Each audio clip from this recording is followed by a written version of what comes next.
The sun rose each morning into a sky bleached white with heat, and by noon, the air shimmered in waves that made the horizon dance and dissolve.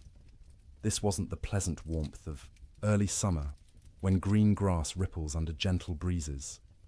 This was heat that cracked the earth open. Heat that turned once lush grasslands into expanses of brittle brown stalks that crunched under every step.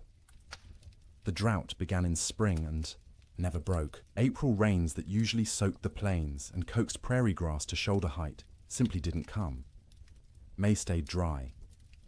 By June, the creeks that normally ran year-round had become chains of stagnant pools, shrinking daily, ringed with the desperate tracks of cattle and wildlife competing for every drop.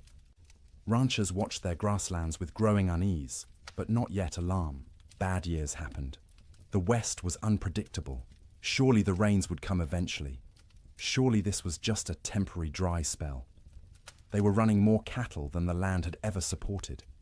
That was the problem, though few admitted it. The cattle boom of the early 1880s had been intoxicating. Eastern investors and European nobility had poured money into Western ranching, seduced by stories of limitless grass and cattle that reproduced themselves into fortunes. Ranchers who'd started with a few hundred head now ran thousands. Some operations counted their cattle in the tens of thousands. The math was simple and irresistible. Cattle bought in Texas for $10 a head could be driven north, fattened, on free grass, and sold in Chicago for $40, $50, sometimes $60. The Great Plains were an enormous, rent-free feedlot. The grass was free, the water was free. All you needed was cattle and cowboys to watch them, except the grass wasn't limitless, and the water wasn't guaranteed, and running 10 times more cattle than the land could sustainably support worked fine until conditions turned bad. That summer, conditions turned very bad indeed. Prairie fires became constant. The dry grass ignited from lightning strikes, from careless campfires, from sparks off wagon wheels striking rocks. Once started, fires raced across the plains for miles, sometimes days, consuming what little forage remained. Cowboys fought these fires with wet blankets and desperate prayer, but mostly they just watched the range burn, knowing each acre of blackened stubble meant less food for the cattle that fall in winter. By late summer, water sources that had never gone dry in memory went dry. Springs that had sustained homesteads for years simply stopped flowing. Rivers that normally ran strong became braided trickles through wide, cracked mudflats. Ranchers began to panic, moving herds constantly in search of water and grass, often finding neither. The cattle themselves began to show the strain. They should have been fat and sleek, building reserves for winter. Instead, their ribs became visible. Their hip bones protruded. They moved sluggishly, conserving energy because they weren't getting enough food to burn. Range cows that should have weighed 900 pounds were coming in at 600, 700 if they were lucky. And still, the cattle companies shipped in more stock. The pressure from investors back east, from shareholders in London and Edinburgh who'd never seen a prairie or a longhorn, was relentless. Maximize the herd. Use every acre. The reports sent back to investors spoke of temporary setbacks and cyclical weather patterns, but projected ever-increasing profits. The cowboys knew better. In bunkhouses and around campfires, they talked about what was coming. You didn't need to be a genius to do the math. Cattle going into winter already weak, grass already depleted, and winter always came to Montana, always came to Wyoming and Dakota. The question wasn't whether winter would be hard. Winter was always hard. The question was whether the cattle and the men who tended them could survive it in their already weakened state. Then came the signs. The old-timers noticed first. In early November, almost a month earlier than usual, the geese began flying south, not in their typical leisurely migrations, but in huge, urgent flocks that darkened the sky and flew from dawn to dusk. They weren't stopping to feed in the prairie ponds. They were getting out. Beavers, whose lodges dotted every creek and river, were observed gathering more wood than anyone had ever seen. They piled branches and logs until their lodges looked like timber fortresses rising from the water. Animals preparing for something. The cattle themselves grew thicker coats, not just the usual winter hair, but shaggy, dense fur that made them look like bison. Ranch hands joked about it nervously. "Looks like the cows know something we don't," they'd say, and try to laugh, but the laughter always sounded forced. Weather-wise ranchers, men who'd spent decades reading the land and sky, felt it in their bones. The air pressure fluctuated wildly. The wind patterns shifted strangely. The autumn sunset cast peculiar colors across the clouds, orange and purple and sickly green, like bruises spreading across the horizon. November brought the first snow, not the gentle, melting dustings that sometimes came and went in autumn, but real snow. Serious snow. It fell for 3 days, accumulated to 8 inches in places, and when it finally stopped, the temperature dropped below zero for the first time that season. That snow melted eventually, as November snow often did, but it served as warning. Winter was coming early. Winter was going to be serious. The smart ranchers, the cautious ones, began laying in extra hay, stockpiling firewood, bringing cattle closer to ranch headquarters, where they could be watched and, if necessary, fed through bad stretches. But most didn't. Most couldn't.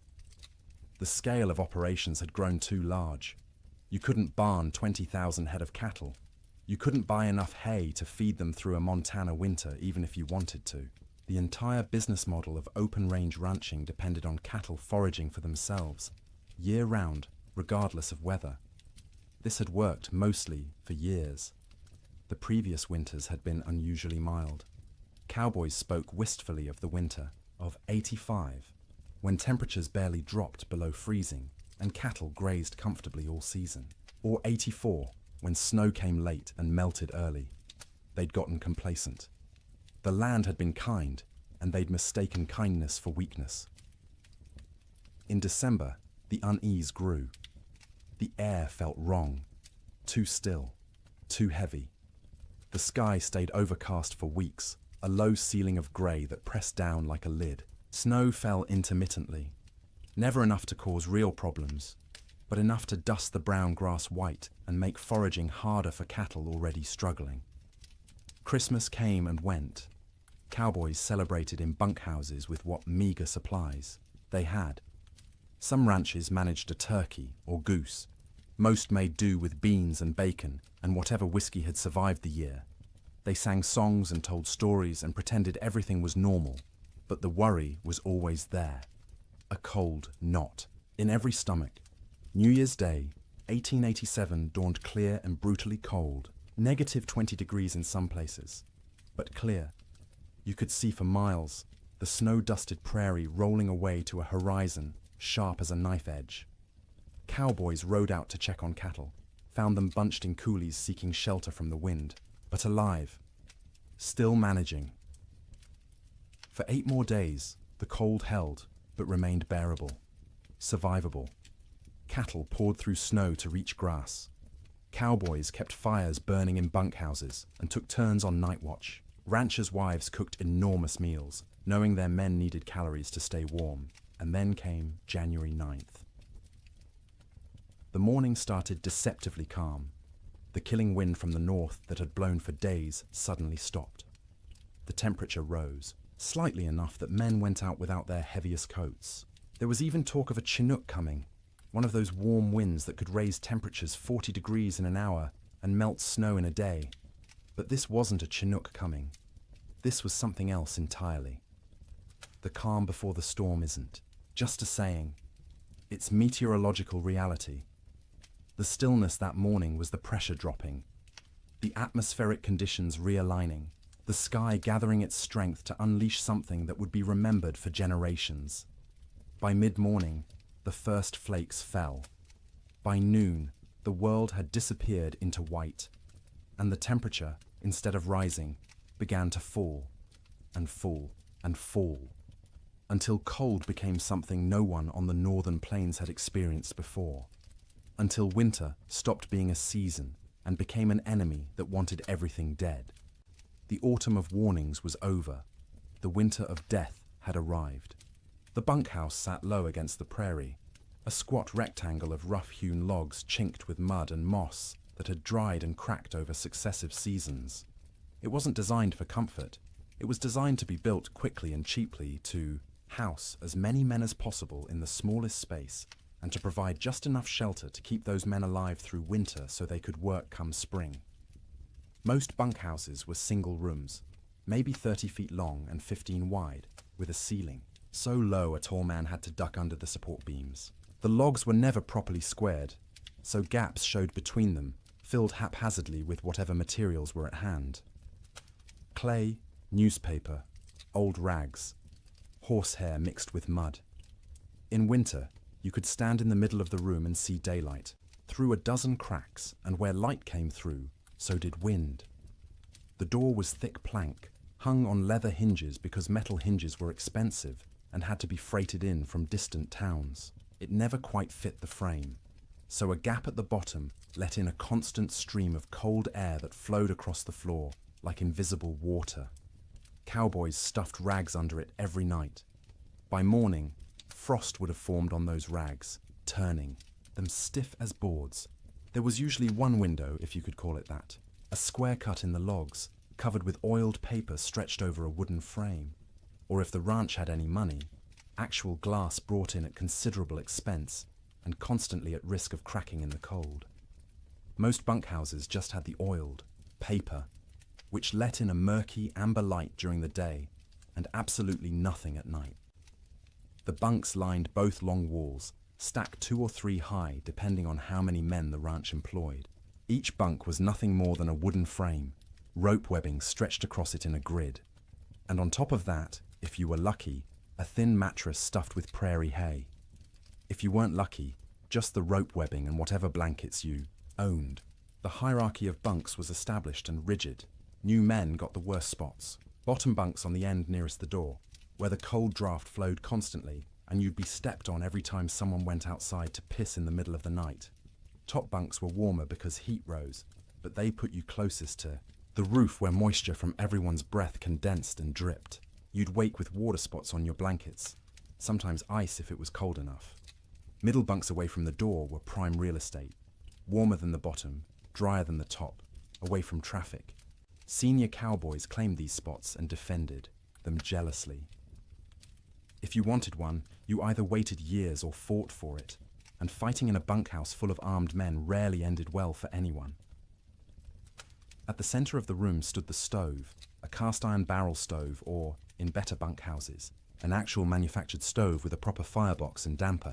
The stovepipe ran up through the roof, and where it pierced the ceiling, there was supposed to be a metal collar to prevent fires. There often wasn't. More than one bunkhouse had burned down from a too-hot stovepipe, igniting dried wood and old bird nests lodged in the rafters. The stove was life. When it was burning hot, the men closest could almost be comfortable. 5 feet away, you could still be cold. 10 feet away, in a corner bunk, you might as well be outside. The stove created a temperature gradient so steep that men on one side of the room would be sweating, while men on the other shivered under piled blankets. Feeding the stove was a constant concern. Firewood was precious. Trees were scarce on the open plains, and what wood existed had to be hauled in by wagon from river bottoms or mountainsides miles away. Some ranches burned coal shipped in by rail, but coal cost money, and ranchers were notoriously cheap about anything that didn't directly increase cattle numbers. More often, cowboys burned whatever they could find: dried cow chips, sagebrush, buffalo bones, of which there were still plenty scattered across the plains from the great slaughter of a decade earlier. None of these burned hot or long. You had to feed the stove constantly to maintain any heat at all. At night, someone had to take responsibility for the fire. Usually, this rotated among the men, with each taking a shift to wake periodically and add fuel. Miss your shift, let the fire go out, and you'd wake to find 20 angry cowboys ready to throw you outside in your underwear to see how you liked the cold. Even with the stove going, the bunkhouse was never truly warm in winter. It was less cold than outside, which was the best that could be hoped for. Your face would be hot from the stove, while your back was cold from the draft. Your feet would be numb while sweat trickled down your spine.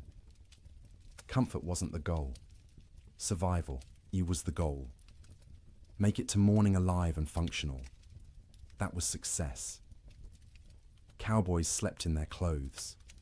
The idea of changing into night clothes, or worse, sleeping naked, was absurd. You slept in your wool shirt, your long underwear, your thick socks. On the coldest nights, you kept your pants on. Your hat stayed on your head or under it as a pillow, because hats were expensive, and you didn't want someone stealing yours while you slept. Boots were the exception. You took off your boots because sleeping in boots was miserable, and because boots needed to dry. They'd sit by the stove all night, the leather slowly warming and releasing the accumulated moisture of the day. The smell of drying leather mixed with the smell of unwashed men, wet wool, tobacco smoke, and the acrid tang of burning sage or cow chips. The smell of a bunkhouse was indescribable to anyone who hasn't experienced it. 40 men living in close quarters, bathing rarely because hauling and heating water was labor-intensive and rarely worth the effort. Clothes worn for weeks or months without washing, because washing meant they'd be wet and might not dry in winter, and wet clothes could kill you. The privy was outside, so men used a bucket in the corner at night rather than brave the cold, and that bucket added its own special contribution to the atmosphere. Tobacco smoke hung in layers because every cowboy who could afford it smoked too, passed the time. Some chewed and spit into cans or just onto the floor because the floor was already a mess of tracked-in mud, snow, manure, and spilled food. Mice lived in the walls and came out at night to scavenge. You could hear them scratching and squeaking, see them dart across the floor in the stove light. Some cowboys tried to kill them. Most gave up. There were always more mice, as long as they didn't chew holes in your blankets or get into the food. Stores, you learned to coexist. The sounds of a bunkhouse at night were particular. The wind outside, constant, varying from low moan to sharp whistle, depending on its strength and the gaps it found. The stove ticking as metal expanded and contracted with temperature changes.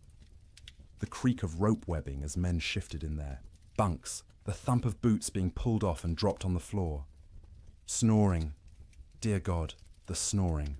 40 men in one room meant you'd have at least 10 serious snorers. Deep, rattling snores that shook the bunks. High, whistling snores that pierced through any attempt at sleep. Snores that stopped and started, until you'd lie there waiting for the next one, unable to relax. Sometimes men would throw boots at particularly bad snorers. Sometimes it helped. Usually it just made everyone else laugh and the snorer angry. Coughing was constant. The cold, the dust, the smoke, the close quarters meant everyone had some kind of lung affliction. Dry, hacking coughs that went on for minutes. Wet, rattling coughs that made you wonder if the man would survive the night. Cowboys coughed themselves, awake, coughed themselves back to sleep, coughed their way through the entire winter. Conversations happened in the dark. Men talked about home, about women, about cattle, about anything but the cold pressing in from all sides. Some conversations were quiet, just between neighbors in adjacent bunks. Others involved the whole room, stories being told and retold, jokes that weren't funny but made everyone laugh because laughter was warmth of a different kind. Letters were read and reread by stovelight. A letter from home was precious, and a cowboy might read the same letter 100 times through a winter, memorizing every word, every loop of handwriting, every piece of news from a world that felt impossibly far away. Some men prayed. You'd hear whispered prayers in the darkness, usually from the younger cowboys, the ones still new enough to the work that death seemed like a possibility rather than an inevitability. Older hands didn't pray much. They'd made their peace with whatever was coming, or they'd stopped believing anything was listening. The bedding itself deserves attention. Each cowboy owned his own bedroll, a collection of blankets, and maybe a quilt that he'd rolled up and carried with him from job to job. These blankets were wool, heavy and scratchy, and they accumulated the smell of their owner, along with the smell of horses, cattle, campfire smoke, and prairie dirt. In the bunkhouse, you'd unroll your bedding onto the rope webbing, which sagged under your weight and provided almost no cushioning. The ropes left permanent patterns pressed into your back and legs. After a few weeks, you stopped noticing. Your body just accepted that sleep meant discomfort and adjusted expectations accordingly. On the coldest nights, men piled every blanket they owned on top of themselves. 3 blankets, 4, 5 if they had them. The weight was crushing, but weight meant warmth, and warmth meant survival. Some cowboys, the poorest ones or the newest, didn't have enough blankets.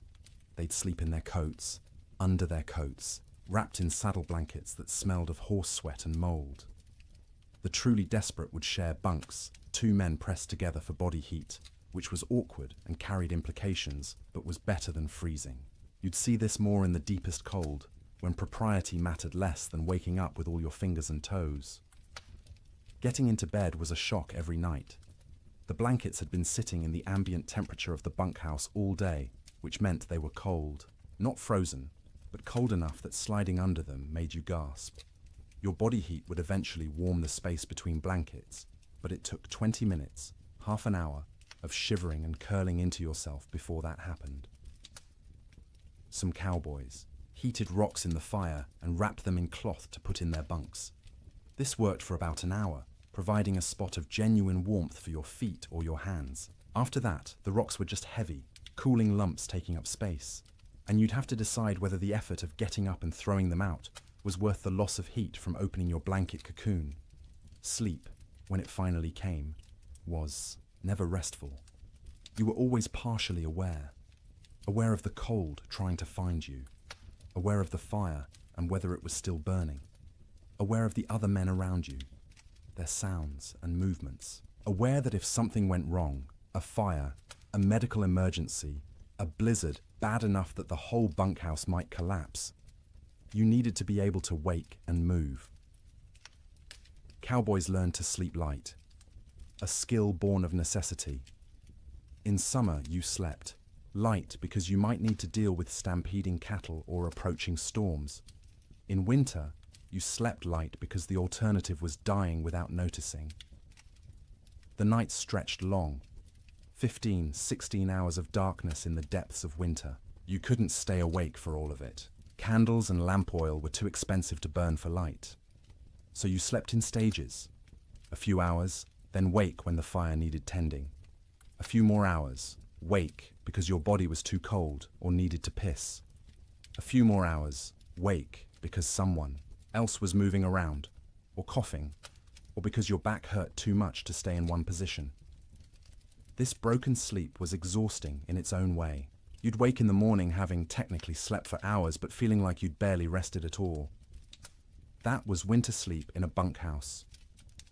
Not the deep, renewing sleep of comfortable beds in warm rooms, but the fitful, survival-focused sleep of men living on the edge of catastrophe, every single night, for months on end. And when the great die-up came, when the temperature dropped to 60 below, and the wind tried to tear the roof off, and the cattle began dying by the thousands, that inadequate sleep became nearly impossible. Because how do you sleep when the world outside is ending? How do you close your eyes when you know morning might reveal losses beyond comprehension? You learn because you have no choice. You sleep because your body demands it.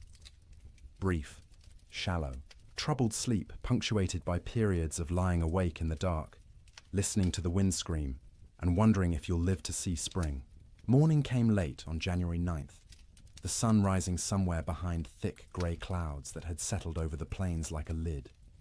Cowboys rolled out of their bunks around 6, the usual time, groaning and stiff from another night on rope webbing and thin mattresses. The bunkhouse was cold, but not impossibly so. Maybe 20 degrees inside, which meant the fire had held through the night. That was a victory. They pulled on boots that had spent the night by the stove, the leather still warm to the touch, stomped their feet to get blood flowing, stretched arms and backs that ached from the perpetual cold. Someone got the coffee going, pouring water from buckets that had a thin skim of ice on top despite being inside. The foreman, A weathered man named Jack Thompson, on one particular ranch in Montana, stuck his head out the door to check conditions. The wind that had been blowing hard from the north for days had stopped completely, dead calm. The air felt heavy, thick, like you could almost chew it. Temperature had risen slightly overnight, maybe up to freezing, or close to it. "Might be a Chinook coming," Jack said, and a few of the men perked up.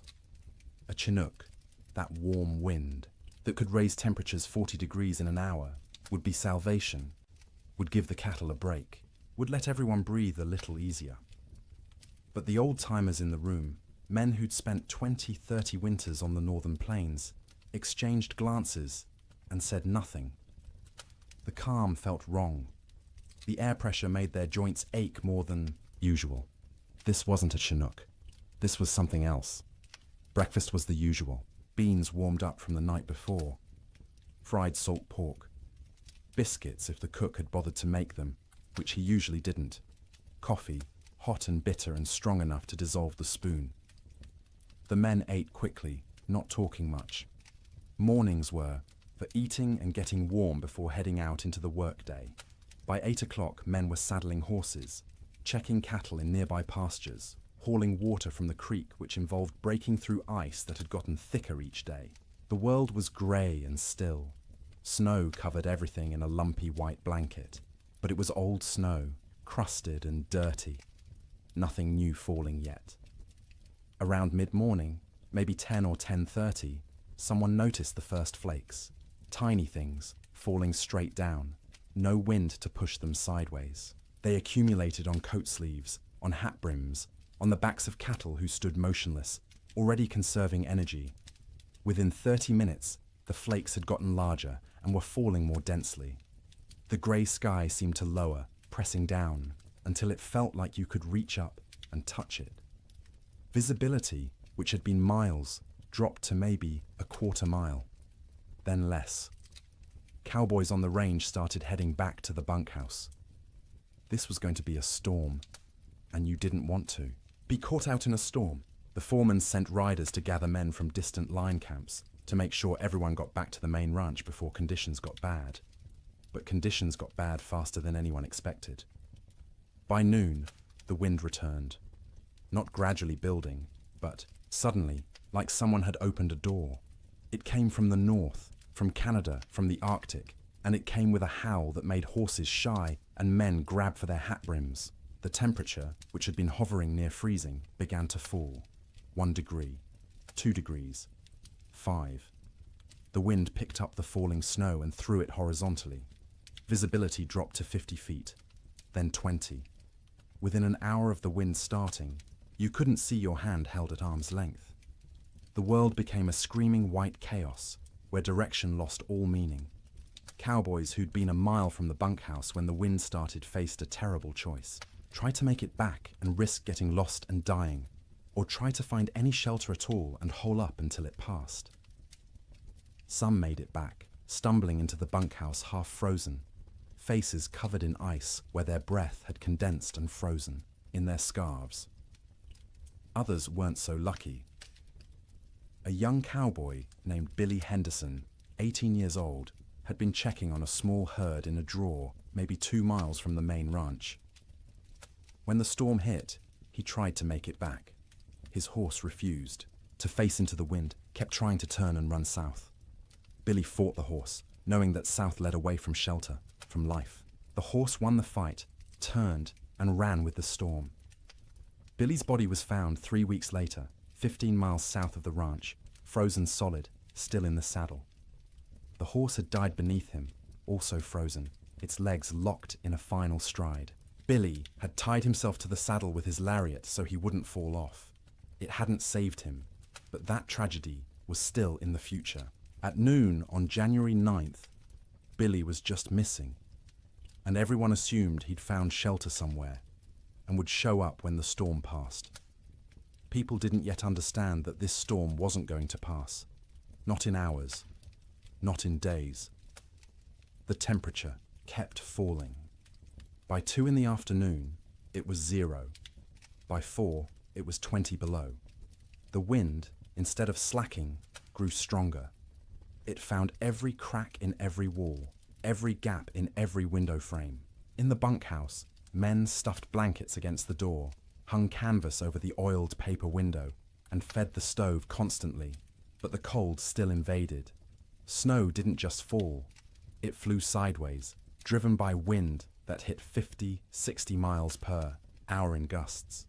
The snow was fine and dry, almost like dust, and it found its way through impossibly small openings. It drifted through the cracks between logs. It sifted around the doorframe despite the blankets stuffed there.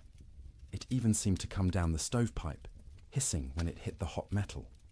Inside the bunkhouse, men watched drifts form along the walls. Inside the building, snow accumulated in the corners, under the bunks, anywhere the wind could push it. They swept it out, but it just came back. Eventually, they gave up and let it pile. The sound was overwhelming. The wind screamed. There's no other word for it. A constant, piercing shriek that vibrated in your bones and made thought difficult. It rose and fell in waves, sometimes dropping to a mere roar before surging back to that terrible scream. Men had to shout to be heard 3 feet away. Between the wind's screams came other sounds. The building itself groaning under the assault. The roof lifting and settling, as wind tried to peel it off.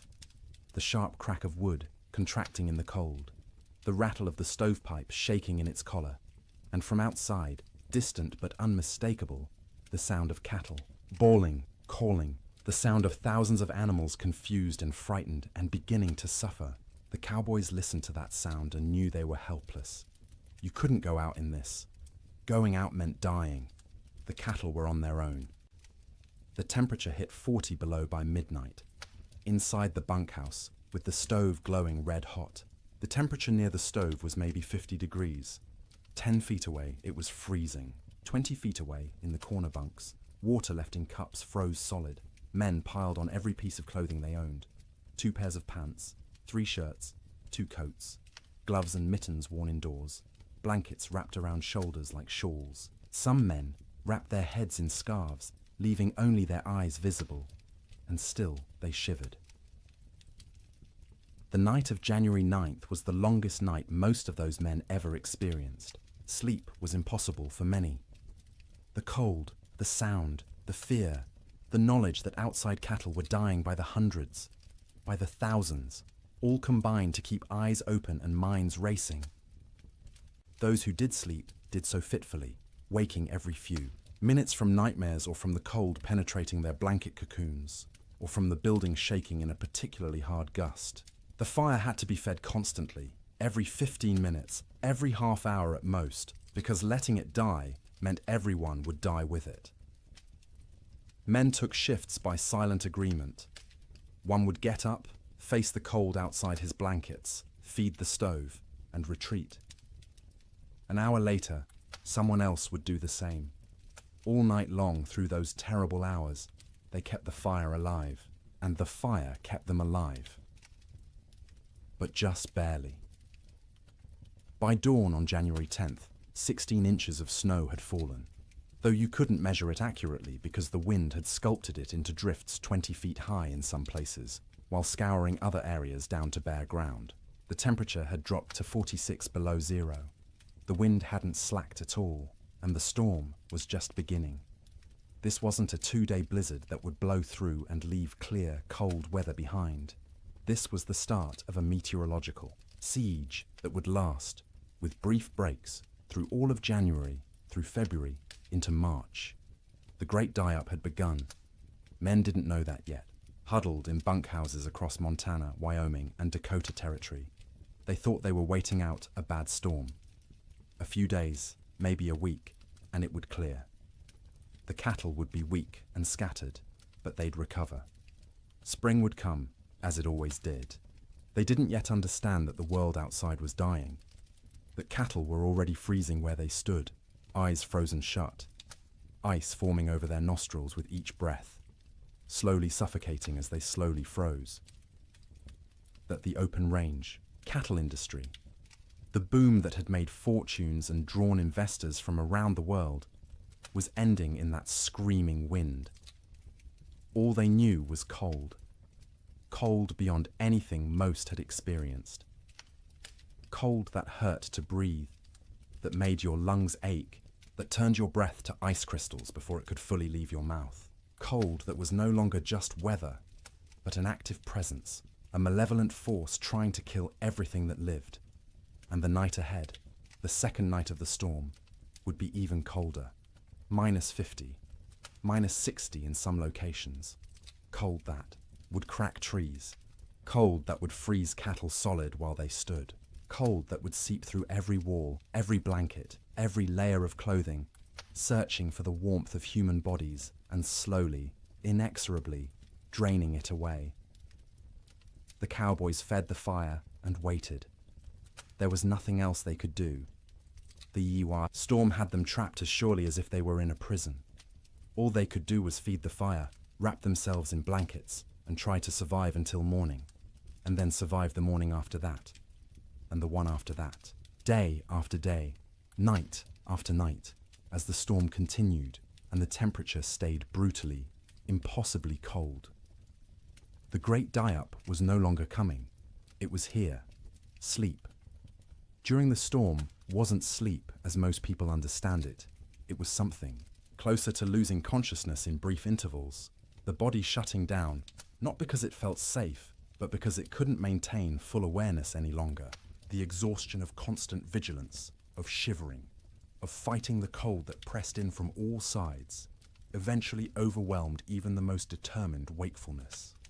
In the ranch houses scattered across the frozen plains, families faced the storm with a different kind of terror than the cowboys in their bunkhouses. Ranch houses were sturdier than bunkhouses, built to last generations rather than just seasons.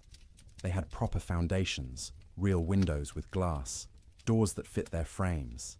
But they were also larger, harder to heat, and filled with children who didn't fully understand why the wind screamed so loudly, or why Papa looked so worried. The Ferguson family lived in a 2-room cabin near the Musselshell River in Montana. William Ferguson, his wife Martha, and their 4 children, ranging in age from 3 to 11. When the storm hit that afternoon of January 9th, William had been out checking on a small herd they kept close to the house. He barely made it back, stumbling through the door with ice caked in his beard and eyebrows, his face raw and bleeding from wind-driven snow. Martha had already pulled all the children into the main room, the one with the fireplace. The second room, the bedroom, was abandoned for the duration. You couldn't heat both rooms. You had to choose, and you chose the one with the fire. The children helped drag mattresses and blankets from the bedroom, piling them on the floor near the hearth. By nightfall, the temperature inside that bedroom, separated from the main room by just a thin wooden door, had dropped below freezing. Frost formed on the inside walls. The wash basin Martha had left on the dresser froze solid, expanding and cracking the ceramic bowl with a sharp report that made everyone jump. In the main room, the family arranged themselves for a siege. William stacked firewood within arm's reach of the fireplace, more wood than he'd normally burn in a week. Martha filled every pot and pan with water, knowing that if the storm lasted, they wouldn't be able to get to the well. The pump would freeze. The well itself might freeze. Water was survival. The children sensed their parents' fear and grew quiet, subdued in a way children rarely are. They huddled together on the mattresses, watching the fireplace with wide eyes as their father fed it log after log. The fire roared, consuming wood at an alarming rate, but even standing directly in front of it, you could feel the cold at your back. That first night, nobody truly slept. The children dozed fitfully, waking every time the wind hit a particularly violent gust, every time the house shook, every time their father got up to add wood to the fire. Martha sat up through most of the night, mending by firelight, her hands moving automatically through familiar motions, while her mind worried at the problem of how long their supplies would last. William dozed in his chair, the rifle across his lap, though what good a rifle would do against a blizzard he couldn't have, said. It was simply habit, the frontier habit of being armed, of being ready. When you couldn't do anything useful, you could at least maintain the posture of readiness. The second night was worse. By then, the storm had been blowing for 30 hours straight. The temperature had dropped to 50 below outside, which meant maybe 30 below in the unheated bedroom. And even with the fire blazing in the main room, it was barely freezing where they slept. They'd pulled every blanket in the house onto the mattresses on the floor. Wool blankets, quilts made from scraps of fabric, buffalo robes William had traded for years ago. The family slept together, all 6 of them in a pile, sharing body heat like animals in a den. The children in the middle, where it was warmest, the parents on the outside, taking the brunt of the cold that radiated from the walls despite the fire. Martha sang to the children before sleep, or what passed for sleep. Old songs her mother had taught her, lullabies in German that the children didn't understand, but found comforting anyway. Her voice was soft, almost lost under the shriek of the wind, but the children pressed close and listened. William lay on, his back staring at the ceiling, listening to the roof creak and groan. Every gust of wind made him tense, waiting for the moment when the roof would tear free and expose them all to the killing cold. It never did, but the fear never left either. Sleep came in stages. The youngest child, 3-year-old Emma, went first, exhausted from crying earlier in the day. She whimpered and fussed until her eyes finally closed and her breathing deepened. Her 7-year-old brother James followed, fighting sleep as long as he could, determined to be brave, to stay awake like the adults. But his eyes drooped, opened, drooped again, and finally stayed closed. The 2 older children, 11-year-old Sarah and 9-year-old Thomas, took longer. They understood more, worried more, and their minds wouldn't quiet. Sarah kept asking when the storm would end. Thomas asked if the cattle were all right, if Papa's horse had made it to the barn, if the chickens in the coop behind the house had frozen yet. Martha answered in soothing murmurs, not really answering at all, just making comforting sounds until the children's questions trailed off and their breathing slowed. She waited until she was sure they were deeply asleep before she allowed herself to close her own eyes. But closing her eyes wasn't sleeping. It was resting with her ears still alert, still tracking every sound. The fire crackling, William shifting position, the wind pounding against the walls, the house settling with creaks and groans. Her mind catalogued each sound, assessed whether it meant danger, and only when satisfied the house still stood did she allow herself to drift towards something like sleep. William didn't sleep at all that second night. He dozed for minutes at a time, jerking awake at every sound, every change in the wind's pitch. Twice he got up to add wood to the fire, moving carefully to avoid stepping on children. Each time he stood, the cold away from the fire hit him like a physical blow. The air near the ceiling was noticeably colder than the air near the floor. Heat rose but couldn't escape fast enough through the gaps in the roof, so it pooled up there, wasted, while down where they slept, it was barely enough. Around midnight, by William's pocket watch, Emma woke crying. She was cold, she said, her teeth chattering. Martha pulled the child against her chest, wrapping her arms around her, trying to share warmth. Emma's feet were like ice, even though she wore wool socks and was buried under blankets. Martha rubbed the small feet between her hands, trying to restore circulation, terrified of frostbite. The child eventually quieted and fell back into restless sleep. But Martha stayed awake, feeling those cold little feet pressed against her stomach, wondering how much longer the storm could possibly last. The third night, exhaustion had set in so deeply that sleep came easier, even though conditions had gotten worse. The temperature outside bottomed out at 63 below zero. Inside, with the fire consuming wood at a frightening rate, they'd managed to keep the room at maybe 15 degrees, cold enough to see your breath, cold enough that the water in the pots near the fire had a skim of ice if you didn't stir it regularly, but not cold enough to kill. Not yet. The family had learned the rhythm of storm sleep. The children slept piled in the center, a tangle of arms and legs and shared warmth. The parents took turns in short shifts. Martha sleeping for 2 hours while William tended the fire and watched. Then William sleeping for 2 hours while Martha kept vigil. During her watch, Martha would sit close to the fire, feeding it, listening to her children breathe, and praying silently. She'd been raised Lutheran, not given to emotional displays, of faith, but now she prayed with desperate intensity. For the storm to end, for the wood to last, for her children to wake warm in the morning, for spring to come, impossible as that seemed in the howling dark. During his watch, William planned how to ration the wood, where to find more if it ran out, though going outside was suicide in these conditions. What they'd do when the food ran low. They had beans, flour, salt pork, and cornmeal. Enough for maybe 2 weeks if they were careful. But what if the storm lasted longer? What if they couldn't get to town when it ended because the snow was too deep? These thoughts circled endlessly, keeping him awake even during his supposed sleep shifts. He'd lie down, close his eyes, and his mind would immediately start calculating. How many logs they'd burned? How many were left? How cold it was? How long they could survive? The children slept better than the adults, helped by the simple resilience of youth. Their bodies demanded sleep, and they gave in to it, even in conditions that would have seemed impossible before the storm. Sarah dreamed of summer, of the garden behind the house heavy with tomatoes and beans. Thomas dreamed of cattle drives, of riding with the cowboys to distant railheads.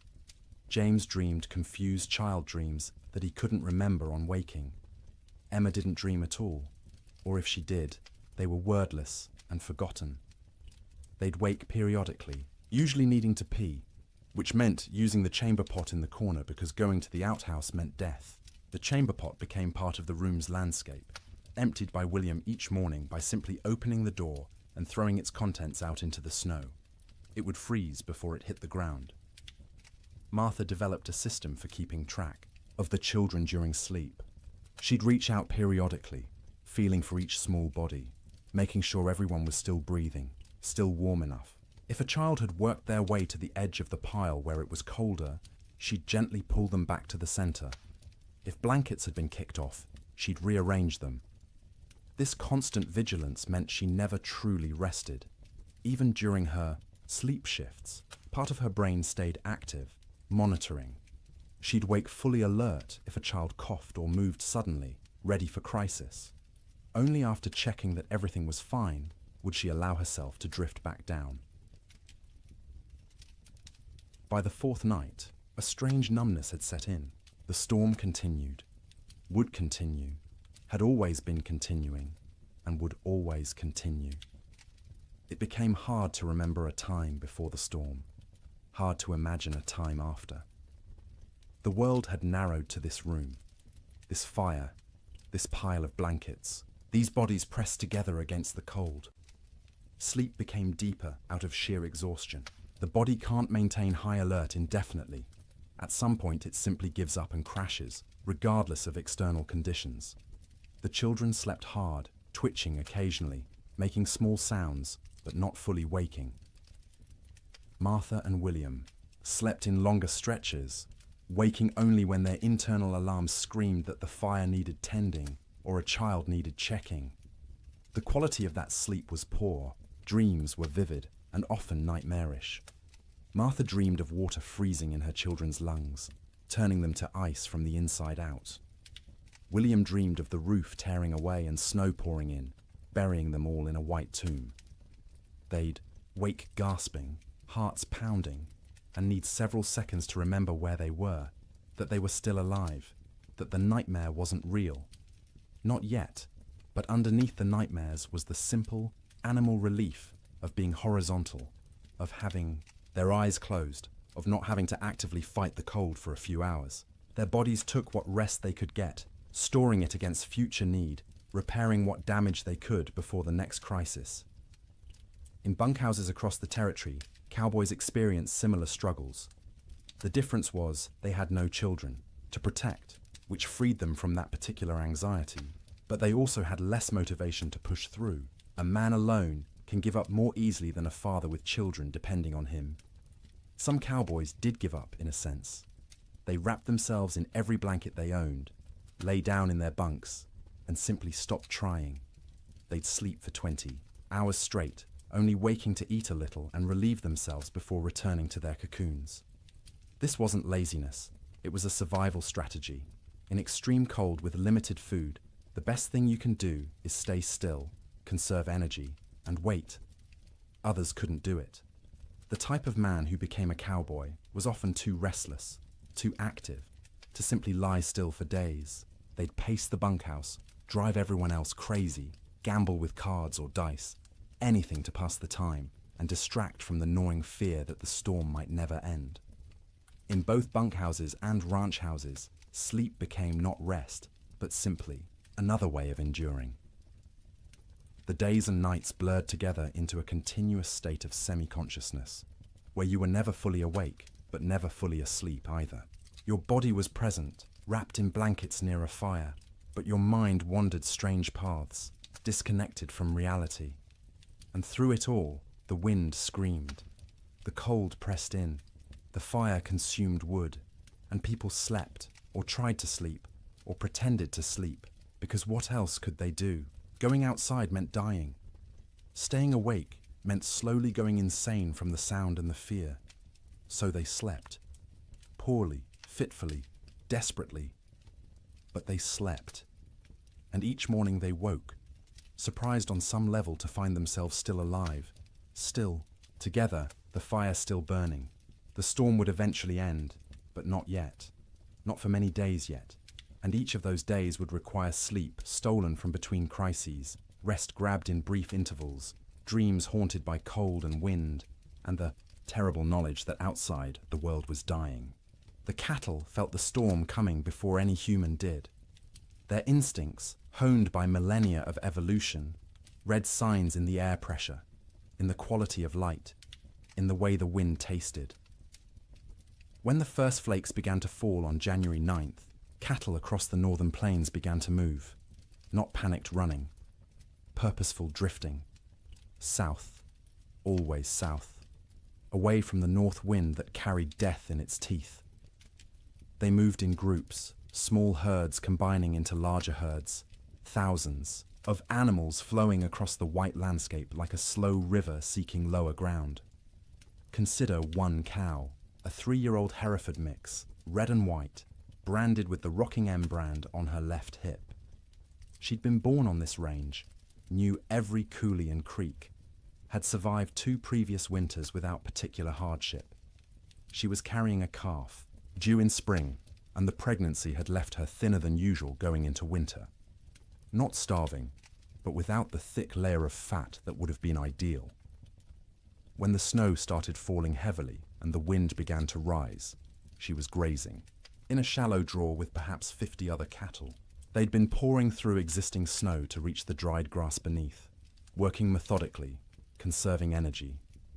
The new snow started covering the ground quickly, and the cow lifted her head, testing the air. The wind came from the north with a sound like tearing fabric.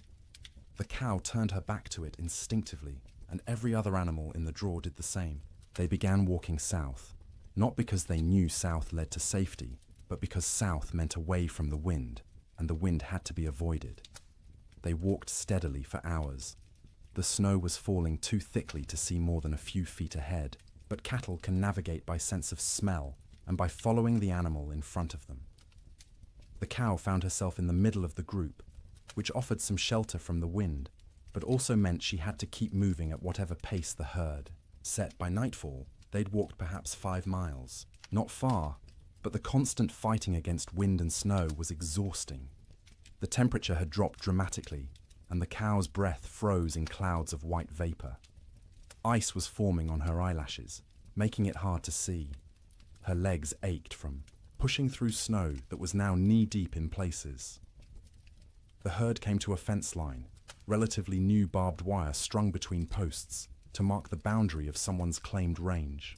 The cattle turned and walked along the fence, looking for a way through or around. They found neither. The fence extended as far as they could sense in both directions. Cattle aren't stupid, but they aren't problem solvers either. Finding their path blocked, they simply stopped. They stood with their backs to the wind, pressed against the fence line, and waited. For what, they couldn't have said. For the wind to stop. For the fence to disappear. For whatever force had always eventually made things better to make things better now. But things didn't get better. The wind increased. The temperature kept dropping. Snow accumulated on the cattle's backs. A heavy white blanket that they couldn't shake off because their muscles were already occupied with shivering, with the constant work of generating heat. The cow stood and shivered.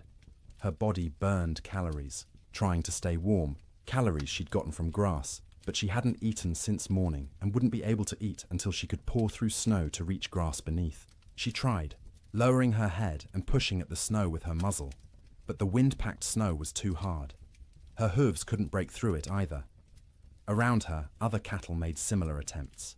A few managed to find thin spots in the snow and got a few mouthfuls of dried grass. Most got nothing. They stood and shivered, and slowly, gradually, their body temperatures began to drop. Cattle can survive remarkable cold if they're well fed and can escape the wind.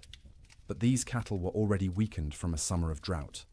They had no windbreak, and they weren't eating. Their situation was unsustainable. Something would have to change or they would die. It was that simple.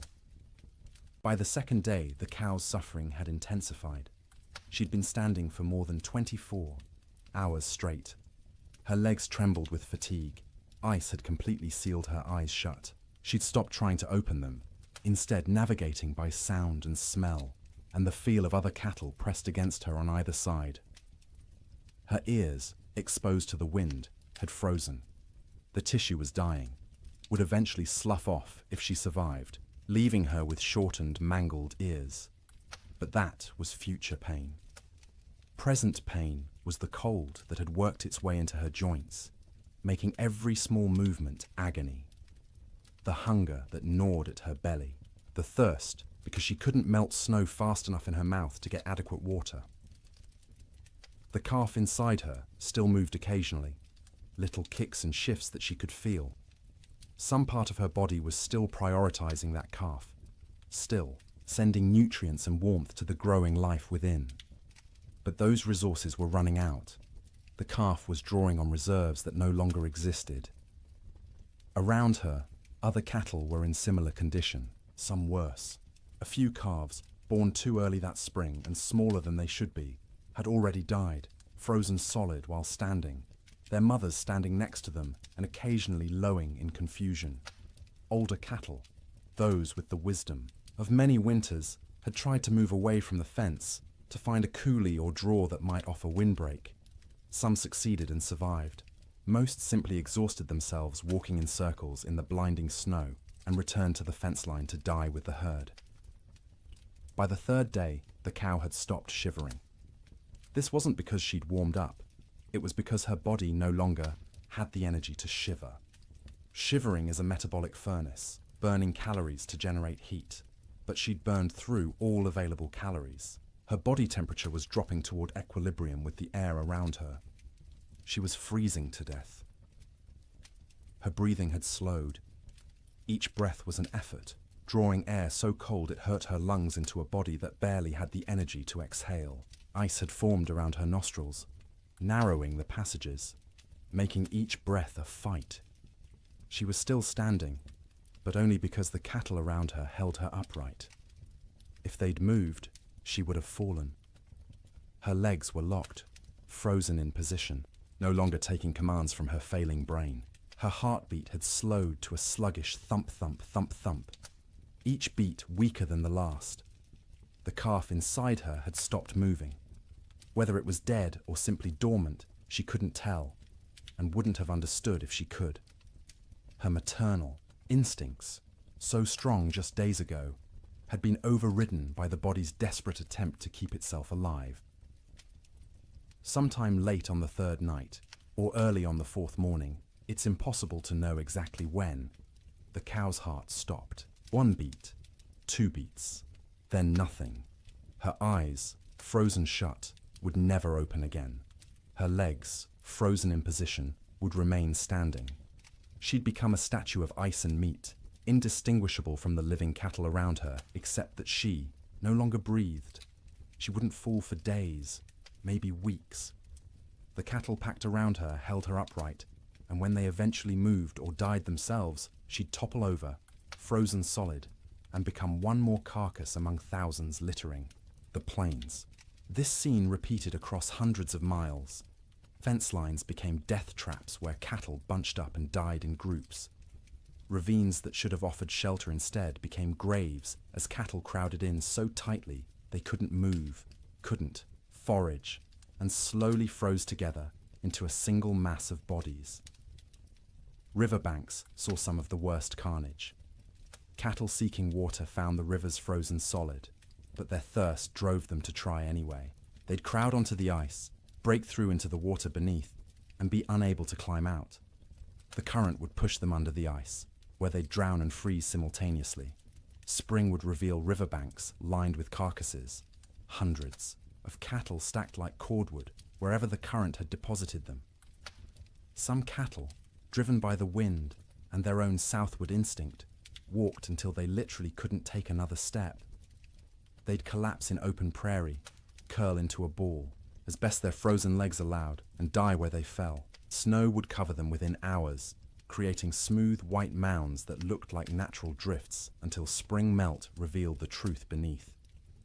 The death toll was staggering in ways that are hard to comprehend. A single large ranch might lose 10,000 head. Smaller operations lost everything. The Chicago stockyards, which normally received thousands of cattle per week from the northern plains, received almost none for months. The market for beef collapsed because there were no cattle left to sell. But numbers don't capture the reality. Numbers are abstract. The reality was hundreds of thousands of individual animals, each experiencing their own version of the cow's suffering. Each one cold, each one hungry, each one slowly freezing while standing in a wind that wouldn't stop screaming. Cowboys, safe in bunkhouses, could do nothing but listen to the cattle bawl. That sound, the massed calling of thousands of distressed animals, carried even over the wind. It rose and fell through the days and nights of the storm, a soundtrack of suffering that haunted the men who heard it. Some cowboys tried to help. They'd bundle up in every piece of clothing they owned, tie ropes around their waists, and venture out into the storm, with the other end of the rope tied to the bunkhouse door so they could find their way back. They'd struggle to where they thought. Cattle were usually unable to see them even when standing next to them, and try to herd them towards some shelter. It never worked. The cattle wouldn't move, or couldn't move, and the cowboys would burn through their body heat in minutes.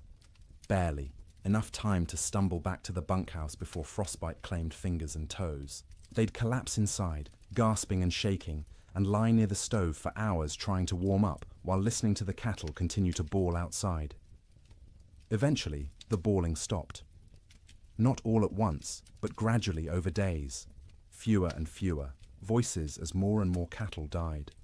By the end of January, the prairie was silent except for the wind. Silent because there was almost nothing left alive to make sound. The cattle of the open range, those millions of animals that had made fortunes for ranchers and fed the growing cities of America, were gone. The survivors, scattered and traumatized, would take years to recover.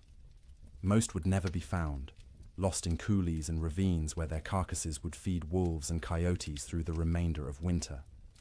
The Great Die-Up earned its name from the cattle.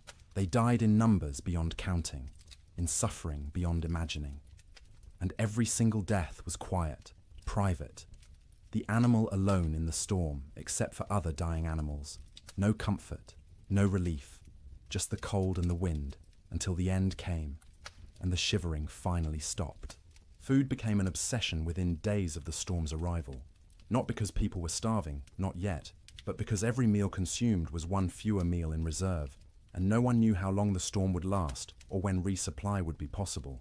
Every bite carried the weight of calculation. Every pot of beans represented diminishing stores that might need to last weeks or months. In the Ferguson ranch house, Martha inventoried their supplies on the second day of the storm. She did this by candlelight while the children slept, and William kept watch by the fire. She counted every bag of flour, every pound of cornmeal, every strip of salt pork hanging from the rafters of the cold bedroom. She measured beans by the cupful, rice by the handful, and wrote everything down in careful columns in a ledger book. Flour, 42 pounds. Cornmeal, 18 pounds. Dried beans, maybe 30 pounds, 3 different varieties mixed together in a burlap sack. Salt pork, 14 strips, some thick, some thin. Rice, 5 pounds. Sugar, 3 pounds, precious and rationed even before the storm. Coffee, 2 pounds of beans, still in their burlap sack, aromatic and dark. Salt, plenty, a whole sack, bought last fall.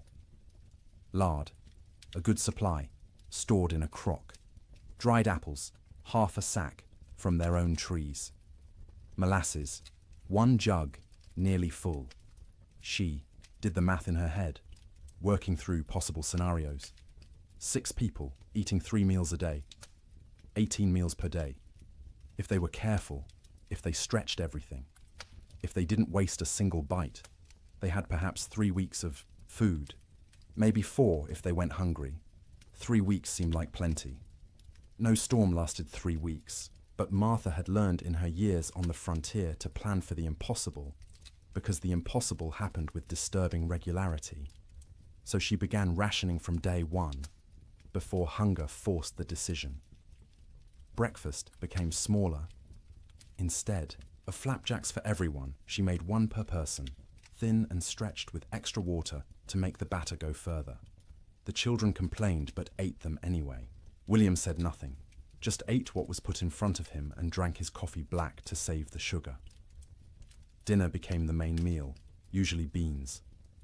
Martha soaked dried beans overnight in water, then cooked them slowly through the day in a pot, suspended over the fire. She'd add a little salt pork for flavor, 1 strip cut into small pieces so everyone got a taste of meat. The beans cooked until they were soft, the liquid thick and sustaining. Everyone got a bowlful, sopped up with cornbread made from carefully measured cornmeal. Supper was often just leftover beans from dinner, reheated and eaten with whatever bread remained. Sometimes Martha made a thin soup from the bean broth, adding bits of dried apple for sweetness, calling it a special treat to make the children smile. The coffee was for William alone. Cowboys and ranchers believed coffee was essential, more important than food, and William was no exception. He drank it black and strong, rationing the precious beans so he could have at least 1 cup per day. That coffee was his luxury, his reminder that civilization existed beyond the wind and snow. Martha drank tea when she drank anything, made from herbs she'd dried the previous summer. Mint that grew wild along the creek, sage gathered from the prairie, rose hips collected in autumn. The taste was thin compared to real tea shipped from China or India, but it was warm, and it was hers, and it didn't consume their stores. The children drank water or milk, though the milk supply was problematic. They had 1 cow, a gentle Jersey, kept in the barn, and William had to venture out twice a day to milk her. The trip to the barn was only 50 feet, but felt like a mile. He'd bundle in every piece of warm clothing he owned, wrap his face in a scarf until only his eyes showed, and step out into the wind. The cold hit him like a fist every time. In the few seconds it took to cross from house to barn, exposed skin would start to freeze. His eyes would water, and the tears would freeze on his cheeks. His lungs would ache from breathing air that felt like shards of glass. But he made the trip because the cow had to be milked or she'd sicken, and they needed the milk. The children needed the milk. It was protein and fat and calcium and all the things growing bodies required.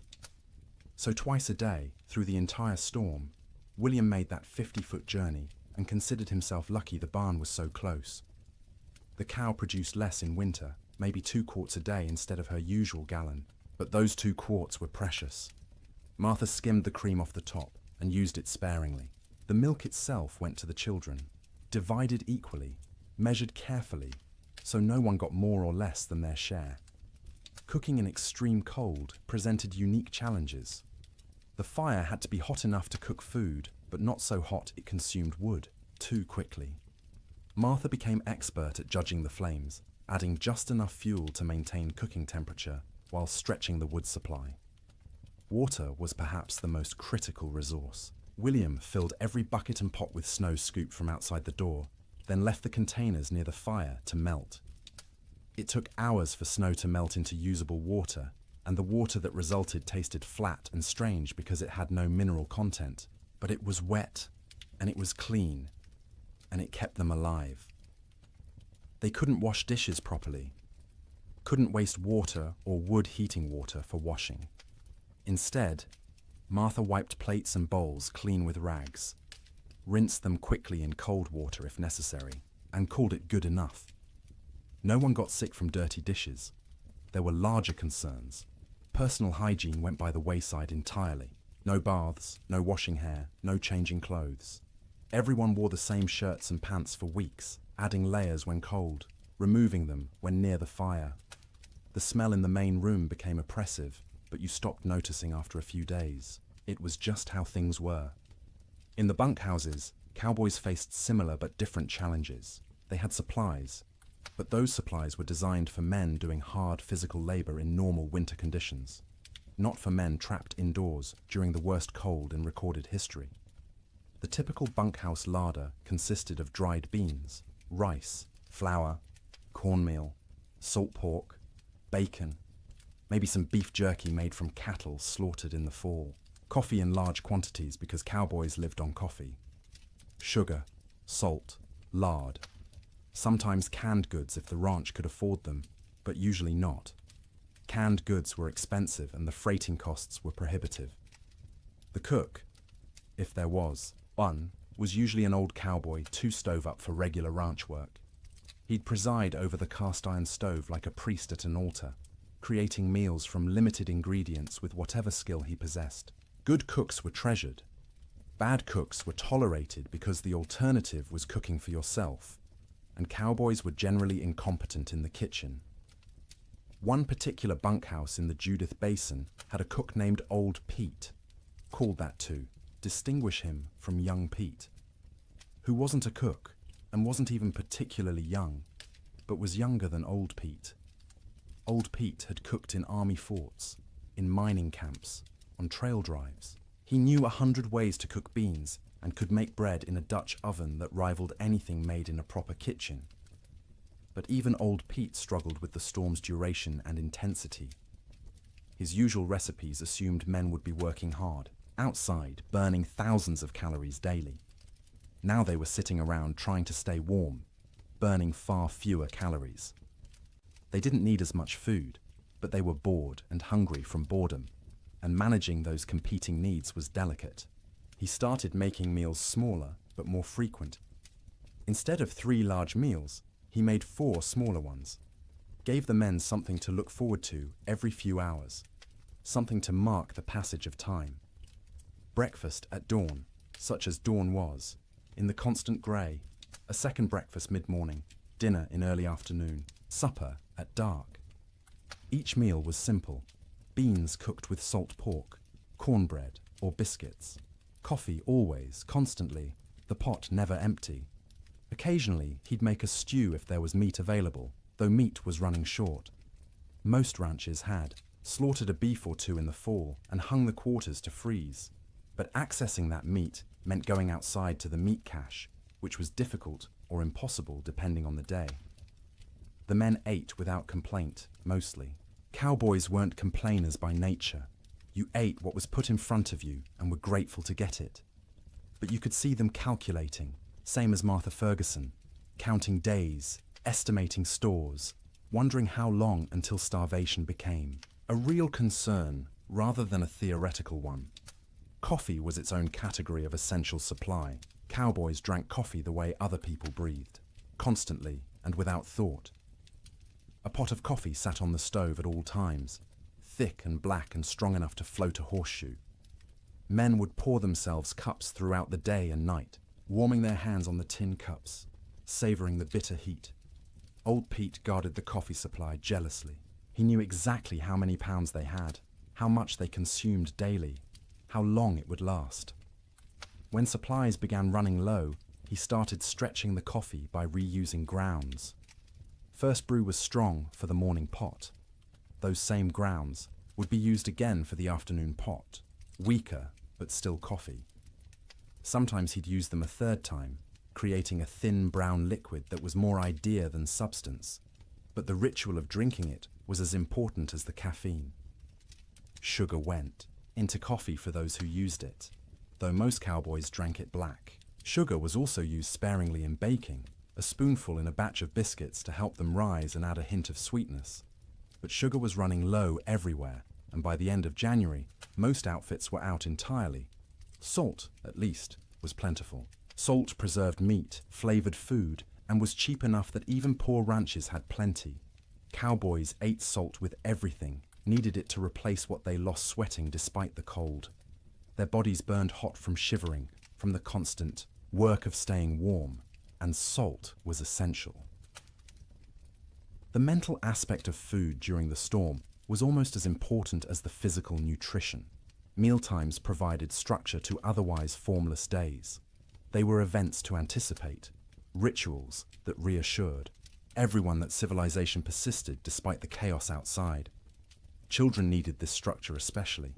The Ferguson children learned to recognize mealtimes by the smells from the fire, by their mother's movements, by the rattle of bowls and spoons. They'd gather without being called, eager not just for food, but for the routine. Martha would serve, each child personally, making a small ceremony of it. Sarah first, as the oldest, then Thomas, then James, then Emma. Each child received their portion with their name spoken, a moment of individual attention that said, "You are seen, you are valued, you matter." Then William, then finally herself, always last, always the smallest portion, though no one noticed because she was skilled at hiding it. They'd eat together, mostly in silence because food was serious business, but afterward there might be stories or songs. William would tell tales of his own childhood in Ohio, of winters there which had seemed hard at the time, but were nothing compared to this. Martha would sing in her soft voice German lullabies or hymns. The children would listen and feel for a moment that everything might be all right. After eating came the work of making food last. Crumbs were gathered and saved for thickening, soup. Grease from cooking was poured into a jar and used again. Bones from salt pork were boiled to extract every bit of flavor and nutrition, then boiled again, then fed to the dog who lived outside the door in a snow shelter William had built. Nothing was wasted. Waste was sin in the arithmetic of survival. Every scrap had value, potential use, future purpose. Martha became a miser of food, hoarding and parceling it out with grim determination, knowing that running out meant death, and death was not an option while her children lived. The storm continued. January crawled past, each day a battle against cold and hunger and despair. Food supplies dwindled steadily. By the end of the month, the Ferguson household was eating 2 small meals per day instead of 3. The children's eyes developed the hollow look of inadequate nutrition. Martha's dresses hung loose where they'd once fit snugly. William's belt had to be tightened 2 notches, then 3, but they ate something every day, and they were all still alive. And the cow still gave milk, though less each week, and the fire still burned, and that was enough. It had to be enough, because spring would come eventually. It always came. The question was whether they'd survive long enough to see it, and whether there would be anything left of their lives when it finally arrived. Theodore Roosevelt was not in Dakota Territory when the blizzard struck. He was in New York, warm and comfortable in his sister's house, living the life of an Eastern gentleman which he'd tried so hard to leave behind. But his money was in Dakota. His dreams were in Dakota. And when the reports began filtering east about the catastrophic winter destroying the northern plains, Roosevelt's future was being written in frozen cattle and bankrupt dreams. He'd come to Dakota Territory in 1883, a wealthy young man fleeing personal tragedy. His mother and his wife had died on the same day, in the same house, within hours of each other. The grief had been unbearable, suffocating. And Roosevelt did what men of means often did when Eastern life became too painful. He went west. He invested heavily in cattle ranching, buying into two operations: the Maltese Cross Ranch and the Elkhorn Ranch, both along the Little Missouri River in what would become North Dakota. He'd thrown himself into the work with characteristic energy, trying to become a real Westerner, a real cattleman. He'd learned to ride, to rope, to shoot. He'd earned grudging respect from cowboys who initially mocked his Eastern accent and glasses. Roosevelt loved the West with the passion of a convert. He loved the vast emptiness, the physical challenges, the sense of building something in a hard land. He wrote about it constantly in letters and journals, painting romantic pictures of cowboy life that had more to do with his ideals than reality. His ranches ran cattle on the open range like everyone else. Thousands of head, bought with Eastern money, fattened on free grass, and expected to multiply into a fortune. His partners and employees assured him the investment was sound. Cattle prices were strong. The range could support far more animals than they were running. Winter mortality was minimal in recent years. Roosevelt believed them because he wanted to believe. He needed the West to work, needed it to be the place where he could reinvent himself from grieving widower into rugged frontiersman. The cattle were symbols as much as investments, proof that he belonged in this harsh landscape. When the winter of 1886 to 1887 arrived, Roosevelt was back east, attending to political matters and family obligations. He was aware of the early reports, of harsh weather, but not overly concerned. Winter was always hard in Dakota. His men were experienced.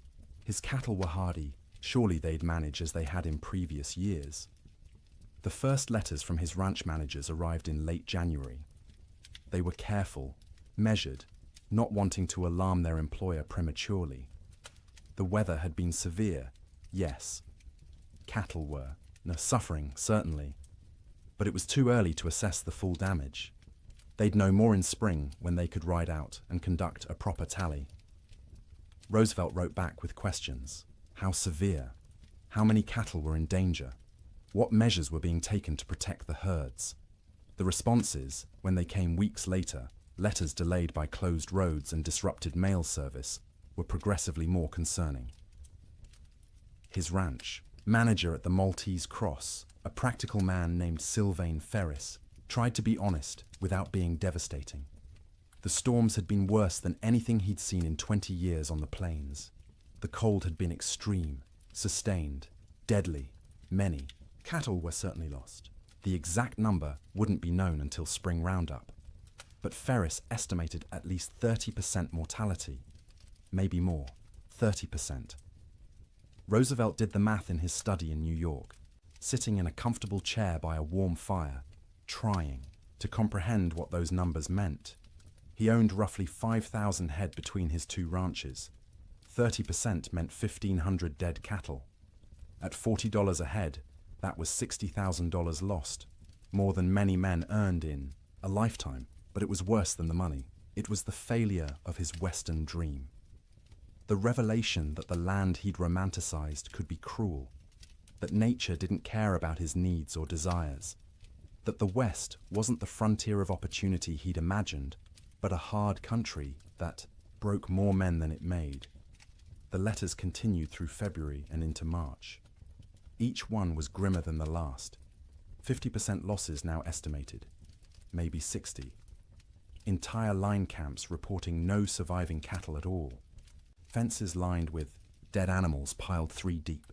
The Little Missouri River, when it thawed, clogged with carcasses that had to be dynamited free to restore flow. Roosevelt read these letters with growing horror and despair. He'd been so confident, so certain of success. He'd borrowed money, encouraged friends to invest, staked his reputation on the cattle business. And now it was all dying in a winter he wasn't even present to witness. In March, when travel became possible again, Roosevelt received a telegram from Ferris. Brief, direct, devastating. "Come west, you need to see this." Roosevelt went. He took the train to Medora, the small town near his ranches, arriving in early April to a world transformed by death. The snow was melting, revealing what had been hidden. And what it revealed was carnage beyond anything he'd prepared himself for. He rode out with Ferris and other ranch hands to assess the damage. Everywhere they looked, cattle. Dead cattle. Frozen cattle. Cattle that had been dead so long the coyotes and wolves had already been at them. Cattle piled against fences. Cattle in ravines. Cattle scattered across the prairie like obscene statues. The smell was overwhelming. Thousands of rotting carcasses perfuming the air with decay. Roosevelt, who'd prided himself on his toughness, on his ability to handle frontier hardships, had to dismount and vomit. He wasn't alone. Even hardened cowboys were sickened by the scale of death. They rode for days, making tally, trying to determine what remained of the herds. Of Roosevelt's 5,000 head, fewer than 2,000 could be found alive. 60% losses. Some of those survivors were in such poor condition they'd likely die anyway. His investment, his dream, reduced by 2/3 in a single winter. The financial blow was severe. Roosevelt had invested approximately $80,000 in his cattle operations. He'd now lost at least $50,000, maybe more when accounting for lost breeding potential, disrupted operations, and the collapse of cattle prices as the market flooded with emergency sales from desperate ranchers. But Roosevelt was wealthy by birth. His family money cushioned the financial loss. He could absorb $50,000 and remain solvent, which most ranchers could not. What he couldn't absorb as easily was the emotional and philosophical blow. He'd come west believing in self-reliance, in the nobility of honest labor, in the frontier as a proving ground for American character. The Great Die-Up revealed those beliefs as naive. Self-reliance meant nothing when nature decided to kill everything. Honest labor couldn't prevent disaster driven by forces beyond human control. The frontier proved nothing except that it could kill you regardless of your character. Roosevelt spent several weeks at his ranches that spring, helping with the cleanup, the salvage operations, the grim work of trying to build something from the ruins. He participated in roundups, searching for surviving cattle, trying to assess what could be rebuilt. At night, he slept in the cabin at the Maltese Cross Ranch, the same cabin where his cowboys had weathered the storm. The bunks were still there, the stove, the smoke-stained walls. He'd slept here before on previous visits, treating it as an adventure, roughing it among the men. Now he slept in those bunks, knowing what they'd endured, what this room had protected them from. The cabin was small, cramped, cold even in April. Roosevelt lay on a rope bunk under wool blankets that smelled of smoke and men, and tried to imagine what January had been like. The wind screaming outside, the cold pressing in from all sides, the sound of cattle dying in the darkness, the knowledge that your livelihood, your future, everything you'd worked for was ending, and there was nothing you could do. He couldn't fully imagine it. He'd missed the actual storm, been warm and safe in New York while his employees fought for survival. That distance, that absence, haunted him. He'd been the investor, the gentleman rancher playing at being a cowboy. When it mattered, when the real test came, he hadn't been there. This realization changed him. Not immediately, not in one dramatic moment, but gradually over the following months and years. The West was no longer a romantic escape. It was a hard place where hard things happened, where nature was indifferent to human suffering, where the rules that governed Eastern society didn't apply. This understanding would shape his later conservation work. As president, Roosevelt would set aside millions of acres as national forests and parks, would push for scientific management of natural resources, would argue that the West's resources weren't infinite and needed protection. The cattle disaster of 1887 was the seed of that understanding. But in the spring of 1887, Roosevelt was just a wealthy young man surveying the wreckage of his dreams. He walked among the dead cattle, rode across ranges that should have been covered with livestock but were eerily empty, and made calculations about what could be salvaged. His ranch managers were exhausted, traumatized by the winter they'd survived. Roosevelt listened to their stories with growing respect. These men had faced conditions he'd only read about and emerged alive, if not unscathed. Ferris told him about nights when they weren't sure the bunkhouse would stand, about mornings when they'd wake to find new snow drifted inside through the cracks, about the constant work of keeping fires burning, of rationing food, of listening to cattle die and being unable to help. Roosevelt paid his men bonuses, unexpected and generous, acknowledging what they'd endured. It was the least he could do, given that he'd been warm and safe while they'd nearly frozen. He also made a decision. He would not abandon his Dakota ranches entirely, but he would not rebuild to previous scale. The open range era was over. The land couldn't support the numbers they'd run. The climate was too unpredictable, the investment too risky. He kept the Elkhorn Ranch as a retreat, a place he could visit and remember why he'd come west in the first place. But the cattle operation was downsized dramatically. A few hundred head, manageable, with hay put up for winter feeding. A sensible operation rather than a grand adventure. The Maltese Cross was eventually sold. Too many bad memories. Too much money lost. Roosevelt needed to move forward, and that meant leaving behind the ranch that had represented such hope and ended in such disaster. In his autobiography, written years later, Roosevelt would describe the winter of 1886 to 1887 as a necessary education. The romantic had been burned away, leaving behind a more realistic understanding of nature and human limitations. The winter had killed his cattle and his illusions simultaneously, but he rarely spoke about what his employees endured. Their stories weren't his to tell, and he knew his own experience, arriving after the worst had passed, was nothing compared to theirs. He'd lost money. They'd nearly lost their lives. One story stayed with him, though, told by a cowboy at the Maltese Cross. During the worst of the storm, this cowboy had volunteered to check on a nearby line camp, worried about the two men stationed there. He'd ridden out with a rope tied around his waist, the other end tied to the bunkhouse, planning to follow the rope back if he got disoriented. The temperature was 50 below with howling wind. He'd made it half a mile before he couldn't feel his hands or feet, before the cold had penetrated so deeply he knew he was in danger of freezing. He'd turned back, following the rope, barely making it to the bunkhouse before collapsing. The two men at the line camp were found dead when spring came. They'd tried to wait out the storm, ran out of firewood, and froze in their bunks. The cowboy who'd tried to reach them carried guilt about that for the rest of his life, even though there was nothing he could have done. Roosevelt listened to this story and understood, perhaps for the first time, what winter on the frontier really meant. Sleep in Dakota, he realized, was a gift not to be taken for granted.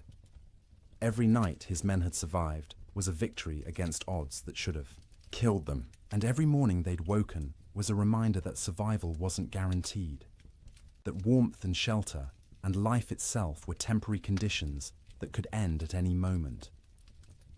Roosevelt returned east that spring, his western adventure permanently altered. He would continue to love the West, would continue to visit and hunt and write about it, but he would never again be naive about its harshness.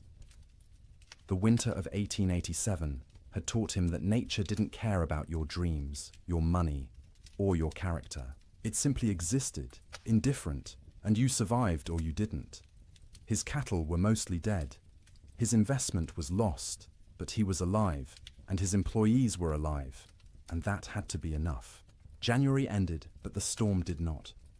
February arrived with no fanfare, no change, just another day of grey sky and screaming wind and cold that wouldn't break. People stopped marking days on calendars. Time lost meaning when every day was identical. An endless repetition of surviving until dark, surviving through dark, waking to survive again. The psychological weight of the storm's duration became as dangerous as the physical cold. Humans are resilient, but not infinitely so. We can endure terrible conditions if we believe they'll end. But when days stretch into weeks, weeks stretch toward months, and conditions remain unchanged, the mind begins to fracture in subtle ways. In the Ferguson household, the children grew quieter. They'd stopped asking when the storm would end. They'd stopped asking much of anything. They sat by the fire, conserving energy, their eyes following their mother's movements with an intensity that unnerved her. They were always hungry now, and the hunger made them old beyond their years. Martha found herself forgetting things. She'd go to the cold bedroom to fetch something and stand there, shivering, unable to remember what she'd come for. She'd start sentences and lose the thread midway, words dissolving like snow on her tongue. William said her name sometimes, and she wouldn't hear him, lost in thoughts that circled endlessly around food, fire, survival. William stopped shaving. There was no point. No one to see him except his family, and vanity seemed absurd when survival was uncertain. His beard grew thick and unkempt, ice forming in it every time he went outside to milk the cow or fetch wood. He'd come back in looking, like a wild man, and the children would stare at him until Martha made them look away. The cow's milk production had dropped to less than a quart per day. The animal was suffering from cold and inadequate feed, standing in the barn with her ribs visible through her hide. William knew they should slaughter her, use the meat, but the milk was too precious. As long as she gave any milk at all, he'd keep making that twice-daily journey to the barn. Sleep patterns disintegrated completely. There was no day or night anymore, just periods of lighter grey and darker grey outside the oiled paper window. People slept when exhaustion overwhelmed them, woke when cold or hunger or nightmares forced consciousness. The family's sleeping. Piles shifted constantly as people moved, trying to find warmth, trying to escape dreams. Martha's dreams were always about food, elaborate meals from her childhood in Wisconsin. Her mother's kitchen, warm and fragrant, tables loaded with roasted chicken and potatoes and fresh bread and butter. She'd wake with saliva flooding her mouth, stomach cramping with want, the disappointment of reality crushing. They had beans, always beans, the same beans cooked the same way, day after day, until the thought of eating another spoonful made her gag. William dreamed about summer, riding across green ranges, cattle fat and healthy, sun warm on his shoulders. He'd wake disoriented, expecting heat, finding only cold. The contrast between dream and reality was so sharp it hurt physically. His chest would ache. His throat would close. He'd lie there fighting tears while his family slept around him. The children's dreams were less specific, but more unsettling. They'd whimper in their sleep, reach out for comfort, wake crying without being able to say why. Emma, the youngest, stopped sleeping deeply at all. She'd doze in fits and starts, never truly relaxing, her small body tense even in sleep. The storm broke briefly in early February. For 3 days the wind dropped to a whisper, the snow stopped falling, and temperature rose to just below freezing. Clouds remained, but didn't seem as oppressive. The change felt miraculous after weeks of unrelenting assault. William ventured outside beyond the barn for the first time since January. The landscape was unrecognizable. Snow had sculpted itself into bizarre formations, drifts 20 feet high in some places, bare ground in others. The fence line he'd built 2 summers ago was completely buried. Only the tops of fence posts showed, wooden fingers pointing at the grey sky. He walked out across what had been their pasture, breaking through crusted snow with each step. The snow held his weight for a moment, then collapsed, dropping him thigh-deep into soft powder beneath. It was exhausting to move, each step a battle, but he kept going, desperate for space, for distance from the cabin that had become their prison. He found a dead cow half buried in a drift. One of their small herd, frozen solid, the hide pulled, tight over protruding bones. He stood looking at it for a long time, feeling nothing. He was too tired for grief. The cow was dead. More would be dead. Everything might be dead. These were just facts now, beyond emotion. When he returned to the cabin, Martha and the children were standing in the doorway, watching him. They looked like ghosts in the grey light, pale and thin and insubstantial. He realized he probably looked the same to them. That night the Chinook wind arrived, warm wind from the southwest, carrying temperature up 30 degrees in 2 hours. It felt like a gift from God, a promise that winter could end, that warmth still existed somewhere in the world. People opened doors and windows despite the waste, of heat from their fires, desperate for fresh air, for the feeling of movement, for anything different. The warm wind melted the top layer of snow, water dripped from roofs, ran in small streams across frozen ground, pooled in low spots. For brief hours, it seemed like spring might actually come, that the nightmare might be ending, but the Chinook betrayed them. After 2 days of relative warmth, the wind shifted back to the north. Temperature plummeted. The water that had melted froze instantly, creating a thick crust of ice over everything. The snow that had softened turned to concrete, and when more snow fell on top of that ice, it created a prison for any surviving cattle. Before the Chinook, cattle could at least paw through snow to reach grass beneath. After the ice crust formed, this became impossible. Their hooves couldn't break through. They stood on top of their food, separated from it by inches of ice, and slowly starved, while the grass they needed lay tantalizingly close. Cowboys trapped in bunkhouses understood what this meant. Any cattle that had survived, January were now doomed. The Chinook hadn't been salvation. It had been a final cruelty, raising hope before delivering death more certainly than the cold alone could have. In the bunkhouses, men stopped talking about spring. They stopped talking much at all. Conversation required energy they didn't have. They lay in their bunks, wrapped in blankets, emerging only to eat the meager meals old Pete still managed to prepare, or to take their turns feeding the stove. The silence was worse than the earlier noise of men talking and joking and trying to maintain morale. Silence meant defeat. Silence meant they'd accepted that this was how things were now, that normal life was so far away it might as well not exist. Some men slept 20 hours a day. Their bodies had adapted to scarcity by shutting down, reducing all functions to bare minimum. They moved slowly when they moved at all, speaking in monosyllables, their eyes dull and unfocused. They weren't sick, exactly. They were hibernating, human versions of bears in dens, waiting for conditions to improve. Others couldn't sleep at all, too anxious, too frightened, too aware of their situation. They'd lie awake hour after hour, staring at the ceiling, listening to the wind that never stopped. Their eyes developed a particular look, wide and staring, ringed with dark circles. Their hands shook constantly. They jumped at sudden sounds. Old Pete worried about these wakeful men more than the sleeping ones.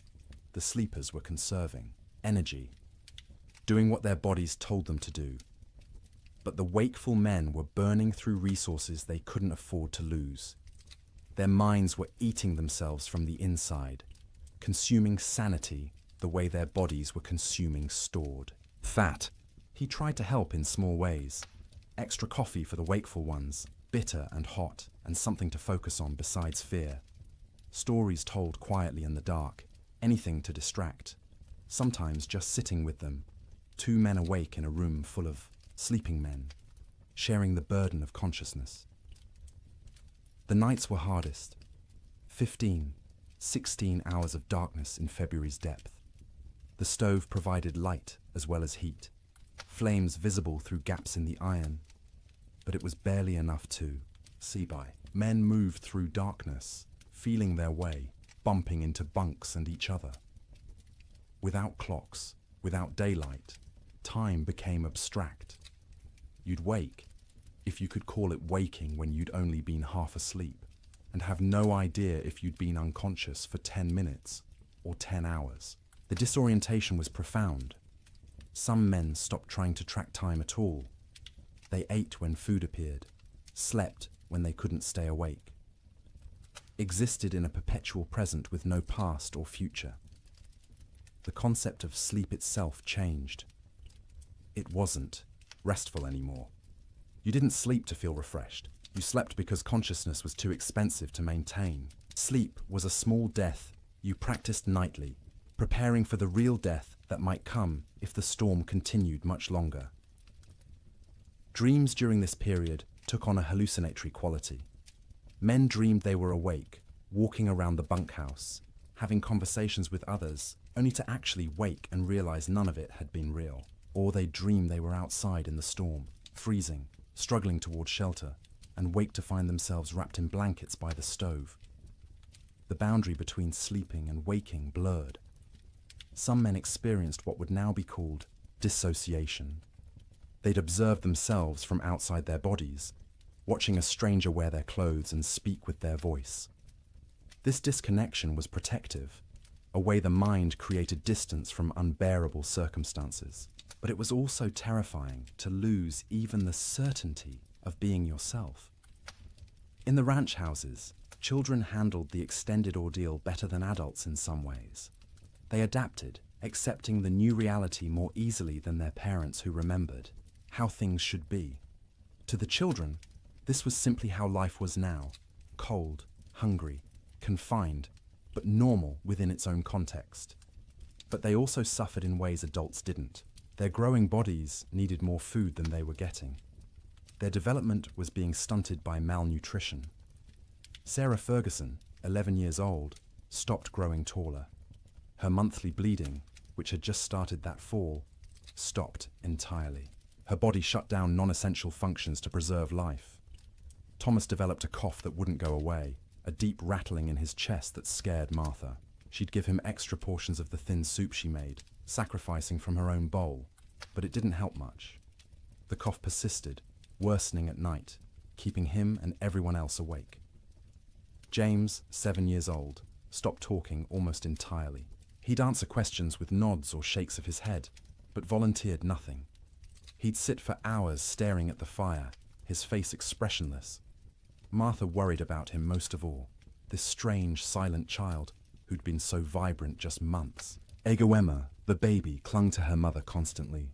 She'd scream if Martha tried to put her down, terrified of separation. Martha learned to do everything one-handed, cooking, cleaning, even sleeping with the child attached to her like a growth.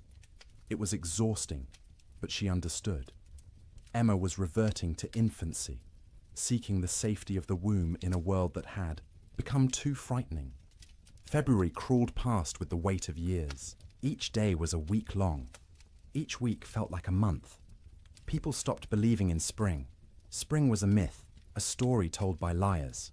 There was only winter, eternal winter, and the question was no longer when it would end, but whether you'd survive it. And still the wind blew, and still the cold pressed in, and still people slept fitfully in their prisons of wood and hope, waiting for deliverance that seemed less likely with each passing day. Children experienced the great die-up through a lens of confusion and adaptation that was both heartbreaking and remarkable. They didn't fully understand what was happening or why, but they adjusted to impossibility with a flexibility adults had lost. To them, the storm wasn't an economic disaster or a failure of planning. It was simply the way the world had become, and they learned to live in it.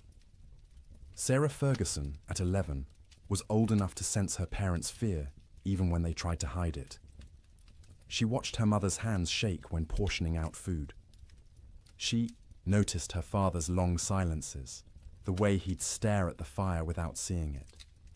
She understood, in a way her younger siblings didn't, that something was terribly wrong. This knowledge was a burden. She couldn't share it with Thomas or James or Emma because they were too young to understand, and speaking it aloud would make it more real. So she carried it silently, trying to help without being asked, watching for ways to ease the tension that filled the cabin like smoke. She learned to anticipate her mother's needs. When Martha reached for the water bucket, Sarah was already moving, to refill it with snow.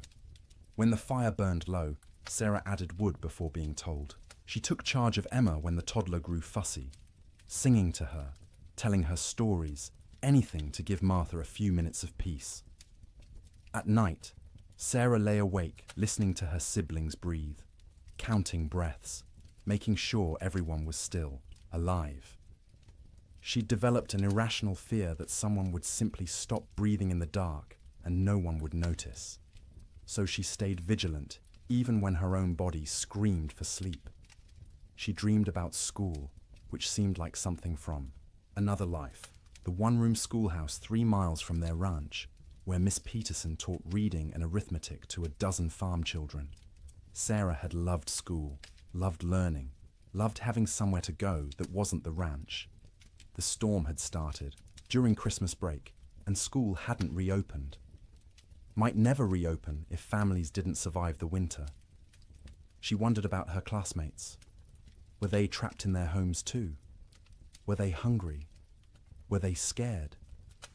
Or had some of them already died, frozen in cabins that couldn't keep them warm, and she'd never know because news didn't travel through blizzards? These thoughts circled in her head at night, keeping her awake even when exhaustion made her bones ache. She was becoming an adult too quickly, forced to carry worries that children shouldn't have to carry. But she had no choice. The storm didn't care about childhood innocence. Thomas, at 9, dealt with the storm differently. He grew angry. Not explosive anger, not tantrums, but a cold, sullen fury that he directed at everything and nothing. He was angry at the wind for not stopping, angry at his father for not fixing things, angry at God for letting this happen, angry at himself for being trapped and helpless. He'd punch his thin straw mattress when no one was looking, imagining it was the storm, hitting it until his knuckles hurt. He'd kick at the wall, leaving small scuff marks that his mother saw but didn't comment on. He needed to fight something, but there was nothing to fight except weather, and weather was beyond fighting. At night, Thomas didn't sleep so much as surrender. He'd fight consciousness until his body simply shut down, crashing into sleep so deep it was almost like fainting. He'd wake suddenly, disoriented, not remembering where he was for terrifying seconds before memory returned and reality settled back into place. His dreams were violent. He fought bears, wolves, faceless men. He swung fists and weapons, defending his family against threats that dissolved when he tried to focus on them. He'd wake with his heart pounding, sweat soaking his collar despite the cold, and lie there, trying to calm down before he disturbed everyone else. He was hungry all the time, a gnawing, constant hunger that made him think about food obsessively. He'd remember meals from before the storm, special occasions when they'd had roasted chicken, or beef, or his mother's apple pie. The memories were so vivid he could taste them, and the disappointment when he opened his eyes to find only reality was crushing. His mother noticed his anger, but didn't know how to help. She'd try to hug him, and he'd tolerate it stiffly, uncomfortable, with comfort, needing to be tough. He was the man of the house when his father was outside. He had to be strong. He couldn't let himself be a child, even though he was desperately, urgently still a child who needed reassurance that everything would be all right. James, at 7, retreated into silence and fantasy. He created elaborate stories in his head, imagining himself as a hero who could control weather, who could make the sun come out and melt all the snow. In his fantasies, he'd save his family, save the cattle, save everyone. People would thank him. His father would be proud. These daydreams occupied hours. He'd sit by the fire, face blank, living entirely in his imagination where he was powerful instead of helpless. His mother worried about his silence, not understanding it was protection. If he didn't talk, he didn't have to acknowledge reality. He could stay in his head where things made sense and he had control. At night, James slept deeply but unrestfully. He'd thrash and kick, fighting battles in his dreams, sometimes crying out words no one could understand. His siblings had learned to sleep away from his feet because he'd kick without waking. Martha would sometimes reach over and touch his forehead, checking for fever, but he was just hot from the exertion of his dreams. When he did talk, it was often about summer. He'd ask when they could go outside and play, when they could go fishing in the creek, when the cattle would come back. His questions broke Martha's heart because she had no answers. She'd deflect, saying soon, or when winter ends, knowing these were lies, but unable to tell a 7-year-old that winter might not end, that nothing might come back. Emma, just 3 years old, understood least and suffered most. in some ways. She knew something was wrong but couldn't articulate what. Her world had shrunk to one room, a fire, and the immediate presence of her family. She didn't remember clearly how things had been before the storm. This cold, confined existence was becoming her normal. She cried often, not from any specific pain, but from generalized distress. Hungry cries, cold cries, tired cries, scared cries. Her vocabulary wasn't sufficient to express what she felt, so she cried and clung to her mother and refused to be put down. Martha carried her constantly, the child's weight a familiar burden. Emma was getting lighter instead of heavier, losing weight she couldn't afford to lose. Her ribs showed through her thin dress. Her eyes seemed too large for her face. She looked like children in pictures of famine, skeletal and haunted.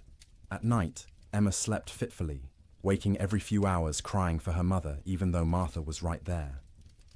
She'd need to be held, rocked, soothed back to sleep, a process that took longer each time. Martha would hold her daughter and feel the tiny heart beating too fast, the small body too hot one moment and too cold the next, and wonder if Emma would survive even if the storm ended. Emma's dreams, when she could describe them in her limited vocabulary, were simple and sad. She dreamed of being warm, of having enough to eat, of going outside to play. She dreamed of summer in fragments, sensory impressions rather than coherent narratives. Sun on her face, grass under her feet, the feeling of running without being cold. The children had created small rituals to mark time and maintain some structure. Every morning, however they defined morning, Sarah would lead them in a counting game. They'd count to 100 together, which took Emma's entire concentration and distracted her from crying. Then they'd count by twos, by fives, by tens, math as comfort, numbers as proof that some things remained stable. In the afternoon, Thomas would tell stories. He'd inherited his father's storytelling ability and would spin tales about cowboys and cattle drives and adventures that took place in summer warmth. His siblings would listen, transported briefly to worlds where people weren't trapped and cold and hungry. Emma had a doll, a simple thing made from rags stuffed with more rags, with button eyes and yarn hair. She carried it everywhere, talking to it in her baby voice, explaining things. The doll was hungry. The doll was cold. The doll wanted Mama. Through the doll, Emma processed her own feelings, giving voice to fears she couldn't express directly, the EE. Children learn to read their parents' moods and adjust their behavior accordingly. When Martha looked particularly strained, they'd be quieter, more cooperative. When William came in from the barn looking defeated, they'd give him space, not asking for attention he couldn't provide. They became expert at making themselves small, at not adding to the household's burdens. But they were still children, and children need play. They'd create games from nothing, counting cracks in the ceiling, making shadow figures on the wall with their hands when the fire was bright enough, building towers from the few wooden blocks they owned, then knocking them down and building again. Sarah taught Emma songs, the same songs their mother had taught her. Simple rhymes about animals and weather and daily life. Emma's favorite was about a bird that flew south for winter, which seemed especially relevant. She'd sing it over and over, the words slurring together, while her siblings tried not to show their irritation. The children also absorbed lessons they shouldn't have needed to learn so young. That food was precious and must never be wasted. That fire was life and must be watched constantly. That cold could kill and must be respected. That sometimes adults didn't have answers, didn't know what to do, were as frightened and helpless as children, but had to pretend otherwise. They learned what their parents looked like when pretending to be brave, the slight tremor in their mother's voice when she said everything would be fine, the way their father's smile didn't reach his eyes. They learned to accept these performances without comment, understanding that challenging them would make things worse. In later years, the Ferguson children would remember the winter of 1887 as a blur. They'd recall specific images. The fire, always the fire, and their mother's face in its light, and the sound of wind that never stopped. But the timeline would be confused, events blending together because days had no distinct markers. Sarah would remember being hungry but never being fed. Thomas would remember being angry but not knowing why. James would remember his fantasy world more clearly than reality, which was probably for the best. Emma would remember almost nothing directly, just a vague sense of having been cold once, long ago, for longer than seemed possible. But they'd also remember warmth of a different kind.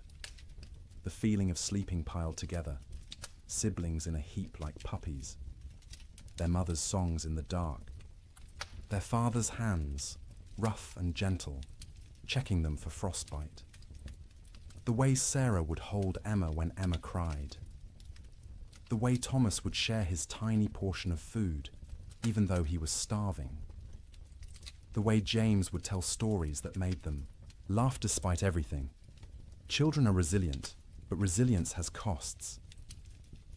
The Ferguson children survived the winter, but they were changed.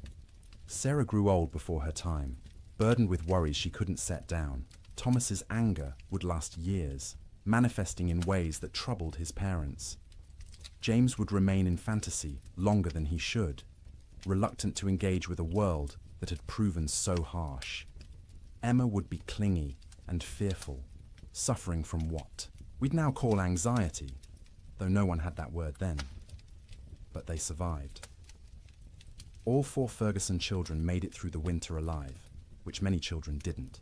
In the spring, when Sarah returned to school, half her classmates were missing, died in the storm, or their families had moved away, or they were too weak to attend. The teacher never spoke about them, and Sarah never asked, but she noticed the empty desks and understood what they meant. The children's winter was its own story within the larger tragedy. They experienced the same cold, the same hunger, the same confinement as adults, but they experienced it through the lens of childhood, with less understanding but also with adaptability adults couldn't match. They bent instead of breaking, or at least bent further before breaking, and some of them survived precisely because they were young enough to accept the impossible and adapt to it. March came quietly, without announcement or ceremony. The wind didn't stop all at once. The cold didn't break dramatically. But sometime in the first week of March, people noticed the light had changed. The grey wasn't quite as oppressive. The sun, invisible for months behind clouds, occasionally created a bright spot in the overcast sky, a suggestion that it still existed somewhere beyond the grey. The temperature rose first, not to warmth, not even close, but up from the deadly negatives, into the teens, then the 20s. At 20 degrees, after months of temperatures well below zero, it felt almost tropical. William Ferguson stepped outside without his heaviest coat for the first time since January and felt the difference immediately. Still cold, but survivable cold. Manageable cold. Human cold. The wind dropped next. Not gone, but diminished from its constant shriek to something closer to a whisper. You could hear other sounds again. Birds, tentatively returning. The creak of the barn, your own footsteps in the snow. After months of wind that drowned out everything, the relative silence was disorienting, and then finally the snow stopped falling. Days passed without new accumulation. The sky remained cloudy, but the clouds weren't releasing their burden anymore. What was on the ground would stay on the ground, but nothing new was coming. This realization spread through trapped households, like a physical wave. The storm was ending. Winter was releasing its grip. Spring, impossible spring, was actually going to come. But the thaw revealed horrors that had been hidden under snow. As temperatures rose above freezing and snow began to melt, the dead emerged. Cattle everywhere. More cattle than anyone had imagined possible. They lay along fence lines, stacked 3 and 4 deep, where they'd crowded against barriers trying to escape the wind. They filled ravines, hundreds in a single coulee, frozen together into a grotesque mass. They lined riverbanks, piled where they'd sought water, and found ice instead. William rode out in mid-March to assess their losses. The snow had melted enough to navigate, though the ground was a swamp of mud and standing water. He rode for hours, seeing nothing but dead cattle. Their small herd of 30 head was gone, all 30 dead. Some near the barn where they'd sought shelter. Others scattered across their range, frozen in place, some still standing. The smell was overwhelming. As the carcasses thawed, they began to rot. The air across the plains filled with the sweet, cloying stench of decay. You couldn't escape it. It permeated clothing, hair, got into your mouth and nose until you tasted it constantly. Cowboys tied, scarves soaked in vinegar over their faces, but it barely helped. The financial devastation was absolute. Ranches that had run thousands of head found hundreds alive, if that. The great cattle companies, backed by Eastern and European money, went bankrupt overnight. Investors who'd expected returns of 20–30% instead lost everything. The boom was over. The cattle kingdom had fallen. But more important than money, more immediate, was the human cost.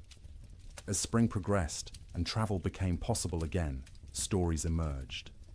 A family in Wyoming had burned their furniture for fuel, then their floorboards, then had frozen to death anyway. A cowboy in Montana had tried to reach town for supplies, got lost in a storm, and was found frozen solid sitting upright on his horse, both man and animal dead. Children died quietly in their sleep, their small bodies unable to maintain heat. Old people died the same way, peaceful endings to hard lives. Young men died trying to help, venturing out into storms to check on neighbors or cattle, never making it back. Women died in childbirth in cabins where no help could reach them. Babies dying with their mothers. The death toll among cattle was calculable, measurable, shocking in its enormity.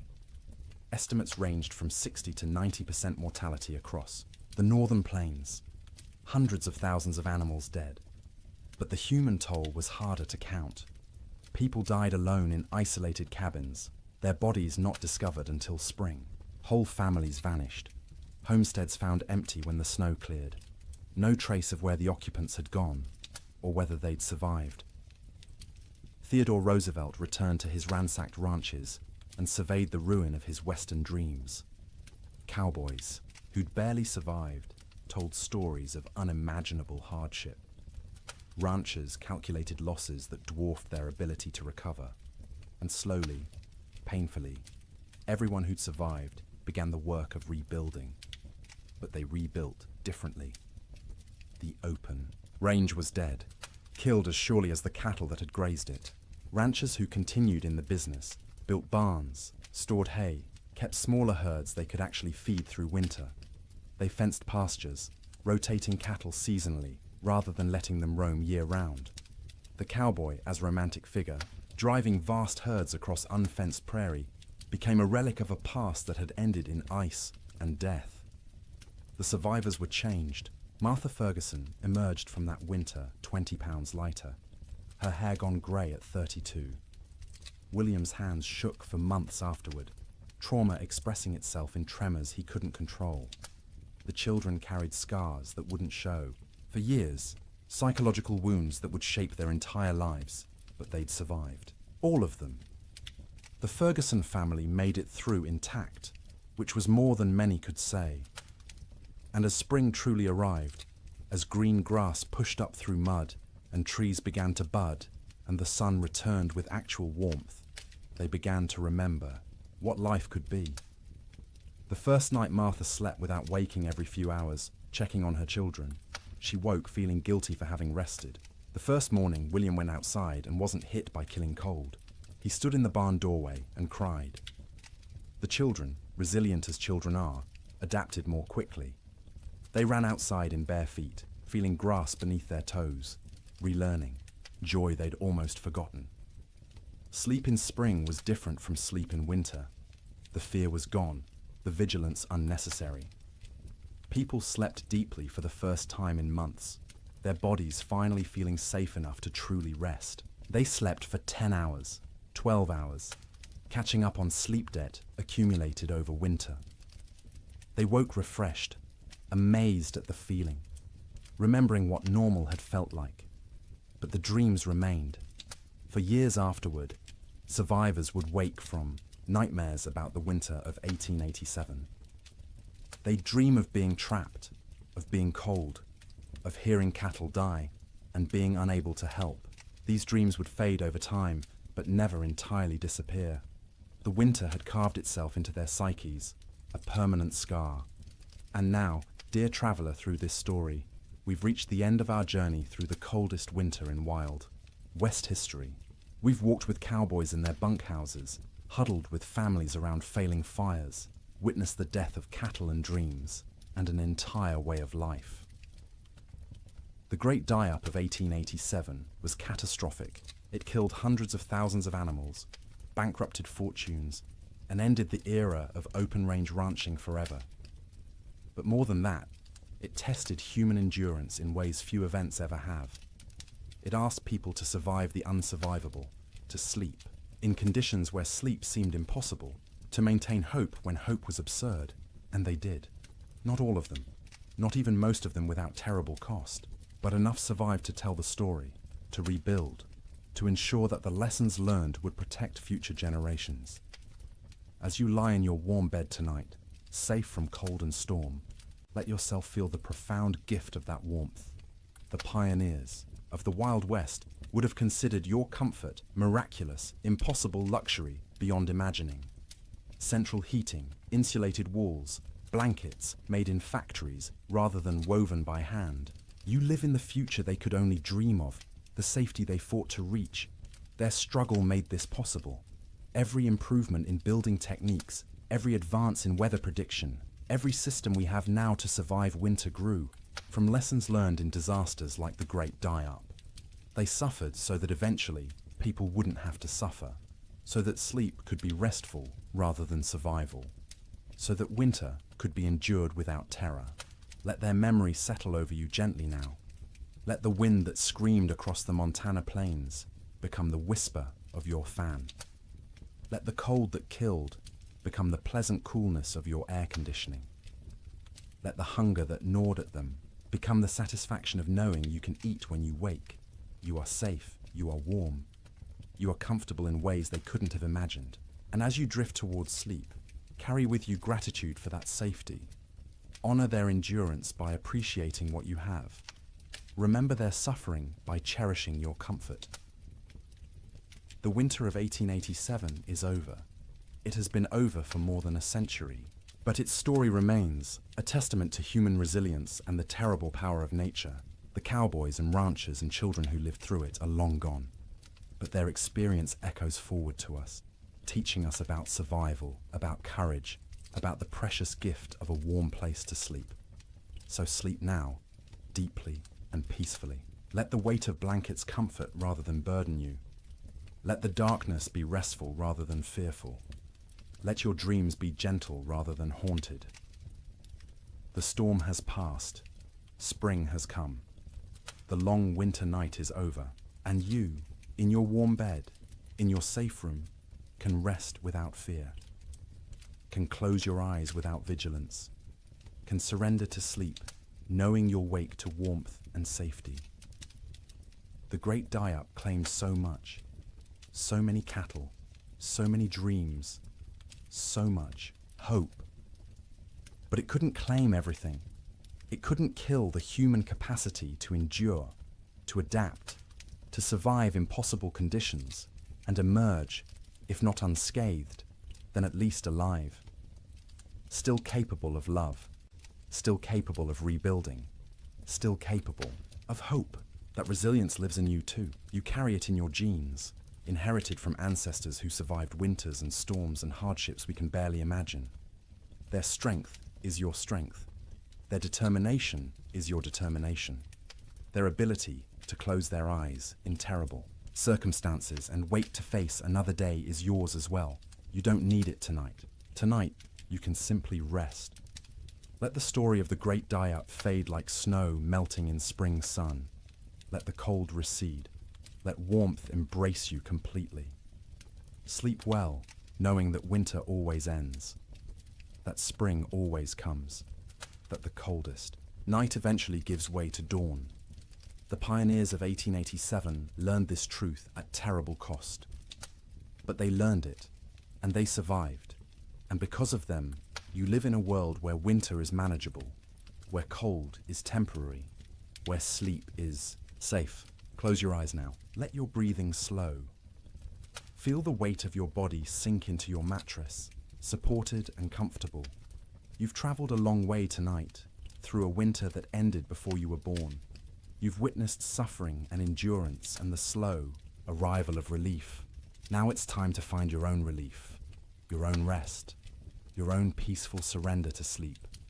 The wind has stopped screaming. The cold has lost its teeth. The cattle are grazing on green grass in valleys where snow once piled 20 feet deep. And you are here, warm and safe, ready to sleep, ready to dream gentle dreams, ready to wake refreshed to a world where the great die-up is history, where winter is a season rather than a death sentence, where sleep is rest rather than survival. Good night, traveller. Thank you for joining me on this journey through the coldest winter in Wild West history. May your own sleep be everything those pioneers couldn't have. May you wake warm and safe, grateful for the comfort that cost them so much to achieve. The storm is over. Spring has come. Sleep well. Good evening and welcome back, friends. Tonight, we are going to journey through the Great Famine Winter, when medieval Europe froze for 7 years. As always, let me know where in the world you are listening in from. Get cozy, settle in, and let's begin. In the spring of 1315, a mother in northern England made an unthinkable decision. She locked her children inside their cottage, walked into the frozen wasteland, and never returned. But she wasn't abandoning them. She was saving them. Was she? Knew what all of Europe would soon discover was that the world itself was dying. The rain wouldn't stop. The cold wouldn't break. And for the next 7 years, winter would reign supreme. Her name was Marjorie of Durham, and her neighbours found her children 3 days later, alive, huddled around the last embers of their fire. The eldest, a boy of 9, clutched a note his mother had left. The priest who recorded it wrote that his hands shook as he read her words aloud. My flesh will buy them grain. My absence will grant them mercy. Tell them I walk toward God, not away from them. You see, Marjorie had understood something terrible.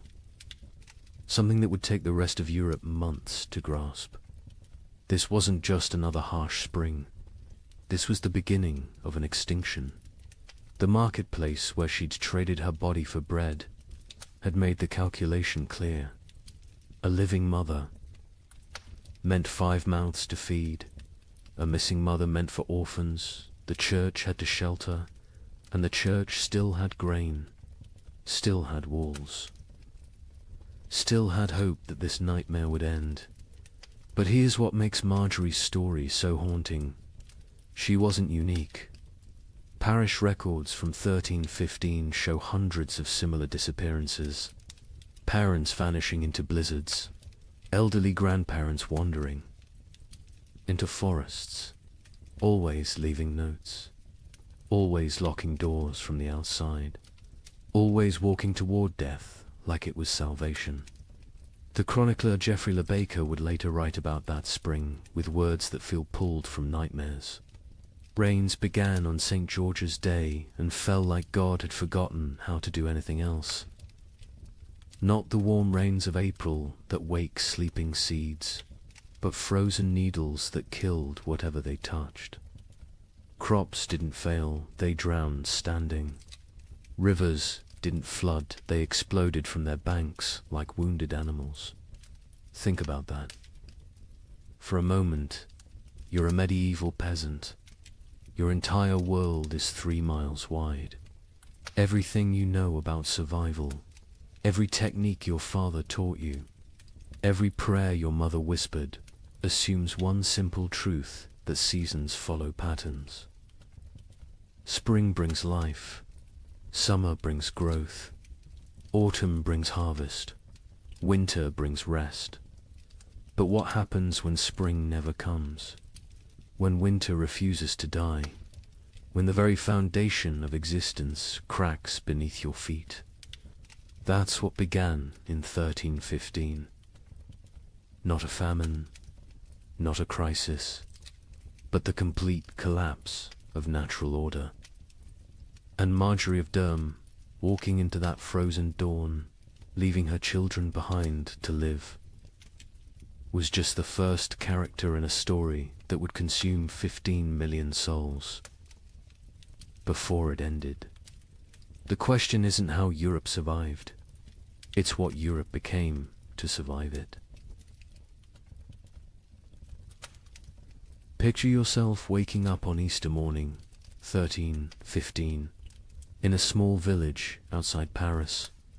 Your neighbor Johannes jokes about yesterday's rain ruining his seedlings. His wife laughs, saying one wet spring never hurt anyone. Within 6 months, Johannes will trade his youngest daughter for a bag of moldy grain. His wife will disappear one night, and the village will pretend not to notice the fresh meat at the butcher's stall. But this morning, they're still laughing. The peculiar thing about catastrophe is how quietly it arrives.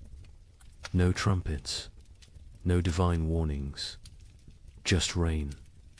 Endless, crushing, biblical rain that began falling across Europe in May 1315 and simply didn't stop. That Easter morning in Kratzy-le-Chapelle, 20 miles from Paris, felt like any other.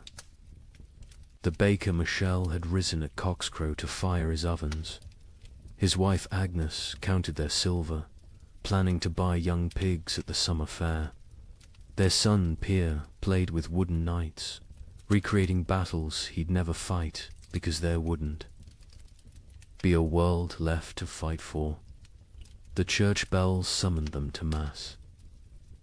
Father Bernard, still young enough to believe suffering had meaning, delivered a sermon about resurrection, about new life, about God's promise that seed time and harvest would never cease.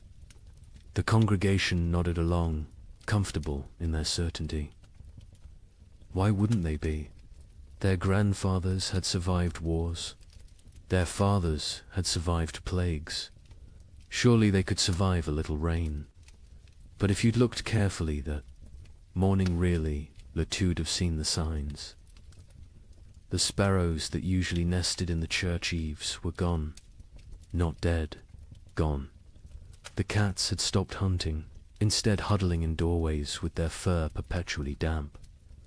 And the old women, the ones who remembered the harsh winter of 1258, had started hoarding soldat. Johannes, the man who joked about his seedlings, was a cloth merchant. Successful enough to own 2 cows and rent 3 strips of land. His wife Marie had borne him 7 children, 4 still living, which made them lucky by medieval standards. Their youngest, Isabel, had just turned 6, hair like spun gold. Her father would say, worth its weight in gold, someone else would say 6 months later, weighing her against a sack of spoiled wheat. The rain that Easter was unusual only in its persistence. It had fallen for 3 days straight, turning the roads to mud, keeping the holiday merchants away. But rain in April wasn't catastrophe, it was inconvenience. The real terror wouldn't begin until May 15th, the feast of St. Dymphna, when the rain turned cold.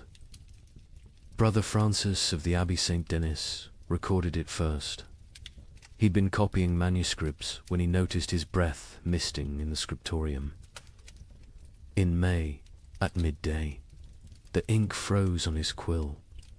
He thought perhaps illness had taken him. Fever turned backward into chills. Then he saw the other monks rubbing their hands, saw the frost forming on the inside of the windows.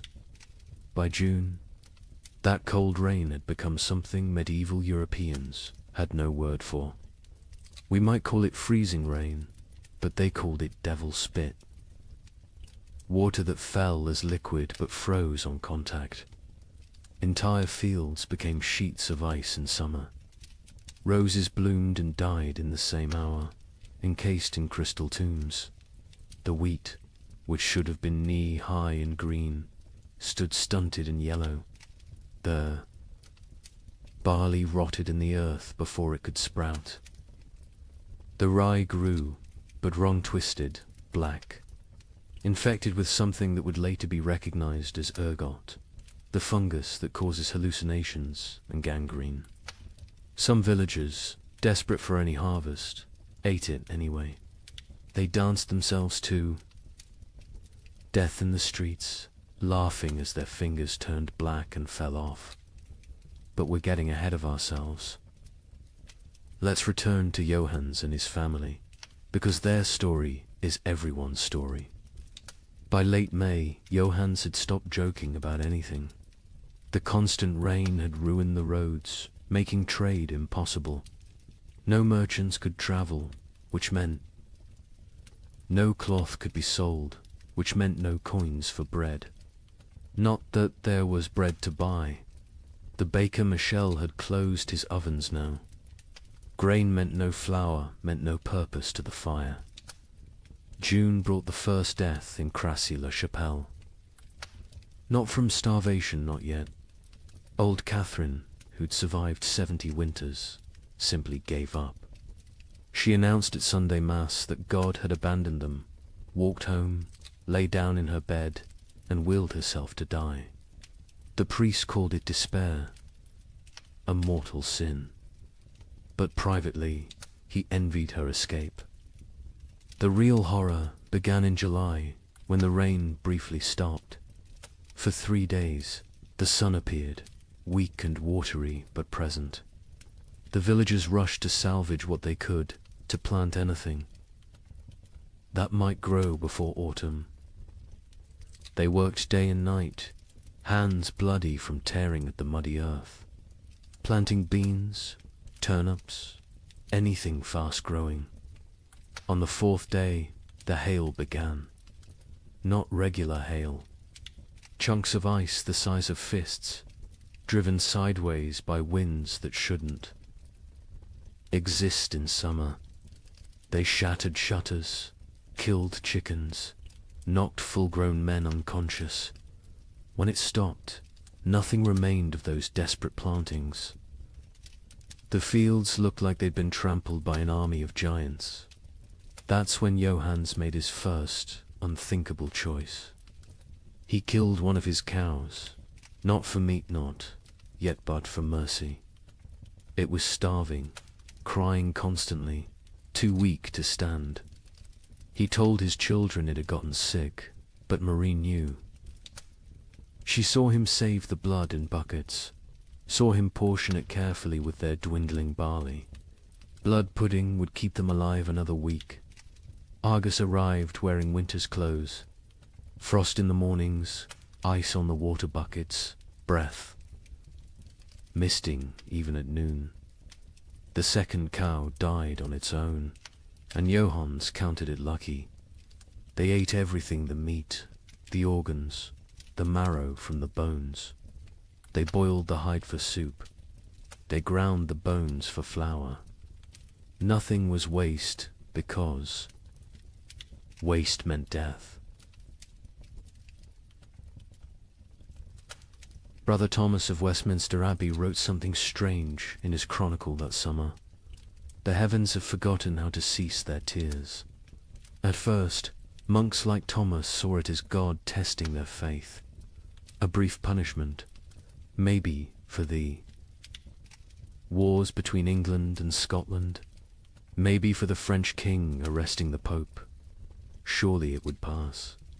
But then came the letters from sister monasteries. From Cologne, our fields are lakes. From Florence, the Arno has swallowed 3 villages. From Krakow, the children ask what the sun looked like. What terrified Thomas wasn't the rain itself, it was the temperature.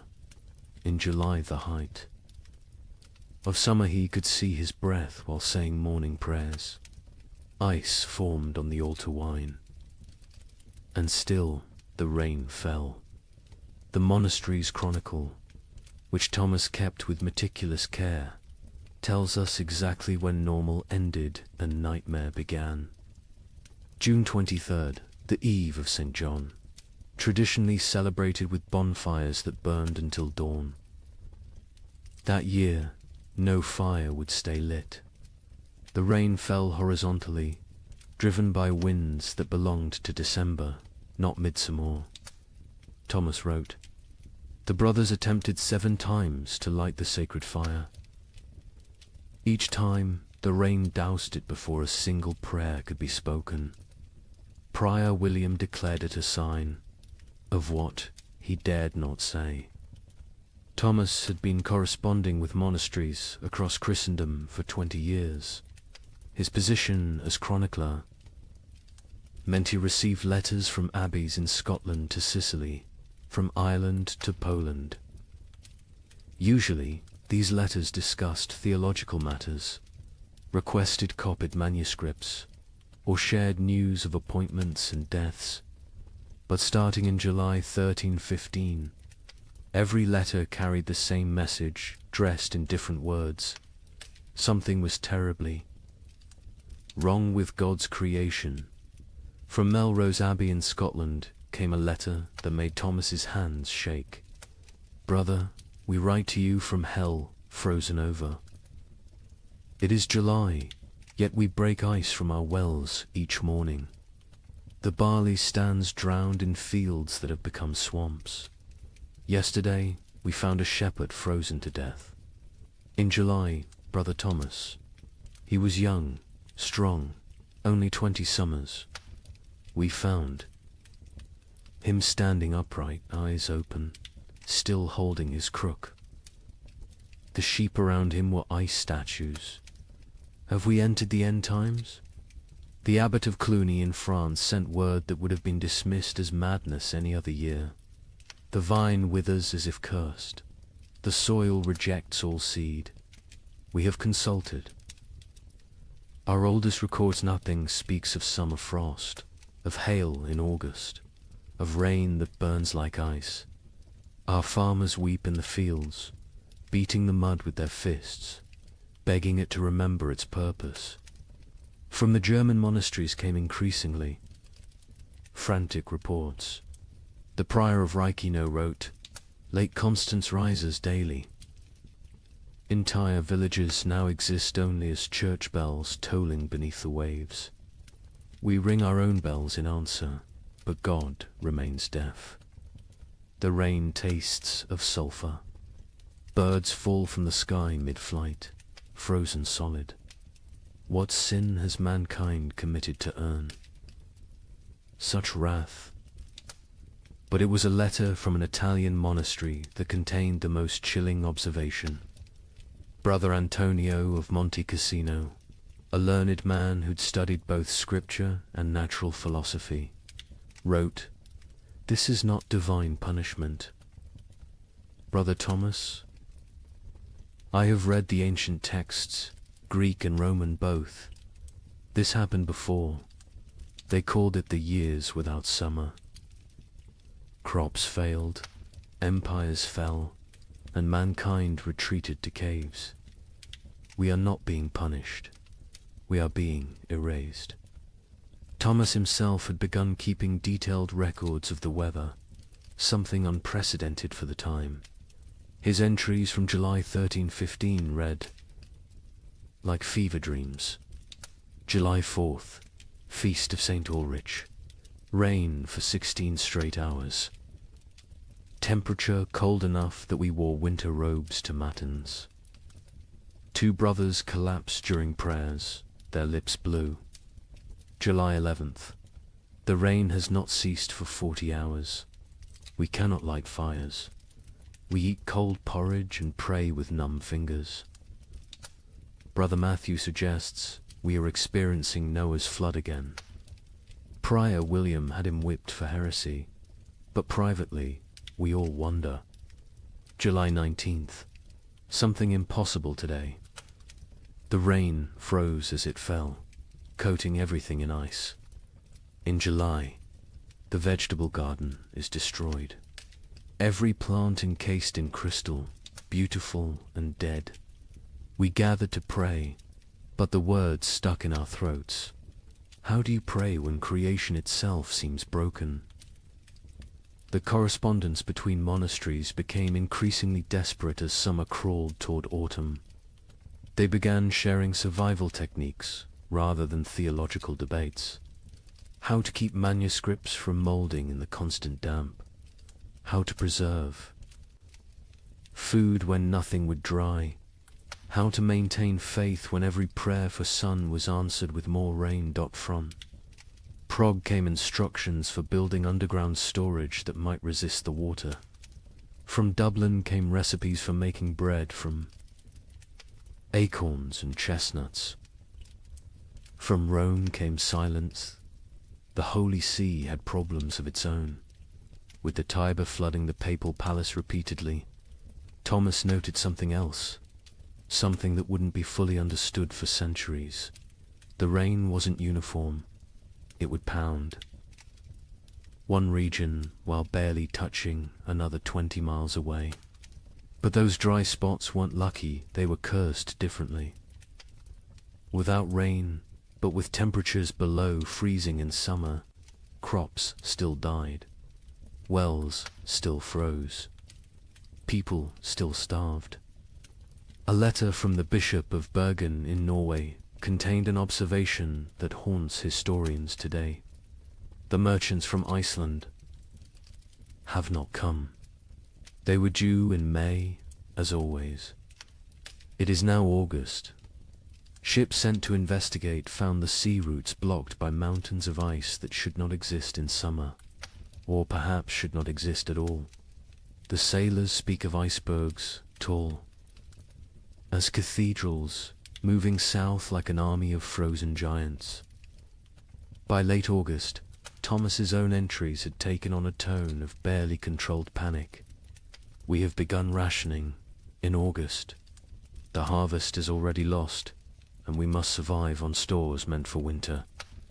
But what winter awaits us if summer itself has become frozen?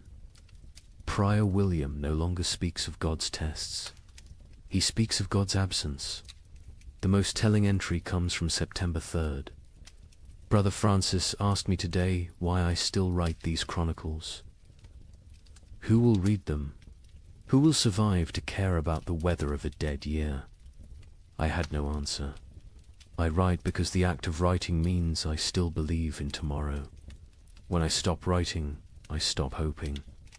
So I write of rain, of cold, of death creeping closer. I write because someone must witness the ending of the world.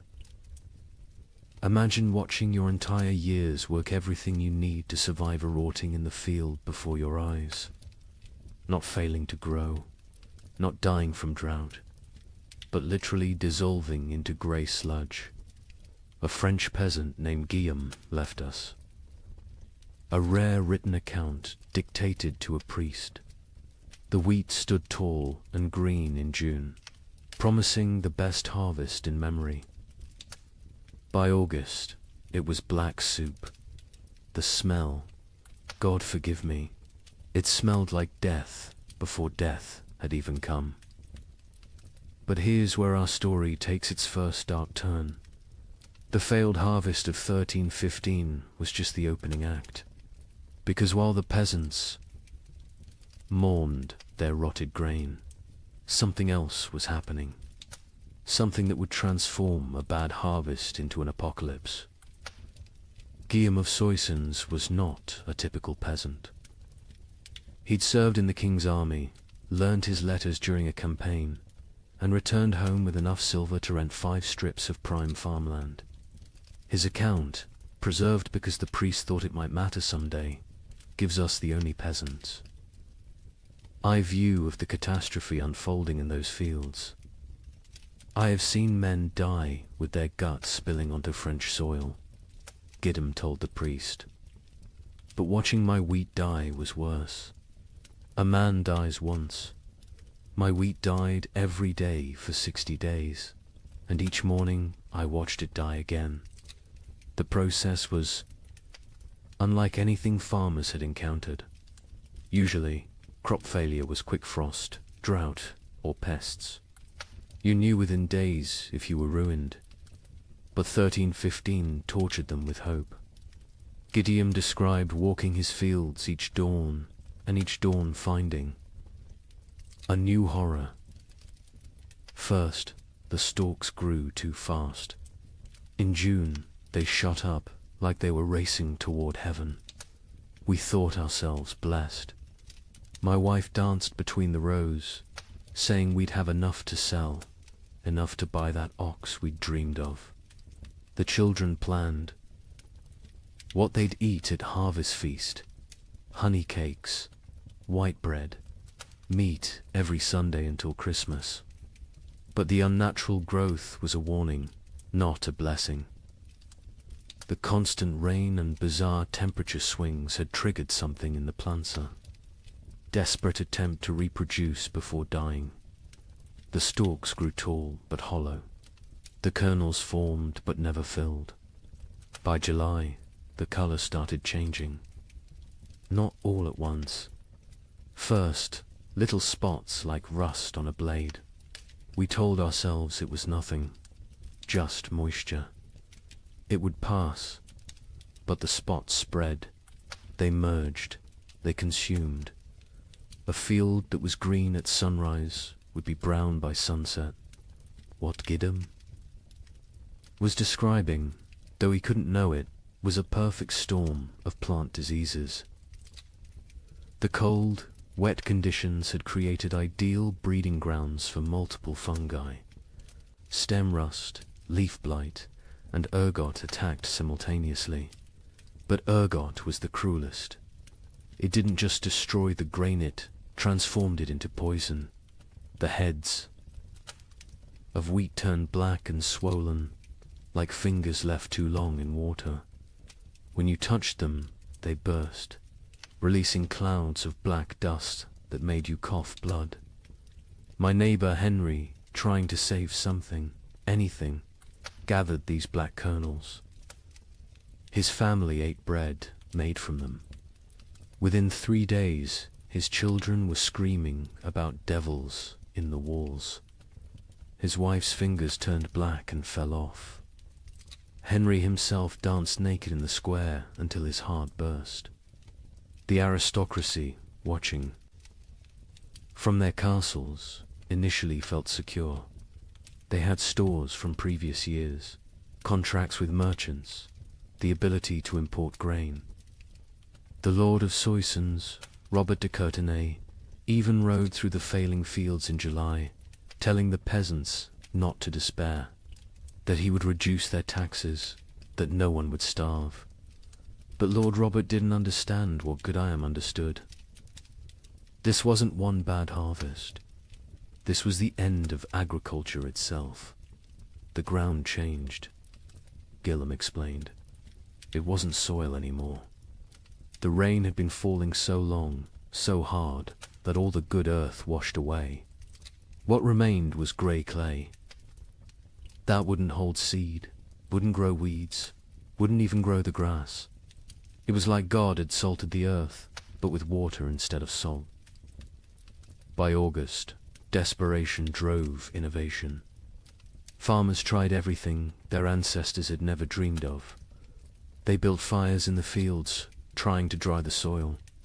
They dug drainage ditches that filled faster than they could empty them.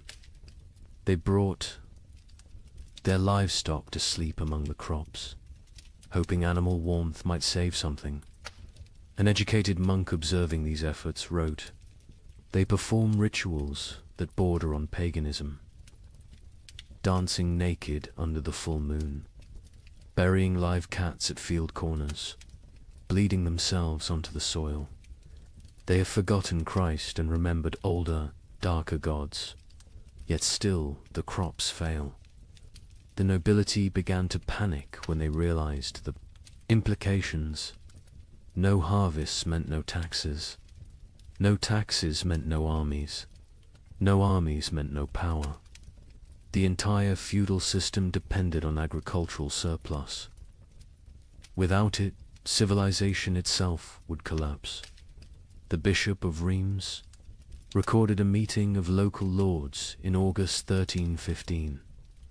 Lord Thibaut suggested we take what grain remains by force, store it in our castles, and let God sort the living from the dead. Lord Gautier proposed we sell our lands to Italian merchants who don't yet know of our catastrophe. Lord Felipe said nothing, just sharpened his sword throughout the meeting. We all knew what he was thinking. When the starving masses come, sharp steel might buy us more time than prayer. But it was Gwellam's final observation that proved most prophetic. The worst part wasn't the hunger we knew was coming. It was what hunger would make us become. I saw my neighbor Marcel looking at his plump daughter differently. Not with fathers. Love with a butcher's calculation. I saw wives eyeing husbands who'd grown too weak to work. I saw children forming packs, like wolf cubs learning to hunt. The priest asks me what I think God wants from us. I tell him God is done wanting. Now he's taking, and he's going to keep taking until there's nothing left but rain and mud and sigh. And mud and sigh. The memory of what men used to be before they became animals again. The failed harvest of 1315 wasn't measured in bushels of lost grain. It was measured in the systematic destruction of hope. Every rural community in Europe had lived with the same rhythm for 1,000 years. Plant in spring, tend in summer, harvest in autumn, survive on stores through winter. That cycle was civilization. And in 1315, the cycle broke. By September, even the weeds had given up. Fields that should have been golden with wheat or barley were instead grey seas of mud, punctuated by the black skeletons of dead trees. The only things that grew were fungous, bulbous things that appeared overnight in colours nature had never intended. Purple, electric blue, sick yellow. Children who ate them died laughing. Adults who ate them died screaming. The recording. Priest added his own note to Gwillim's testimony. This man speaks truth. I have seen the fields myself. They look like God's own graveyard, waiting for the corpses that will soon fill them. We are not facing a famine. We are facing an extinction. May whoever finds this record pray for our souls, for by the time you read this, we will surely be past praying for ourselves. In September 1315, a strange sickness appeared among the cattle of Norfolk. Within days, it spread to sheep, then pigs, then horses. The animals didn't just die, they died screaming. A contemporary account describes cattle crying like humans. In their agony, their tongues swollen black, their eyes weeping blood. Modern historians call it marin, but medieval Europeans had another name for it. Devil's touch, because healthy animals would drop dead mid-step. A cow giving milk at dawn would be a corpse by noon, and the speed of transmission defied Logicantia herds gone in hours. But I haven't told you the worst part yet. The animals that survived, they changed. Horses began eating meat. Pigs turned. Feral, forming packs that hunted. And the rats. The rats disappeared entirely. Where did they go? That mystery wouldn't be solved for another 30 years, when they returned, carrying something far worse than hunger. The first recorded death was a prize bull named Samson, owned by the Earl of Norwich, worth more than most villagers earned. In a year, Samson was protected like royalty-sheltered stable, imported feed, 3 stable boys attending him constantly. On September 8th, he was healthy enough to breed. By September 9th, he was dead, his massive body twisted in angles that bones shouldn't allow. Foam tinged pink with blood dried around his mouth. The Earl's stable master, a methodical man named Walter, documented what happened next with the precision of someone who knew he was witnessing something unprecedented. The sickness jumped from Samson to the cows without touch, without sharing water, without even sharing air. They were in separate barns, yet by sunset, 17 were dead. Their deaths were not peaceful. They bellowed with voices that sounded human. They thrashed until their bones broke through their hides. They died with their eyes open, staring at something we could not see. Within a week, every cow in Norfolk was either dead or dying. But the disease didn't respect species boundaries. Sheep began falling next, their wool turning grey overnight before they collapsed. Then pigs, usually hardy enough to survive anything, started dying in ways that defied nature. They'd squeal for hours, a sound witnesses compared to children, screaming before their hearts simply exploded. A traveling merchant named Otto from Flanders recorded what he saw on the roads. "I have traveled these paths for 20 years. I know where every farm keeps its herds. Today, I counted 4,000 dead cattle between Lynn and Norwich. They lie where they fell in fields, on roads, some still standing upright, held by mud that is frozen around their legs. The smell reaches you a mile before you see them. Sweet rot mixed with something chemical, like copper left in vinegar. The speed of death was matched only by its strangeness.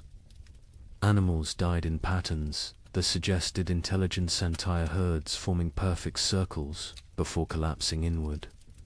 Flocks of sheep arranging themselves in lines before dying in sequence, like dominoes. Witnesses spoke of animals appearing to communicate across species before death, horses whinnying to cows who lowed back, as if sharing some terrible knowledge. But then came the transformations among survivors, and this is where chronicle accounts become almost too bizarre to believe, except that multiple independent sources confirm the same phenomena. Sir William de Ross, a knight with lands across Yorkshire, wrote to the Archbishop of York, "Your Grace must believe what I write, though it sounds like madness. My destrier, Caesar, a warhorse I've ridden into 3 battles, has begun hunting. Not grazing, hunting.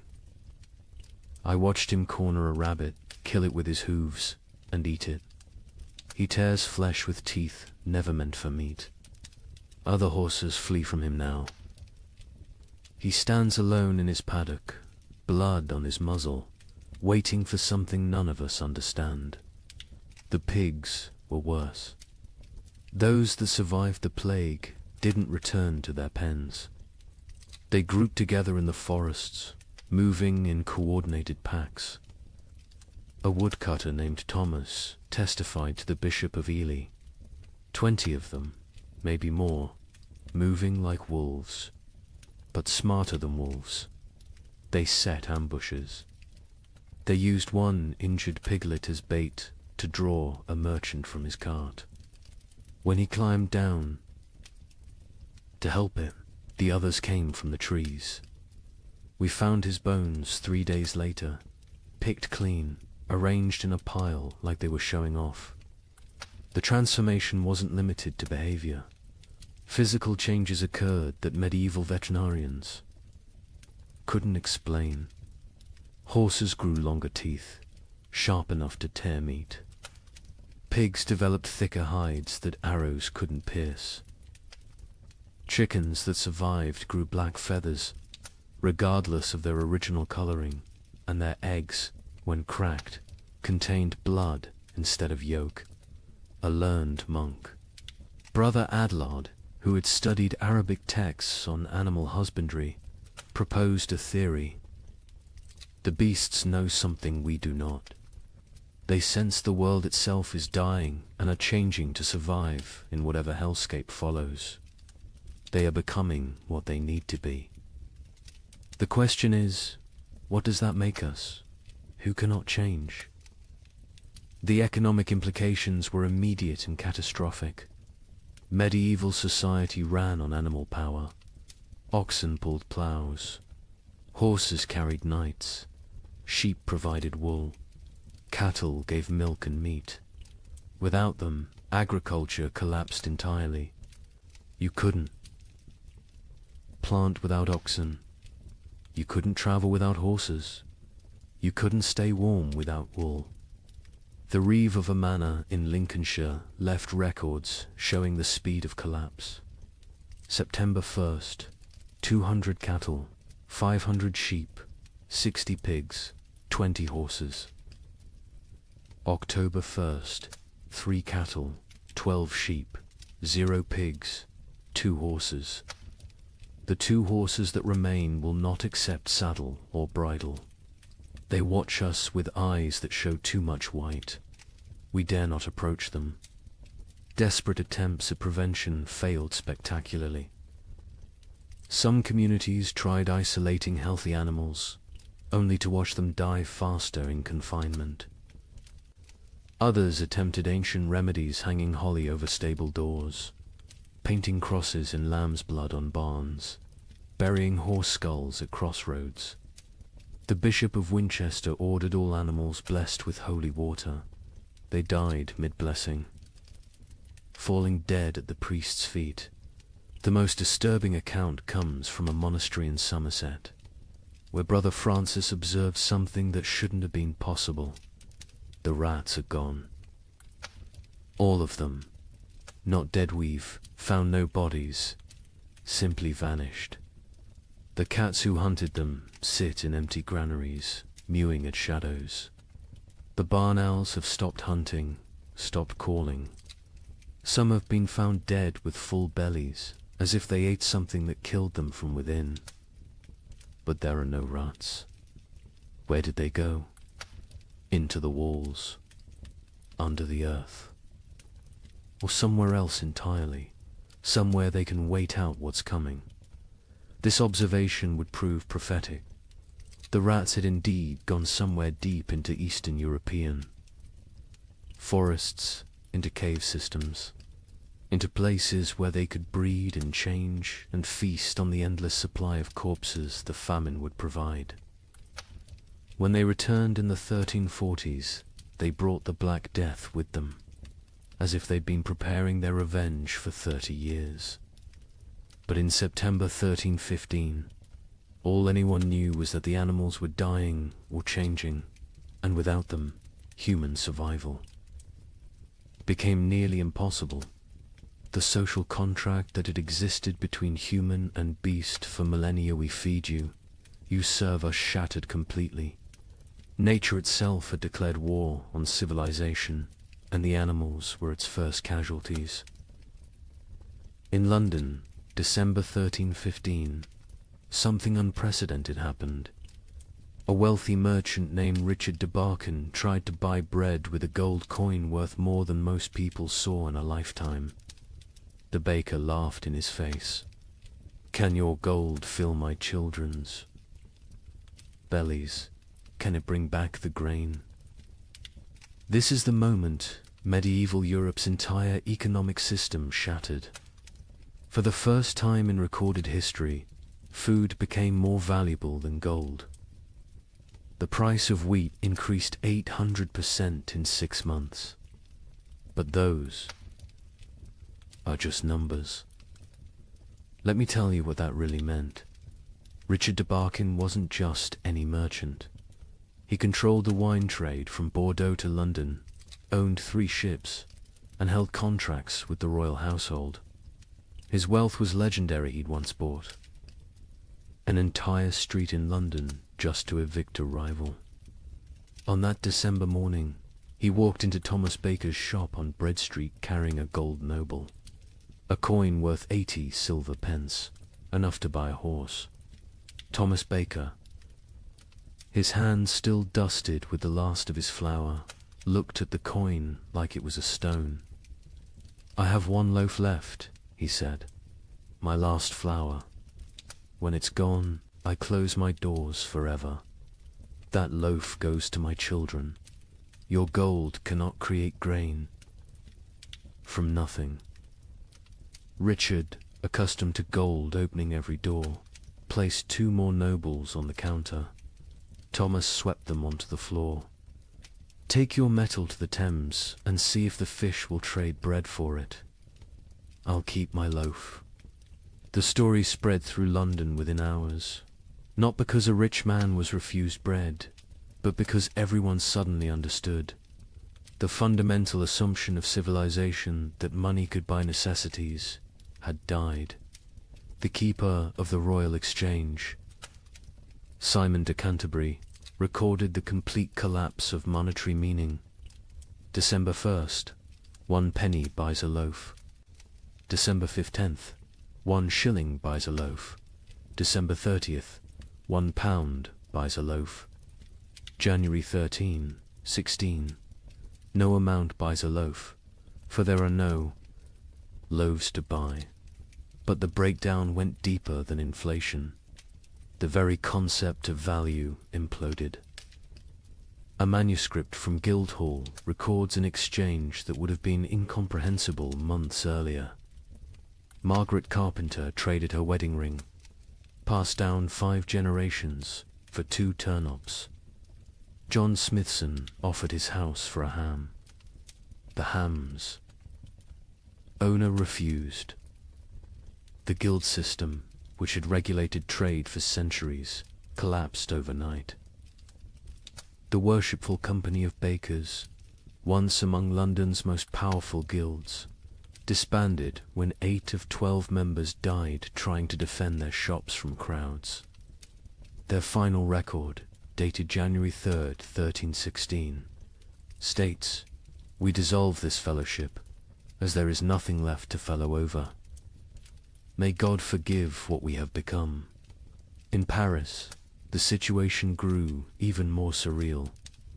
The provost of merchants, attempting to maintain order, issued daily price controls. Every morning, he'd announce the maximum legal price for bread. Every evening, bakers would ignore it entirely. One baker, hauled before the provost for charging 30 times the legal rate, responded, "Hang me if you wish. My corpse will bake no bread. Pay my price or starve legally, those are your choices." The relationship between social classes inverted overnight. A peasant with a hidden store of grain wielded more power than a duke with chests of gold. The Chronicle of St. Denis's records, the Count of Champagne, among the realm's richest men, was seen begging at a farmer's door. The farmer, who once would have been flogged for looking the Count in the eye, kept him waiting 3 hours before trading a sack of mouldy oats for the Count's sword, armor, and signet ring. Venice, Europe's commercial heart, tried to maintain normalcy through imports. The Doge sent ships to Egypt, to Constantinople, to anywhere grain might exist. Most never returned. Those that did brought news that shattered hope. The catastrophe wasn't regional. From Ireland to Poland, from Scotland to Sicily, the earth had stopped providing. A Venetian merchant's letter to his partner survives. "I have 40,000 ducats in gold. Yesterday, I tried to buy bread with it all. The baker said he'd rather throw his last loaf to the fish than trade it for coins. I offered him my palazzo. He laughed and said, 'Can I eat marble? Can I digest paintings? We have invented money, created banking, built commerce. None of it matters when there is nothing to buy.'" The church, traditionally the provider of last resort, faced impossible mathematics. The Abbey of Cluny's accounts show their dilemma starkly. We have grain for 300 souls for 6 months. 7,000 souls crowd our gates. If we feed all 4, compassion's sake, all die in 3 weeks. If we feed only our brothers, we survive but lose our purpose. Christ multiplied loaves and fishes. We can only divide and subtract. Some monasteries chose martyrdom through generosity, opening their stores until empty, then dying with those they tried to save. Others became fortresses, monks armed with clubs defending walls, while starving crowds pleaded outside. The abbot of Glastonbury wrote, "We have become what we swore never to be, choosers of who lives and who dies. Each grain of wheat is a decision. Each meal is a judgment. We are not God, yet we play him daily." The collapse of money created new forms of trade that horrified contemporary observers. The Bishop of Lincoln recorded, "Women sell themselves, not for coin, but for bread. A loaf buys what gold cannot. Mothers auction their children to whoever can feed them. These are not choices. These are mathematics of survival." In Hamburg, they developed a grotesque solution: the flesh market. Not selling human flesh, not yet, but selling the promise of it. People would sign contracts pledging their bodies after death in exchange for food while living. A German merchant wrote, "The dying sell their future corpses for present bread. Buyers mark their purchases, waiting like vultures. When someone falls, arguments break out over whose property they've become." The English crown attempted to maintain control through force. Edward II issued proclamations making food hoarding punishable by death. The result: those with food hid it better. Royal agents searching for hidden grain often found families dead of starvation, sitting around empty tables, having hidden their food so well they couldn't find it themselves in their final delirium. A royal clerk named William de Dean recorded, "The futility. We hanged a man for hiding grain. The crowd watching the execution fought over his shoes before he stopped kicking. We cannot hang hunger. We cannot execute starvation. The king commands the rain to stop, the crops to grow, the natural order to restore itself. The rain continues. The king might as well command the dead to rise." By February 1316, even the concept of theft had changed. How could taking food be a crime when not taking it meant death? London's courts stopped prosecuting food theft after jurors refused to convict. One judge wrote, "A man stole bread from a child. The child's mother killed the thief with her bare hands. Who is the criminal? Who is the victim? Our laws were written for a world where food existed. That world is gone." The most profound change was in how people understood wealth itself. For 1,000 years, wealth meant gold, land, titles, power. Now it meant calories. The Archbishop of Canterbury observed, "A beggar with a hidden turnip is richer than a lord with a castle." We spent centuries accumulating treasures that now mean nothing. We should have been stockpiling grain. But who could imagine a world where gold couldn't buy bread? Who could conceive of money itself becoming worthless? This economic collapse wasn't temporary. Even after the harvests eventually returned, the absolute faith in currency never fully recovered. People remembered when gold meant nothing, when coins were just metal, when the entire elaborate system of commerce crumbled before the simple reality of hunger. They remembered when the only currency that mattered was food, and the only exchange rate was survival. Agnes's Norwich recorded in her household accounts the progression of what her family ate as 1316 dawned. January, barley bread mixed with sawdust. February, acorn flour and ground bones. March, boiled leather and tree bark. April's entry is just one line. We no longer record what we eat. The creativity of starvation is horrifying. Pine needles ground into paste.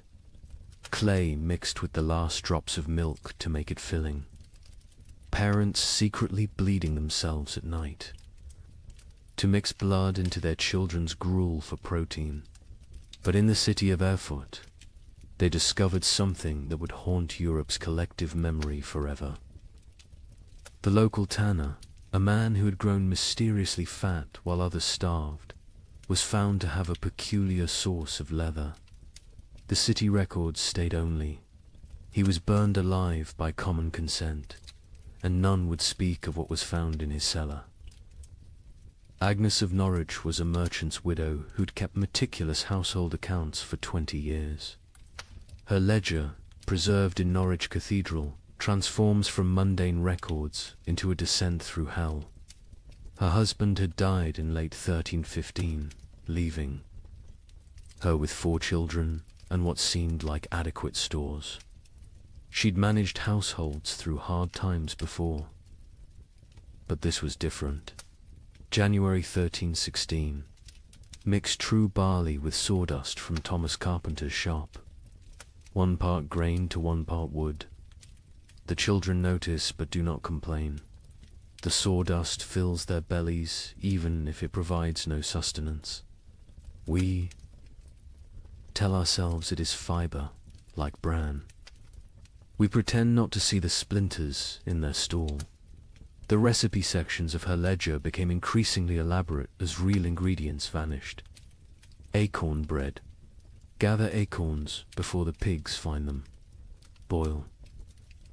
7 times to remove bitterness, the water turns black as sign. Dry what remains. Grind with stone's mill wheels are too precious for such base material. Mix with water and anything that binds egg. If God provides, blood if he doesn't. Bake until it stops smelling of forest rot. By February, even her precise nature couldn't hide the desperation. Bone meal from the butcher, he claims it's sheep, but the fragments look human-sized. I do not ask. Mix with the last acorn flour. Add melted snow-clean snow from rooftops, not the ground where the dead have lain. The children eat, their teeth hurt from the grinding. Better tooth pain than belly pain. A travelling monk who sheltered with Agnes that February wrote his own account. The widow feeds her children soup that is merely hot water, with leather boiled until it releases some essence of the animal it once was. She watches them drink it, with such intensity as if her gaze could transform it into beef stew. The youngest boy asks what meat this is. She says it is shukau. He accepts this. The substitutions became a science. Flemish merchants developed detailed guides for extending food that read like alchemical texts. Pine needle tea provides the sensation of eating when boiled thick enough. Add chalk dust for substance. The stomach believes it is full for precious hours. Warning: more than 3 cups daily causes blood in the urine. In Paris, a baker named Henri Fouquet was arrested for his miracle bread that stayed fresh for weeks. Under torture, he revealed the secret. Ground bones mixed with plaster, baked with real flour, spread only on the outside. People see bread. Smell bread, initially tastes bread, he confessed. By the time they realize it's mostly limestone and corpse dust, they're too hungry to care. The Guild of Physicians in Montpellier documented the physical effects of these substitutions. Patients present with bellies swollen like pregnant women, yet they starve.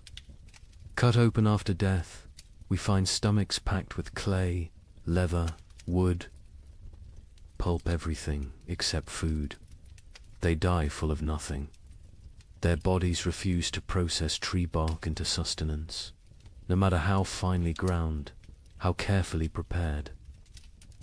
Children adapted faster than adults, developing tastes for the impossible. A priest in Reims wrote, "The young ones seek out specific trees, knowing which bark tastes less bitter. They have favorites: soak over ash, young wood over old. They teach each other which mushrooms cause the least pain, which grasses fill the belly longest." Children who should be learning Latin are instead becoming experts in eating the inedible. But March brought innovations that crossed into nightmare. Agnes's ledger, her handwriting now shaky. Martha Fisher says fresh blood from living animals goes further than from the dead. A cup drawn from a cow still walking provides more strength than meat from a week-old corpse. We take turns cutting our last goat, keeping it alive, taking just enough. It screams now when it sees us coming with the bowl. The monastery at Fulda recorded even darker adaptations.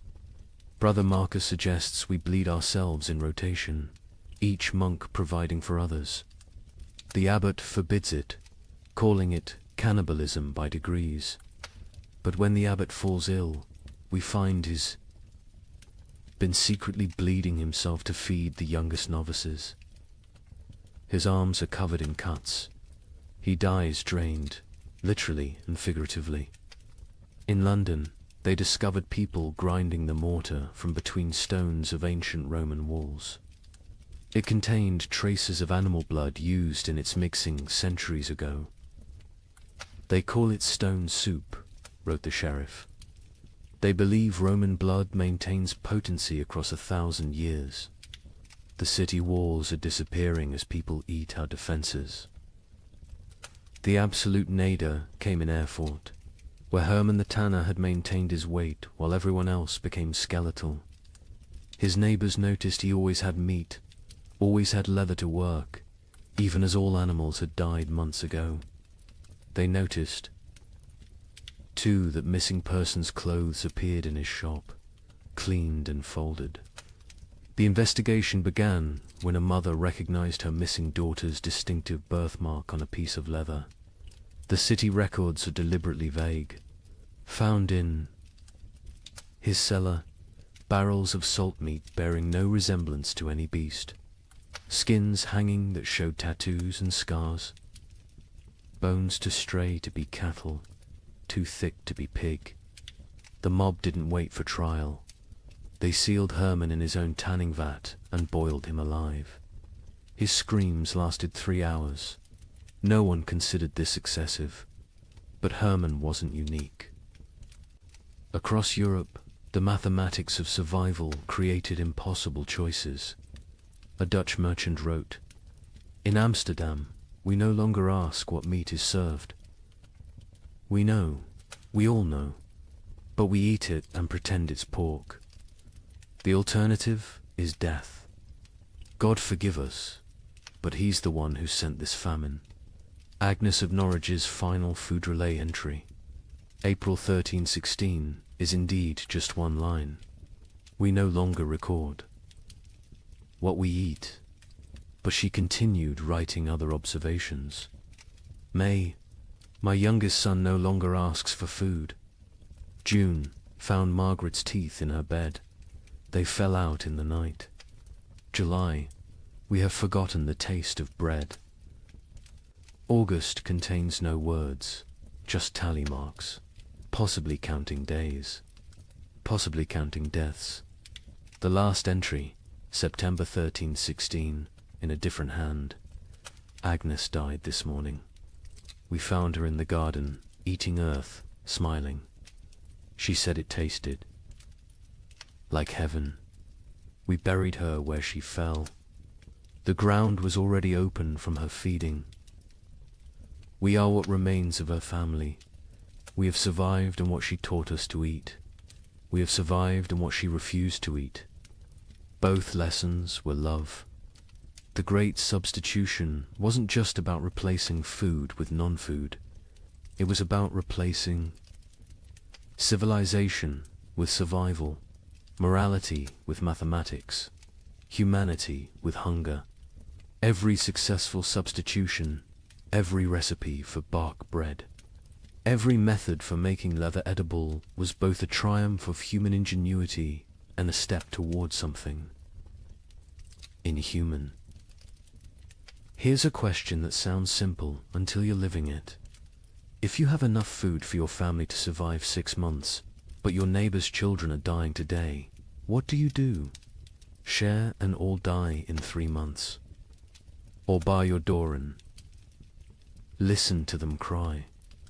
A priest in Ghent documented these impossible choices. A mother of 4, calculating exactly how much food each child needed based on their chances of survival. The strongest got more, the weakest ... didn't. She loved them all, he wrote. That's why she chose. Father Benedict of Ghent had been a priest for 30 years when the famine came. His parish records, instead of births and deaths, became a chronicle of moral arithmetic that would haunt him until his own death. He wrote not in Latin, but in common Flemish, wanting everyone to understand what survival really cost. Elizabeth van Meer, mother of 4, widow, has grain hidden beneath her floor enough for 6 months if one person eats, 3 months if to eat, 6 weeks if all 5 eat. She came to confession not for absolution, but for mathematics. Father, she said, tell me God's formula for choosing which children live. Elizabeth's children ranged from 14 to 3. The eldest, Jan, strong enough to work if work existed. The twins, Marie and Catherine, 9 years old, clever but frail. The youngest, Peter, barely walked, but consumed as much as the others. Father Benedict recorded her terrible calculus. She weighs them each week on the merchant scale.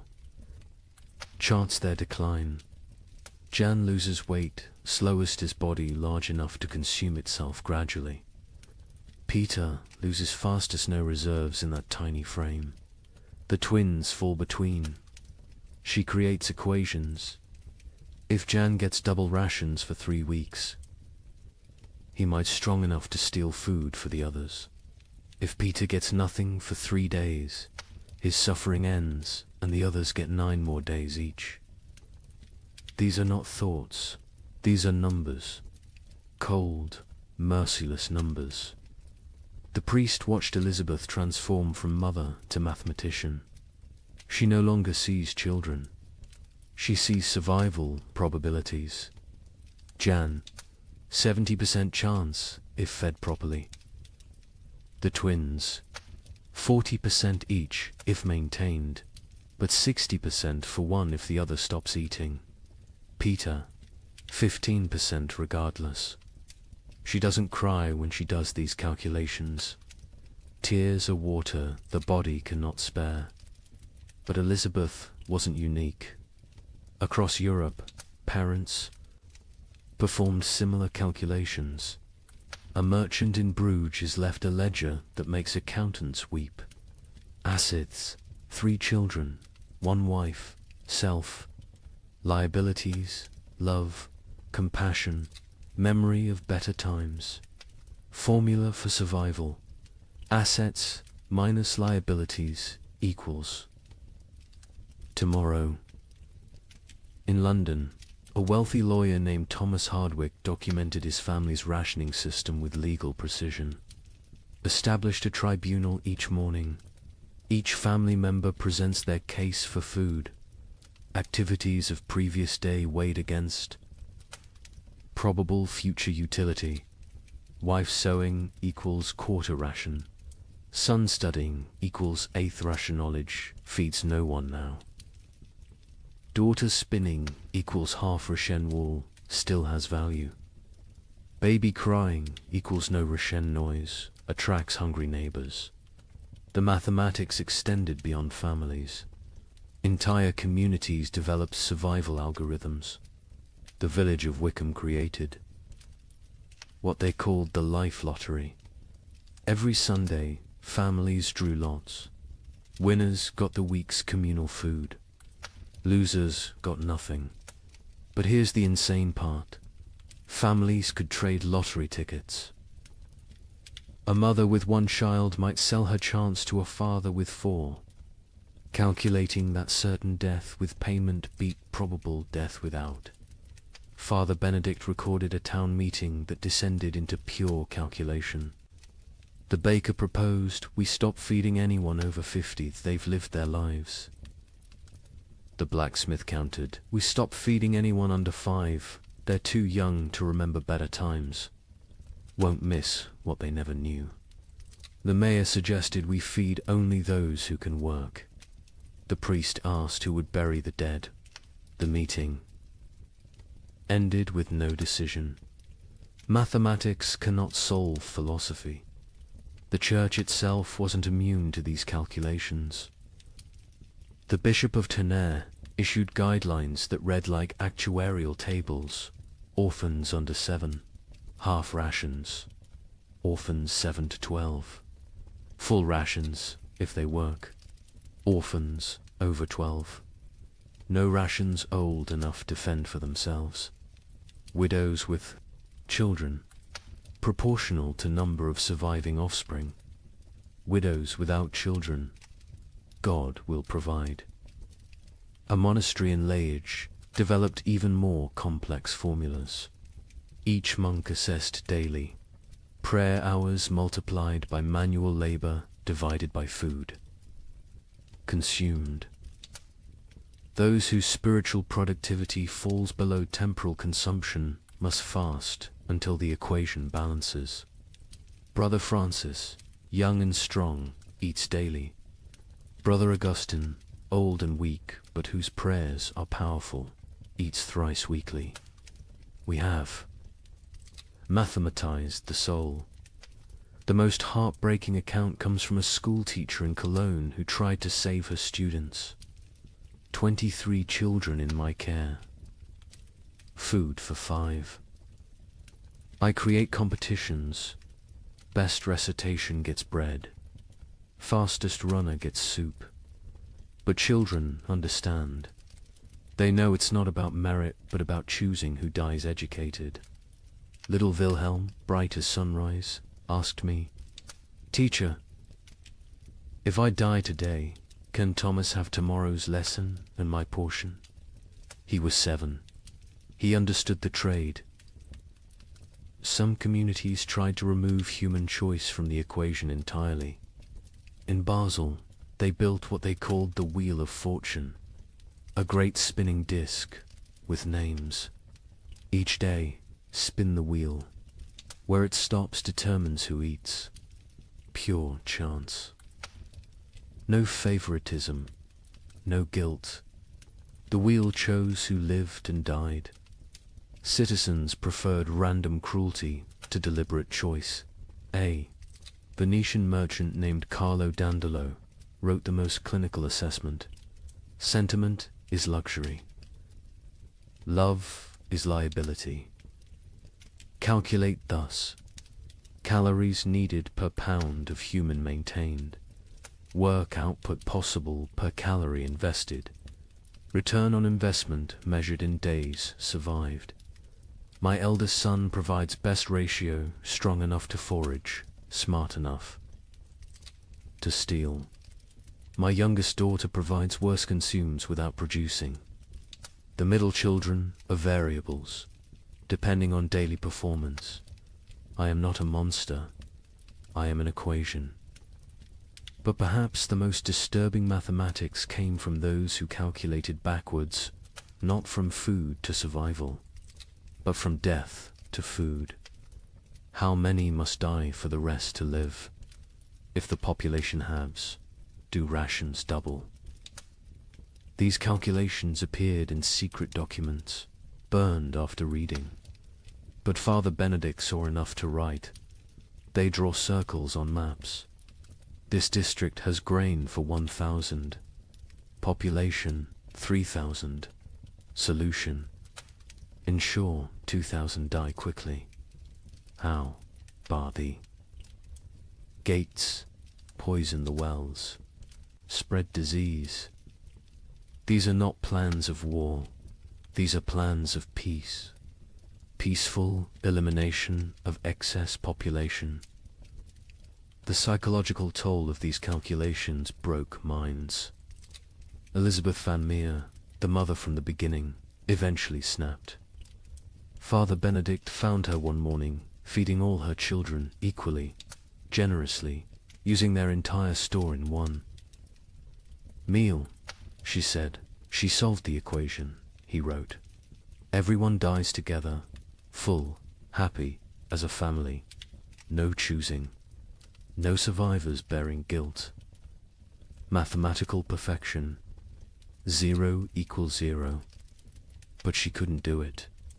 At the last moment, she hid a portion, gave it to Jan, the eldest, and walked into the forest with the 3 younger children. They found her frozen arms around the little ones, all of them smiling. Jan survived, found by traders, raised by strangers.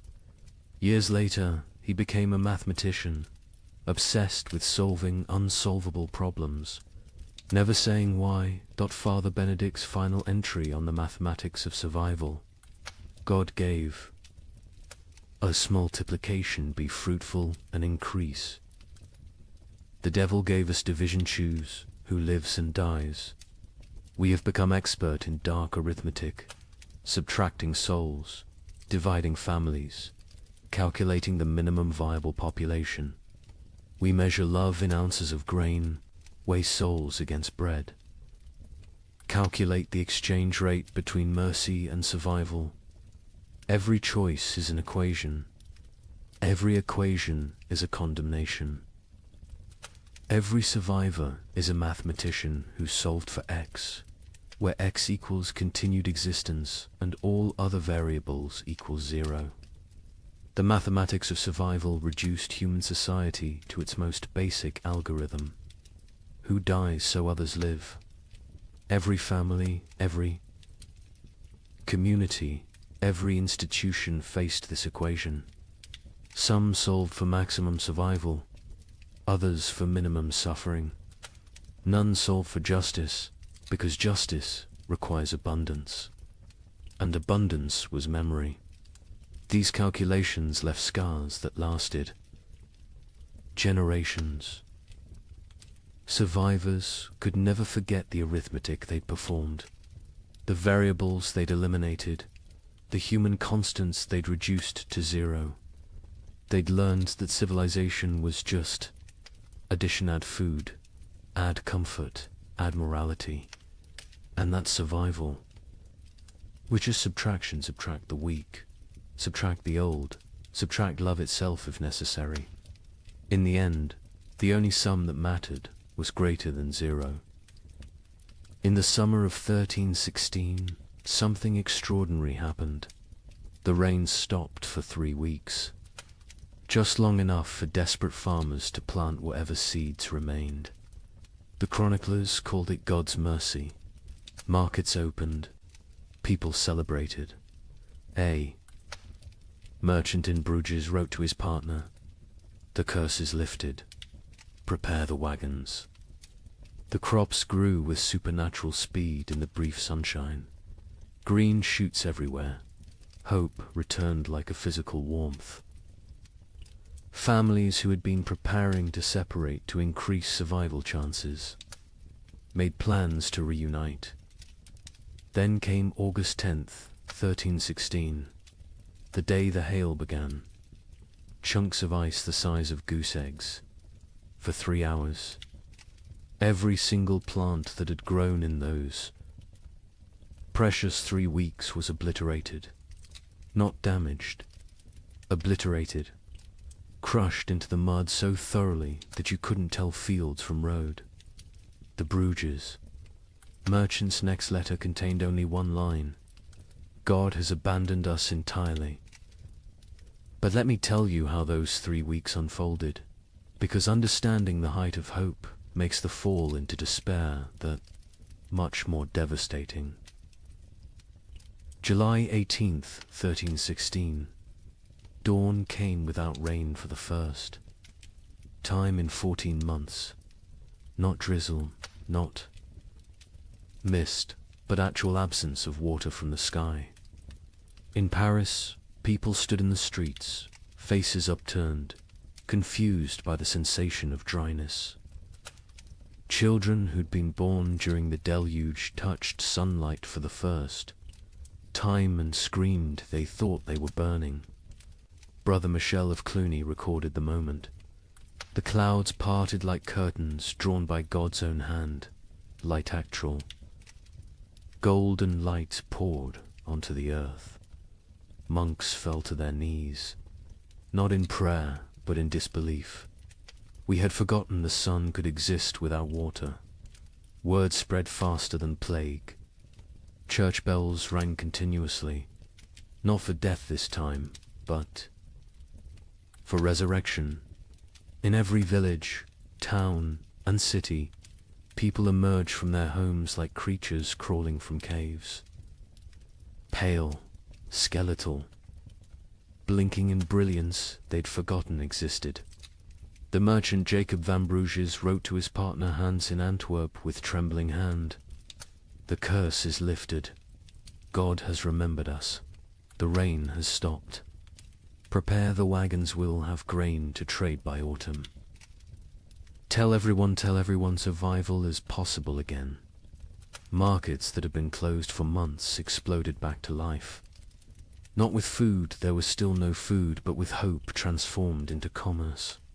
People traded promises, futures, possibilities.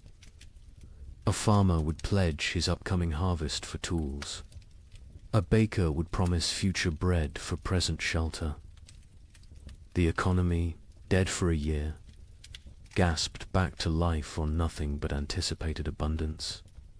The seeds came from everywhere and nowhere, hidden in walls, buried in yards, hoarded in attics. Every kernel that had been saved, just in case, was brought into the light. Some families had protected seed grain while their children starved, betting everything on this exact moment. They'd been called monsters. Now they were visionaries. The planting was religious ecstasy mixed with desperate efficiency. In Normandy, the entire surviving population, nobles, merchants, priests, children, went into the fields. The Duke of Normandy himself, who hadn't touched soil in his lifetime, was seen on his knees, pressing seeds into earth with tears streaming down his face. A young girl named Marguerite wrote in her diary, "Papa says we're planting hope. Mama says we're planting survival. I think we're planting prayers and watching to see if God makes them grow." And grow they did. The crops erupted from the soil with impossible vigor. Wheat that should take weeks to sprout appeared in 3 days. Barley shot up overnight. Beans climbed their poles so fast you could watch them move. The chroniclers, usually skeptical men, wrote of agricultural miracle. It is as if the earth, starved for so long of its purpose, is making up for lost time, wrote the Bishop of Rouen. The crops grow with such speed that farmers sleep in their fields, afraid to miss the harvest moment. Green spreads across the land like God painting with life itself. The markets transformed overnight. The champagne fairs, dead for 2 years, announced their return. Merchants who'd hidden through the catastrophe emerged with old contracts, ready to trade. Ships that had rotted in harbors were hastily repaired. Trade routes, abandoned to bandits and nature, were cleared by communities working together for the first time in months. In Florence, they held an impromptu festival. Not planned, just spontaneous explosion of joy.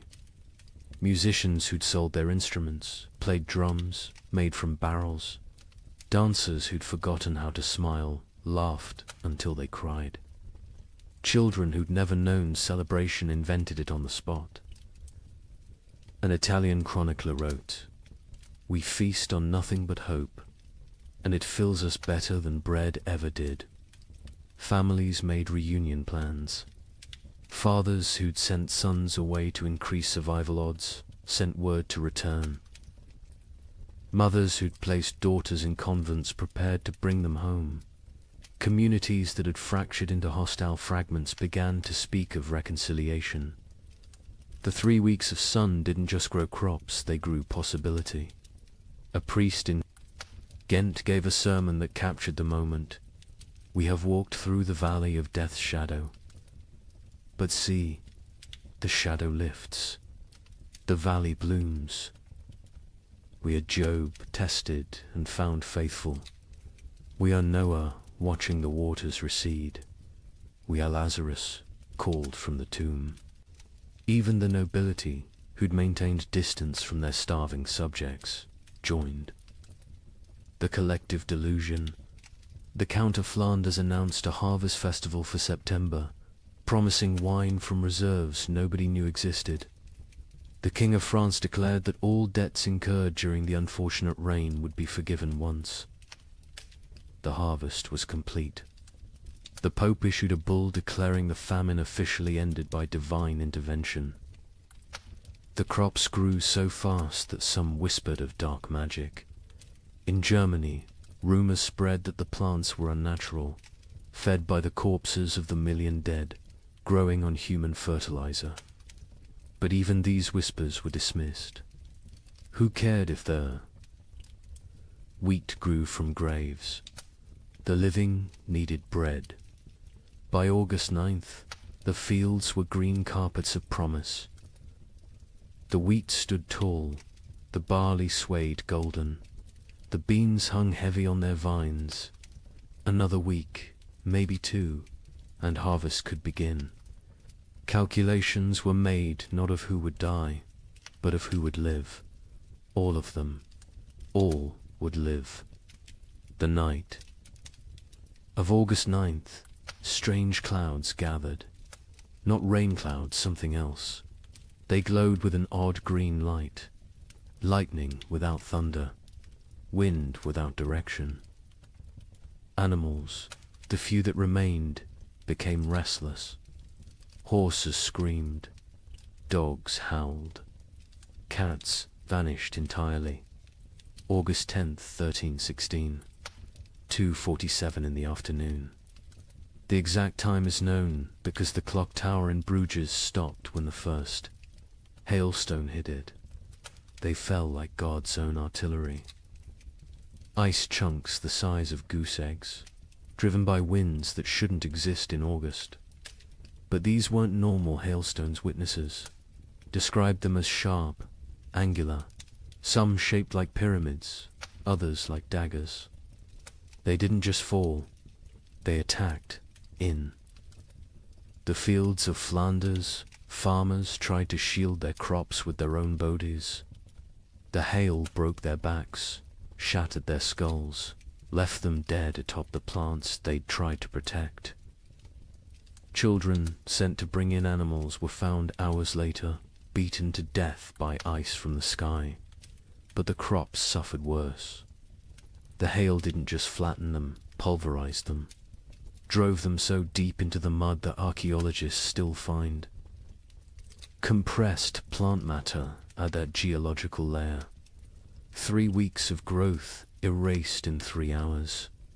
Not damage deleted. The fields looked like they'd been scraped clean by God's own hand. When it stopped, silence fell across Europe. Not peaceful silence, the silence of complete despair. People stood in their obliterated fields, unable to speak, unable to cry, unable to comprehend. The hope hadn't been gradually eroded, had been murdered in a single afternoon. Jacob van Vey. Bruges, the merchant who'd written so joyfully to his partner, sent one final letter. Not even a letter, just 8 words on a torn piece of parchment. God has abandoned us entirely. Do not come. The suicides began that evening. Not the slow suicide of starvation, but immediate, decisive ending.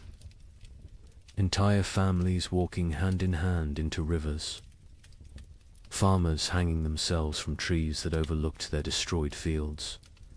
Bakers closing themselves in their ovens.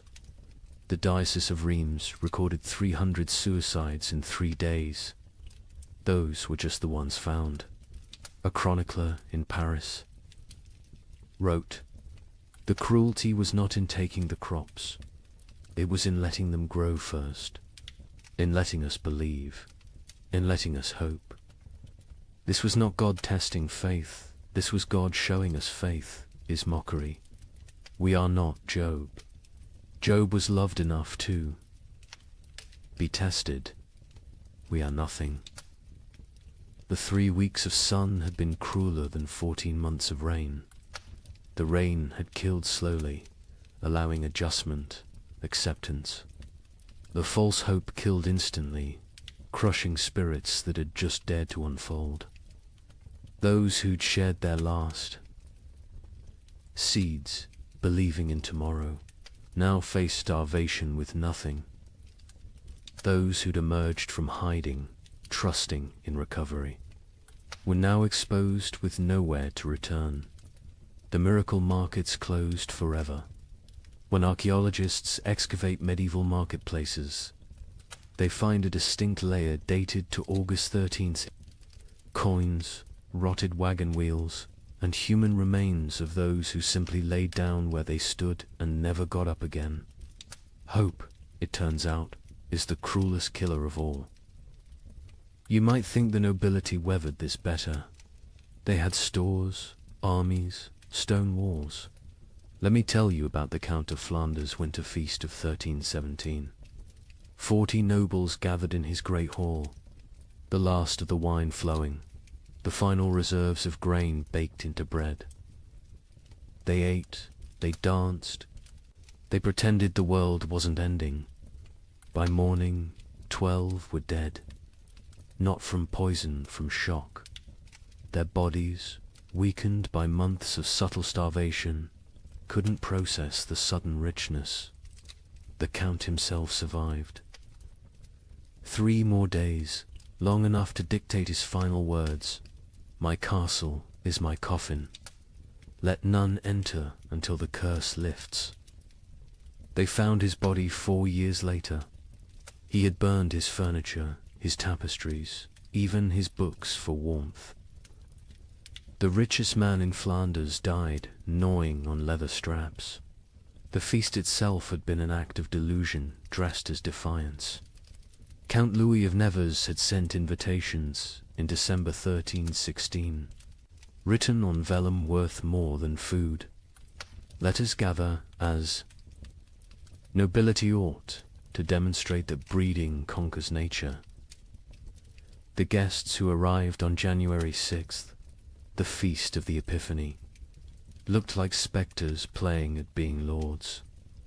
The Duchess of Brabant arrived in a carriage pulled by servants her horses had been eaten months ago. The Duke of Luxembourg wore armor that hung loose on his shrunken frame, clanking with every movement like bones in a box. The Bishop of Liege blessed the meal with hands that shook from more than cold, his episcopal ring sliding off fingers made skeletal by hunger. But they maintained the facade. They spoke of hunting parties that would never happen, of spring tournaments already impossible, of marriages between children who were likely dead. The Count's chamberlain, Robert de Bethune, later wrote in his secret diary, we dressed corpses. In silken made them dance. We were already dead. The feast was merely our funeral performed by the deceased. The meal itself was madness. After months of eating ground acorns and boiled leather, they faced actual bread, real meat, wine that wasn't mixed with water and prayers. The Count had emptied his entire reserve, deciding either everyone would survive together or die with dignity. He chose wrong. They died with neither survival nor dignity. The Countess of Hainault was the first to fall, her stomach rupturing from the sudden expansion. She died vomiting blood onto her ermine cloak, apologizing for the mess. The young Baron of Chimay collapsed with wine running from his nose, his body unable to remember how to process alcohol. One by one, they fell like dominoes, their starved systems overwhelmed by abundance. The survivors watched their friends die from eating. The cruelest irony in a world already drowning in cruel ironies.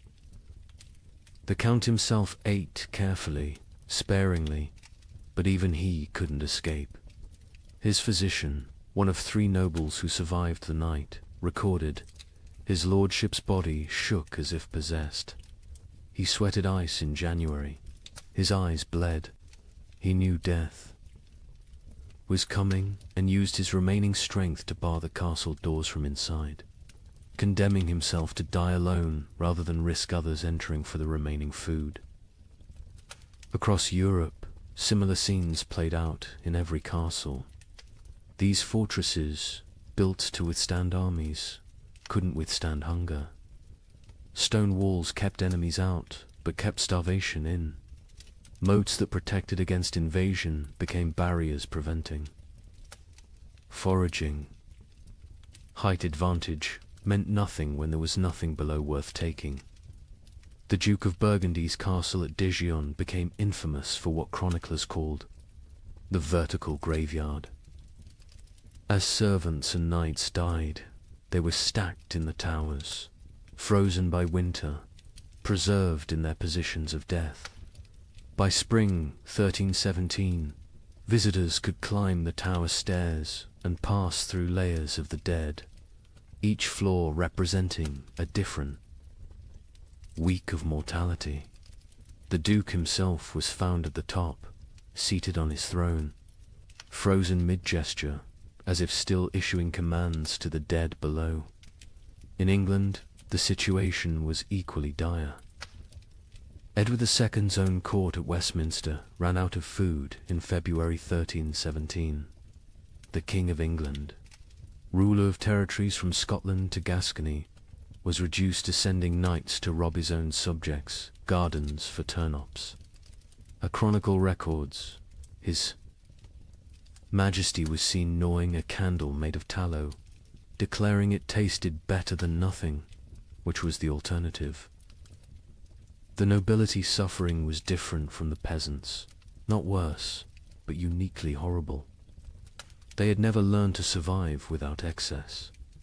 A peasant knew how to stretch grain, how to forage, how to make something from nothing. Nobles knew only how to command others to provide. When there were no others left, or nothing to provide, they were helpless.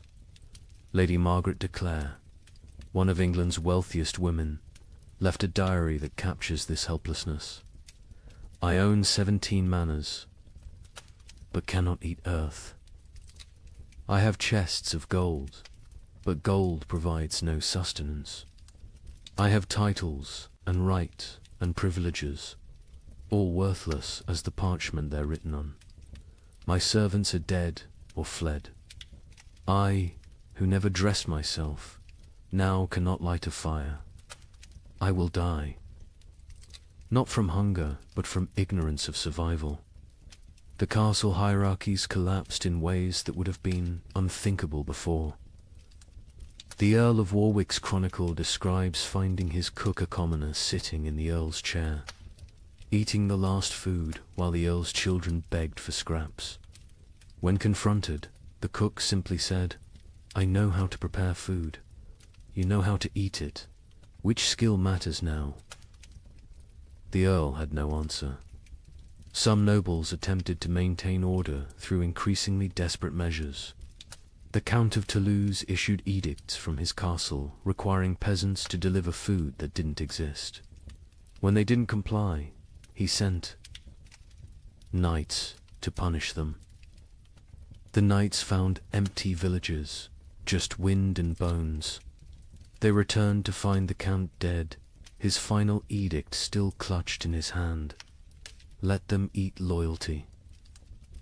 The collapse of noble authority was physical as well as social. Castles required constant maintenance, roofs needed patching, walls needed pointing, fires needed feeding. Without servants, these monuments to power became tombs of privilege. Rain poured through unrepaired roofs.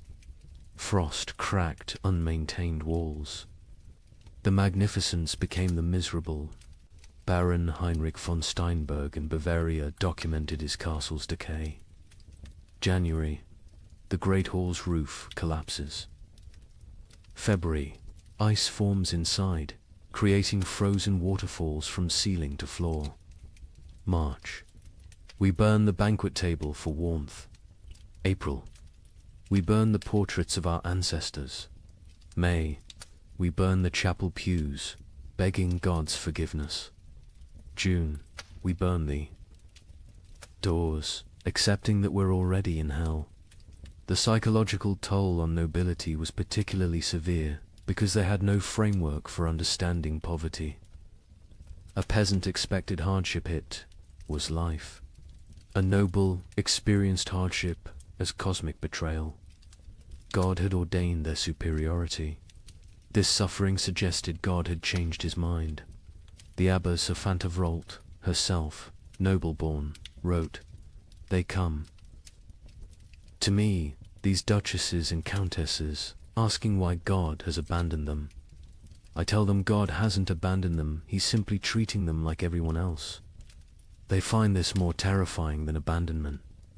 Some nobles attempted escape through marriage, not for alliance, but for food. The Count of Champagne offered his daughter to anyone who could provide a year's grain. A wealthy merchant accepted, then discovered the Count had already eaten the grain before the wedding. The merger of nobility and merchant class, which would normally take centuries, happened in months, paid for in bread. Others chose more extreme exits. The Duke of Austria held what he called the final tournament nobles, jousting not for honor, but for the right to eat the loser's horses. The Duke himself participated and lost, whether deliberately or through weakness, unknown. His horse fed 12 people for 3 days. The Duke's body fed the crows. By the winter of 1318, castle after castle stood empty, not conquered, abandoned. The noble families that survived did so by abandoning everything that made them noble. They fled to cities, to monasteries, to anywhere that might have food. Princes became beggars. Duchesses became servants. The feudal order didn't fall, it starved to death. The Count of Flanders' castle stood sealed for 4 years before anyone dared enter. When they finally broke down the doors in 1321, they found a scene from nightmare. The Count's body sat at his desk, quill in hand, having documented his own death. Day 1, alone with enough food for months if careful. Day 15, ate the cats. Day 30, ate the leather from books. Day 45, discovered one can chew tapestries for the illusion of eating. Day 60, weakness makes writing difficult. Day 71, God is silence. Day 80, I understand now, this castle was always my tomb. I just lived in it before dying in it. His final entry, barely legible: nobility means nothing to hunger. Hunger recognizes no titles, no bloodlines, no divine right. We built these castles to protect us from enemies. We never imagined the enemy would be emptiness itself. Stone walls cannot keep out starvation. Golden crowns provide no nourishment. We ruled by God's grace. We die by God's indifference. Let whoever finds this know, we were not better, we were just better fed, until we weren't. In the midst of this frozen hell, something strange began happening. Groups of people started walking naked through the snow, whipping themselves, claiming the cold couldn't touch true believers. They called themselves the Brethren of the Cross. But locals had another name: Ice Apostles. Their leader, a former monk named Heinrich, preached that the famine wasn't God's punishment, it was God's gift. He freezes the world to preserve the faithful for paradise, Heinrich declared. His followers would stand naked in blizzards until they collapsed, believing hypothermia was religious ecstasy. But here's what the chroniclers don't usually mention. In villages where the ice apostle was passed through, the death rate dropped. Not from miracles, from mathematics. Every follower who froze to death meant more food for those who remained. Heinrich of Cologne had been a respectable Dominican monk until the winter of 1316. He'd studied theology in Paris, could read Greek and Hebrew, and was known for his reasoned sermons on divine mercy. Then something broke in him. Maybe it was finding his entire monastery frozen to death during morning prayers. Maybe it was the child who died in his arms asking why God made her hungry. Whatever the cause, Heinrich emerged from that winter transformed. His first sermon as leader of the Ice Apostles was delivered naked in a blizzard outside Mainz Cathedral. You cling to warmth as if warmth is life. You fear cold as if cold is death. But I tell you, the cold is God's own embrace. The frozen are the chosen. This ice age is not ending, but beginning. God is freezing the world to preserve his faithful like saints, relics preserved in crystal. The theology was insane, but internally consistent. Heinrich taught that the great famine was actually the beginning of paradise. The cold was purifying the world. The hunger was freeing souls from flesh. Death by freezing was not death, but transformation, the body becoming one with God's frozen perfection. His followers didn't die. They crystallized into eternal forms. The Bishop of Cologne wrote in horror, Heinrich strips his followers naked, men, women, children, and leads them in procession through the snow. They sing hymns while their flesh turns blue, then black. They call frostbite God's kisses when toes fall off from freezing. They celebrate the shedding of earthly weight. They stand in frozen rivers until they cannot stand, then lay down, to complete their transformation. But Heinrich was clever in his madness. He didn't demand immediate death.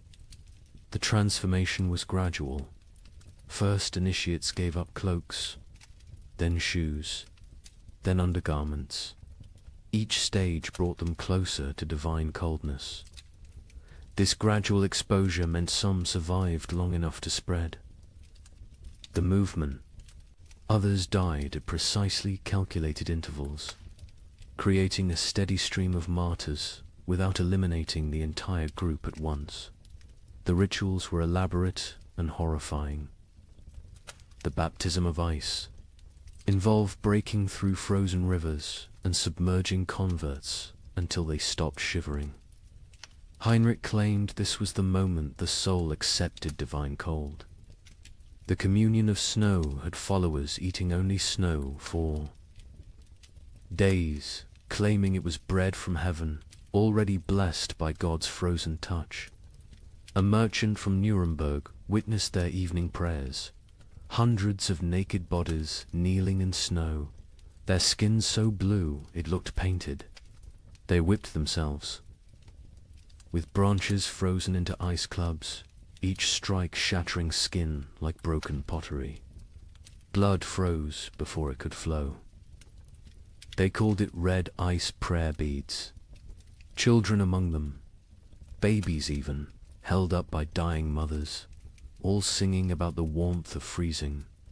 The movement spread with terrifying speed. By spring 1317, ice apostle groups appeared from Poland to England. Each had their own variation of Heinrich's teachings, but all shared the core belief. The cold was sacred, survival was sin, and freezing to death was the highest form of worship. In France, they called themselves Les Gelées Saints, the frozen saints. They would stand motionless in town squares during blizzards, human statues gradually covered in snow until they died standing. Townspeople would find them in the morning, frozen mid-prayer, and debate whether to move bodies that looked more like ice sculptures than corpses. The English variant. The Frost Brothers added self-cannibalism to their practices. As members froze to death, others would eat their frozen flesh, claiming it was purified by God's cold, and therefore not cannibalism, but communion. The Archbishop of Canterbury banned the movement, but enforcement was impossible for authorities who tried to arrest Frost. Brothers found only frozen corpses arranged in disturbing tableaus. But here's what made the ice apostles truly insidious. They targeted the most vulnerable. Heinrich actively recruited the elderly, the sick, the starving, those already near death. He offered them meaning for their suffering. Instead of dying forgotten in some hovel, they could die as martyrs in public spectacles. A widow named Agnes wrote before joining them, "My children are dead. My husband is dead. I will die within days regardless. Heinrich offers me the choice to die for something instead of from something. Is joining madness worse than dying sane but meaningless?" The mathematics of their deaths were coldly practical. A village of 100 people with food for 50 had a problem. If 30 ice apostles achieved transformation, suddenly there was enough for the remaining 70. The movement solved starvation through voluntary mass suicide disguised as religious ecstasy. Some villagers actively encouraged the ice apostles. The mayor of Strasbourg secretly provided Heinrich with lists of the dying poor, suggesting them as ready for transformation. The town council of Basel offered the ice apostles free passage but required them to perform their freezing rituals outside town walls. They wanted the benefits of fewer mouths without the spectacle of public death. Heinrich himself seemed aware of this dynamic. In a letter to a former colleague, he wrote, "They think I'm mad, perhaps, but my madness feeds their children. Every follower who freezes is one less competitor for grain. We are solving the famine through faith. Is it not better to die believing you're achieving paradise than to die knowing you're just starving?" The church struggled to respond. Declaring the movement heretical was easy. Stopping it was impossible. How do you prevent people from freezing themselves to death when they're going to freeze to death anyway? The Pope issued bulls condemning the ice apostles. But papal authority meant little to people who believed the Pope himself was too warm to understand God's frozen truth. Some priests tried infiltrating the movement to redirect it.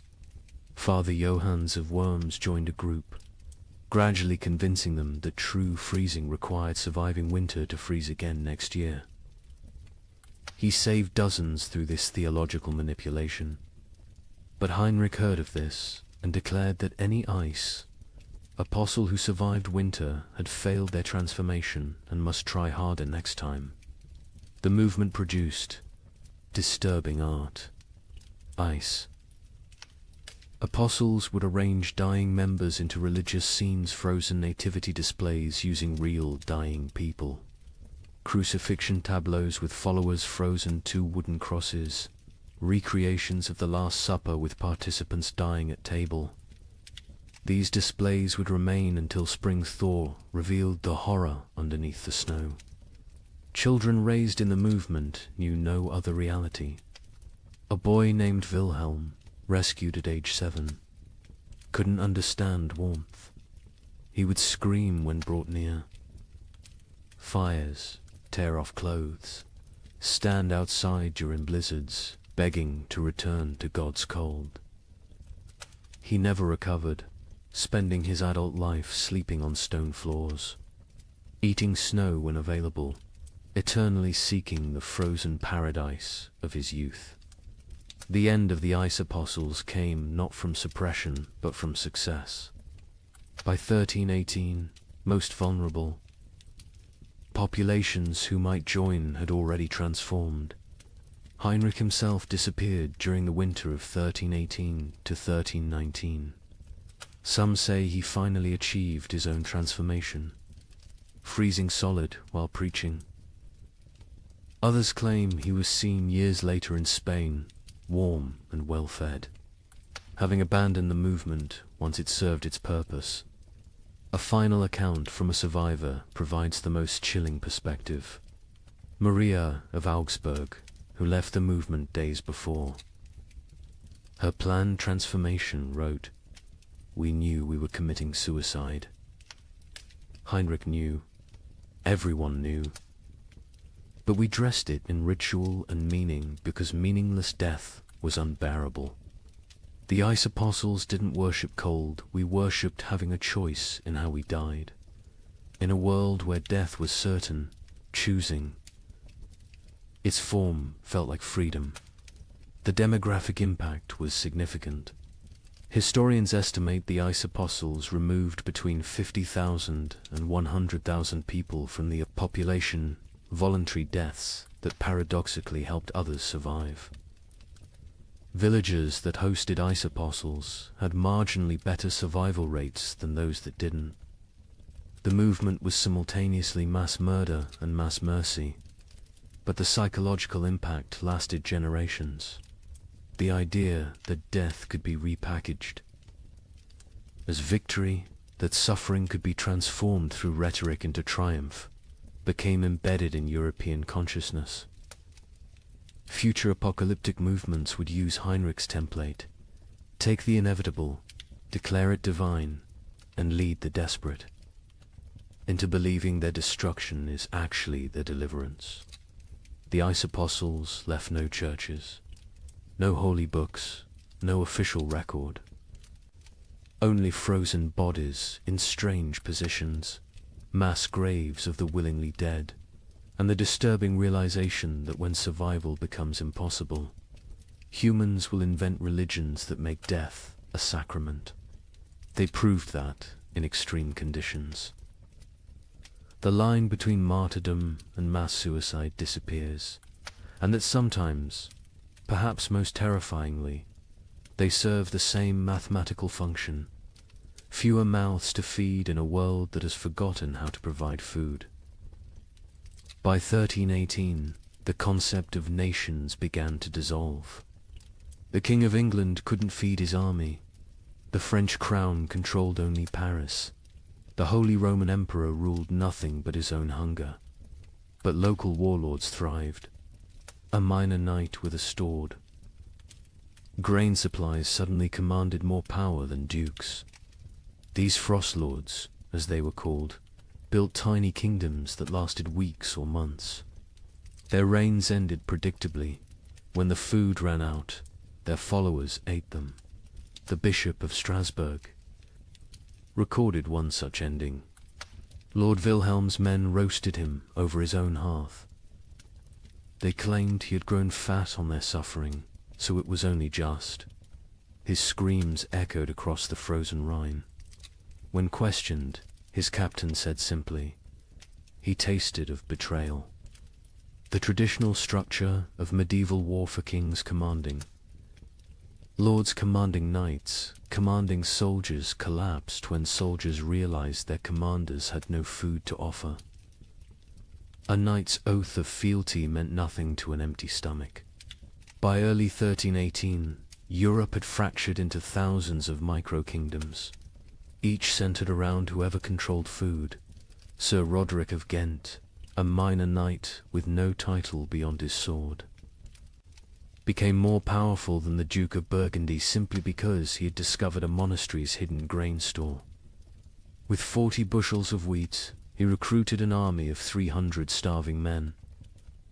They called him the Wheat King, and for 6 weeks, he ruled a territory spanning 3 villages. His reign followed a pattern that would become horrifyingly common. Week 1. Triumphant distribution of food to followers. Week 2. Strict rationing. As reality set in. Week 3. Increasingly desperate raids on neighboring territories. Week 4. Internal conflicts over dwindling supplies. Week 5. The mathematics becoming clear. Week 6. The inevitable conclusion. A surviving member of Roderick's band, Thomas the Miller, testified, "We knew by week 5 that the grain would run out." Roderick knew too. He stopped eating, said he was fasting for victory. Really, he was trying to stretch supplies. But you can't lead starving men if you look fed. When the last grain was gone, we looked at him still healthier than us, despite his fasting, and made the only logical decision. He'd fed us for 6 weeks with wheat.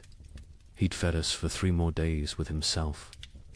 These frost lords emerged everywhere, their tiny kingdoms rising and falling like waves. A tax collector with a hidden cache became Lord of Calais for 11 days. A merchant who'd hoarded salt pork ruled Antwerp for a month. A priest who'd discovered Roman-era grain stores in ancient ruins declared himself Pope King of Regensburg, and lasted 2 months before his congregation ate him during what they called the True Communion. The Bishop of Strasbourg's account of Lord Wilhelm provides the most detailed description of how these micro-kingdoms operated. Wilhelm had been nobody, a 3rd son of a minor lord, trained for priesthood but turned soldier. When the famine began, he was guarding a river crossing that nobody used anymore. But beneath that crossing, in caves known only to smugglers, lay tons of preserved food from decades of illegal trade. Wilhelm emerged from obscurity like a demon from ice, the bishop wrote. One day unknown, the next commanding 500. Men who called him Caesar. He built a frozen empire on dried fish and pickled cabbage, demanding absolute obedience in exchange for daily rations. He held court on a throne made from frozen corpses, dispensing justice measured in mouthfuls of food. Wilhelm's system was sophisticated for a frost lord. He created a complex hierarchy based on usefulness. Soldiers who brought back food from raids received double rations. Craftsmen who could maintain weapons got standard portions. The elderly and weak got quarter rations, enough to keep them alive as emergency food supplies, though this was never stated explicitly. He even minted his own currency, wooden tokens stamped with a wheat symbol. 1 token, 1 meal. The tokens became more valuable than gold in his territory. People murdered for them. Families sold children for them. The tokens were power crystallized into wood. But Wilhelm made the classic Frostlord mistake, he believed. His own mythology. He started eating more, justifying it as maintaining strength for leadership. He took multiple women as wives, claiming he was breeding a new nobility for the post-famine world. He built a palace from commandeered timber, while his followers sheltered in ruins. He grew fat while they grew thinner. The end came in March 1318. His captain, Hans Württemberg, later testified to church authorities.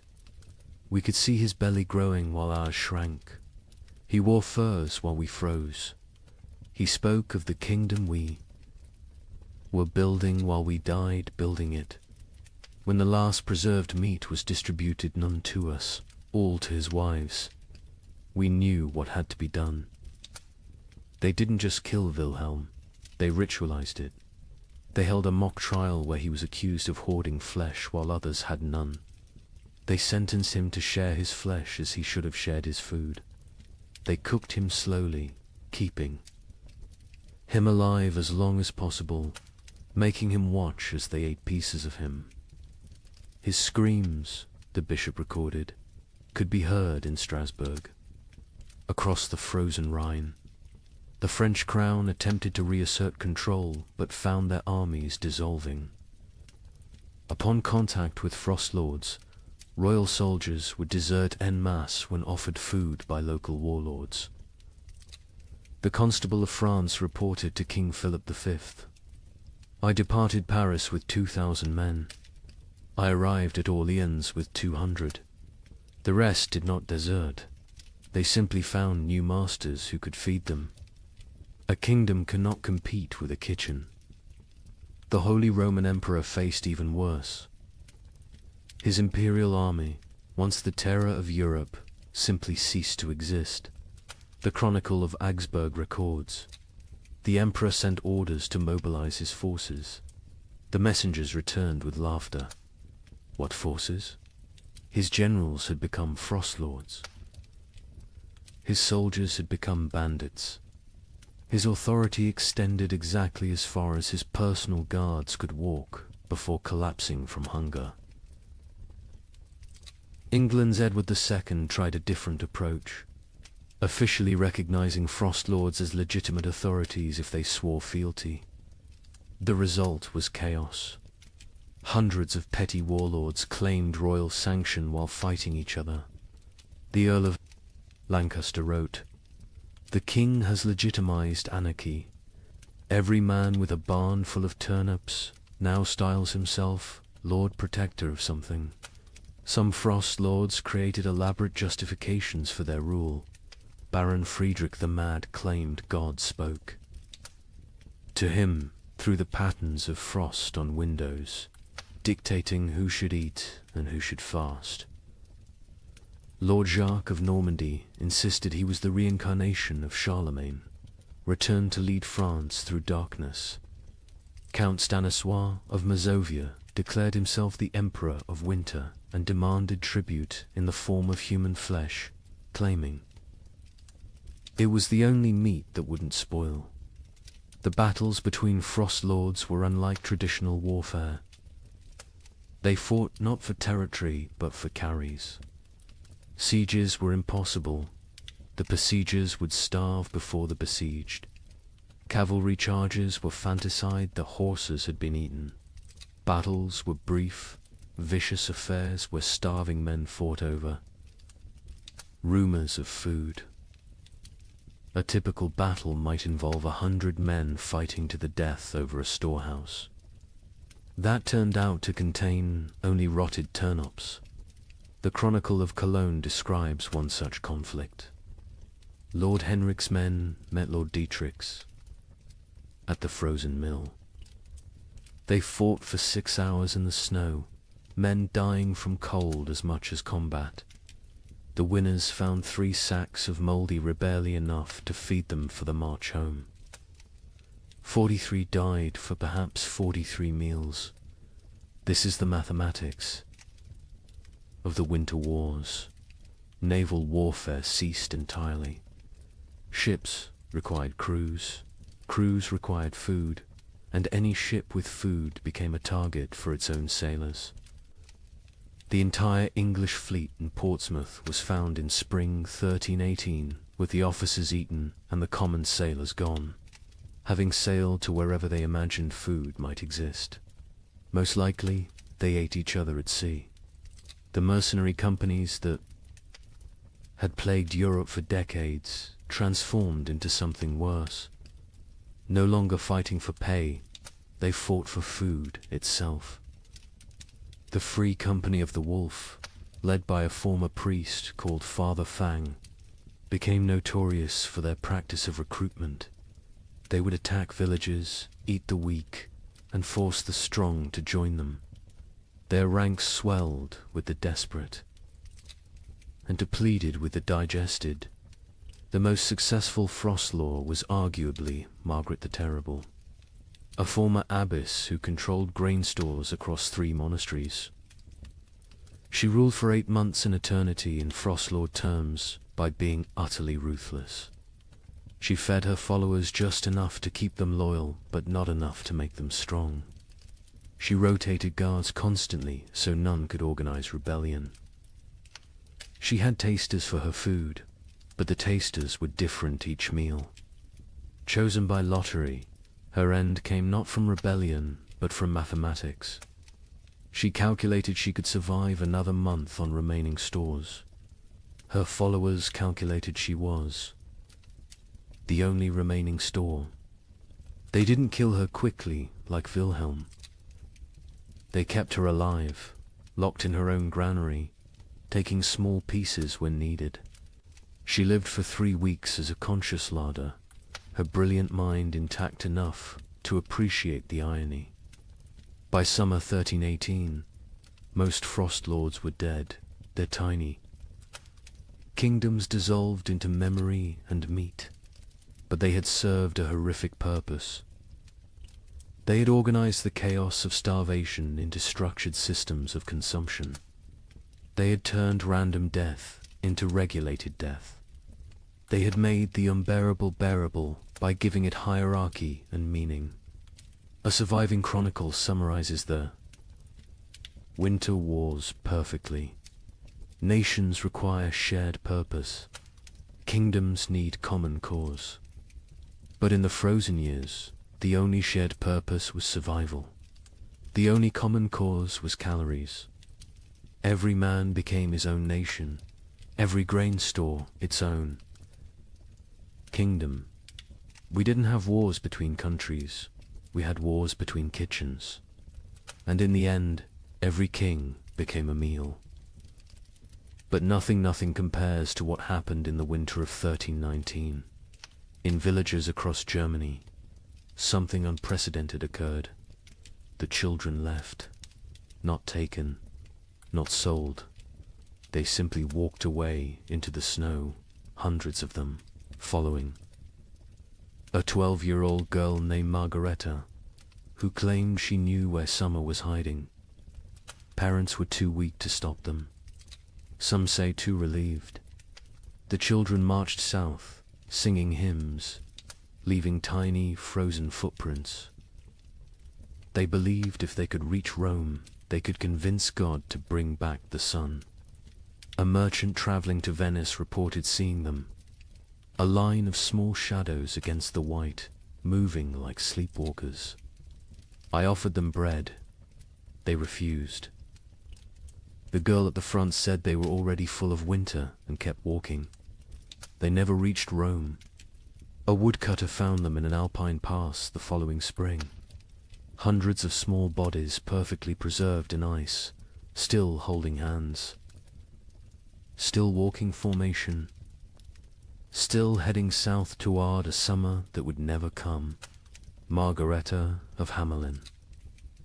Was nobody special before the winter of 1319? The baker's daughter? Middle child of 7? Known only for her strange habit of speaking to sparrows that no longer existed? But in January 1319, something changed.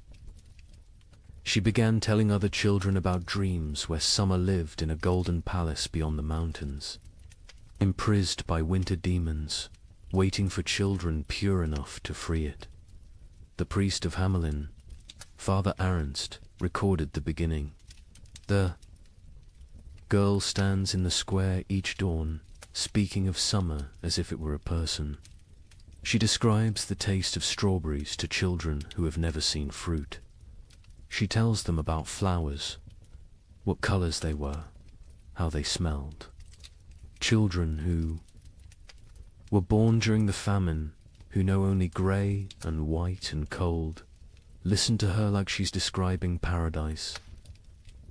At first, adults dismissed it as childhood fantasy, a coping mechanism for horror. Let the children dream of summer while they starved in winter. But Margaretta's stories grew more elaborate, more specific. She claims summer sent her messages through ice patterns on windows. She said she could hear summer crying, trapped behind the wall of winter, begging to be freed. Summer is not gone. She preached to growing crowds of children. Summer is captured. The adults are too heavy with sin to rescue it. But we, children, light with innocence, can slip through winter's fingers and bring summer home. The theology was childish but compelling.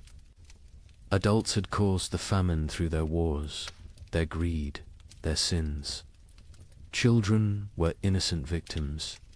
Therefore, children could be innocent saviors. The logic of a 12-year-old mind, but to other 12-year-olds it was revelation. By February, Margaretta had hundreds of followers, all children between the ages of 4 and 14. They met in secret, practicing for their journey. They would walk to Rome, she said, where God's representative lived. They would demand, not ask, demand that the Pope release summer from its prison.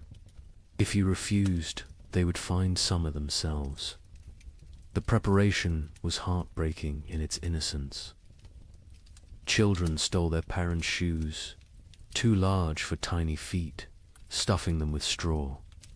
They made summer cloaks from stolen blankets, decorated with charcoal drawings of flowers they'd never seen. They practiced walking in formation, the older, children carrying the younger, believing that unity would protect them from winter's grasp. Hans Müller, a traveling merchant, encountered them preparing. They train like an army of ghosts. 8-year-olds teaching 4-year-olds how to walk through snow. They share imaginary food, practicing for when they'll have real food again. The girl Margaretta watches them with eyes too old for her face. She knows, I think. She knows where this leads. But she continues anyway. Parents were paralyzed by impossible mathematics. Stop your children from leaving and watch them starve slowly at home. Let them leave and maybe, possibly, they find food elsewhere. Or at least they die with hope instead of despair. The mayor of Hamelin wrote, "We cannot feed them. We cannot save them. If they wish to walk to their deaths, is that worse than sitting to their deaths? At least walking gives the illusion of agency." Some parents actively encouraged their children to join. Widow Brown pushed her 3 sons toward Margaretta, saying, "Follow her to summer or heaven, whichever comes first." Johann the smith told his daughter, "Better to die seeking warmth than to freeze knowing warmth will never come." On February 28, 1319, they left.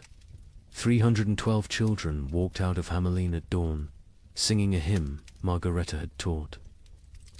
Them, summer sleeps beyond the mountain, dreams of green in halls of white. We shall wake it with our walking, turn the darkness into light. They were joined by children from every village they passed. Rothenburg added 50. Wurzburg contributed 70. Nuremberg, despite the mayor's attempts to stop them, lost nearly 200 children in a single night. By the time they reached Augsburg, the procession numbered over 1,000. The Bishop of Augsburg tried to stop them, blocking the road with armed guards. Margareta walked up to him, this 12-year-old girl facing the church's authority, and said, "You can kill us. Here or let us die seeking salvation. Either way, our blood is on your hands. But if we die seeking, at least we die with purpose." The bishop, shamed by a child, let them pass. He later wrote, "I should have stopped them, but stopping them would have meant admitting there was nothing to seek, no hope to find, no summer waiting anywhere. I let them pass because their delusion was kinder than my truth." The procession grew stranger as it moved south. Children who could no longer walk were pulled on makeshift sleds. Those who died were not left behind. The others carried frozen corpses, believing they would revive when summer was found. They ate snow exclusively, claiming Margareta had blessed it to sustain them. Many believed they were already dead, that this was their soul's journey to paradise. A monk traveling north met them near Innsbruck. They moved like a river of small ghosts, their singing echoing off mountain walls. The girl at the front no longer walks, she floats, carried by older children who believe touching the ground would break the spell. I offered them shelter in our monastery. They refused, saying walls would trap them in winter forever. The merchant, Giuseppe Di Marco, returning to Venice from Germany, provided the last confirmed sighting, a line of shadows against the alpine snow. Still walking, still singing, though the song now sounds like wind through empty houses. The leader, a girl, her lips blue with cold, but still moving in prayer or madness. I offered bread, real bread, not imagination. She looked at me with eyes already seeing another world, and said, "We are already full of winter. We need no earthly food." They walked past me into the mounting storm, and I swear before God they seemed to fade rather than depart, becoming one with the blizzard itself. They never emerged from the Alps. Search parties sent when spring finally came found them in a high pass, preserved perfectly in ice. They had died walking, still in formation, still holding hands. The smaller children carried by the larger, all facing south toward an Italy they would never see, a Rome they would never reach, a summer that had never been imprisoned except in the desperate imagination of a 12-year-old girl. Margareta was found at the front, her face turned skyward, arms outstretched as if embracing something invisible. In her frozen hand, a piece of parchment with a single line. Summer was inside us all along, but winter was stronger. The bodies were left where they lay. The Archbishop of Salzburg declared the site sacred ground, saying, "They died as pilgrims, seeking God's warmth. Let them remain as monuments to faith or folly, no longer know the difference." But the story doesn't end with their deaths. When spring finally came in 1322, when the famine finally broke, wildflowers grew in unusual abundance along the route the children had walked. Skeptics said it was from the organic matter their bodies had left. Believers said it was summer finally answering their call, 3 years too late.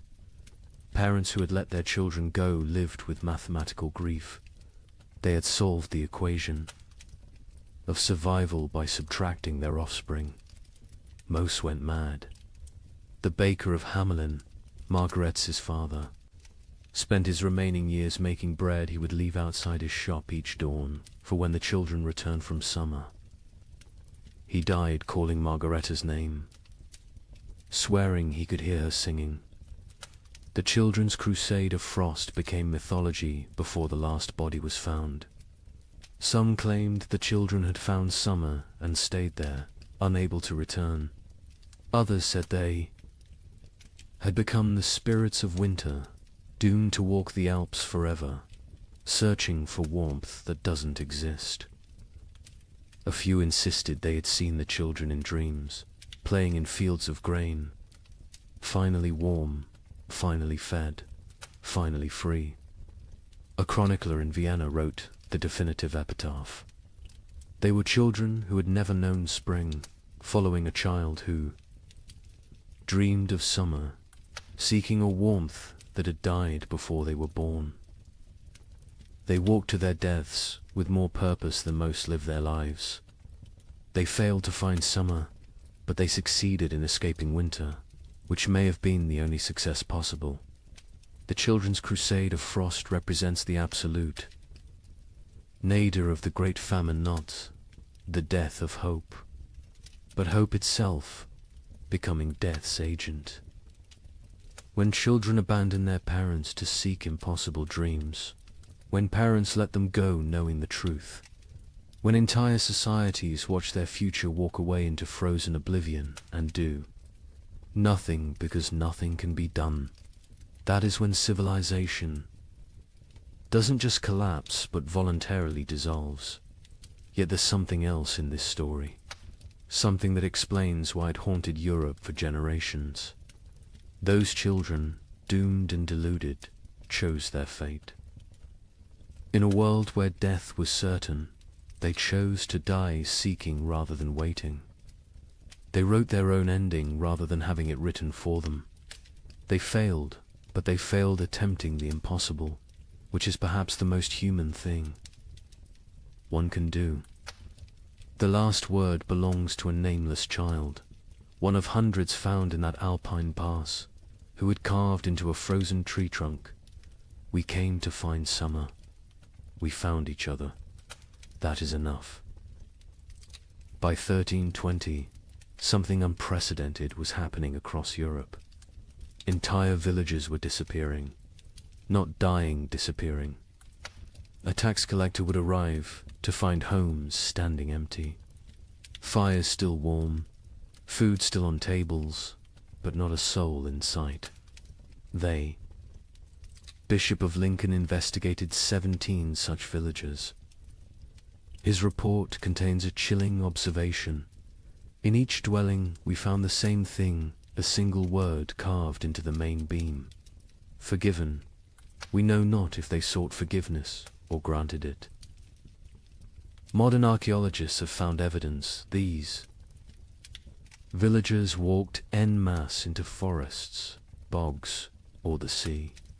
Mass suicide? Mass migration to nowhere? We'll never know. But the pattern was always identical. They left everything behind except their children. The children, it seems, they took with them to whatever end they chose.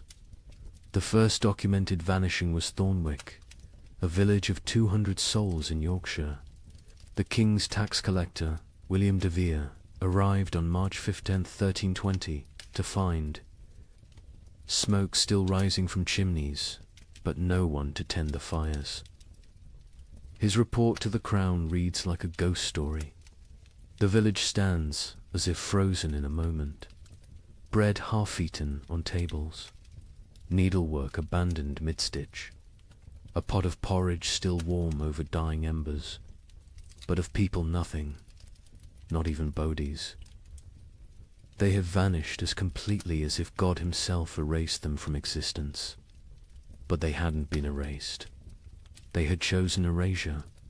In every house, carved deep into the main support beam, that single word, forgiven. Some carved carefully, with time and purpose.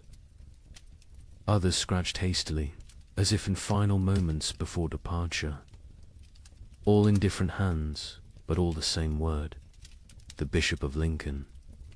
Thomas Beckhampton was sent to investigate when 7 more villages in his diocese reported similar vanishings.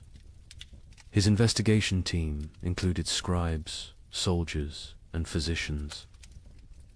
What they found challenged their understanding of human behavior. We tracked them, the bishop wrote. 200 people cannot vanish without trace. We found footprints leading from the village, all together, walking in the same direction. Men, women, children, elderly, every soul that could walk had walked. Those who couldn't walk had been carried. The tracks led to Sherwood Forest and then ... stopped. Not scattered, not turned back, simply stopped, as if they had stepped off the earth itself. Deeper investigation revealed planning. These weren't spontaneous disappearances, but coordinated evacuations. In Thornwick, they found evidence of a final feast. Everyone had eaten together one last time, using the last of their stores. In Grimsby, they discovered that villagers had released all livestock, opened all gates, freed all caged birds. They had systematically undone civilization before walking away from it. The physician, Master Hugh of Salerno, noted something disturbing. No signs of violence, no evidence of force. These people chose to leave. More troubling, they chose together. What conversation, what collective decision leads an entire community to abandon existence itself? The pattern spread across Europe like a plague of absence. In Bavaria, the village of Klinwald vanished, leaving behind a communal letter. We go to find what God has hidden from us. We go together because alone we are nothing. We take our children because they deserve better than this slow death. We leave our homes because homes without hope are merely tombs with windows. Seek us not. We are already farther than you can follow. The French village of Moulambus left more disturbing evidence. Every adult had written their name on the church wall, followed by their sins: murder, theft, adultery, cannibalism. The last entry in the priest's hand: we have all sinned beyond redemption. We go to place ourselves before God's judgment directly, rather than wait for him to find us here. But it was the German village of Hofnungslos that provided the most complete picture. They had left a chronicle, written collectively, each family, contributing a passage. We have eaten our horses. We have eaten our dogs. We have eaten our leather. We have eaten our dead. We have eaten hope itself. What remains is not life, but the mockery of life. We choose to end this mockery on our own terms. The Muller family counts 5 souls still breathing.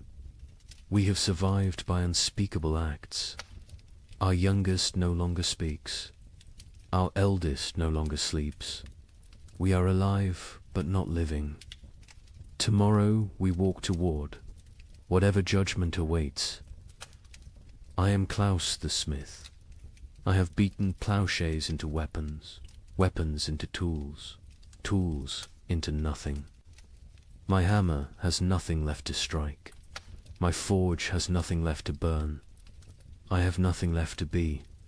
We go to become nothing together. The entries. Continued 4 pages. Each family's testament to horror endured and horror committed. The final entry, unsigned. We forgive each other because no one else will. We forgive ourselves because we must. We forgive God because he knows not what he does. The children were always taken. This detail haunted investigators. In villages where adults were found dead from starvation, disease, violence, children's bodies were often present. But in the vanished villages, no children remained. Whatever dark pilgrimage these communities undertook, they brought their young. A woodcutter named Franz claimed to have seen one such procession near the Black Forest. 300 shadows walking into the trees at dusk. No talking, no crying. Even the babes silent in their mother's arms. They walked like they were already dead, just looking for a place to lie down. I called out, but none turned. They walked into the forest, and the forest swallowed them. The church struggled to explain the vanishings.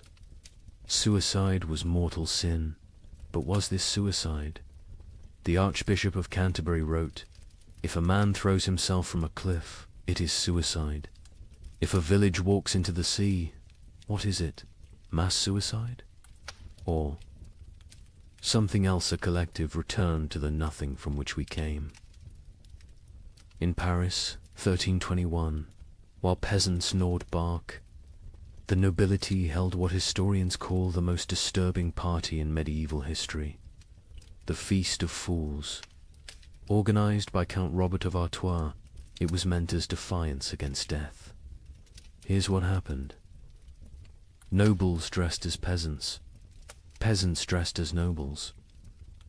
They served courses of elaborately prepared nothing, empty plates dressed with garnishes of straw. They held mock executions where the condemned gave recipes for cooking leather. They crowned a skeleton as May Queen, but the climax was the last. Supper 13 nobles drew lots. The one who drew the black stone would provide the feast. Count Robert drew it himself. He laughed, opened his veins into wine cups, and served his blood to his guests while making toasts. He bled to death. Standing, cup raised, still smiling. The chronicle states, none stopped drinking until the cup was empty. The invitation had arrived on vellum worth more than most Parisians would see in a lifetime, written in gold ink that could have been traded for bread. Count Robert of Artois requests your presence at the Feast of Fools, where we shall dine. On reality and drink deep of truth. Come as you are not, leave as you never were. April 1st, year of our absent Lord 1321. Count Robert had survived the famine through typical noble privileged hoarded grain, fortified walls, the ability to take from those who couldn't resist. But something had broken in him when his youngest daughter died not from starvation, but from abundance. She'd found his hidden honey store, eaten herself to rupture, died vomiting sweetness while Paris starved. He'd laughed when they found her body, and hadn't stopped laughing since. The feast's preparation was elaborate insanity. Robert spent the last of his wealth on decorations for serving nothing. He commissioned golden plates for emptiness, silver, chalices for air, elaborate centerpieces celebrating absence. The great hall of his chateau was transformed into what witnesses called a cathedral of mockery. Lady Isabel de Valois, who survived the feast, left the most complete account. We arrived to find reality inverted. Servants sat at the high. Tableware in our clothes rob had demanded we exchange garments at the door. We nobles served them, dressed in rags that stank of death. But the servants were more disturbed than we. They knew this game could only end badly for them. First course was soup of memories. Empty bowls filled only with steam from heated stones. Guests were required to describe what they tasted. Duke Philippe claimed he tasted his mother's fish stew. Countess Marie swore she could taste strawberries. Baron Henry said he tasted his own death and was asked to be more specific about the flavoring. Robert presided over this madness dressed as death himself, black robes, skull mask, scythe resting against his chair. But he'd modified the costume. Death wore a crown of bread loaves, molded and painted gold, technically edible but deliberately withheld. Death is the only one eating well these days, he announced, so I dressed appropriately. The second course was meat of mathematics, elaborately garnished platters containing nothing but written equations. If one person eats for 3 days, 3 people eat for 1 day, or 9 people eat for 4 hours. Solve for X, where X equals survival. Guests were required to eat the paper, chewing their calculations, swallowing their arithmetic. The Duke of Orleans choked on a particularly complex formula involving compound interest in human flesh. Between courses, entertainment.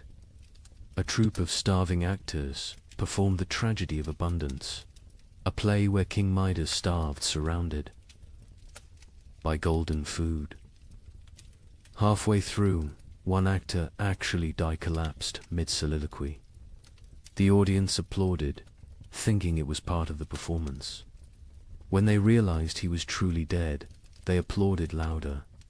The third course, fish of philosophy. Servants brought paintings of fish, beautifully rendered. While Count Robert delivered a lecture on the nature of reality, is a painting of a fish less real than a fish? Can you eat either in these times? At least the painting doesn't rot.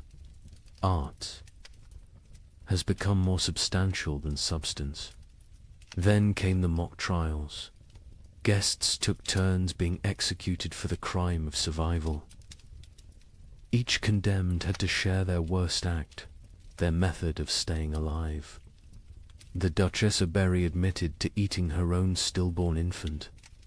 The Count of Nevers confessed to walling up servants with grain stores so he wouldn't be tempted to share. The Bishop of Parisiaz, a bishop attended, revealed he'd been giving last rites with unconsecrated hosts because he'd eaten all the blessed ones. Each confession was met with mock judgment. Guilty of humanity, Robert would declare. Sentenced to continued existence. The crowd would laugh, but it was laughter like screaming, laughter like sobbing. Laughter because the alternative was acknowledging what they'd all become. The fourth course was vegetables of vanity, sculptures made from human hair and nail. Clippings arranged to look like salads. We consume ourselves, Robert explained.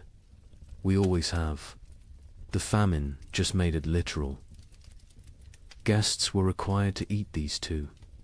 The Marquis de Toulouse vomited immediately. He was forced to eat that as well.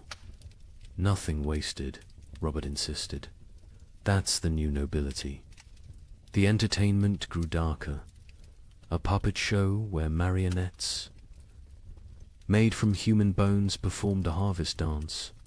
A choir of orphans singing recipes for preparing leather. A juggler tossing skulls who revealed, mid-performance, that they were his own children's skulls.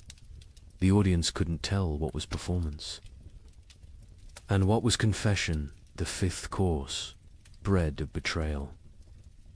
Actual bread appeared, one small loaf. The room went silent. Real food, after hours of elaborate nothing. Roberts explained the game. Tell us who you killed for food. The best story wins the bread. What followed was an auction of atrocity. The Baron of Anjou described smothering his elderly mother to inherit her hidden grain. The Countess of Blois explained how she'd poisoned her husband when she discovered he'd been secretly eating while she starved. The Duke of Normandy won with his tale of hosting a dinner party, serving his guests his own son, then revealing the truth after they'd eaten. He took one bite of the bread and vomited blood. The bread was made from sawdust and painted to look real. The sixth course, wine of wisdom. Empty goblets that guests had to fill with their own fluid stares, saliva, blood, whatever they could produce. We toast to truth, Robert declared. The truth that we are bags of liquid pretending to have purpose. They drank their own essences while Robert laughed and laughed and laughed. Then came the moment that would define the feast in history. Robert announced the Last Supper, 13 volunteers to recreate Christ's final meal. but with a twist. They would draw lots. 12 would feast. 1 would be the feast. The volunteers came forward, 12 nobles, so broken by horror they'd embrace any ending. Robert himself was the 13th. They drew carved bones from a jeweled box. Robert palmed the black bone, ensuring he drew it. Everyone knew. No one spoke. "I am the feast," he announced with genuine joy. "I am bread and wine. I am flesh and blood. I am the only honest noble lefty. Give myself to be consumed." He opened his veins with ceremonial precision, not to die quickly, but to fill 13 cups.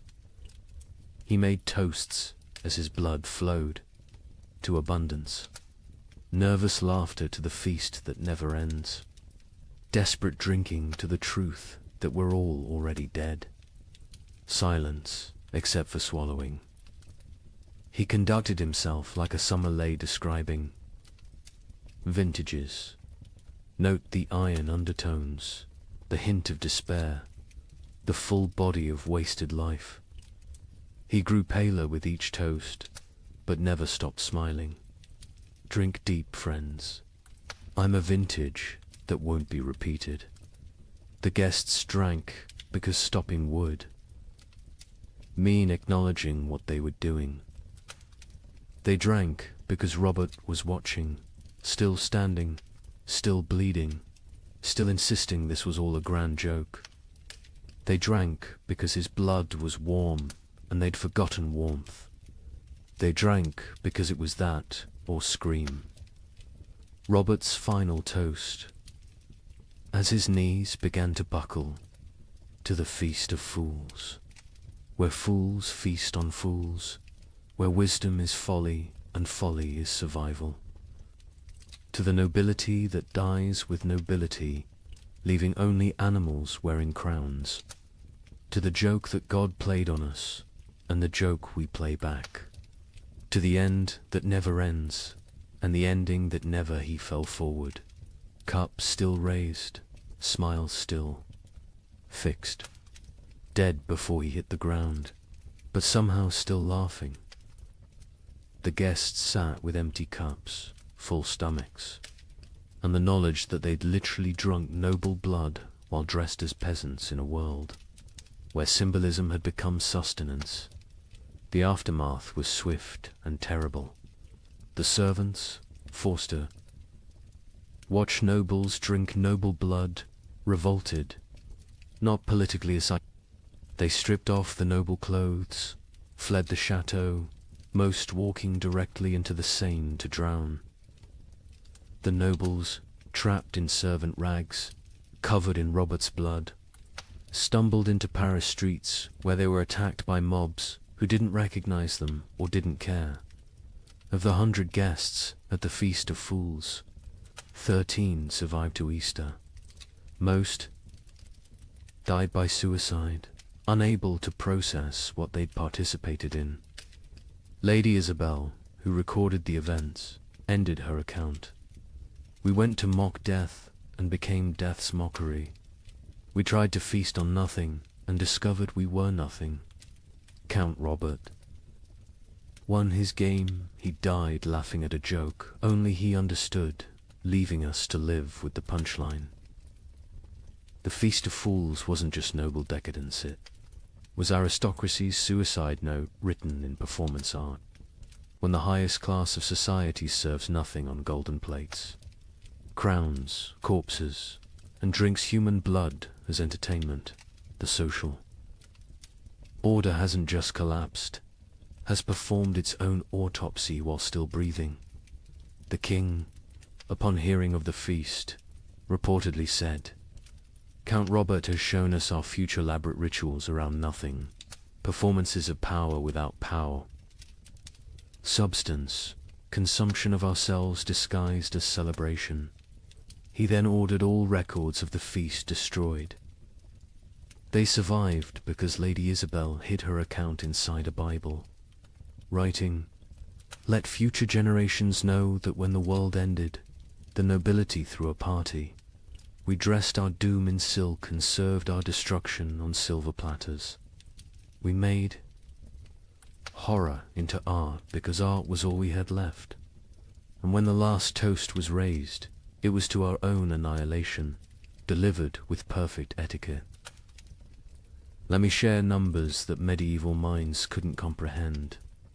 In 1310, Europe's population was roughly 75 million. By 1322, it was 60 million. 15 million people gone. Not from plague, not from war, from cold and hunger, but statistics hide. Individual horror. In the town of Ypres, they kept exact records. Population 1315, 10,400. Population 1,322, 2,100. But here's the detail that haunts. Of those 2,100 survivors, only 300 were the original residents. The others, they came from elsewhere, drawn by rumors of food, only to find more death. The prior of Ypres wrote, "We no longer bury the dead. We stack them like cordwood, waiting for spring. But spring never comes warm enough to dig. The numbers tell a story that words cannot." The Abbey of Saint-Denis kept meticulous death records, originally for prayers for the departed. By 1318, they'd stopped recording names, just tally marks. 5 marks crossed through. 5 marks crossed through. Pages and pages of groups of 5, like a child learning to count, except each mark was a human soul. Brother Felipe, the abbey's mathematician, calculated the rate of death. In 1315, we lost 1 soul per week. By 1316, 1 per day. By 1317, 1 per hour. By 1318, we stopped counting because the living were too few to count the dead. Mathematics itself collapsed when the numbers exceeded comprehension. The Italian city-states, with their banking traditions, kept the most precise records. Florence's census of 1310 recorded 120,000 souls. The census of 1322 recorded 45,000. But hidden in those numbers was darker arithmetic. Of the 45,000 survivors, 30,000 had arrived during the famine, refugees from the countryside. The original Florentine population had dropped from 120,000 to 15,000. 7 of every 8 natives had perished. Venice's records reveal the geographic mathematics of death.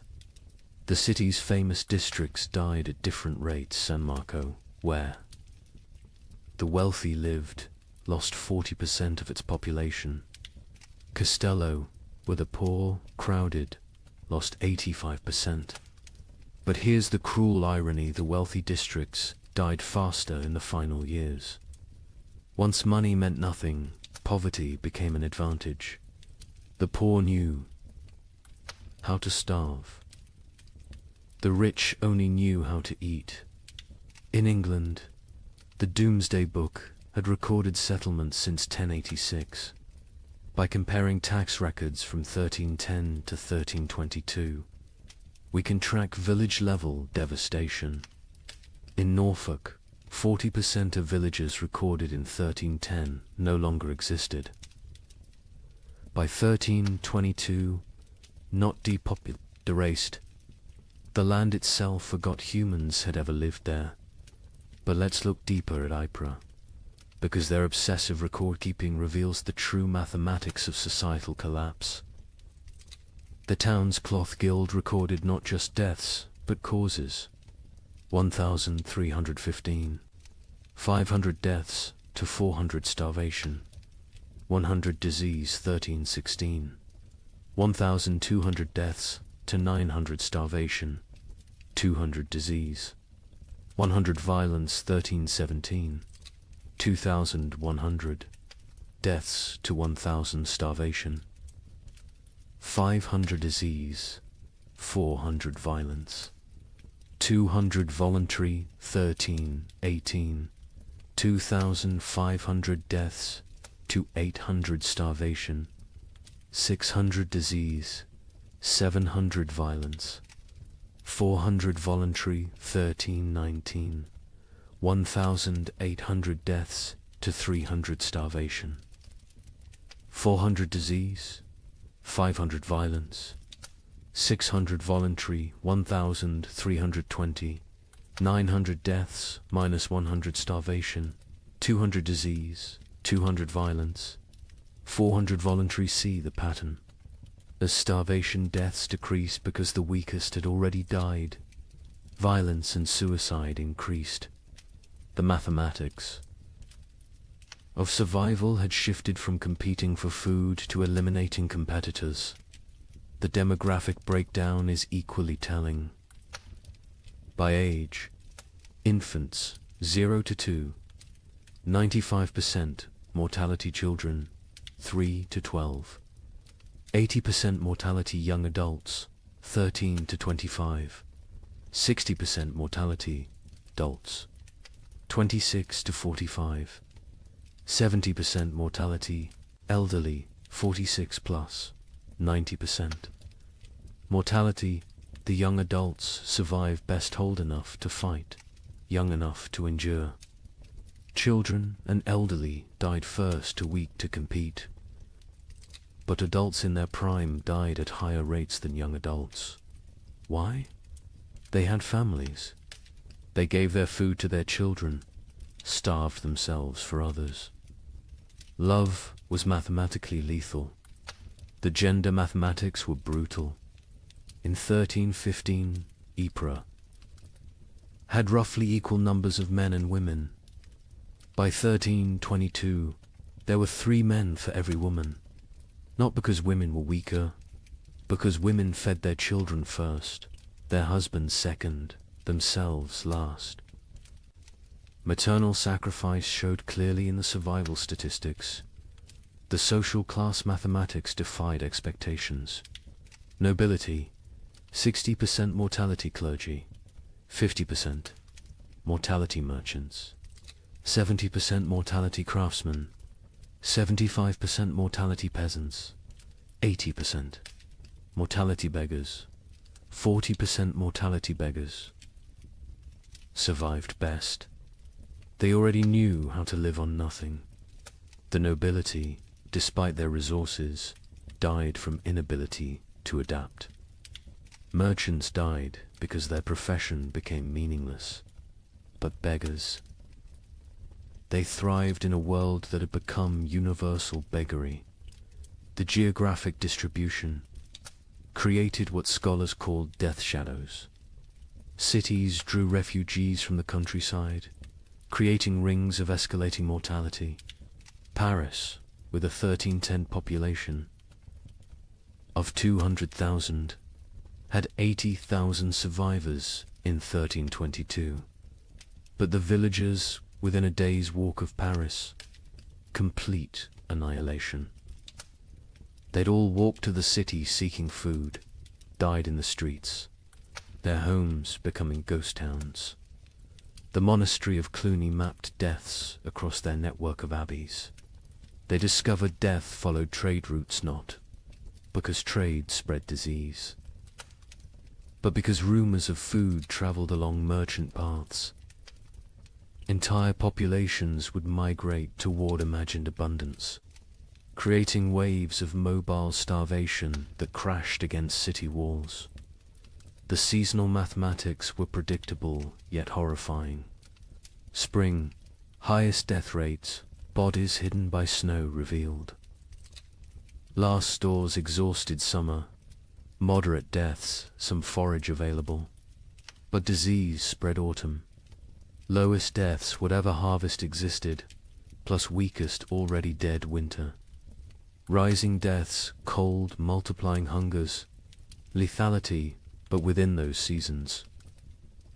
Specific dates showed spikes. Christmas saw mass suicides. The contrast between religious celebration and reality broke minds. Easter saw violence spiked, the promise of resurrection mocked by death's omnipresence. Harvest festivals became killing fields as communities fought over failed crops. The birth rate mathematics were perhaps most tragic. In 1310, Ypres recorded 400 births. In 1316 to 200 births. In 1318, 50 births. In 1320, 12 births. By 1321, 0. Not 0, recorded 0, occurred. Women stopped conceiving, bodies too starved to support pregnancy. Those who did conceive miscarried, or gave birth to stillborn children.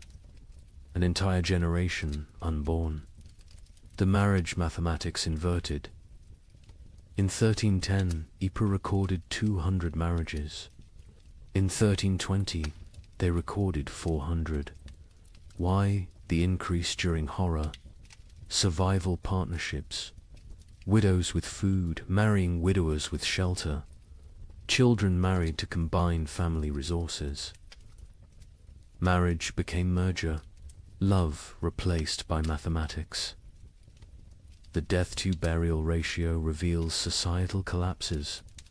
Progression to 1,315. 1 death equals 1 burial, 1316. 2 deaths equals 1 burial, 1317. 5 deaths equals 1 burial, 1318. 10 deaths equals 1 burial, 1319. 20 deaths equals 1 burial, 1320. Burial ceased. Bodies stacked or burned. The prior of Ypres wrote, "We have built pyramids of the dead, frozen corpses stacked like masonry, mortared with ice. Come spring, they will thaw and collapse, but by then, who will remain to care?" The economic mathematics were absurd. The price of wheat increased 2,000% between 1315 and 1320, but expressing it as percentage obscures the reality. In 1315, a penny bought a loaf. In 1320, a year's wages couldn't buy a crumb. Money became meaningless. The only currency was calories. Distance mathematics changed. In 1310, a healthy person could walk 20 miles per day. By 1320, survivors could manage perhaps 2 miles. The world shrank as human capability decreased. Villages 10 miles apart became unreachable foreign lands. Geography expanded as humans contracted. The theft mathematics reveal moral collapse. 1,315. 100 thefts. Mostly grain, 1316. 500 thefts. Anything. Edible, 1317. 1,000 thefts. Including clothing and fuel, 1318. 2,000 thefts.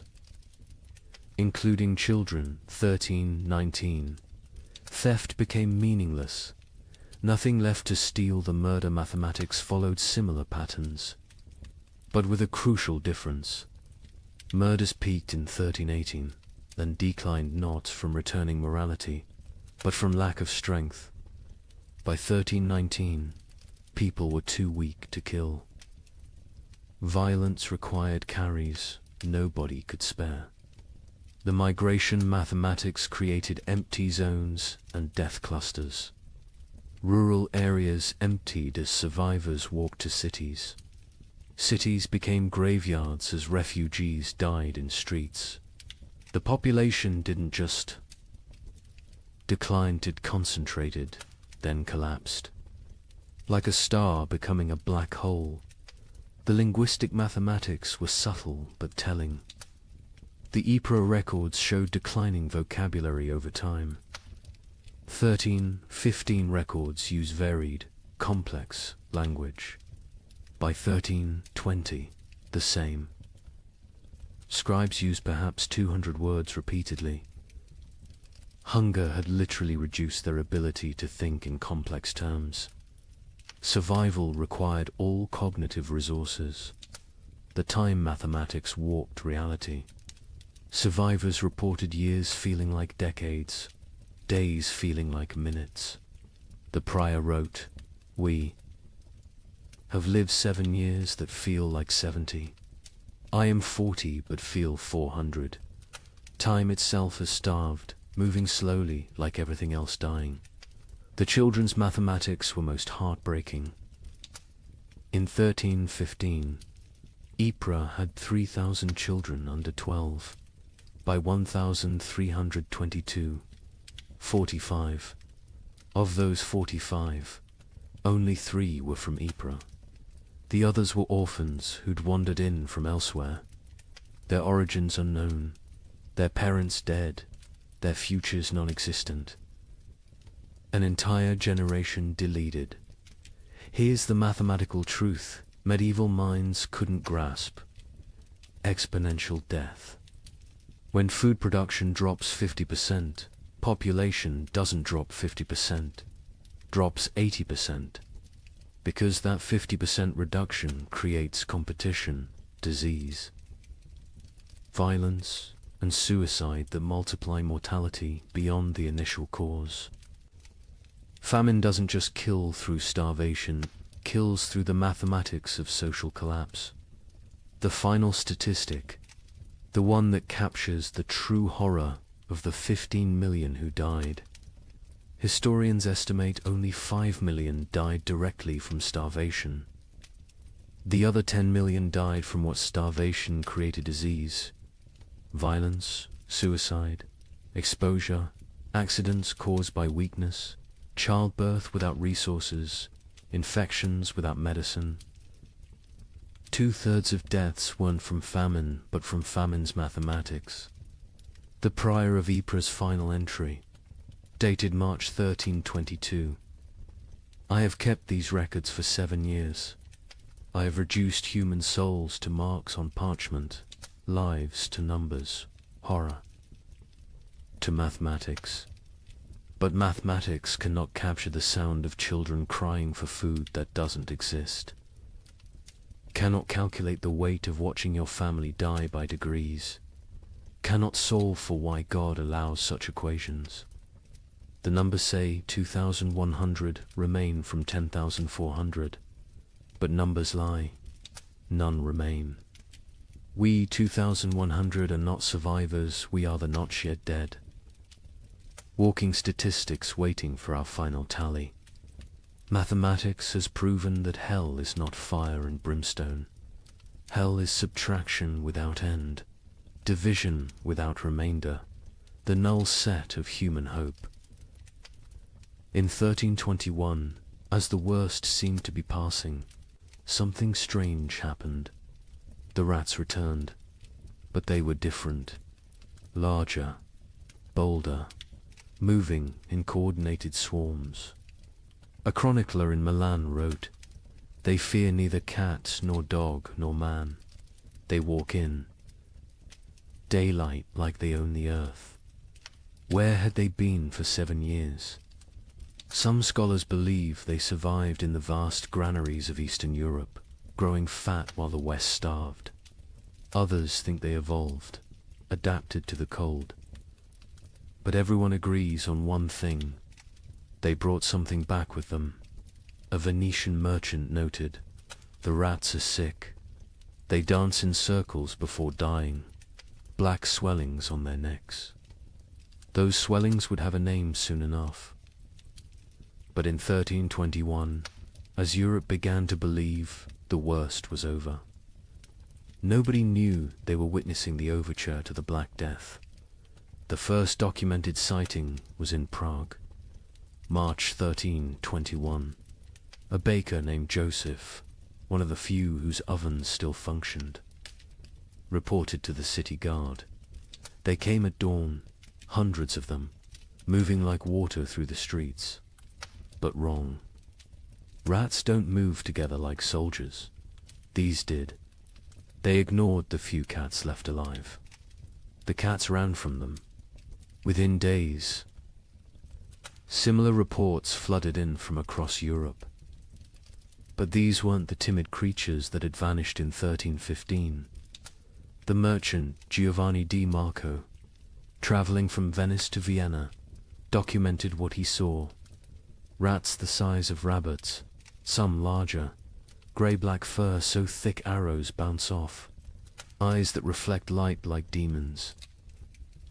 They don't scatter when approached.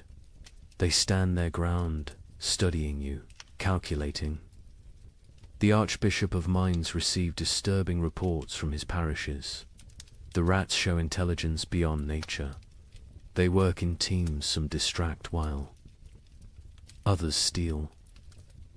They've learned to open larches, untie knots, even use simple tools. A priest in Worms saw one using a stick to knock bread from a high shelf. This is not natural. This is diabolic. But where had they been? The 7-year absence created wild theories, but one Benedictine scholar, Brother Antonius of Regensburg, proposed something chillingly plausible. The rats didn't vanish, they migrated east, following ancient Roman grain routes to the steppes. Beyond Hungary, there, in the vast underground granaries, built by emperors and forgotten by time, they found paradise. Infinite grain, no predators, perfect breeding conditions, 7 years of unlimited food and reproduction. They've returned not as the same species, but as something evolved. The physical changes were documented obsessively. A physician in Paris dissected several specimens, twice the size of pre-famine rats. Muscle density increased by half. Teeth lengthened and serrated, capable of chewing through wood, even soft metals. Most disturbing, enlarged brains. The cranial capacity has increased by 1/3. These are not the rats that left. These are their descendants, shaped by 7 years of plenty while we endured 7 years of want. The behavioral changes were even more unsettling. The rats showed coordination that defied explanation. A witness in Cologne described an attack on a grain warehouse. They moved in waves. First wave gnawed the doors, while others waited. When guards appeared, they retreated. In perfect synchronization, they returned at night with more numbers, attacking from multiple points simultaneously. They knew we were watching. They waited until we were exhausted. They had lost all fear of humans. Previous generations of rats fled from people, lived in shadows, scavenged secretly. These new rats walked openly through marketplaces, entered homes while families ate, stared directly at humans with what witnesses described as calculating intelligence. A child in Nuremberg reported rats watching her family eat dinner through the window. "Counting us," she said. "The cats, those few that survived the famine, refused to hunt them." A chronicler in line observed. "Our best Mauser, who survived 7 years of horror by hunting, now cowers when rats pass." He recognizes something we don't. The predator-prey relationship is inverted. The cats know they're now the prey. Dogs fared no better. Hunting hounds trained to kill wolves ran from rat. Swarms. A pack of street dogs in Milan, hardened by years of surviving on corpses, was found torn apart. Witnesses said the rats had hunted them like wolves hunt deer, driving them into a corner, exhausting them, then moving in for the kill. But it was the rats' relationship with the dead that proved most disturbing. During the famine, corpses had accumulated faster than burial. Mass graves, body piles, frozen pyramids of the dead, all untouched for years. The returned rats showed intense interest in these sites. Not to feed, they seemed well fed, but to investigate. A gravedigger in Bordeaux reported. They dig into the mass graves, not eating, just ... examining. They spend hours among the bones, touching them with their paws, almost like they're reading something. Then they emerge and dance, spinning, leaping, falling over, getting up, spinning again, like they're drunk or mad. The dancing disease appeared first in the rats, then in the animals they bit, finally in humans. But in 1321, people thought it was just strange behavior. They didn't connect it to disease. Why would they? The rats looked healthy, even robust. Larger, stronger, more vital than any rats in memory. An Italian merchant named Carlo Benedetti made the crucial observation that historians would later recognize as prophetic. The rats congregate at trade routes, ports, and crossroads. There, not seeking food, food exists everywhere now, that so few remain to eat it. They're positioning themselves along human movement patterns, waiting, but for what? The rats showed particular interest in the remaining churches and monasteries. Brother Francis of Assisi documented their behavior. They enter during services, completely unafraid of the congregation. They sit in neat rows as if listening to the sermon. When we sing hymns, they sway. When we pray, they bow their heads. Mockery, mimicry, or something else. They seem to be waiting for something, some signal we cannot perceive.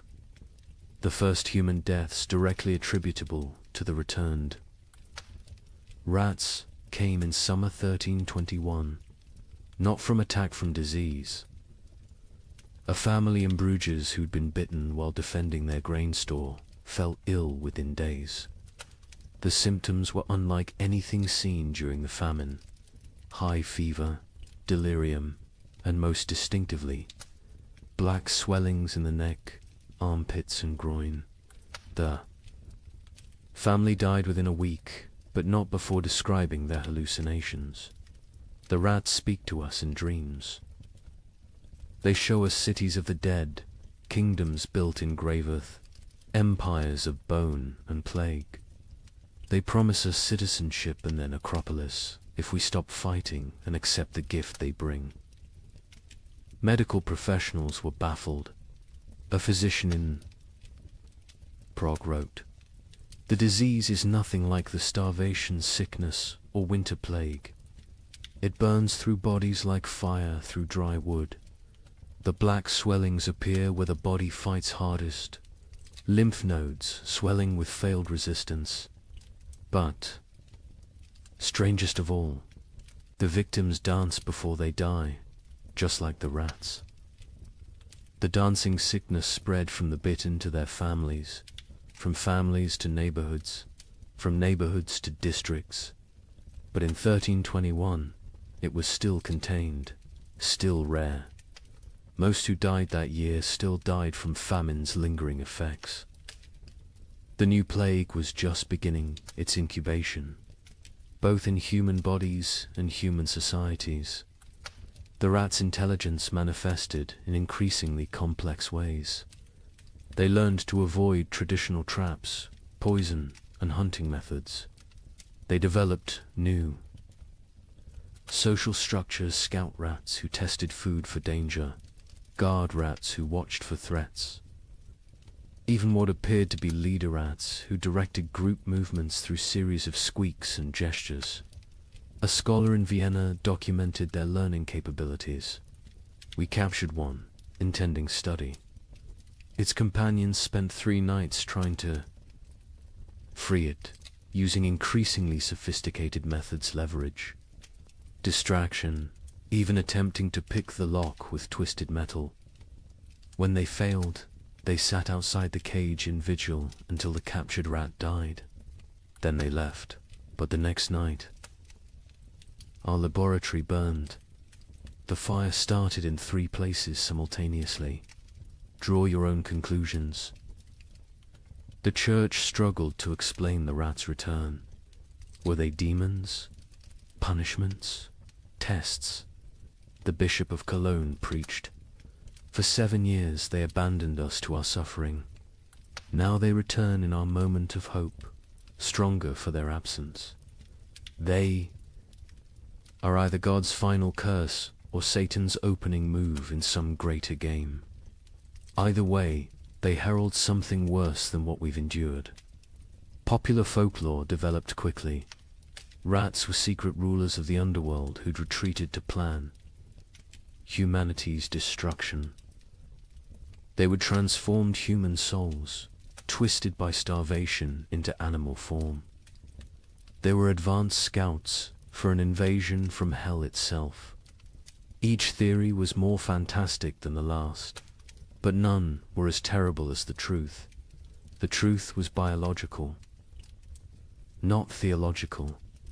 The rats had spent 7 years in isolated populations, breeding rapidly in the eastern granaries. Diseases that would normally kill them had instead created resistant populations. The Black Death bacterium, Yersinia pestis, had found perfect incubation conditions, countless hosts, rapid reproduction, isolation from human interference. The rats weren't evil. They were evolution's answer to abundance. After scarcity, by autumn.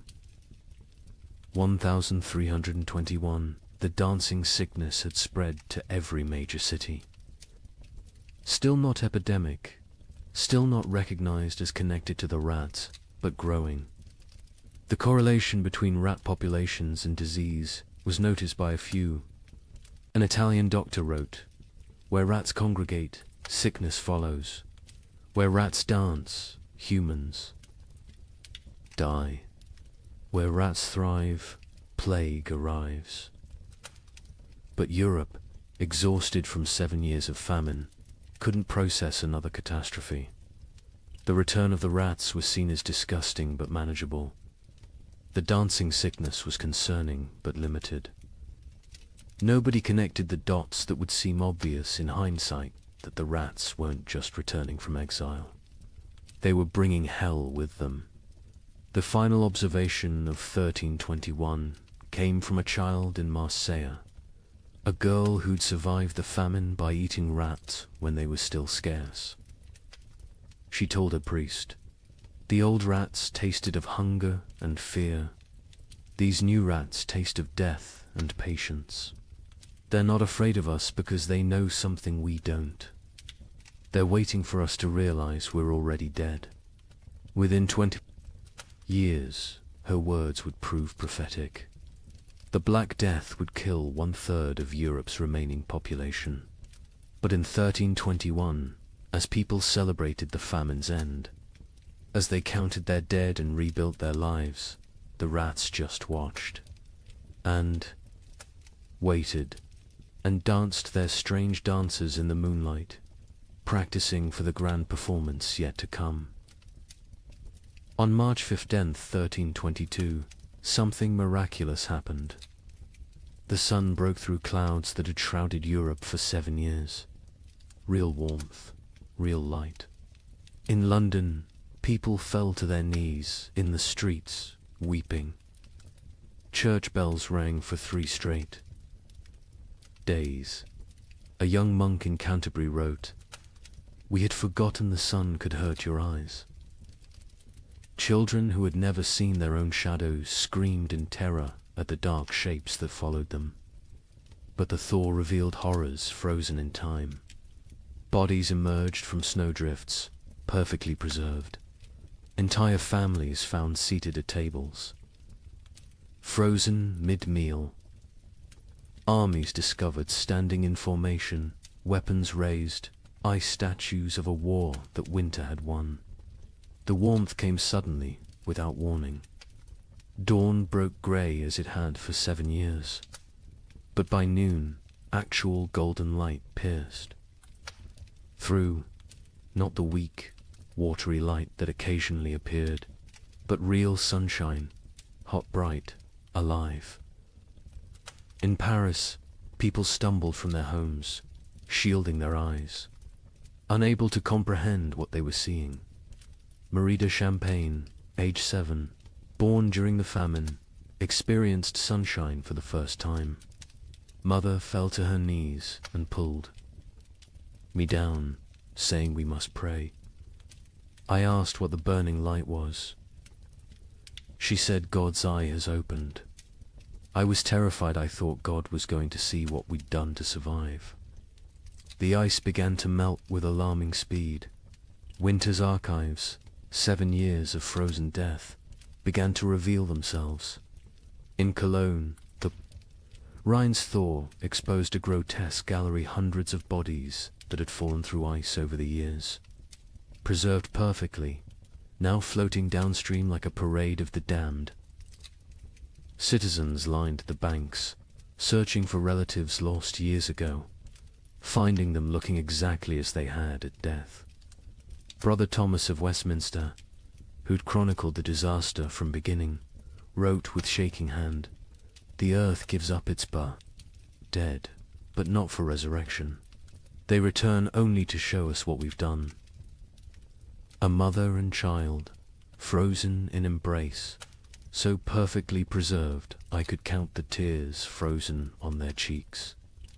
Soldiers who died defending grain stores, still standing at their posts, ice guardians of nothing. God has kept perfect record of our failures. But with the thaw came something worse than revealed corpse. Truth-field truth. The ice had hidden the full scope of devastation. Entire districts thought to be empty were found to contain hundreds of frozen dead. Mass graves, hastily covered with snow, began to melt and shift, creating mudslides of human remains.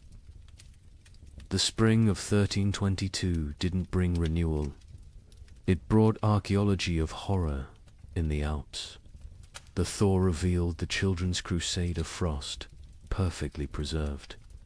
A merchant reported, "They stand like an army of small angels, ice blue and beautiful. In their death, still holding hands, still facing south, still seeking summer that has finally come too late. Pilgrims are already calling it holy ground. I call it the world's guilt made manifest. Europe that emerged from the Great Famine was unrecognizable. Languages had changed, words for hunger had multiplied, while words for joy had been forgotten. Children born during the 7 years were stunted, marked forever by starvation.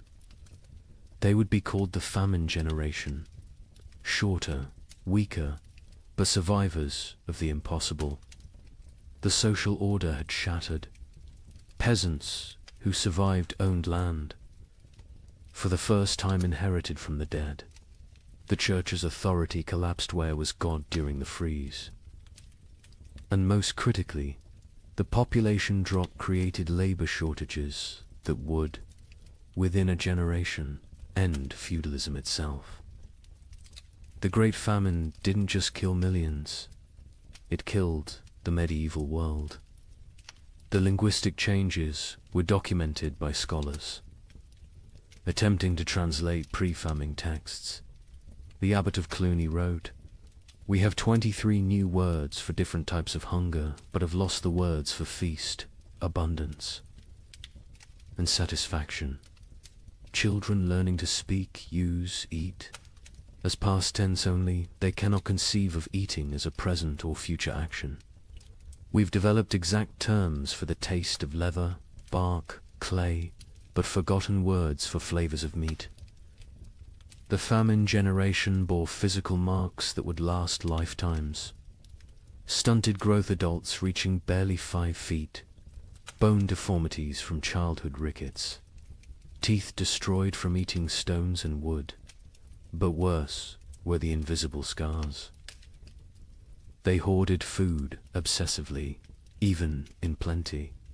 They ate alone in darkness, unable to share meals. They counted every grain, weighed every crumb. A physician in Paris noted, "They survived famine, but remain imprisoned by it. Their bodies live in 1322, but their minds remain in 1318. The social revolution was immediate and irreversible. A third of Europe's nobility had perished, entire bloodlines extinct. Peasants squatted in abandoned castles, worked lordless lands, claimed ownership through occupation. The survivorship created overnight social mobility, a serf who'd hidden. Grain became a merchant. A baker's assistant who'd outlived his master became a guild leader. A prostitute who'd hoarded food became a property owner. The church's authority evaporated like morning frost. 7 years of unanswered prayers had broken faith's monopoly. New sects emerged, some worshipping nature, others embracing nihilism. The Pope's call for renewed devotion was met with laughter. A graffiti in Rome read, "God starved. We survived. Who then is stronger?" Priests found congregations unwilling to tithe, unable to trust divine providence that had provided only suffering. But most revolutionary was the labor shortage. With 15 million dead, every survivor became valuable. Peasants demanded wages.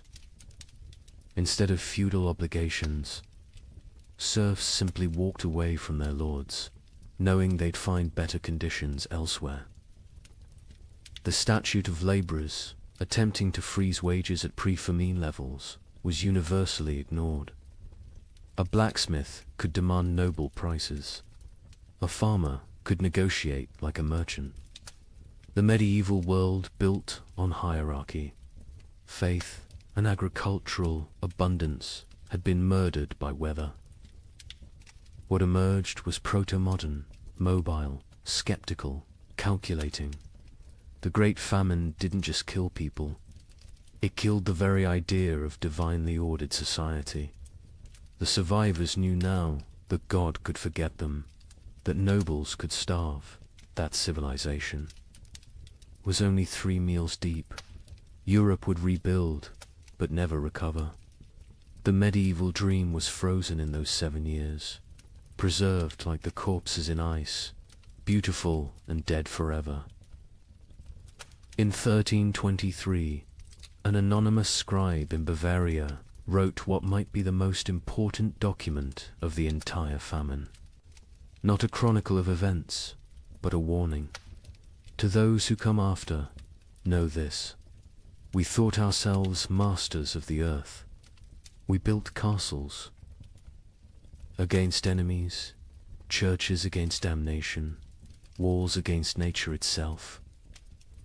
But when the sky turned against us, when the very air became our enemy, we learned that civilization is only 3 mills deep. Beneath that lies the animal, and beneath that ... lies something worse, something that would eat its own shadow if it could provide sustenance. We survived. That is not the same as living. Some costs can never be repaid.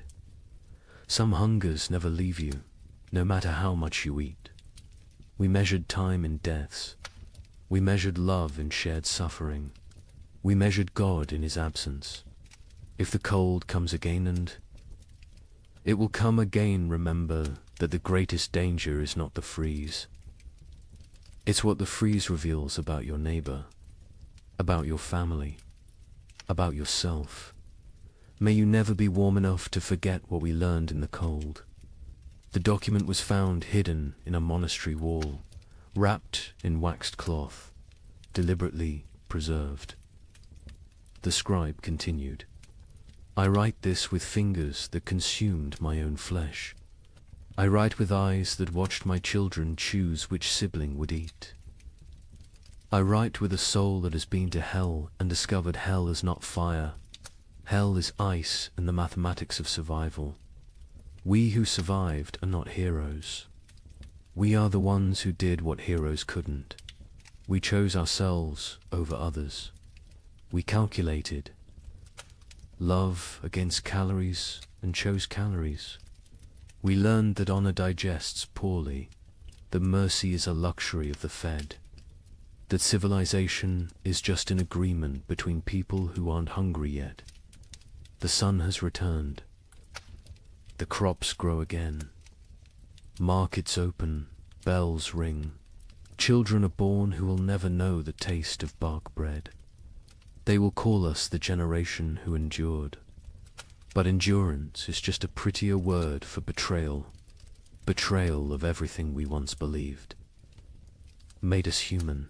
When abundance returns, you will forget. You will must forget to stay sane. But someone should remember. Someone should know that we measured children's worth in weeks of food, that we drew lots for who would walk into winter, that we learned to distinguish the taste of different mortar. From ancient walls, so I leave this testament, not of what happened chronicles will tell that story, but of what we became. We became arithmetic. We became efficiency. We became the truth that underneath every prayer, every law, every noble sentiment, lies the animal that will eat its own tail if the circle of consumption demands it. Remember us accurately, not as victims of weather, but as humans revealed. The cold didn't change us, it showed us, and what it showed can never be fully hidden again. The thaw has come. Summer returns. But we who survived carry winter inside us forever, a frozen seed that whispers, "This is what you really are. Everything. Else is just the dream of well-fed men." In the spring of 1315, a mother in northern England made an unthinkable decision. She locked her children inside their cottage, walked into the frozen wasteland, and never returned. But she wasn't abandoning them.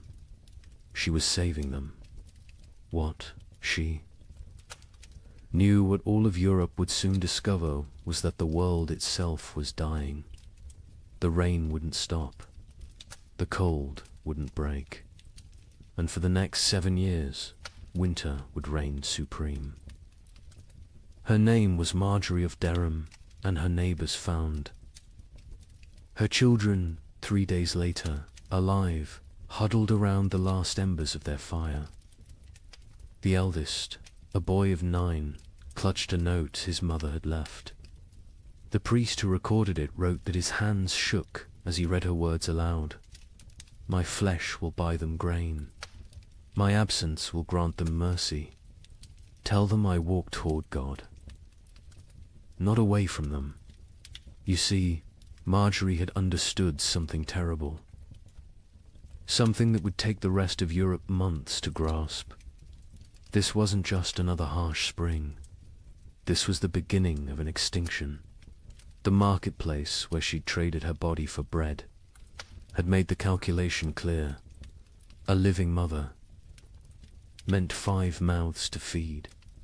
A missing mother meant 4 orphans the church had to shelter, and the church still had grain. Still had walls, still had hope that this nightmare would end. But here's what makes Marjorie's story so haunting. She wasn't unique.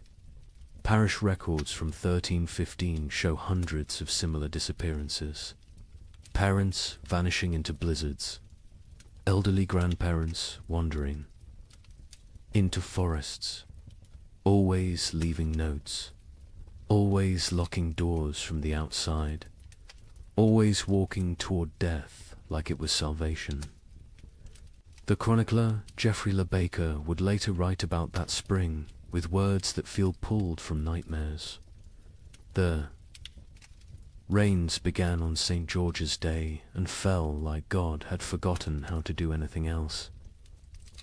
Not the warm rains of April that wake sleeping seeds, but frozen needles that killed whatever they touched. Crops didn't fail, they drowned standing. Rivers didn't flood, they exploded from their banks like wounded animals. Think about that. For a moment, you're a medieval peasant. Your entire world is 3 miles wide. Everything you know about survival, every technique your father taught you, every prayer your mother whispered, assumes one simple truth, that seasons follow patterns. Spring brings life. Summer brings growth. Autumn brings harvest. Winter brings rest. But what happens when spring never comes? When winter refuses to die? When the very foundation of existence cracks beneath your feet? That's what began in 1315. Not a famine, not a crisis, but the complete collapse of natural order. And Marjorie of Durham, walking into that frozen dawn, leaving her children behind to live, was just the first character in a story that would consume 15 million souls. Before it ended. The question isn't how Europe survived, it's what Europe became to survive it.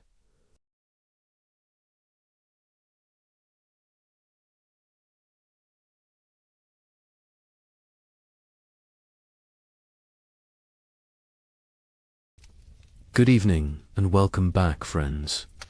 Tonight, we are going to journey through the winter that never ended, America's forgotten ice years. As always, let me know where in the world you are listening in from.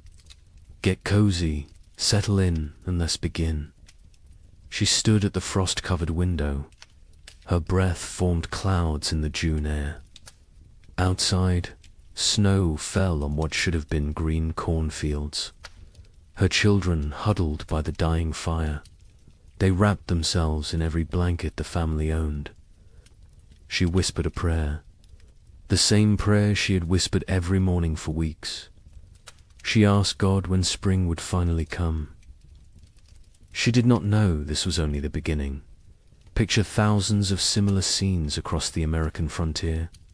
Thousands of windows, thousands of prayers whispered into the impossible cold. What happened in 1816 was merely a prelude. A warning that no one heeded.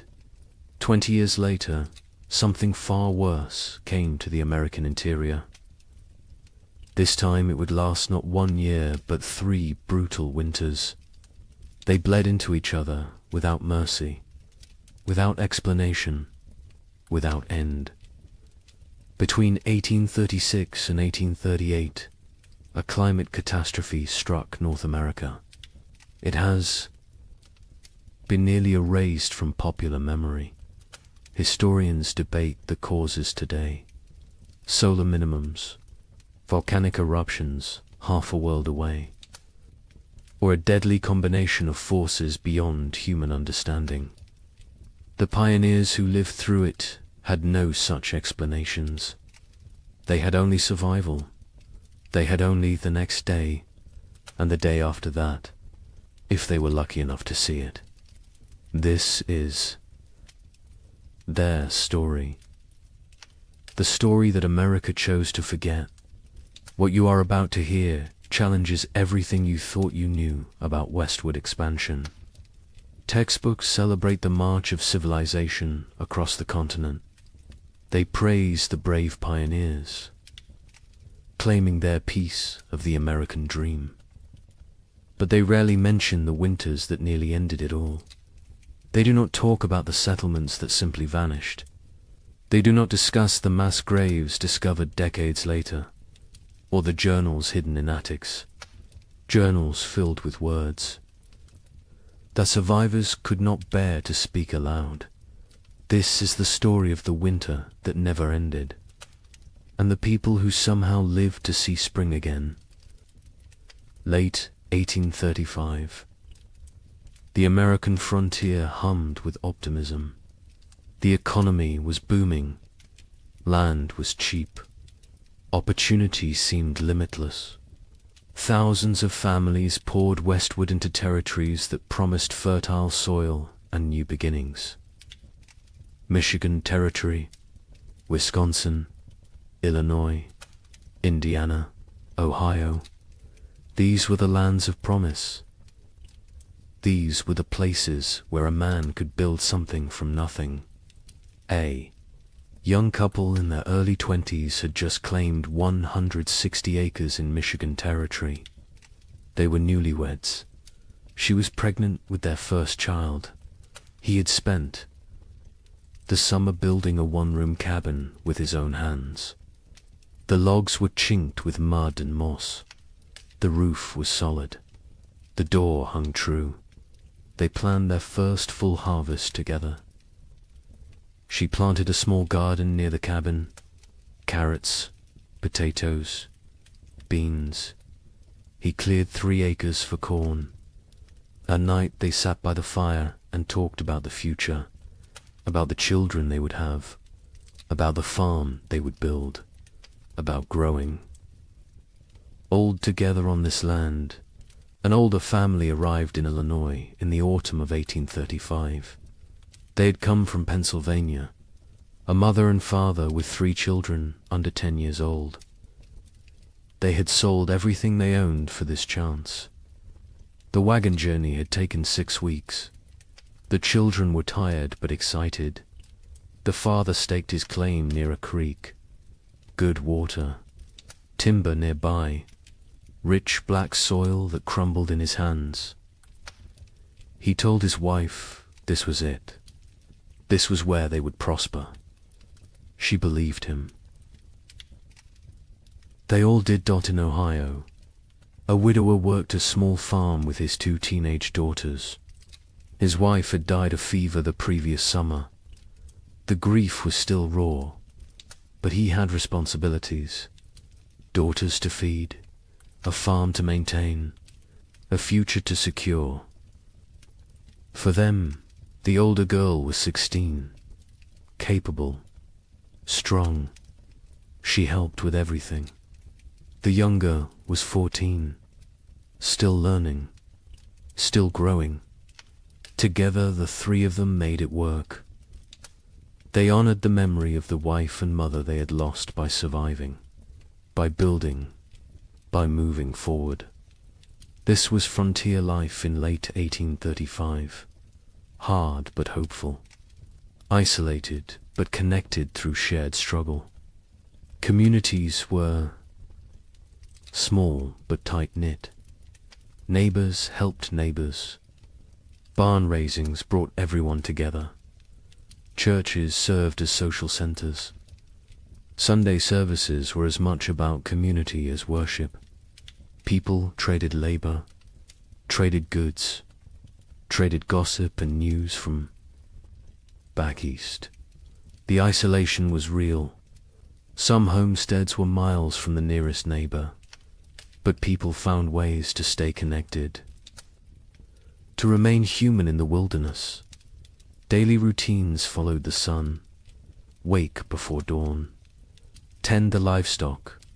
Milk the cows. Feed the chickens. Collect eggs. Breakfast was simple. Cornmeal mush. Salt pork if you had it. Then the work began.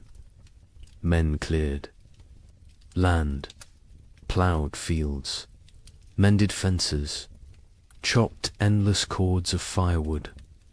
Women tended gardens, preserved food, made soap, sewed clothes, raised children.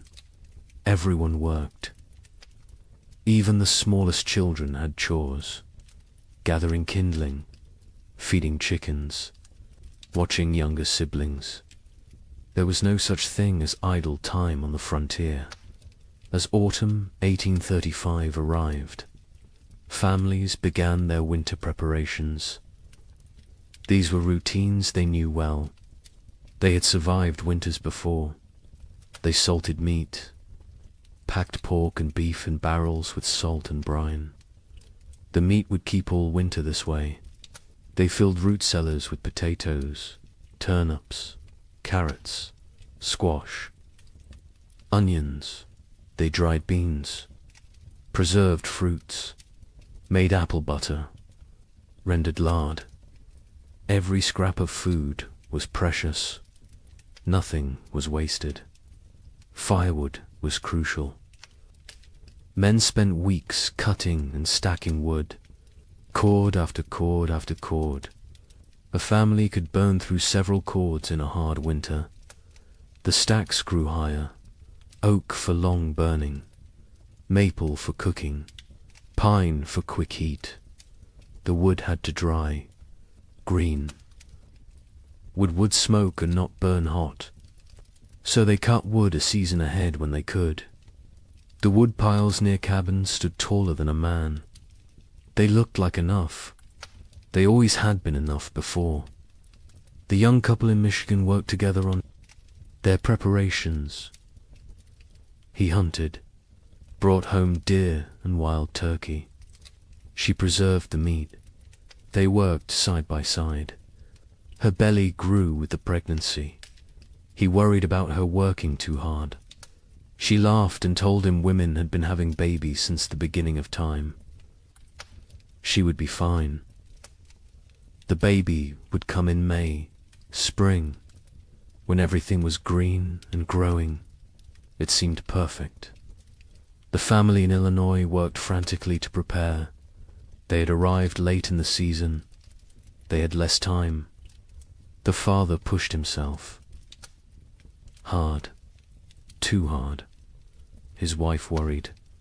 But they got it done. Meat preserved, vegetables stored, firewood stacked. The cabin was small but well built. They had purchased it from a family moving back east. The previous owners had said they missed civilization, missed family. The father thought they were foolish. This land was too good to abandon. His wife was not so sure, but she kept her doubts to herself. The widower and his daughters prepared. Methodically, they had done this before. Last year they had done it without a wife and mother. This year was easier in some ways. The grief was less sharp. The routines were established. The older daughter had learned her mother's preservation techniques. The younger helped without complaint. They worked together in comfortable silence, the kind of silence that comes from shared loss and shared survival. They would make it through another winter. They had to. December 1835 arrived cold and early. The first snows came before Thanksgiving, heavier than usual. The temperatures dropped fast. Old-timers mentioned it reminded them of 1816, the year without a summer. But the younger settlers dismissed the comparison. Every old-timer thought their memories were the worst. This was just a hard winter, nothing more. They had food, they had shelter, they had firewood. They would be fine. By January 1836, something felt different. The cold had a quality that went beyond mere temperature. It was bone-penetrating, relentless, aggressive, the kind of cold that found every crack in a cabin wall, every gap around a door, every weakness in your clothing. People wore layers, wool on wool on wool. They stayed close to fires. They moved less, conserved energy, conserved heat, conserved everything. Animals behaved strangely. Livestock refused to leave their barns. Horses stood in corners, unmoving. Even when offered food, cows produced less milk. Chickens stopped laying. The wildlife disappeared. Deer vanished from the forests. Rabbits seemed to evaporate. Tracks in the snow became rare, then non-existent. Hunters returned empty-handed day after day. Where had everything gone? The young man in Michigan noticed the silence first. The forest was always noisy. Birds, squirrels, the rustle of small animals, whined through leaves. But now there was nothing. just silence and wind. The wind never stopped. It howled around the cabin at night. His wife pressed close to him for warmth, for comfort. She was 7 months pregnant now. He felt the baby kick against his back sometimes when they slept. He wondered what kind of world this child would be born into. In Illinois, the children asked their father why it was so cold. He told them God was testing them, testing their faith, their strength, their family. The mother said nothing. She watched. Their food stores. She calculated in her head. If winter ended in March like it should, they would be fine. But something in her gut told her March might not bring spring this year. The widower in Ohio kept a journal. He had started it after his wife died, a way to process grief, to feel less alone. In late January 1836, he wrote an entry that he would later try to burn. He wrote that the cold felt wrong, not natural, that he had a feeling of dread he could not shake, that his daughters felt it too, though they did not speak of it. He wrote that he was afraid, not of dying, but of failing to protect his girls, of not being enough. February arrived. It should have shown signs of weakening. Winter, longer days, occasional thaws, the promise of spring lurking beneath the cold. But February 1836 brought none of these things. It brought deeper cold, more snow, storms that lasted days. The sun appeared rarely. When it did, it seemed weak, pale, unable to warm anything. People began to worry, really worry. This was beyond a normal hard winter. Food stores were being depleted. Faster than expected. You burned more firewood in extreme cold. You ate more to maintain body heat. The calculations that had seemed conservative in November now seemed optimistic. Families began to ration. Smaller portions, fewer meals. Make it stretch. Make it last. Spring would come. It had to come. But as February turned to March, and March brought no relief, only more snow and more cold, a new emotion crept into Frontier.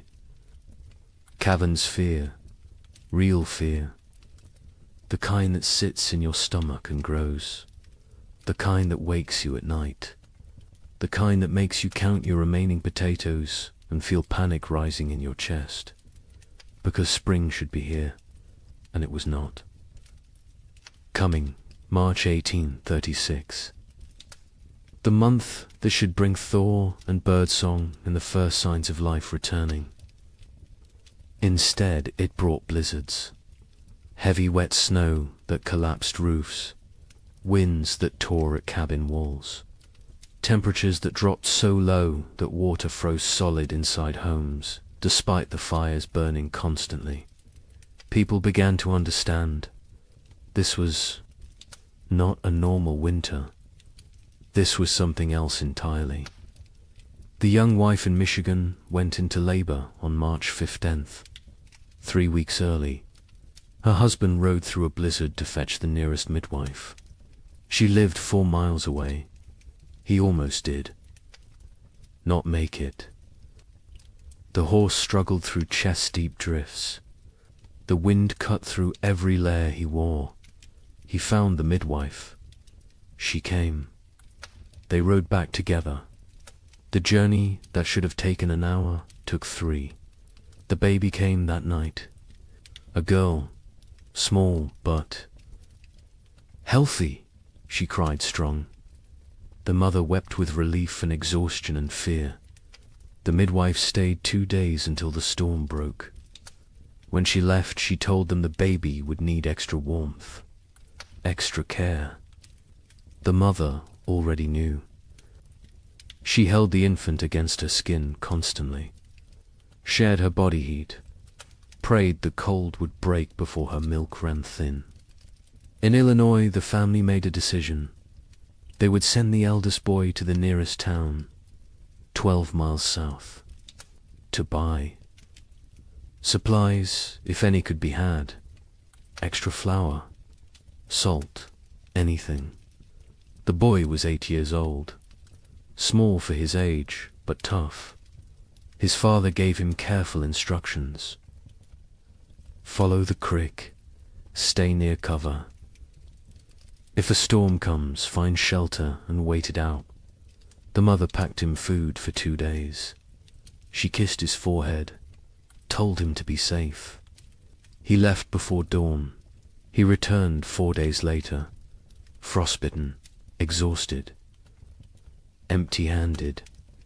The town had nothing to sell. Their stores were depleted too. Everyone was rationing. Everyone was afraid. He had slept in a barn the first night, a chicken coop the second. A family had taken him in on the third night, fed him soup, let him warm by their fire. They had children his age, thin children with hollow eyes. He came home and told his parents what he had seen. His father nodded, said nothing. His mother turned away so the children would not see her cry. The widower in Ohio made an inventory in mid-March. He wrote down every item of food they had left.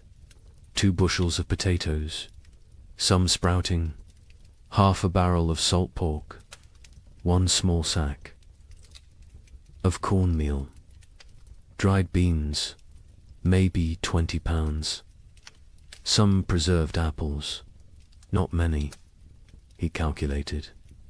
If they were very careful, if they ate little, if spring came in April, they might make it. Might, he gathered his daughters, sat them down, told them the truth. They were running low on food. They would need to ration carefully. The older daughter asked if they would starve. He could not lie to her. He said he did not know, but they would do everything possible to survive.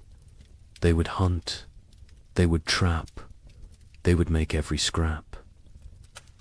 Count, she nodded. The younger daughter started to cry.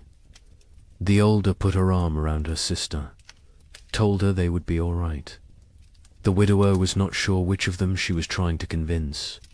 April came. April that should burst with life and warmth and renewal. April that should mean planting time and spring rain and hope. This April brought none of those things. The ground remained frozen solid, 18 inches deep, 2 feet in some places. No plough could break it. No seed could be planted. Even if they tried, nothing would grow in this cold. Families faced a terrible realization. Even if spring came tomorrow, the growing season was too short now. Crops planted in late April might not mature before full frost. And full frost in this new reality might come in August, or July, or never. Leave it all? The cycle of farming that had sustained human civilization for thousands of years was broken, and no one knew how to fix it. The young couple in Michigan began hunting for any food source. The man set snares for rabbits. The traps stayed empty. He tried fishing through the ice. Nothing. Not even the fish were biting. He ranged farther from the cabin, looking for any game, any sign of life. His wife worried when he was gone. She sat by the window with the baby, watched for his return. Sometimes he was gone for 2 days. When he came back with nothing, they did not speak of it. They simply held each other and their daughter and tried not to think about tomorrow. Neighbors began to disappear.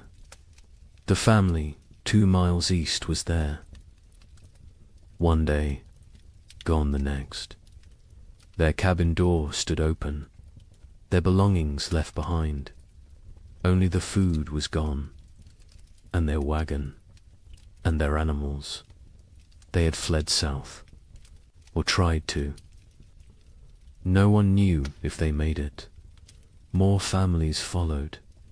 Every week someone else left. The community that had been tight-knit was fraying, unraveling. People made choices for their own survival now. There was no room for collective thinking anymore. Some tried to help each other still. Families with slightly more food shared with those who had less.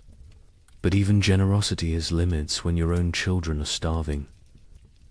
A man in Indiana gave his last potatoes to a neighbor. His own family went without for a week. When his wife confronted him, he said it was the Christian thing to do. She said Christian charity would not save their sons. They argued. It was the first real argument of their marriage.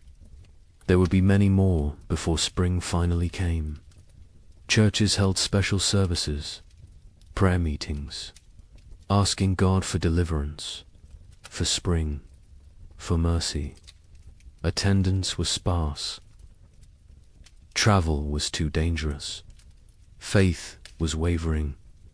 A preacher in Illinois gave a sermon about Job, about suffering that tests faith, about endurance through trial. 3 families walked out. One man stood and shouted that God had abandoned them. The preacher had no answer, because maybe he had. By late April 1836, reality had set in. This was not going to end. Not soon.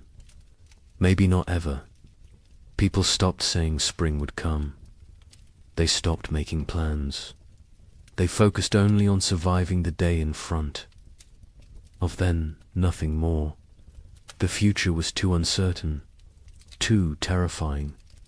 Better not to think beyond the next meal, the next night, the next morning if you were lucky enough to see it. The psychological toll was as brutal as the physical.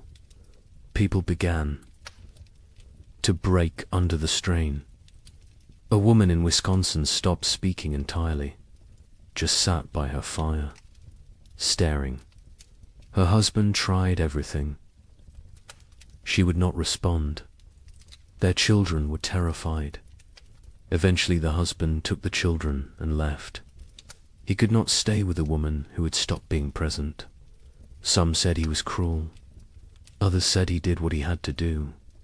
There was no right answer anymore. Marriages strained. Parents fought. Children grew silent and withdrawn. The pressure of constant survival wore away at human connections, at love, at compassion, at everything that made life worth living. People became hollow, going through motions, existing but not living, waiting for an end they could not see, and still the cold did not break. May arrive, May that should be warm and green, May that should mean gardens growing and livestock grazing. This May was grey and frozen. Snow fell on the 10th, again on the 18th, again on the 23rd. People stopped being surprised. They just accepted. This was the world now. Cold and dead and endless. But something else was coming. Something worse. Because as terrible as this first winter had been, it was only a prelude. The summer of 1836 would bring brief hope. Just enough to make people believe the worst was over. Just enough to make them vulnerable. And then winter would return. Colder, longer, more deadly. Wait until you hear what happens next. Spring refused to come. That is the simplest way to describe what happened in 1836. Spring simply refused to arrive. March became April. April became May, and still the ground stayed frozen. Still the snow fell. Still the temperatures remained far below what any living person had. Experienced Dot, the young mother in Michigan Territory, held her baby and watched the window. Every day she looked for signs.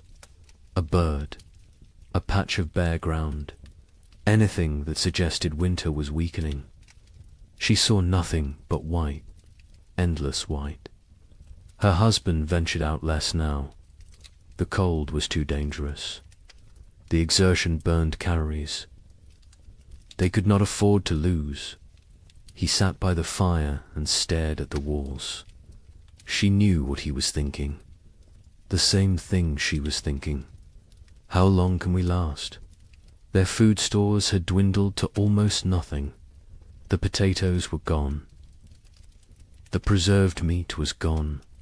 They had cornmeal, perhaps enough for 2 more weeks if they were careful, if they made it thin, if they did not mind the constant gnawing hunger.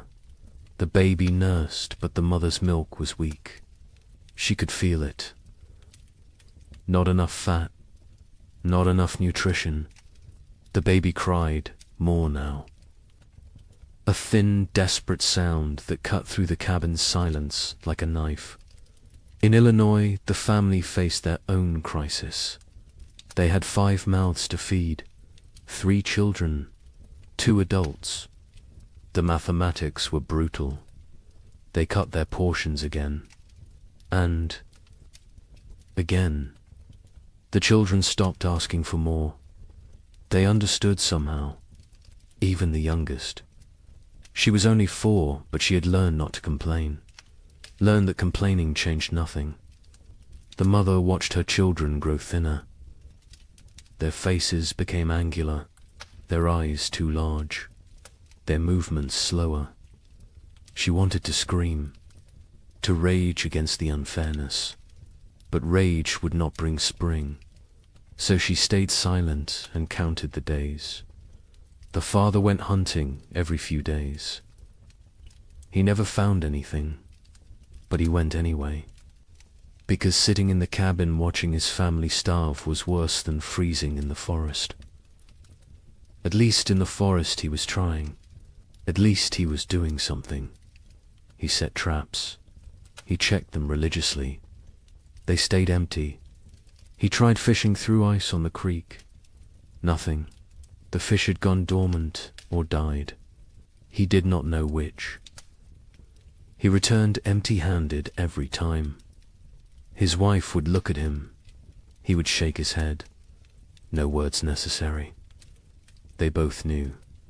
The widower in Ohio and his daughters had become experts at survival. They burned furniture for warmth when the firewood ran out. A chair 1 week, a table the next. They ate 1 meal a day. Soup stretched so thin it was barely more than hot water. They trapped a squirrel once. 1 squirrel for 3 people. They made it last 2 days. They boiled the bones for broth, sucked the marrow, used every part. Nothing was wasted. Nothing could be wasted. The older daughter took on more responsibility. She was 17 now, though she looked younger. Malnutrition had stunted her growth, hollowed her cheeks, but her mind was sharp. She kept track of their supplies, rationed, carefully, made decisions about what to eat and when. Her father let her. He trusted her judgment. She had her mother's practical nature, her mother's strength. Sometimes he looked at her and saw his dead wife. It was comforting and heartbreaking in equal measure. The younger daughter was 15. She spoke less than before. The cold and hunger had made her withdrawn. She did her chores without complaint, helped where she could. But there was a distance. In her eyes, a remove. Her father worried about her, about what this experience was doing to her mind. To her spirit, He tried to engage her in conversation. She would answer in single words. Yes, no, maybe, then return to silence. He did not know how to reach her anymore. Communities that had held together through the winter began to fracture. Trust eroded.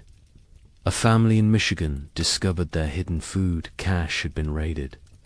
Someone had broken in while they slept, taken half their remaining supplies. They suspected a neighbor, a man they had helped the previous autumn, but they could not prove it, and confrontation seemed pointless.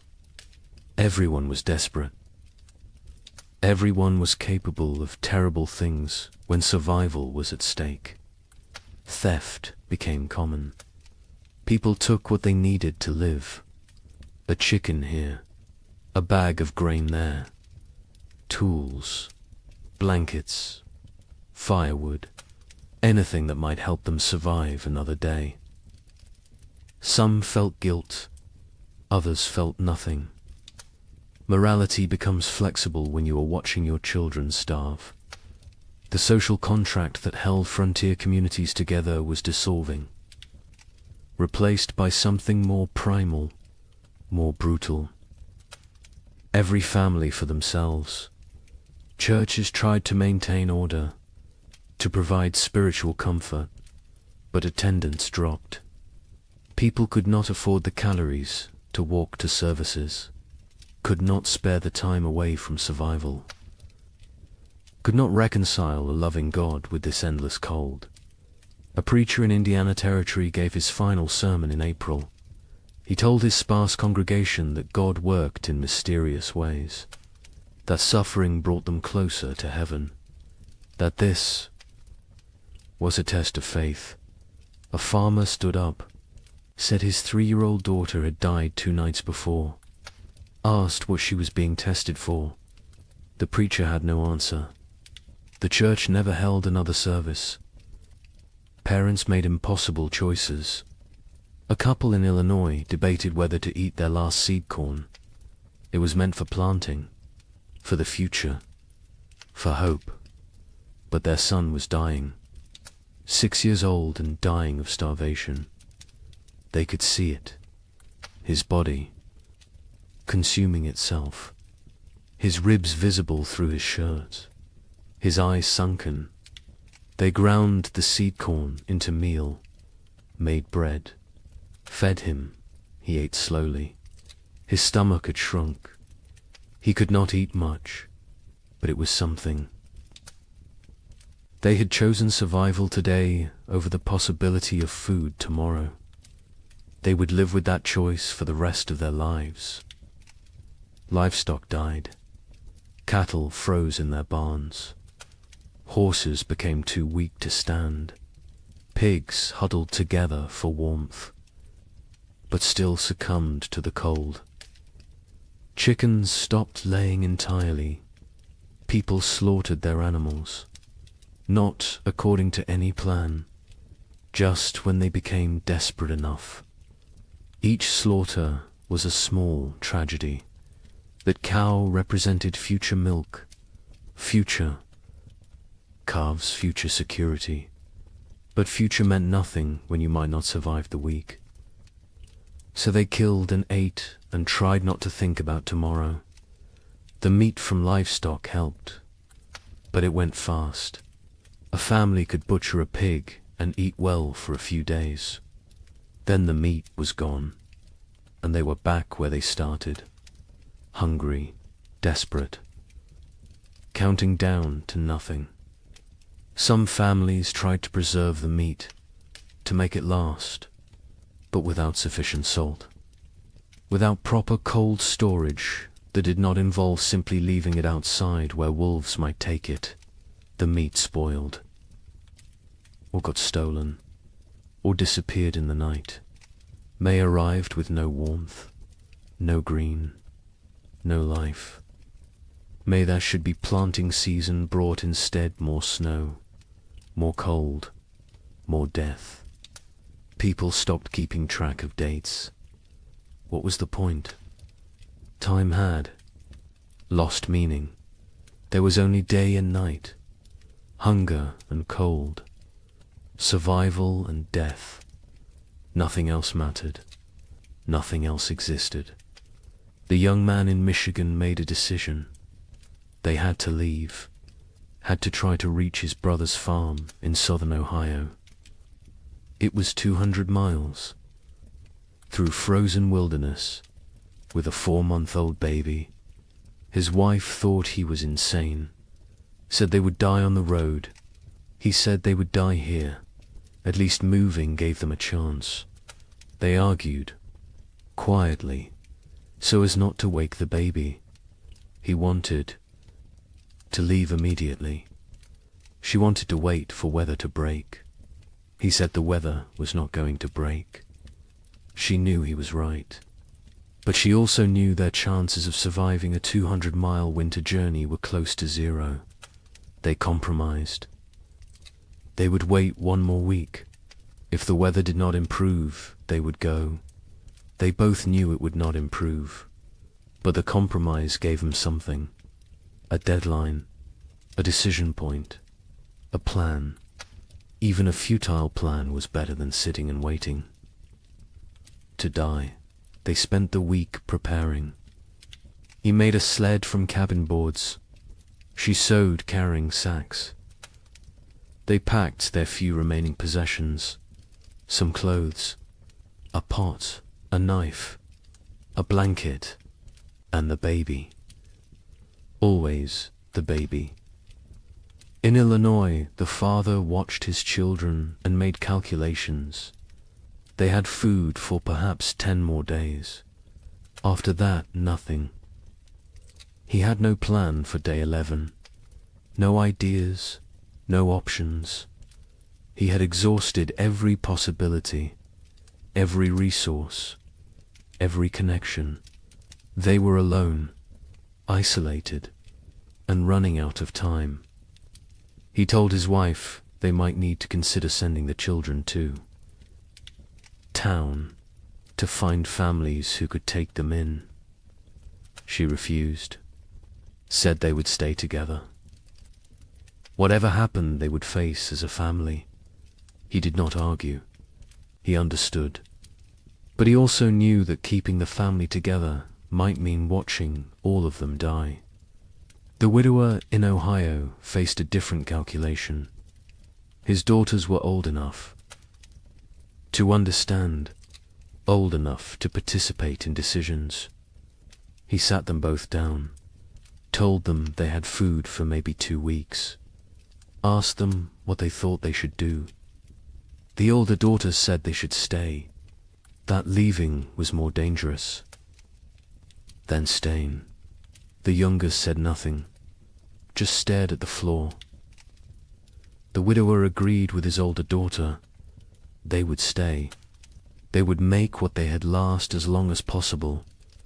They would hope for spring, even though hope felt like a luxury they could not afford. June finally brought a change, not spring. Exactly, but less cold. Temperatures rose above freezing during the day. Snow began to melt. Patches of bare ground appeared. People emerged from their cabins, blinking, disoriented, like animals coming out of hibernation. They looked at their neighbors, saw the same hollow faces, the same haunted eyes, the same question. Did we really survive? But the relief was short. Lived. Because even with warmer weather, it was too late for a normal growing season. Crops planted in June would not mature before fall. And who knew what fall would bring? Who knew if this was really over, or just a brief respite before more? Cold. People planted anyway, because what else could they do? They put precious seeds into still, cold ground, prayed for growth, for warmth, for time. The young couple in Michigan decided to stay. The brief warmth had changed their calculations. They planted a small garden. Corn, beans, squash. The baby was stronger now. The mother's milk had improved slightly with less stress. They felt cautiously optimistic. Maybe the worst was over. Maybe they had survived. They tried not to think about all the families who had not, about the empty cabins they had passed, about the graves marked with simple wooden crosses. They focused on their own survival, on the tiny shoots of green emerging from the soil, on small reasons to hope. In Illinois, the family planted everything they had, every remaining seed. It was a gamble. If the crops failed, they would have nothing. No seeds. For next year, no backup plan. But they could not eat seeds, and they could not wait another year. So they planted and prayed and watched the sky nervously, expecting frost, expecting snow, expecting disappointment, because this year had taught them to expect nothing good. The widower and his daughters planted a small plot, just enough for the three of them. They had learned efficiency through necessity, no wasted space, no wasted effort, every action calculated for maximum return.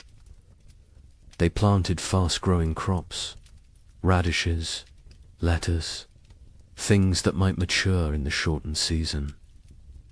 They avoided crops that needed long growing periods, corn, squash, melons. There was no time. They needed food now, or as close to now as nature. Allowed. July brought warmth, real warmth.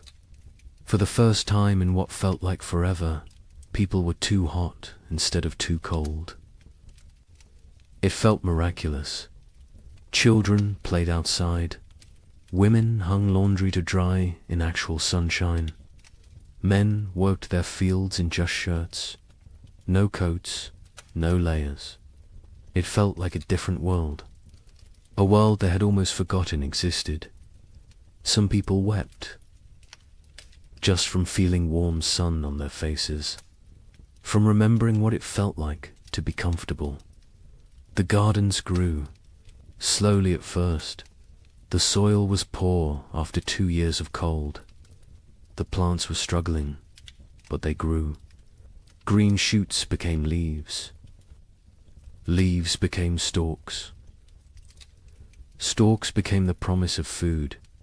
People watched their gardens obsessively, checked them multiple times a day, measured growth, celebrated every new leaf. These plants represented survival, represented hope, represented the possibility of making it through another winter. But nature was not finished with them. On July 18th, it snowed. Not much, just flurries, but enough. Enough to kill the tender plants, enough to destroy weeks of growth, enough to crush newly formed hope. People walked out to their gardens that morning, saw the white dusting, saw the blackened leaves, saw their food supply dying in front of them. Some fell to their knees, some cursed God, some simply turned around and walked back inside. There was nothing to say, nothing to do. It was happening again. The killing frost was not universal. Some areas escaped, some gardens survived, but many did not. Families who had planted everything watched everything die. They had gambled on summer. Summer had betrayed them. Now they faced another winter with even less than before. The mathematics were impossible. They could not survive another winter like the last one. They simply could not. August brought more temperature swings, warm days, cold nights. Plants that survived the July frost struggled to grow. The growing season was too short, too unstable. Crops that should take 90 days to mature needed 120 now. because cold nights slowed growth, because the plants were stressed, because nothing was normal anymore. People harvested what they could: small potatoes, stunted corn, vegetables that in normal times they would have discarded. But these were not normal times. They harvested everything, used everything, wasted nothing. The young couple in Michigan harvested a small crop, not enough to last a winter, but something. They dried corn, made it last. Dug potatoes. Tiny potatoes the size of walnuts, but potatoes nonetheless. They counted their stores, made calculations, decided they needed to supplement with hunting, with trapping, with anything they could find. The man began ranging farther again, looking for game. The game was returning. Slowly, deer appeared in the forests, rabbits in the fields. He killed a deer in late August, his first successful hunt in months. They celebrated, ate fresh meat, felt strong for the first time in forever. In Illinois, the family harvested almost nothing. Their garden had been hit hardest by the frost. Only a few plants survived. They gathered what they could: a handful of beans, some small squash. It was not enough, not even close. The father knew they could not stay, could not survive another winter here. He told his family they would leave before the snow came, go south, find warmer land, find food, find a way to survive. His wife agreed. The children said nothing. They had learned not to question adult decisions, learned that arguing changed nothing. The widower and his daughters harvested a better crop. Their fast-growing vegetables had matured before the frost. They had radishes, lettuce, some early peas.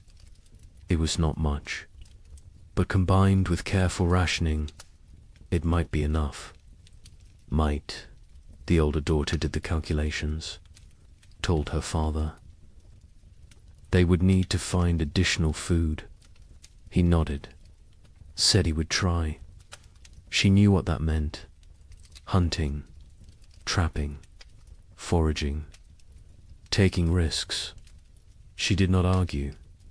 They needed food. Risk was unavoidable.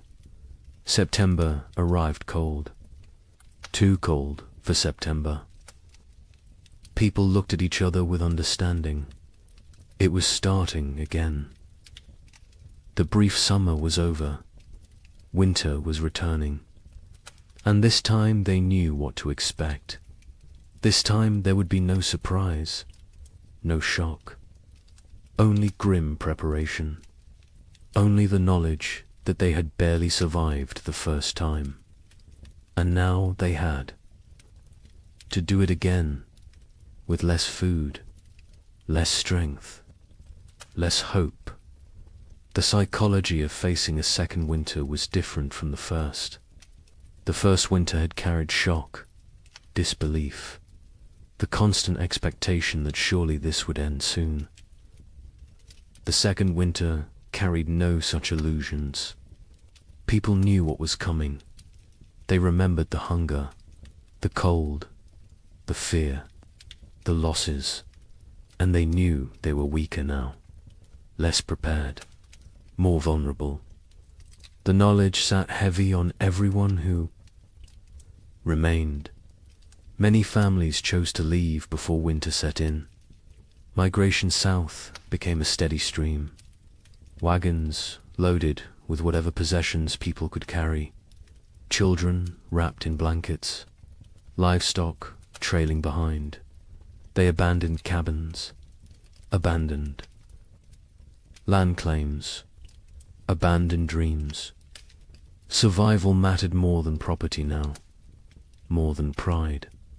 More than the promise of the frontier.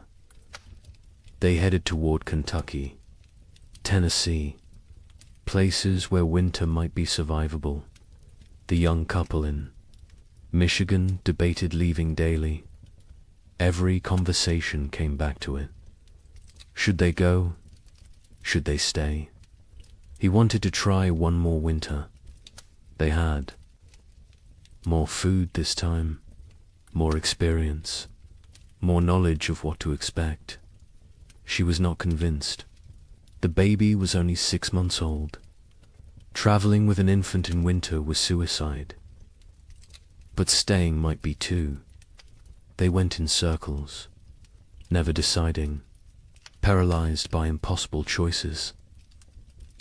A neighbor stopped by in mid-September, an older man who had lived in Michigan Territory for 10 years. He told them he was leaving, heading to his sister's farm in Kentucky. He offered to take them with him. Safety in numbers, shared resources, shared risk. The young man looked at his wife. She looked at the baby. The neighbor said he was leaving in 3 days, with or without them. Think about it. He left. They thought about it. They thought about nothing else. In the end, they decided to stay. The risks of travel seemed greater than the risks of staying. They had a cabin, firewood, some food, a chance. The journey was hundreds of miles through increasingly hostile weather with a baby. The math did not work, so they stayed. They watched their neighbor's wagon disappear down the trail, wondered if they had made the right choice, knew they would never know until it was too late to change their minds. In Illinois, the family prepared to leave. They sold what they could, traded the rest, packed a wagon with essentials. They left in late September, before the first snow. The father took one last look at their cabin, at the land he had dreamed would make his fortune. His wife put a hand on his arm, told him they would come back someday. He nodded but did not believe her, neither did she. They climbed onto the wagon. The children huddled in the back.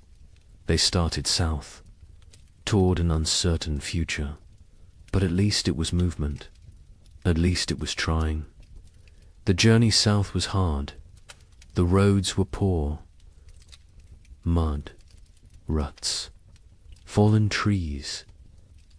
The wagon broke an axle on the 3rd day. The father spent half a day repairing it. They pushed on. Other families traveled the same roads.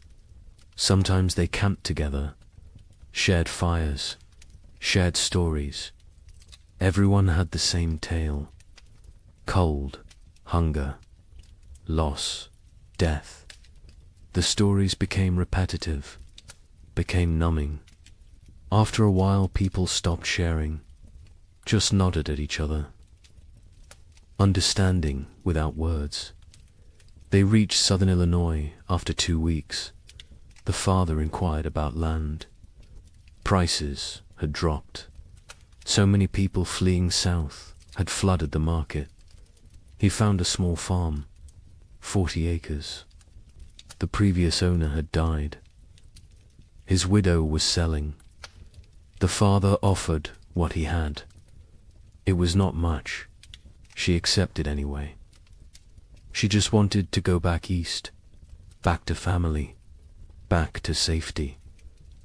The Illinois family had a new home, farther south, maybe far enough.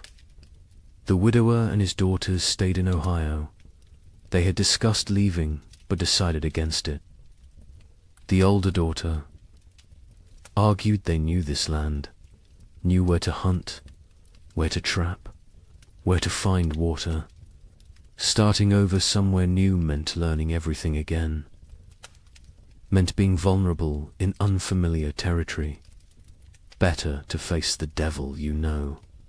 Her father agreed. The younger daughter said nothing. She rarely spoke anymore, just existed. Moving through routines mechanically, October brought the first hard freeze, earlier than normal, earlier than even last year. People who had hoped for a longer autumn were disappointed. Winter was not waiting, was not merciful. It arrived with force and fury. Temperatures dropped below zero. Snow fell heavy and steady. Within 2 weeks, the world was white again, frozen again, dead again. The young couple in Michigan settled into survival mode. They knew the rhythms now, knew how to ration, how to stay warm, how to maintain hope when everything felt hopeless. The man hunted when weather permitted. He had learned to read the cold, to know when going out was risk versus suicide. He caught rabbits occasionally. Small game, it helped. Not enough, but something. The woman focused on the baby, keeping her warm, keeping her fed, keeping her alive. The baby was their reason to continue. Without her, they might have given up, might have laid down and waited for the end, but she needed them, depended on them, so they kept going, kept trying, kept fighting, even when they were exhausted, even when they wanted to quit. They looked at her face and found strength they did not know they had. Communities that had not already dissolved finished dissolving. People stopped visiting, stopped checking on neighbors. The isolation became total. Each family alone in their cabin, alone in their struggle, alone in the dark. The only sounds were wind and cold and occasionally wolves. The wolves had returned, hungry, desperate, like everyone else. They came close to cabins at night, howling, looking for weakness, looking for opportunity. A family 3 miles from the young couple disappeared in November. The husband went to check on them after not seeing smoke from their chimney for several days. He found the cabin empty, the door hanging open. Snow drifted inside. No signs of struggle, no blood, no bodies, just absence.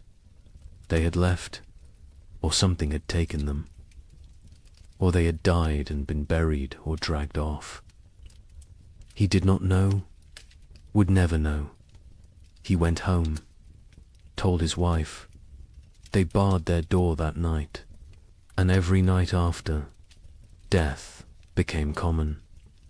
Expected.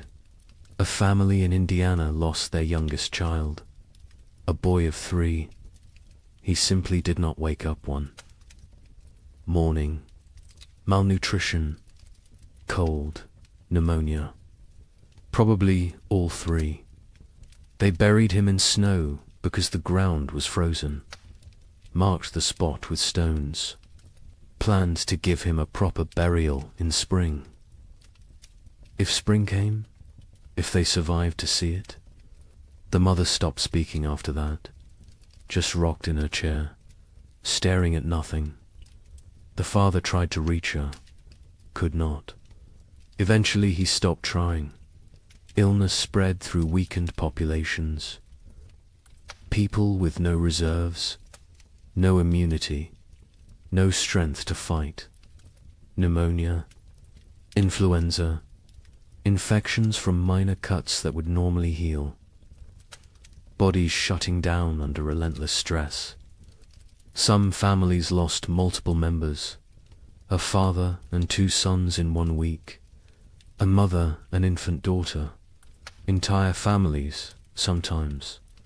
Cabins found empty in spring, everyone gone, questions no one wanted to answer. The widower in Ohio kept his family isolated. He had learned from the first winter, contact with others meant risk of illness. They stayed home, stayed separate, stayed alive. The older daughter maintained their routines, rationed food precisely, kept the fire going, kept spirits up as much as possible. The younger daughter helped when asked, but remained distant, locked, inside her own mind, traumatized by 18 months of horror. The widower worried about her, but keeping everyone alive took precedence over mental health. Survival first, healing later. If there was a later, December arrived. The darkest month. Short days. Long nights. Endless darkness, both literal and metaphorical. People sat by fires and tried not to think, tried not to calculate, tried not to realize how bad things were, because thinking made it worse. Awareness made it unbearable. Better to exist moment to moment, not looking forward, not looking back, just being, just surviving. Christmas came and went unmarked. No celebrations, no gifts, no joy. Some families tried to acknowledge it, a special meal, a prayer, but mostly it passed like any other day. Cold, dark, hungry. Religion felt hollow to many now. Hard to believe in divine providence when children starved. Hard to have faith when prayers went unanswered year after year. Some held on to belief, others let it go, released it like one more thing they could not afford to carry. The young man in Michigan carved a small wooden toy for his daughter, a doll. Simple but carefully made. He gave it to her on Christmas morning. She was too young to understand, but his wife cried, not from sadness, from gratitude, that he still tried, still found ways to create beauty, still believed in something beyond mere survival.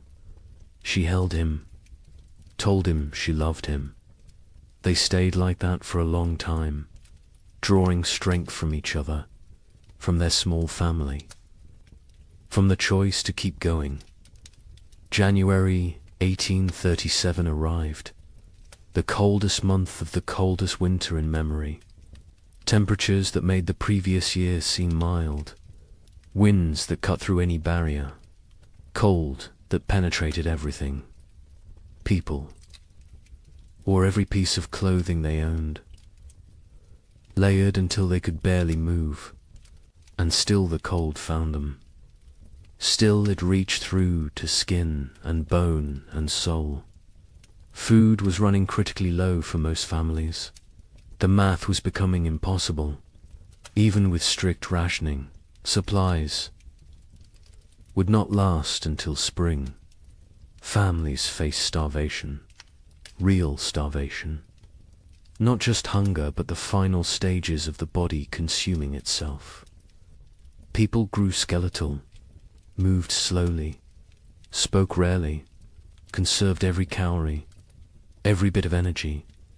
Some no longer had the strength to gather firewood. They burned furniture, burned cabin walls, anything that would produce heat. The young couple ate. One meal every 2 days. They gave most of their food to keep the wife's milk flowing for the baby. The man was wasting away, his ribs visible, his face gaunt, his eyes sunken. But he never complained, never suggested changing the arrangement. His daughter would eat, would survive, even if he did not. The wife saw what he was doing, begged him to eat more. He refused, said she needed strength for the baby. She did not argue further, because he was right, and because arguing took energy. They did not have. February brought no relief, just more cold, more snow, more death. The widower in Ohio made a final inventory. They had perhaps 3 weeks of food left. After that, nothing. He gathered his daughters, told them the truth. They would need to start hunting more aggressively, taking more risks. It was dangerous, but necessary. The older daughter nodded, said she would help. She had learned to trap, to track, to skin small game, skills her mother never imagined she would need. The younger daughter looked up briefly, then back down.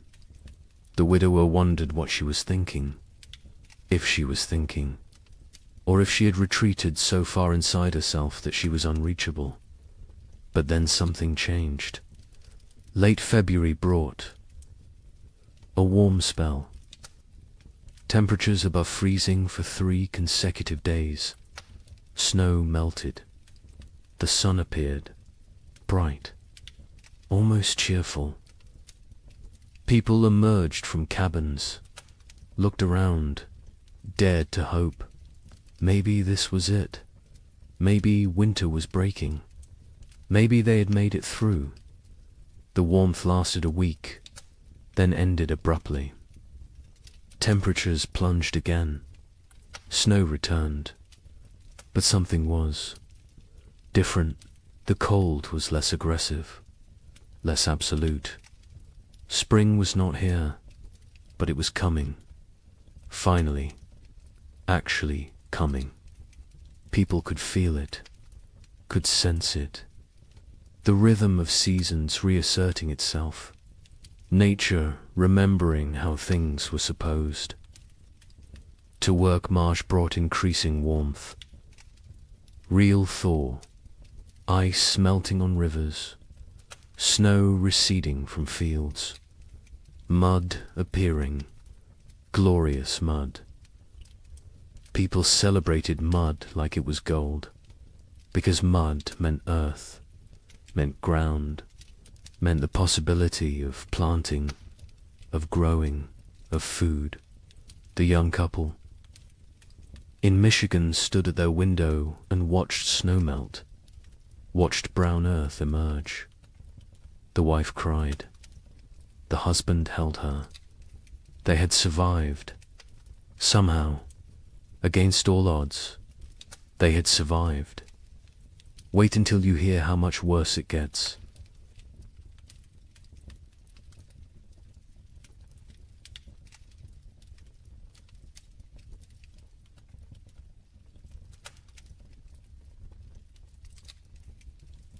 The relief of March 1837 was short-lived. Spring arrived tentatively, weakly, like it was unsure of its own existence. Temperatures rose, but not enough, not consistently. Warm days followed by cold nights. Progress followed by setbacks. Nature could not decide what season it wanted to be. People planted anyway, because what choice did they have? They put seeds in cold ground and prayed. The young couple in Michigan planted their entire plot. Every seed they had saved, every seed they had traded for, everything. It was all or nothing now. They could not hold anything back, could not plan for next year. Next year was too far away. Too uncertain. They needed food this year, this growing season, or they would not see another. The man worked the field slowly, his body weakened from months of starvation. His wife helped when she could, the baby strapped to her back, growing, thriving somehow despite everything. In their new home in southern Illinois, the family that had fled hoped for better conditions, warmer weather, longer growing season, better chances. The father plowed fields, planted corn, beans, squash. The soil was good, better than what they had left behind. But the weather was still wrong, still cold, still unpredictable, he realized. with growing horror that they had not escaped, had only delayed the inevitable. The cold had followed them south, or perhaps it was everywhere. Perhaps there was no escape. The widower in Ohio planted with his daughters. They worked together in silence. The older daughter had become the de facto head of household. She made decisions, organized work, kept them functioning. Her father followed her lead, grateful for her strength. The younger daughter worked mechanically, planting seeds, covering them with soil, watering. Her face remained blank, empty. The widower had accepted that she might never fully return, that the person she had been before the cold was gone, replaced by this hollow version. He mourned her even though she still lived that. April brought frost, killing frost. Not as severe as the previous year, but enough to damage crops, to set back growth, to remind everyone that nature was still hostile, still unpredictable, still deadly. People watched their seedlings blacken and die, watched weeks of work destroyed overnight. Some replanted, others gave up, decided to focus on foraging, on hunting, on finding food rather than growing it. Trust in agriculture had eroded. The contract between farmer and earth felt broken. Communities were shadows of what they had been. So many had left. So many had died. The ones who remained were changed, hardened, suspicious. The social bonds that had held frontier life together were gone, replaced by wariness, by self-interest, by the understanding that in crisis every person was ultimately alone. Neighbors who had once helped each other now avoided contact, feared obligation, feared the weakness that came from caring about others. A woman in Michigan Territory knocked on the young couple's door in late April. She was gaunt, desperate. Her husband had died in February. She had 3 children, no food, no options. She begged for help, anything they could spare. The young man looked at his wife.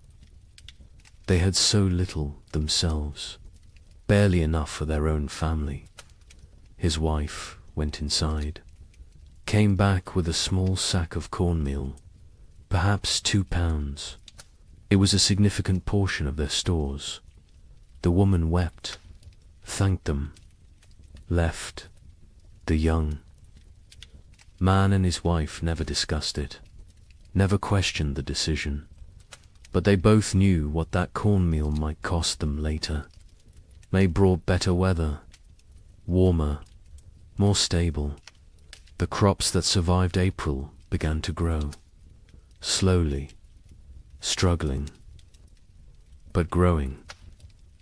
People tended their gardens obsessively, pulled every weed, watered carefully, talked to the plants, begged them to thrive. These gardens represented everything: hope, survival, future. Without them there was nothing, just slow starvation through another winter.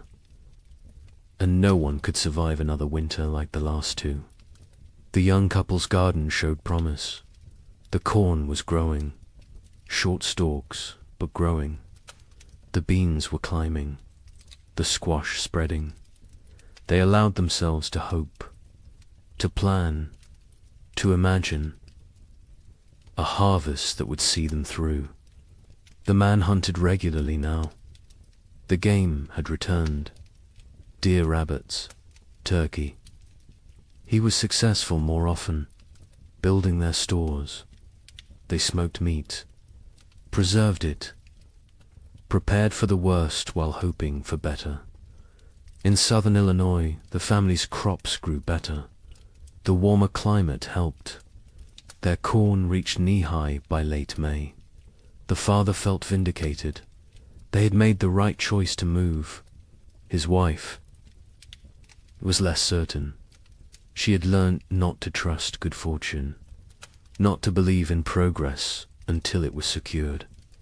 She watched the sky constantly, waited for the next disaster, for the frost or hail or plague of insects that would destroy everything. Optimism felt dangerous, felt like tempting fate.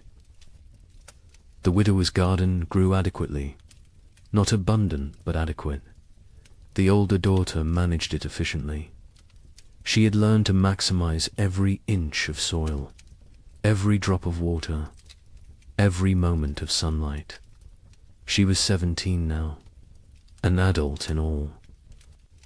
But name she had lost her youth to these winters, lost her innocence, lost a chance to be young and carefree. She did not mourn these losses. There was no time, no space, no energy. She simply existed in the present, did what needed doing, survived. June arrived warm. Summer finally asserting itself. People shed layers, felt sun on skin, remembered what warmth felt like. Children played outside, really played. Not just huddled for warmth, but ran and laughed, and acted like children. Parents watched them with complicated emotions. Joy at seeing childhood return, sorrow for all the childhood lost, fear that this reprieve was temporary, that winter would return too soon. The young couple's baby took her first steps in June, on grass, in sunshine. Her mother cried watching her. This tiny person who had known only cold and hunger and fear was walking, growing, living. It felt miraculous. The man picked up his daughter, spun her in the air. She laughed. The sound was pure joy, untainted by the suffering around her. Too young to understand, too young to remember. They both hoped she would never remember these years, never carry the scars they carried. July was hot, genuinely hot. People complained about heat, then laughed at themselves for complaining. Heat was blessing. Heat was life. Heat meant crops growing, meant long days, meant hope. The gardens flourished. Corn grew tall. Beans produced pods. Squash spread across the ground with heavy fruit. For the first time in 2 years, abundance seemed possible. Not guaranteed, but possible. But nature had taught them not to trust. On July 23rd, a hailstorm struck southern Indiana. Hail the size of eggs.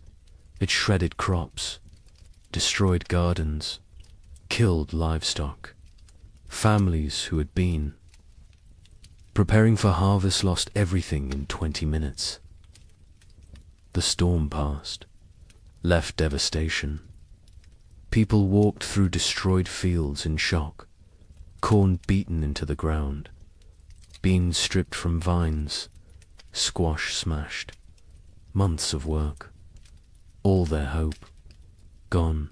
The Allure family was spared. The storm passed north of them, but they heard about it. Heard about families losing everything. The father thanked God. The mother said nothing. She had stopped thanking God, stopped blaming God. God was absent from this struggle. They were alone. They survived or died based on luck and effort. Nothing more, no divine plan, no greater purpose, just random chance and brutal nature. August brought the harvest. For those whose crops survived, it was a time of desperate work, gathering everything before weather could destroy it, before animals could take it, before anything else could go wrong. People worked dawn until dark, harvesting, preserving, storing, building supplies for the winter they knew was coming, because winter always came, and it came early, and it stayed late, and it tried to kill you. The young couple in Michigan harvested a reasonable crop, not abundant, but enough. Combined with the meat the man had preserved in careful rationing, they might have enough, might make it through. The woman calculated and recalculated, added numbers, divided portions, tried to make the math work. Her husband told her they would be fine. She wanted to believe him, but she had learned not to believe in fine. Fine was a luxury. Fine was an assumption they could not afford. The widower and his daughters harvested their garden methodically. The older daughter kept precise records, weight of every potato, count of every ear of corn, number of beans. She created an inventory, made a plan, calculated daily rations for each of them. Her father was impressed, told her so. She shrugged, said it was just practical. Someone had to do it. He realized she had become the leader of their family. Somewhere during these terrible years she had taken control. He was grateful and sad. No 17-year-old should have to be this responsible, this hard. This adult September came cool, cooler than it should be. People noticed, worried, hoped. They were imagining it, hoped it was just normal September weather. But they knew better. They had learned to read the signs, to feel the wrongness in the air. Winter was coming early again. The second winter in a row. The third overall in this nightmare cycle. And they were tired. So tired. Tired of fighting. Tired of surviving. Tired of being afraid. October brought the first snow. 6 weeks early. Heavy snow that blanketed everything. Buried the world in white. People watched from windows with dead eyes. They had known it was coming, had prepared as best they could, but knowing did not make it easier, did not make it less terrifying. They settled into their cabins, barred the doors, fed the fires, began the long dark wait. The psychology of the second winter was different from the first. The first had carried shock, disbelief, the hope that surely this would end. The second winter carried resignation, acceptance, the knowledge that this might never end, that they might die in this cold, that survival was not guaranteed no matter how hard they tried. This knowledge was heavier than the cold, heavier than the hunger. It pressed down on souls, crushed spirits, made people hollow. The young couple settled into routines. He maintained the fire. She cared for the baby. They rationed food strictly. 1 meal a day. Small portions. They talked less now.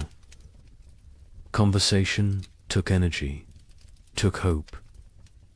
They existed side by side, parallel lives barely touching.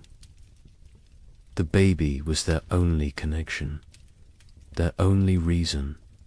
Without her, they might have drifted apart entirely, might have retreated into individual isolation.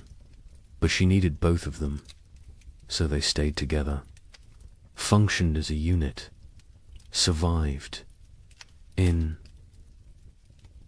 Illinois, the family that had fled south discovered that southern winter was still winter.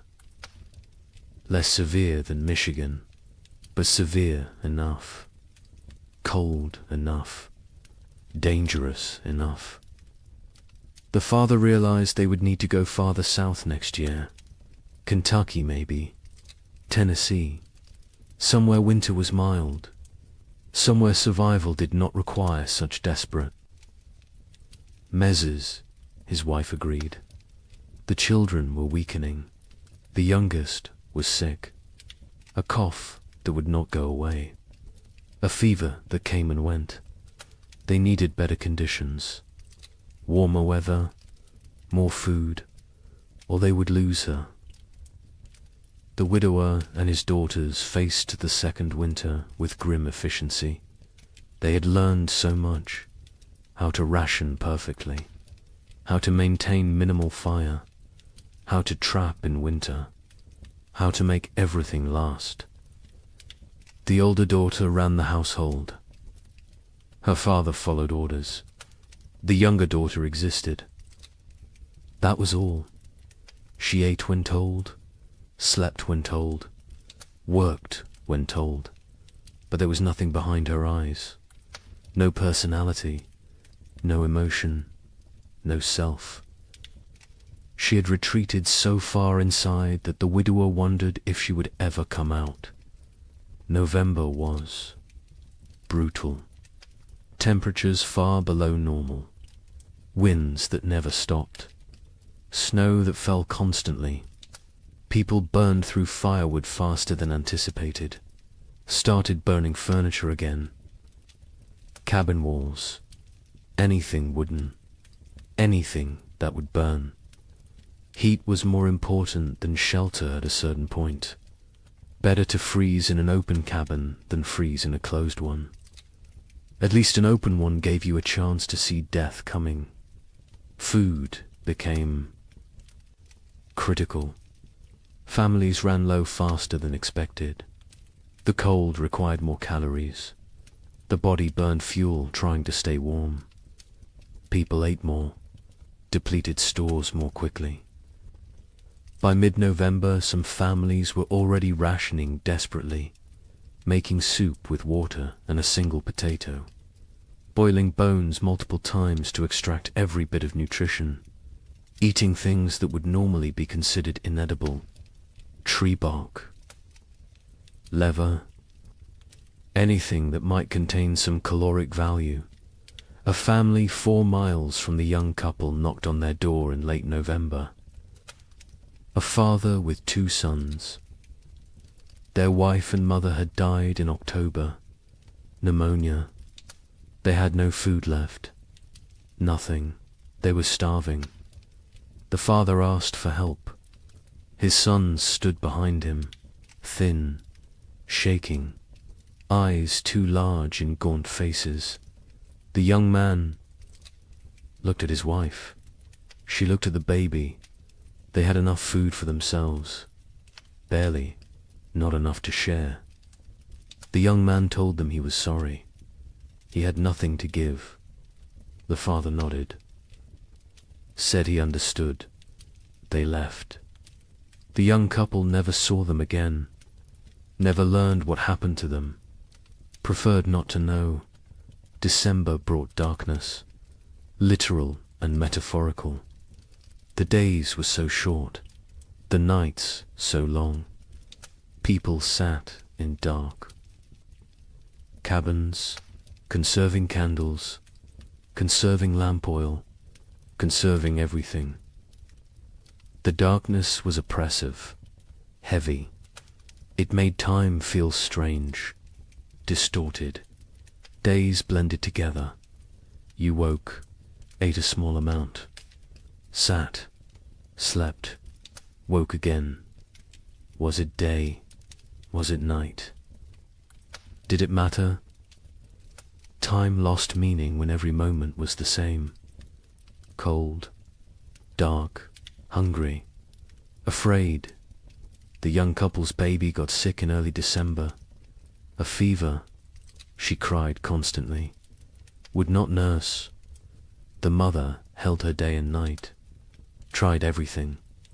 Cold cloths. Warm cloths. Arb's prayer. The fever broke after 3 days. The baby survived, but the mother did not recover emotionally. She stopped sleeping. Watched the baby constantly. convinced that if she looked away, her daughter would die. The man tried to comfort her, told her the baby was fine. She would not listen, could not listen. Fear had taken hold. Rational thought had fled. Christmas came. No celebration, no acknowledgement. It was just another day. Cold, dark, hungry, the young. Man had carved another toy for his daughter. A small horse. He gave it to her on Christmas morning. She grabbed it, put it in her mouth. Too young to play properly, too young to understand. His wife smiled weakly, told him it was beautiful, then went back to staring at the baby. The man sat by the fire, wondered how much longer they could do this, wondered if survival was worth the cost, then felt guilty for wondering. The Illinois family's youngest child died on December 30th. The cough had gotten worse. The fever never broke. She was 6 years old. They wrapped her in a blanket, laid her in the snow, marked the spot. The mother did not cry. She had no tears left. The father built a small cross. The other children stood silently. They had learned not to show emotion. Emotion was weakness. Weakness was dangerous. The family went back inside. Life continued, because what else could they do? Stop living because one of them had died. Everyone was dying, slowly, quickly, inevitably. January 1837 was the coldest month in living memory. Temperatures dropped to levels that should not be possible, that could not be survived. People huddled by fires, wore every piece of clothing, burned everything that could burn. And still the cold found them, reached through walls, through clothes, through skin, into bones, into souls. Cold that felt sentient, malevolent, actively trying to kill. The widower in Ohio burned his bed in January, then the girl's bed. They slept on the floor near the fire, all three together, sharing body heat, sharing blankets. The older daughter protested burning the beds, said they would need them later. Her father said later did not matter if they froze tonight.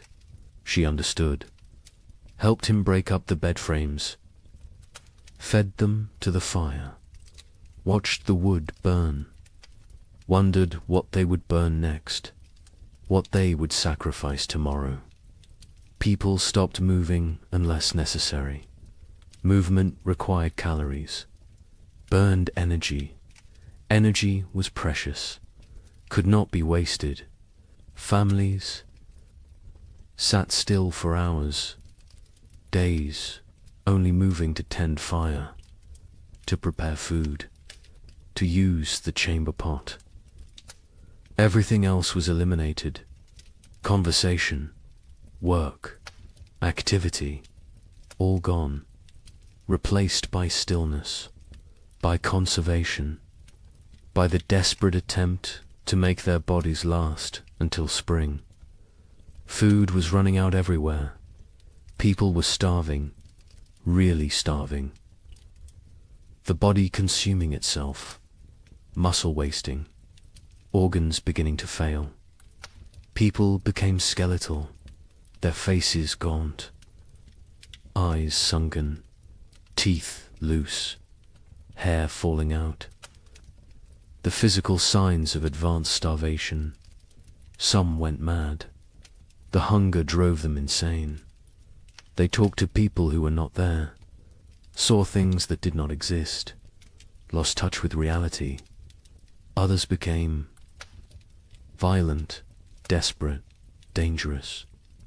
The young man in Michigan was starving himself to keep his wife and daughter fed.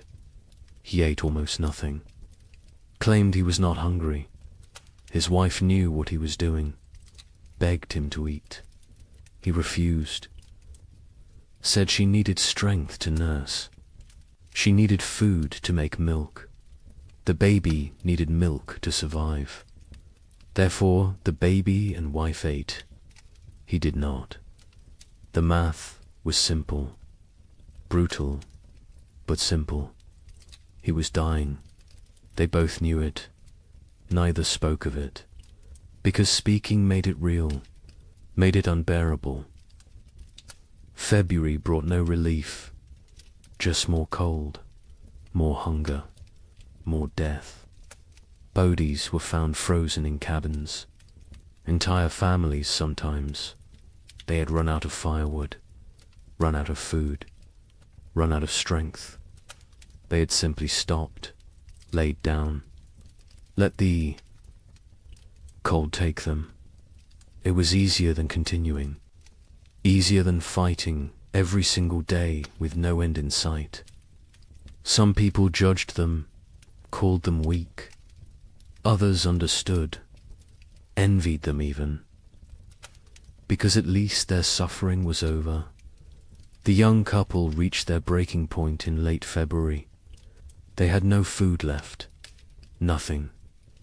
The man was too weak to hunt, too weak to trap, too weak to move. His wife was still nursing, but her milk was almost gone. The baby cried constantly, starving, dying. They sat together, held each other, held their daughter, waited for the end. They did not speak, did not cry, did not pray. They had moved beyond all that. They simply existed in the moment, waiting for it to be over.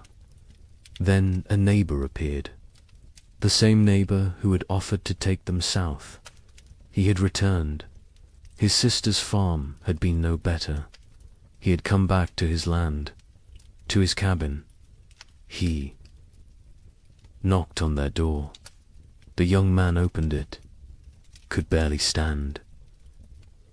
The neighbor saw the situation immediately, went to his wagon, brought back food, salt pork, cornmeal, dried beans. Not much, but something.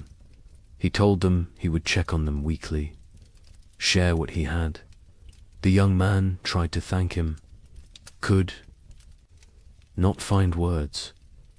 The neighbor nodded, said they were neighbors. That was enough. He left. The food saved them. They rationed it carefully, made it last. The wife's milk returned. The baby stopped crying, started nursing properly.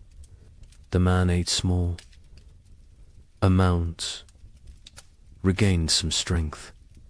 Not much, but enough to function, enough to survive. They knew they owed their lives to the neighbor, knew they could never repay him, but they would try, someday, if they lived that long. March finally brought real thaw. Not false hope this time, real warmth, sustained warmth. Snow melted, ice broke up on rivers, mud appeared everywhere, glorious mud. People emerged from cabins, looked around, counted who was left. So many were gone, dead or fled. The survivors looked at each other with hollow eyes. They had made it, somehow, through a second winter, through horror that should not be survivable. They had made it, but at what cost? Wait until you hear about the third winter. Asterisk. Spring 1837 arrived broken, not absent like before, but damaged, wounded, like nature itself was exhausted from the struggle. The warmth came, but felt fragile, tentative, as if it might retreat at any moment.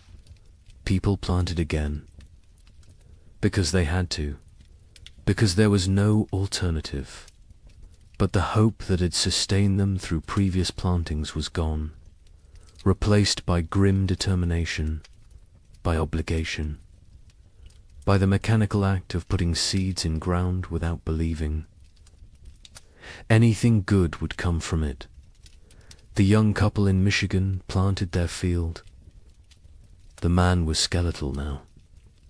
His body had not recovered from February. Probably never would. But he moved through the motions, ploughing, planting. His wife helped, the baby on her back, growing despite everything, thriving in ways that defied logic. Children were resilient, more resilient than adults. She embodied hope even when her parents had none. They worked for her, survived for her, continued for her. The neighbor who had saved them helped with planting. He had lost his own family in the first winter. Wife and 2 daughters. He never spoke of them, never explained what happened, but the grief lived in his eyes, in his movements, in the way he threw himself into work. Helping others was how he survived, how he found meaning. The young couple became his purpose, his reason to continue. He checked on them weekly, shared food when he had extra, fixed things around their cabin, asked for nothing in return. In Illinois, the family that had lost their youngest daughter planted in silence. The mother moved mechanically, planting, watering, weeding, but her spirit was elsewhere, with her dead child, with the life they should have had. The father tried to engage her. She responded in single words. Yes, no, maybe. Their remaining children watched their parents fracture, watched the marriage dissolve under the weight of grief. The oldest boy, now 9, took on more responsibility, helped his father, tried to shield his younger siblings, became an adult too soon. Like everyone else, the widower in Ohio planted, with his older daughter, just the 2 of them. The younger daughter had stopped functioning entirely. She sat in the cabin, stared at walls, did not speak, did not respond, had retreated so far inside herself that she was unreachable. They had tried everything, talking to her, holding her, leaving her alone. Nothing worked. She was alive but not living, present but absent. The older daughter cried about it sometimes, late at night, when she thought no one could hear. Her father heard, said nothing, because what could he say? They were all broken. Some breaks just showed more than others. April brought adequate weather. Not warm, not cold, just neutral. The crops grew slowly, struggling. The soil was depleted after years of abnormal cold. Nutrients locked away. The plants were pale, weak, but growing. People tended them obsessively, talked to them, prayed over them, begged them to thrive. These gardens represented final chances, last hopes. If the crops failed this year, there would be no next year, no more attempts. This was it. May arrived cooler than normal, not catastrophically cold, but not warm either. The growing season was compromised again, shortened.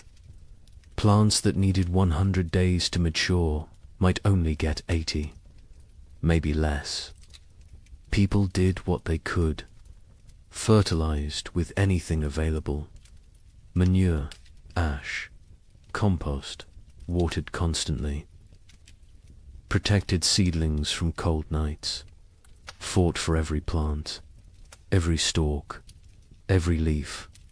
Communities barely existed now. The population had dropped so dramatically that calling them communities felt generous. Collections of isolated families, strangers occupying the same general area.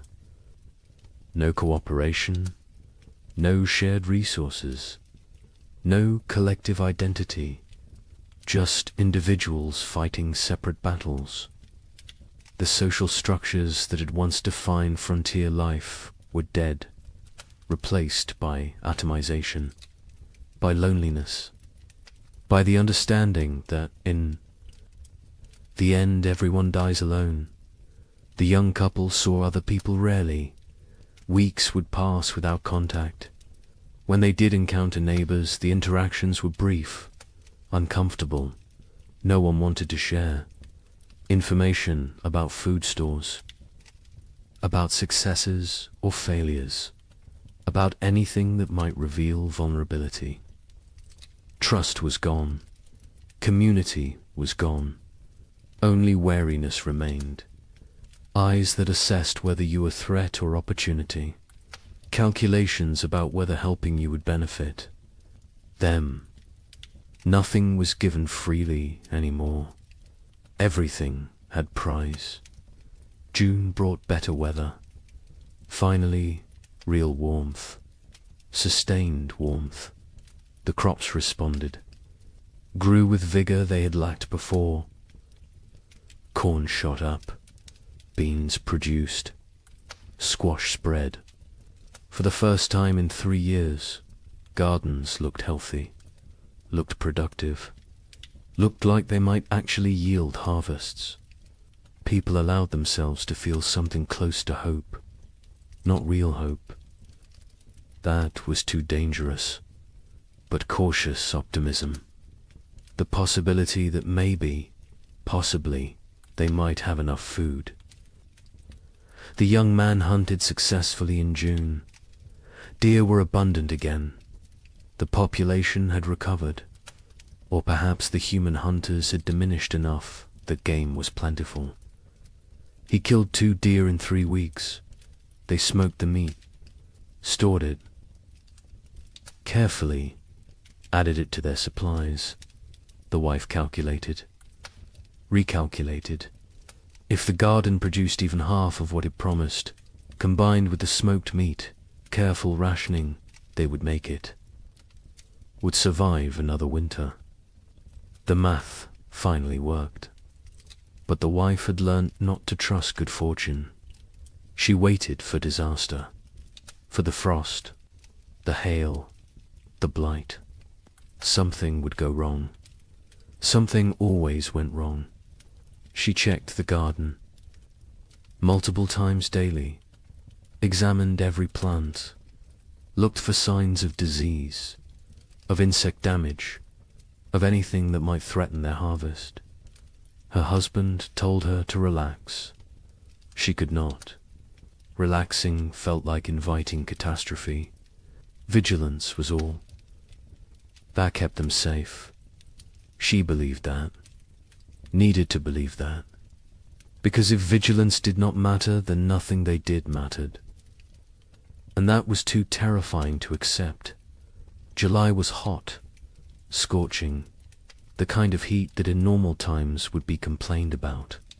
But these were not normal times. Heat meant growth, meant long days, meant crops maturing. People celebrated heat, worked in it without complaint. Sweat was blessing. Discomfort was price of survival. They paid it gladly. The gardens flourished. Corn grew tall, over 6 feet. Tassels appeared. Ears formed. Beans hung heavy on vines. Squash fruit swelled. It looked like abundance, like salvation. The Illinois family's garden exceeded expectations. They would have enough, more than enough. The father felt vindicated again. They had survived, had made the right choices, had protected their family. His wife said nothing. She had learned that survival was temporary, that next year would bring new challenges, new threats, new opportunities for loss. The dead daughter haunted her, would always haunt her. Success. Today did not erase yesterday's failures, did not bring back what was lost. The widower and his older daughter harvested the first. Vegetables in late July, radishes, lettuce, early peas. They ate fresh food for the first time in months.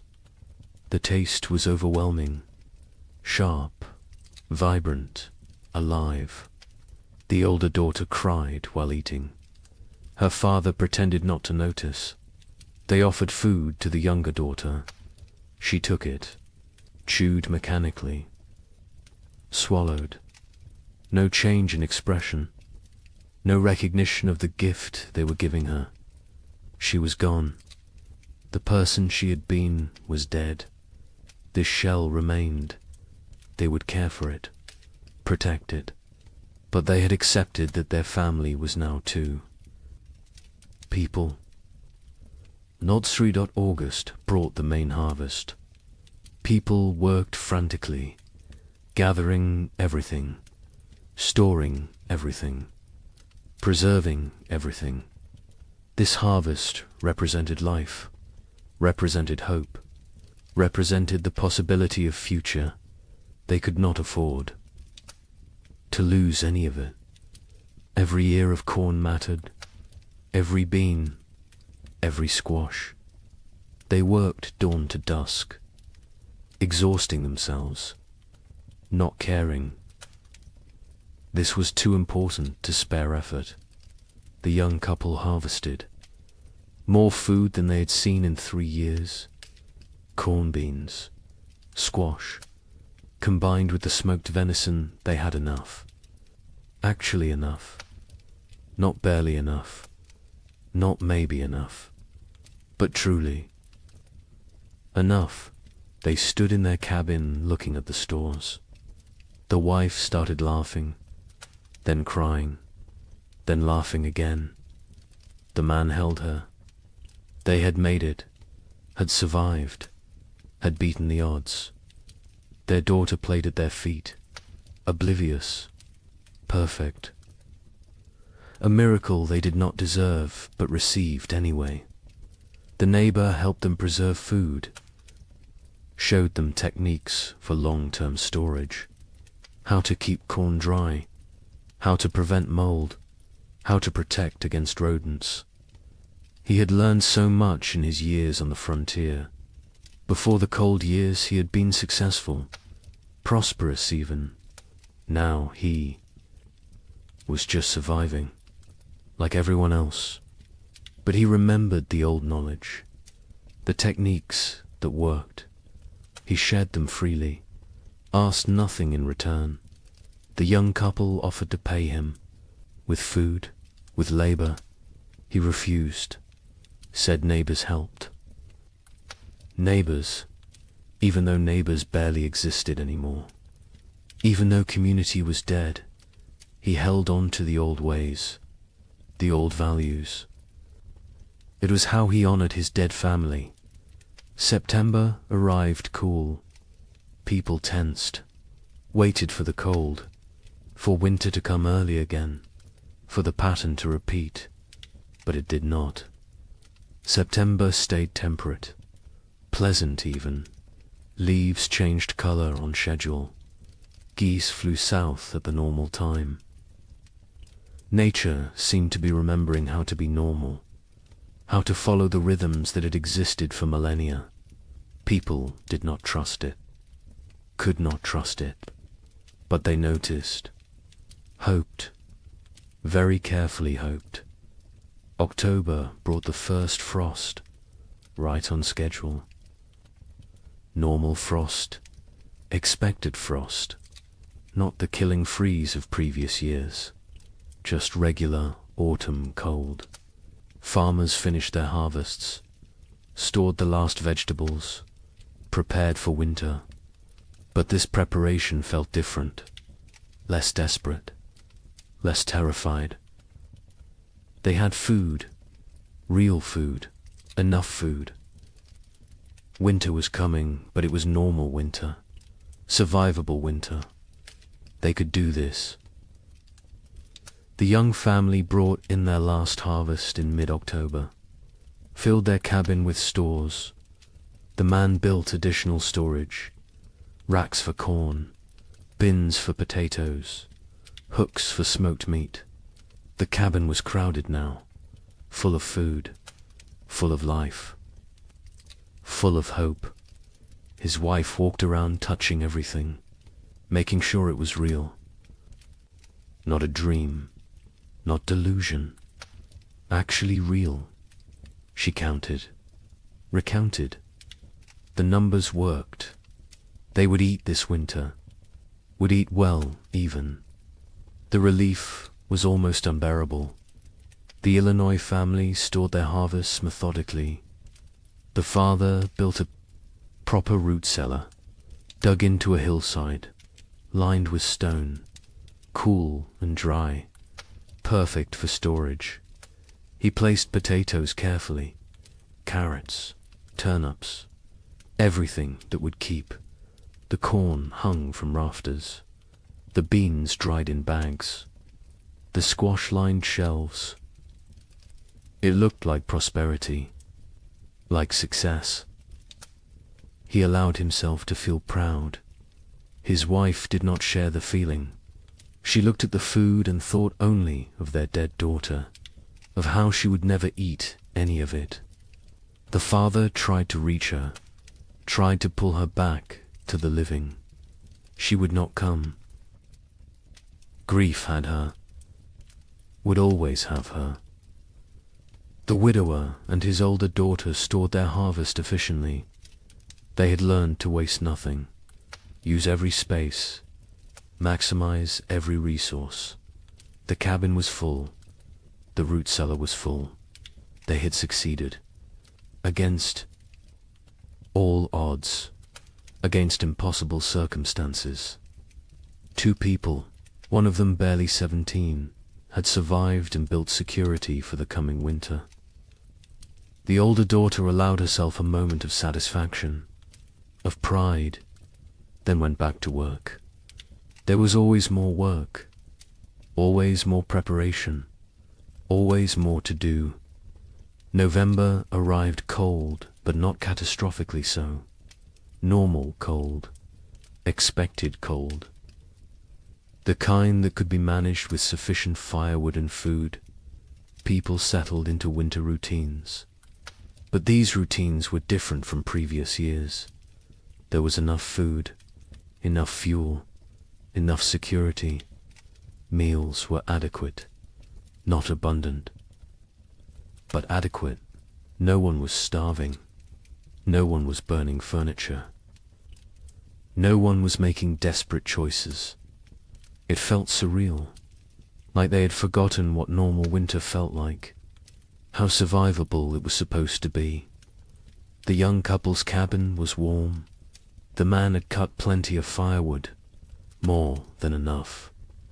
They burned it generously, keeping the space actually warm, not just barely above freezing, actually comfortable. They ate 2 meals a day, sometimes 3. The baby was thriving, walking now, talking, saying simple words. Mama, Dada, more. She was growing into a person, a personality, happy, curious, untroubled. She remembered nothing. Of the previous winters, was too young. It was blessing. The parents were grateful. Grateful she would not carry the scars they carried. Christmas came. The young couple celebrated. The man carved more toys for his daughter. A whole set now. Horse, dull, simple blocks. The wife cooked a special meal, used extra supplies, made bread, made stew with vegetables. It felt extravagant, wasteful even. But they did it anyway, because they could, because they had survived. because they deserved one day of abundance, one day of joy. The neighbor joined them. They ate together, talked, laughed even. It felt foreign, strange, but good. So good, though.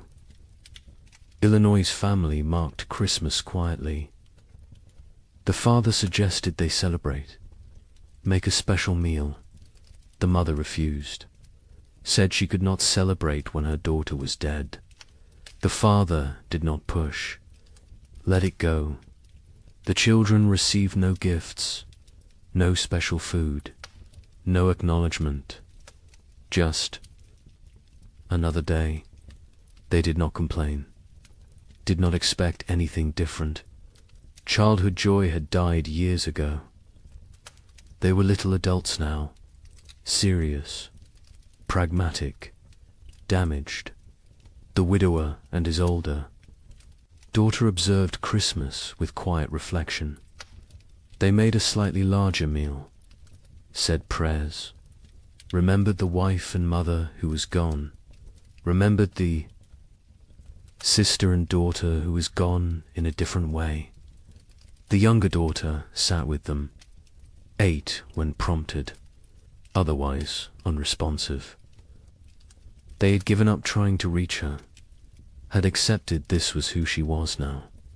They would care for her as long as necessary, forever if needed, but they no longer expected recovery, no longer hoped for her return.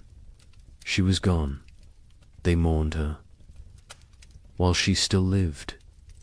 January 1838 arrived cold, but normal cold, the kind that belonged in January, the kind that was manageable. People burned firewood steadily but not desperately, ate food regularly but not extravagantly, lived, actually lived, not just survived. There was difference. Survival was mechanical, was existing without living.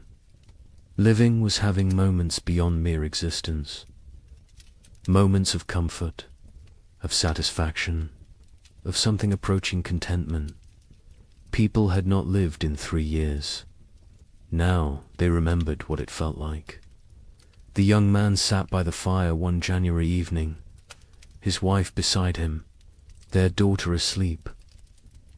Between them, he looked around the cabin, saw the food stores, felt the warmth, heard his family breathing.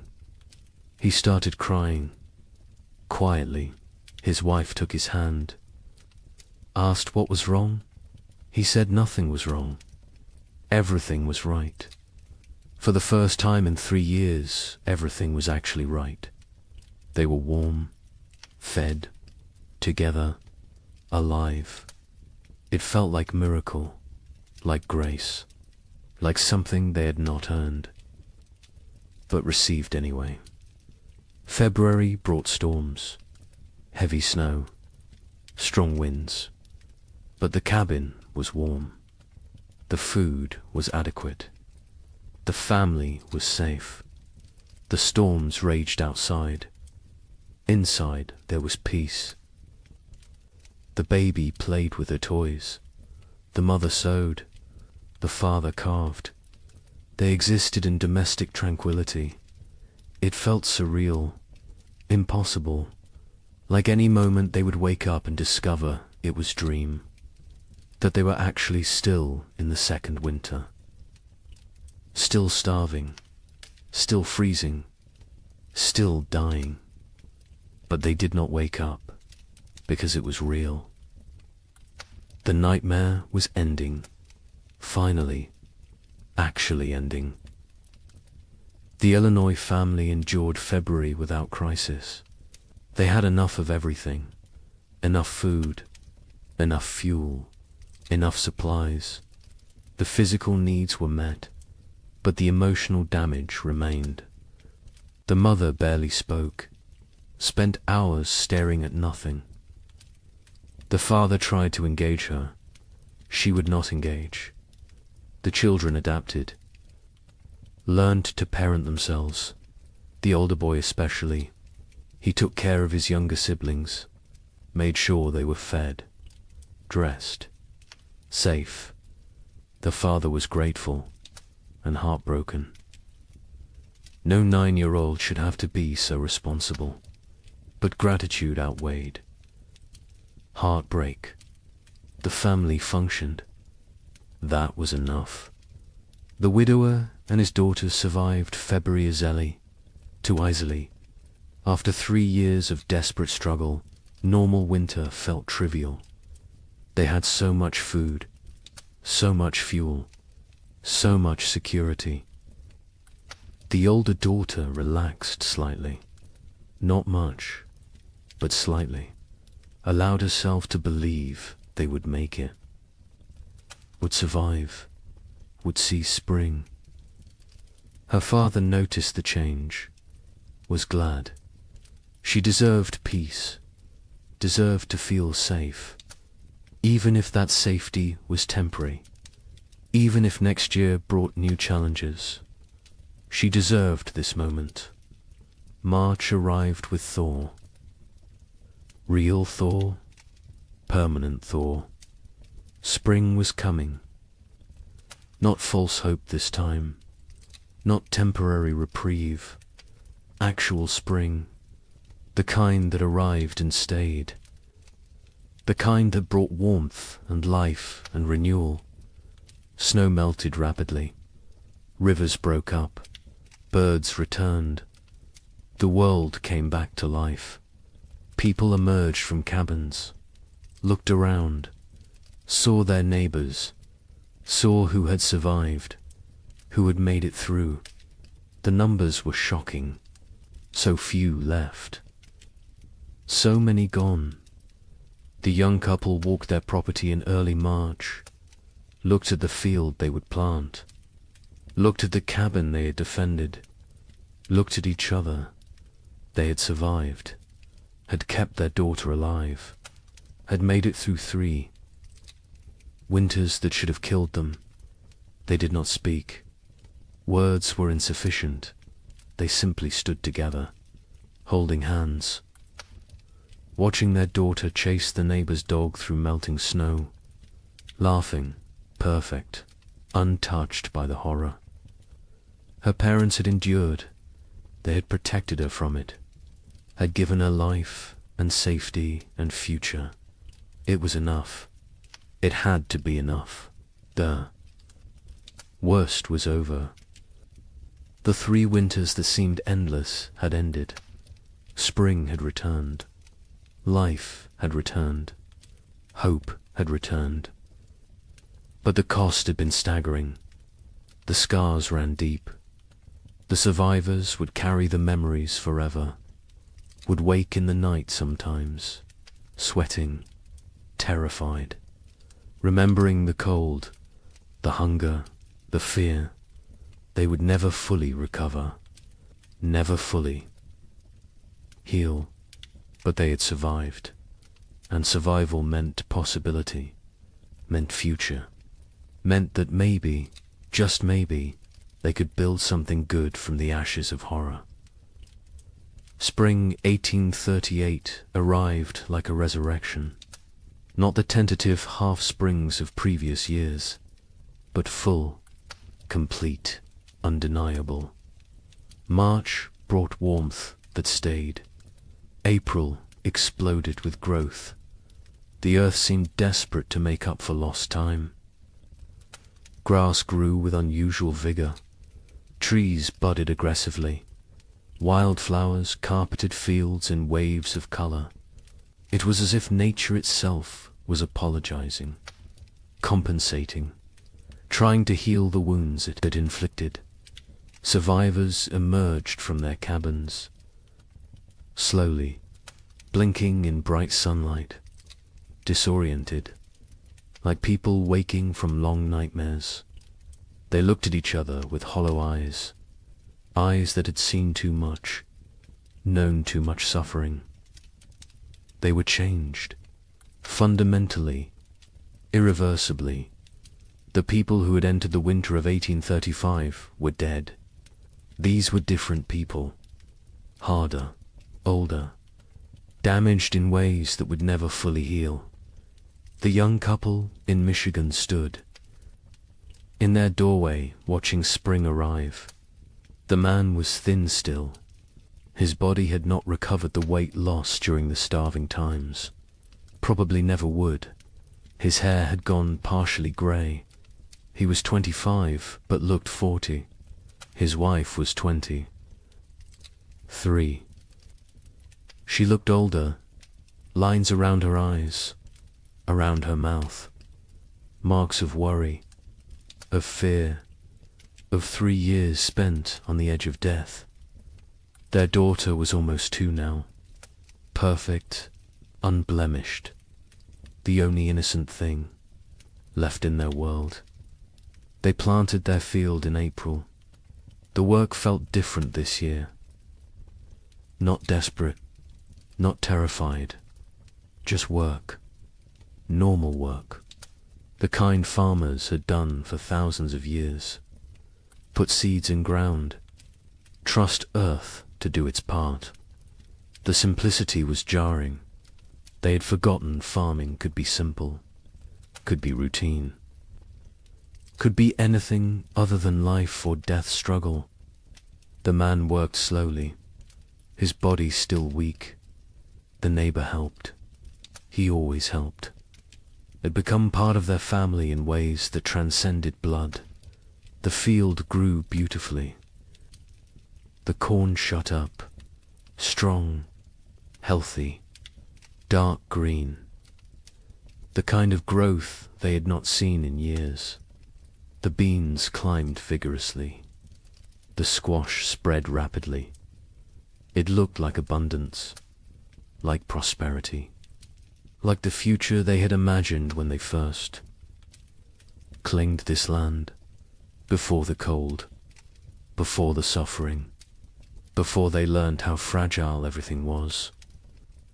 The wife watched the garden grow and felt nothing, no joy, no satisfaction, no relief. The capacity for positive emotion had been burned out of her. She was functional, capable, but hollow, empty of everything except mechanical competence. In Illinois, the family that had lost their daughter tried to rebuild. The father threw himself into work, expanded his fields, built new structures, kept busy constantly. Movement meant not thinking, not remembering, not grieving. His wife did the opposite. She stopped moving, sat for hours, staring at nothing. The children navigated between these extremes, tried to be invisible, tried not to cause problems, tried to hold together a family that was fragmenting. The older boy carried the weight. He was 10 now, too young for such responsibility. But responsibility did not care about age. Someone had to hold things together. He did it because no one else would. The widower in Ohio and his older daughter planted their field together, just the 2 of them. The younger daughter remained in the cabin, unresponsive, present but absent. They had tried everything to reach her. Doctors when they could afford them, medicines, prayers, time. Nothing worked. She was locked inside herself, trapped in whatever mental prison the winters had created. They cared for her, fed her, kept her clean, but they had stopped hoping for recovery. Hope was too expensive, too painful when it failed. Better to accept reality. She was gone. They would tend her shell for as long as necessary. Other families across the frontier faced similar struggles. The physical danger had passed. Food was available. Weather was normal. But the psychological damage remained.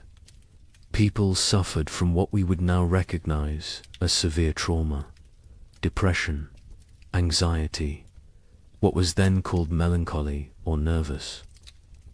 Exhaustion. They startled easily, had nightmares, struggled with crowds, with noise, with anything that reminded them of the hard years. Many never fully recovered, carried the scars until death. Communities began to reform, slowly, hesitantly. People who had isolated for survival started reaching out again, started talking to neighbors, started attending church, started rebuilding the social structures that had dissolved. But it was different now. The easy trust was gone. The assumption of mutual aid was gone. People helped each other, but warily, with limits, with boundaries. The innocence of early frontier community had died, been replaced by something more cautious, more cynical, more realistic. A traveling minister came through Michigan territory in May, held revival meetings, promised salvation, promised explanation for the suffering, promised that God had a plan. Some people came, desperate for meaning, desperate to believe their suffering had purpose. The young couple attended once, listened to the minister talk about divine testing, about Job, about how suffering brought people closer to God. The wife stood up, walked out. Her husband followed. They never went back. If God had done this to them, then they wanted nothing to do with God. If God had not done this, then he was powerless to prevent it. Either way, church offered nothing they needed. Others found comfort in religion, clung to faith as the only thing that made sense of senselessness, believed that heaven waited, that their dead children were safe, that suffering on earth was temporary, that eternity would compensate for temporal pain. The young couple did. Not judge them. Whatever got you through was valid, but they could not share that faith. Had lost it somewhere in the second winter, when their daughter was dying and prayers went unanswered, when they realized they were alone, truly alone. Number. God, no providence. Just luck and effort and random chance. Summer brought abundance. The crops matured perfectly. The harvest was extraordinary. People gathered more food than they had seen in 5 years. Barns filled, root cellars filled, cabins filled. It was almost obscene, this wealth after such poverty, this abundance after such scarcity. Some people hoarded reflexively, stored food they would never eat, could not stop gathering, could not trust that next year would also be good. The trauma of scarcity had rewired their brains, made them incapable of feeling secure no matter how much they had. The young couple harvested their field in August. The yield was massive, more than they could possibly use. They sold some, traded some, gave some away, kept plenty for themselves. Their stores were overflowing. The man built additional storage. The wife watched him work, felt disconnected, like she was observing someone else's life. She went through motions, cared for their daughter, cooked, cleaned, did everything a wife and mother should do, but felt nothing, was numb, had been numb since February of the second winter. She wondered if she would ever feel again, or if this numbness was permanent, the price of survival. In Illinois, the abundant harvest did not heal the broken family. The father worked obsessively, made more money than they needed, bought things, built things, kept moving. The mother remained withdrawn, lost in grief, The children adapted, learned to function without real parenting, became independent too soon. The family existed together but separately, parallel lives in the same space, not connected, not whole, just adjacent. The widower and his older daughter harvested successfully. Their fields produced well. They had security for the coming winter. The older daughter was 18 now. An adult, she had offers of marriage. Young men who saw her competence, her strength, her capability. She refused them all, said she could not leave her father, could not leave her sister, could not abandon her responsibilities. Her father told her to go, to live her life. She refused. They both knew why. She had lost too much already, could not risk caring about anyone new, could not risk more loss. Better to stay, to maintain, to exist in the known pain rather than risk unknown happiness that might become pain. New settlers began arriving in late 1838. People from the east who had heard land was cheap, who did not know what had happened, who saw opportunity in the depleted population. The survivors looked at them with mixed feelings, part resentment. These newcomers had not suffered, had not earned their place, part relief. New people meant community could rebuild, meant the frontier would not die completely. Part pitied, because the newcomers were so innocent, so hopeful, so unaware of how quickly everything could collapse.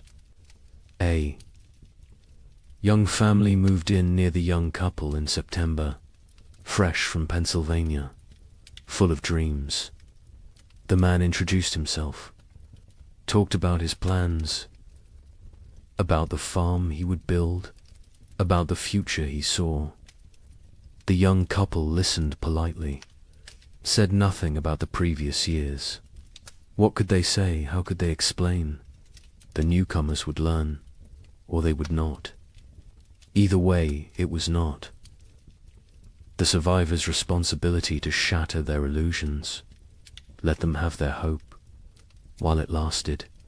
The physical scars were obvious. People were thinner, weaker. Many had lost teeth from malnutrition, had hair that had gone white or fallen out, had skin that showed the effects of vitamin deficiency, scurvy, rickets. Conditions that should have been rare were common.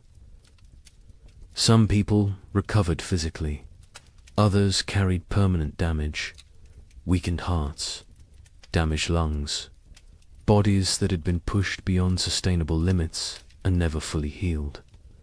But the psychological scars went deeper. The young wife woke screaming. Sometimes nightmares of her daughter dying, of snow falling in July, of cold that would not end. Her husband held her, said nothing, because what could he say? He had his own nightmares, his own fears. They did not discuss them, did not process them, just carried them, separately, together. The weight never lessened, only became familiar, became part of who they were now. The Illinois mother never recovered. She existed but did not live, went through motions but found no joy, no peace, no release from grief. Her family tried to reach her. She was unreachable. Eventually, they stopped trying, accepted that she was gone even though her body remained. The father took over her duties, cooked, cleaned, cared for the children, worked the farm, did everything. She sat, stared, existed. It was slow death. Everyone knew it. No one could stop it.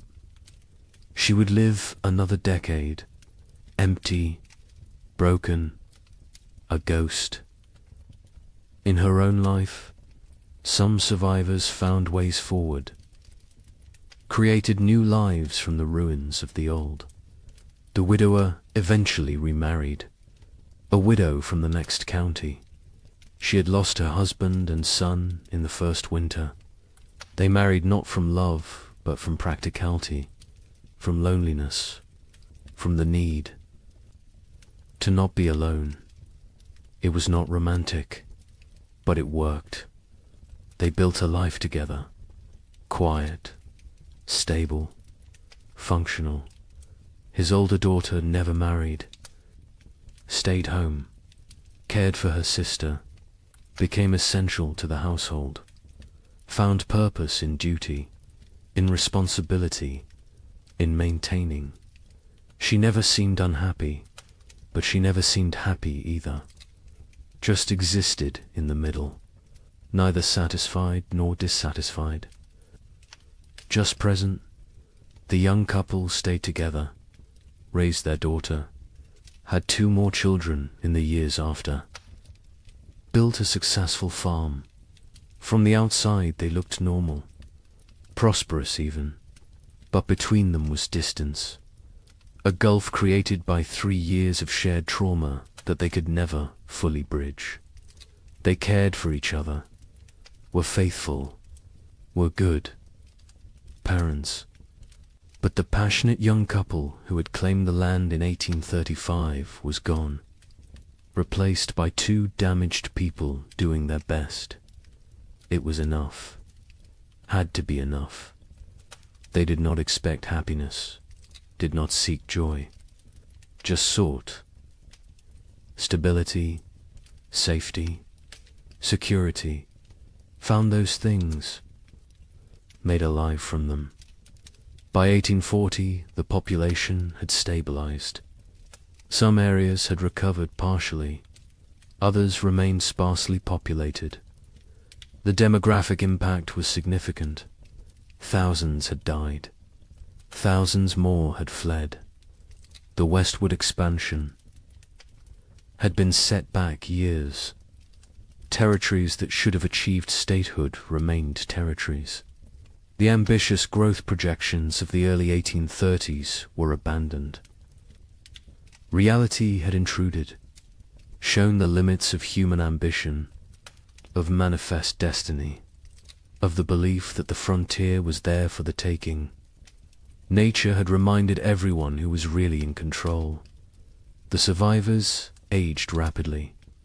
The young man in Michigan was 30 in 1840, looked 50. His body was worn out from the hard years. He would die at 45. Heart failure. His body simply gave out, used up, exhausted. His wife outlived him by 20 years, raised their 3 children, alone, never remarried, never spoke of the hard years. Her children knew something had happened, could see it in her eyes, in her reactions to cold, to hunger, to waste. But she never explained, never wanted them to know, wanted them innocent, untouched, protected from the knowledge of how bad things could get. The records from this period are sparse. Many families did not keep records, could not read or write, or chose not to document what had happened. The census of 1840 shows dramatic population decline in the affected territories. But the numbers tell only part of the story, cannot capture the psychological damage, the broken families, the lost potential, the dreams that died, the innocence that was shattered. Those losses are not recorded, not documented, not preserved. But they were real, were significant, were the true cost of the winters that would not end. Some survivors tried to document what happened, wrote letters to relatives back east, kept journals, created records. But even as they wrote, they sensed their accounts would be doubted, would be dismissed as exaggeration, as hysteria, as the ramblings of traumatized minds. How could they explain what it felt like to watch your child starve? To burn your furniture for warmth? To consider actions that in normal times would be unthinkable? Words were inadequate. Experience was untranslatable. They wrote anyway, because someone needed to remember, someone needed to bear witness, even if no one believed them. The young man in Michigan wrote to his brother in Ohio in 1840, described what they had endured. His brother wrote back, said surely it had not been that bad, said the human mind exaggerated traumatic memories. The young man never wrote to him again, did not have energy to convince anyone, to defend his experience, to prove his suffering. He knew what had happened. His wife knew. Their neighbor knew.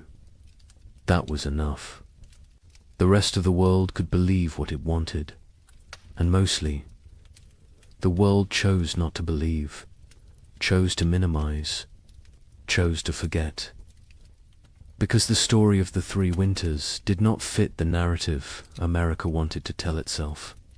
The narrative of progress, of conquest, of manifest destiny, of inevitable triumph. The winters suggested that nature was more powerful than human. That civilization was fragile, that confidence was dangerous. These were not popular messages, not messages the growing nation wanted to hear. So they were ignored, dismissed, forgotten, buried under more palatable stories of frontier heroism, of triumph over adversity, of the inevitable march of progress. But the survivors remembered, carried the memories until death. Some passed stories to their children. Most did not. Most wanted to protect the next generation, wanted them unburdened. The children sensed something anyway, saw the scars, the fears, the behaviors that made no sense unless you knew what came before. They asked questions, got vague answers, eventually stopped asking. The silence grew. The stories faded. The memories died with those who carried them. Wait until you hear how thoroughly this was erased. The forgetting began almost immediately, even while survivors still lived, even while the scars were fresh. The erasure was not accidental, was not natural memory decay. It was deliberate, systematic, orchestrated by people who had very good reasons to want these winters forgotten. People with money, with power, with futures that depended on frontier land continuing to seem attractive, continuing to seem profitable, continuing to draw settlers and investment. Land speculators had the most to lose. They had purchased millions of acres across the affected territories, paid pennies per acre, expected to sell for dollars. Their entire business model depended on continued westward migration, on families believing the frontier offered opportunity, prosperity, future. Stories of 3 consecutive winters of mass death were bad for business, very bad. So the speculators acted, quickly, decisively, with coordinated purpose. Eastern newspapers began refusing letters from survivors. Editors received instructions, guidance, sometimes bribes. Do not publish accounts from the territories. Do not run stories about crop failures, about deaths, about settlements failing. Focus on success. Stories on prosperity, on opportunity. A newspaper in Philadelphia received a letter in 1839 from a Michigan survivor. detailed account of the 3 winters, the suffering, the deaths, the horror. The editor filed it away, never published it. Years later asked why. He explained simply, no one wanted to read depressing stories. People wanted hope, wanted optimism, wanted to believe in American progress. His job was to give them what they wanted.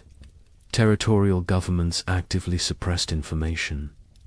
Official reports downplayed casualty numbers, listed families who had disappeared as relocated rather than dead or missing. Death certificates were not issued for people who died isolated on homesteads. If no one reported the death officially, then officially it did not happen. Population records were adjusted, made to show growth rather than decline. The manipulation was not subtle, but it was effective. Future historians looking at official records would see steady population growth, would see successful territorial expansion, would see nothing that suggested catastrophe. Land companies published promotional materials in 1839 and 1840, glossy brochures, detailed descriptions of fertile soil, mild climate, abundant opportunity. They made no mention of the previous years, no acknowledgement of hardship, no warning of risks. New settlers arrived with these brochures, with these promises, found a very different reality. By then, the land companies had their money. The deception had served its purpose. The newcomers were stuck, had to make the best of it, or abandon their investment and flee. Most stayed, tried to succeed. Never knew they had been deliberately misled. A land office clerk in Michigan Territory received orders in 1839. Adjust the records. Families who had disappeared needed to be listed as relocated to other territories. Deaths needed to be minimized. The numbers needed to show growth, success, progress. He complied. His job depended on it. His family depended on it. He made the changes, falsified documents, erased people from existence. Years later, guilt-ridden, he confessed to his wife, told her what he had done.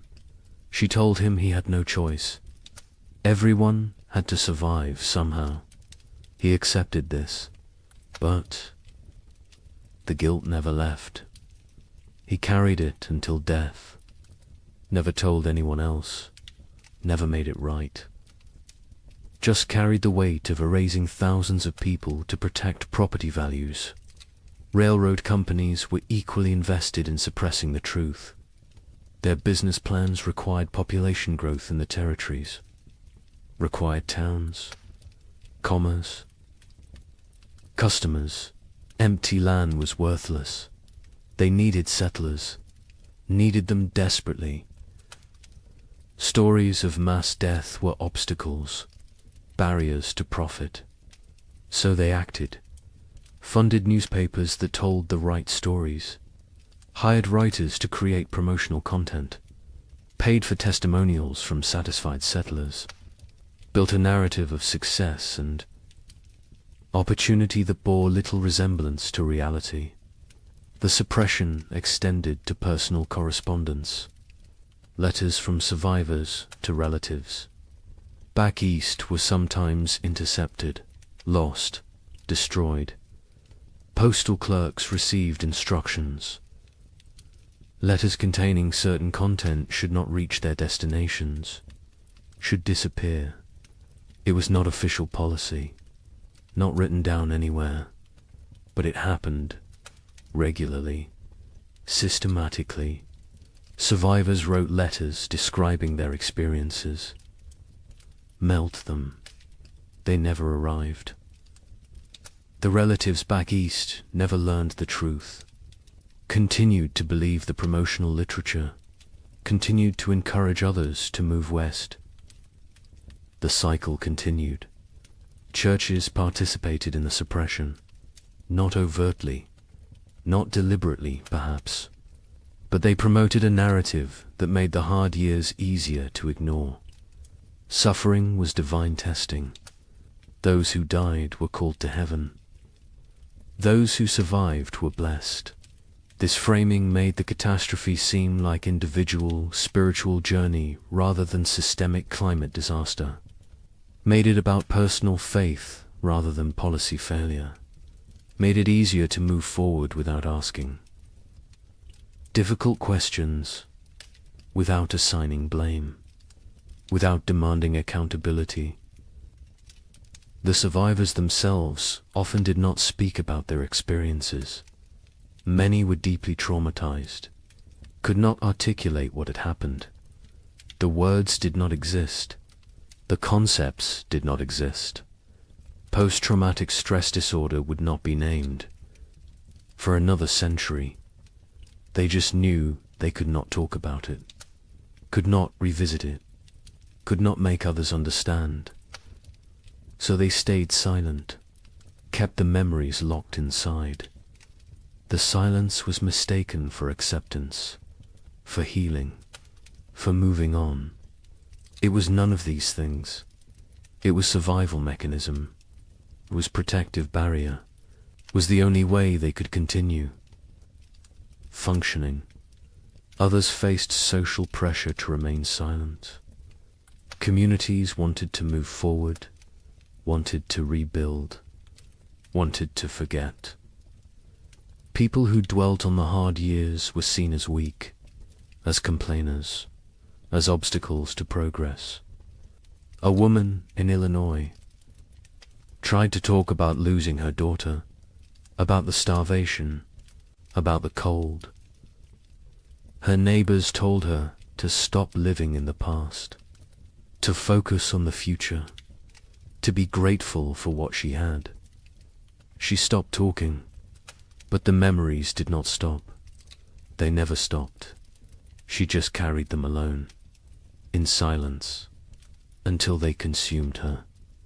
Some survivors feared judgment for the choices they had made, for the actions they had taken to survive. Better not to speak of those years at all than to risk revealing what they had done, what lines they had crossed, what boundaries they had violated. Silence protected them, protected their reputations, protected their ability to be seen as respectable members of society. The price was isolation, loneliness, the inability to process trauma, but the alternative seemed worse. So they chose silence. The scientific community of the era struggled to explain the phenomenon. Without modern climate science, they lacked frameworks for understanding. Some suggested it was localized, exaggerated, not as severe as reported. Others proposed natural cycles, temporary aberrations, nothing to worry about long term. A few recognized it as significant climate event, but their voices were minority, were drowned out by those who preferred simpler explanations, who preferred not to see pattern, not to acknowledge that this could happen again. Meteorological records from the period are incomplete. Weather stations were sparse. Record keeping was inconsistent. The data that exists shows temperature anomalies, shows unusual patterns, but gaps in the record allow for interpretation, allow for doubt, allow for dismissal. Later research, looking at the fragmentary data, could conclude it was not that bad, could argue the survivors exaggerated, could minimize the catastrophe.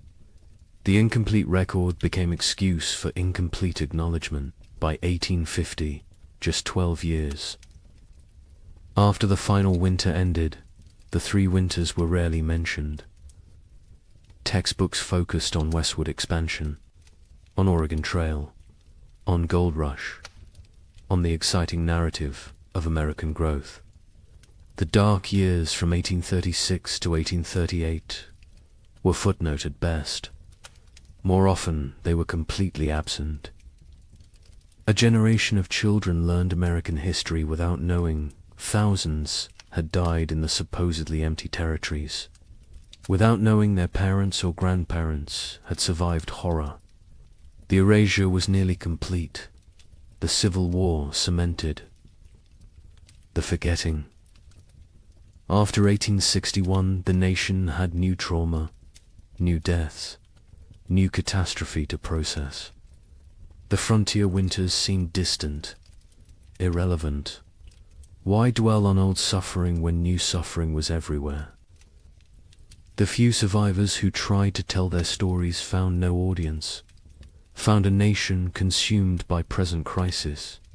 Unwilling to hear about past pain, they gave up, accepted that their experience would die with them, that no one would remember, that no one cared.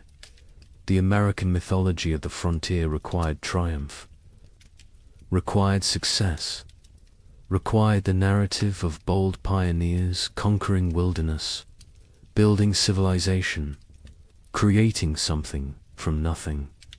The three winters did not fit this mythology, could not be incorporated, so they were excluded. The myth was more important than history. The story was more important than truth. America needed heroes, needed victories, needed to believe in manifest destiny, needed to believe that will and work were enough, that nature could be tamed, that progress was inevitable. The erasure served another purpose. It protected those in power, politicians who had encouraged westward expansion, who had promoted territorial development, who had promised safety and opportunity. Acknowledging the winters meant acknowledging failure, meant admitting they had. Sent people into danger, had promised what they could not deliver, had prioritized expansion over safety. This admission was politically unacceptable, so the winters were forgotten. And the politicians continued promoting westward movement, continued making promises, continued prioritizing growth over caution. Survivors who tried to speak faced ridicule, disbelief, accusations of exaggeration, of hysteria, of attention-seeking. The young man in Michigan attempted to tell his story to a traveling writer in 1845. The writer listened politely, then suggested perhaps the cold had not been quite as severe as remembered. Perhaps trauma had distorted memory. Perhaps things had been difficult but not impossible. The young man stopped talking mid-sentence, realized there was no point. People would believe what they chose to believe. Truth was irrelevant. He never tried to tell his story again. The conspiracy of silence was not organized. No one coordinated. The suppression, no central authority dictated what could be said, but the incentives aligned perfectly. Land speculators needed silence. Railroads needed silence. Governments needed silence. Churches preferred silence. Survivors chose silence. The result was comprehensive, effective, devastating. Within 20 years, the three winters had been nearly erased from collective memory. Within 50 years, they were completely forgotten. A climate catastrophe that killed thousands and destroyed. Hundreds of settlements simply disappeared from history, vanished, as if it never happened, but evidence remained, buried, hidden, waiting, in journals stuffed in attics, in letters preserved by accident, in graveyards with too many children's stones dated 1836 to 1838, in the population records that did not add up, in the archaeological evidence, in the tree rings, in the ice cores, in the gaps in genealogies where entire families simply ended. The evidence was there, scattered, fragmentary, ignored, but there, waiting for someone to look, someone to ask questions, someone to remember. Wait until you hear what we found. Modern science has uncovered what deliberate forgetting tried to erase. The evidence exists, scattered across disciplines, buried in places most people never think to look. But it is there, consistent, compelling, undeniable. The 3 winters happened, were as severe as survivors claimed, perhaps more severe than they could articulate. The truth has emerged slowly, piece by piece, building into a picture that validates everything the survivors tried to tell us. Tree ring analysis provides the most objective evidence. Trees record their growing conditions in their rings. Wide rings mean good growing seasons. Narrow rings mean stress, cold, drought, poor conditions. Researchers examining old-growth trees across the Midwest discovered something remarkable. The rings from 1836 to 1838 are extraordinarily narrow, some of the narrowest in the entire record. These trees were stressed, struggling, barely growing.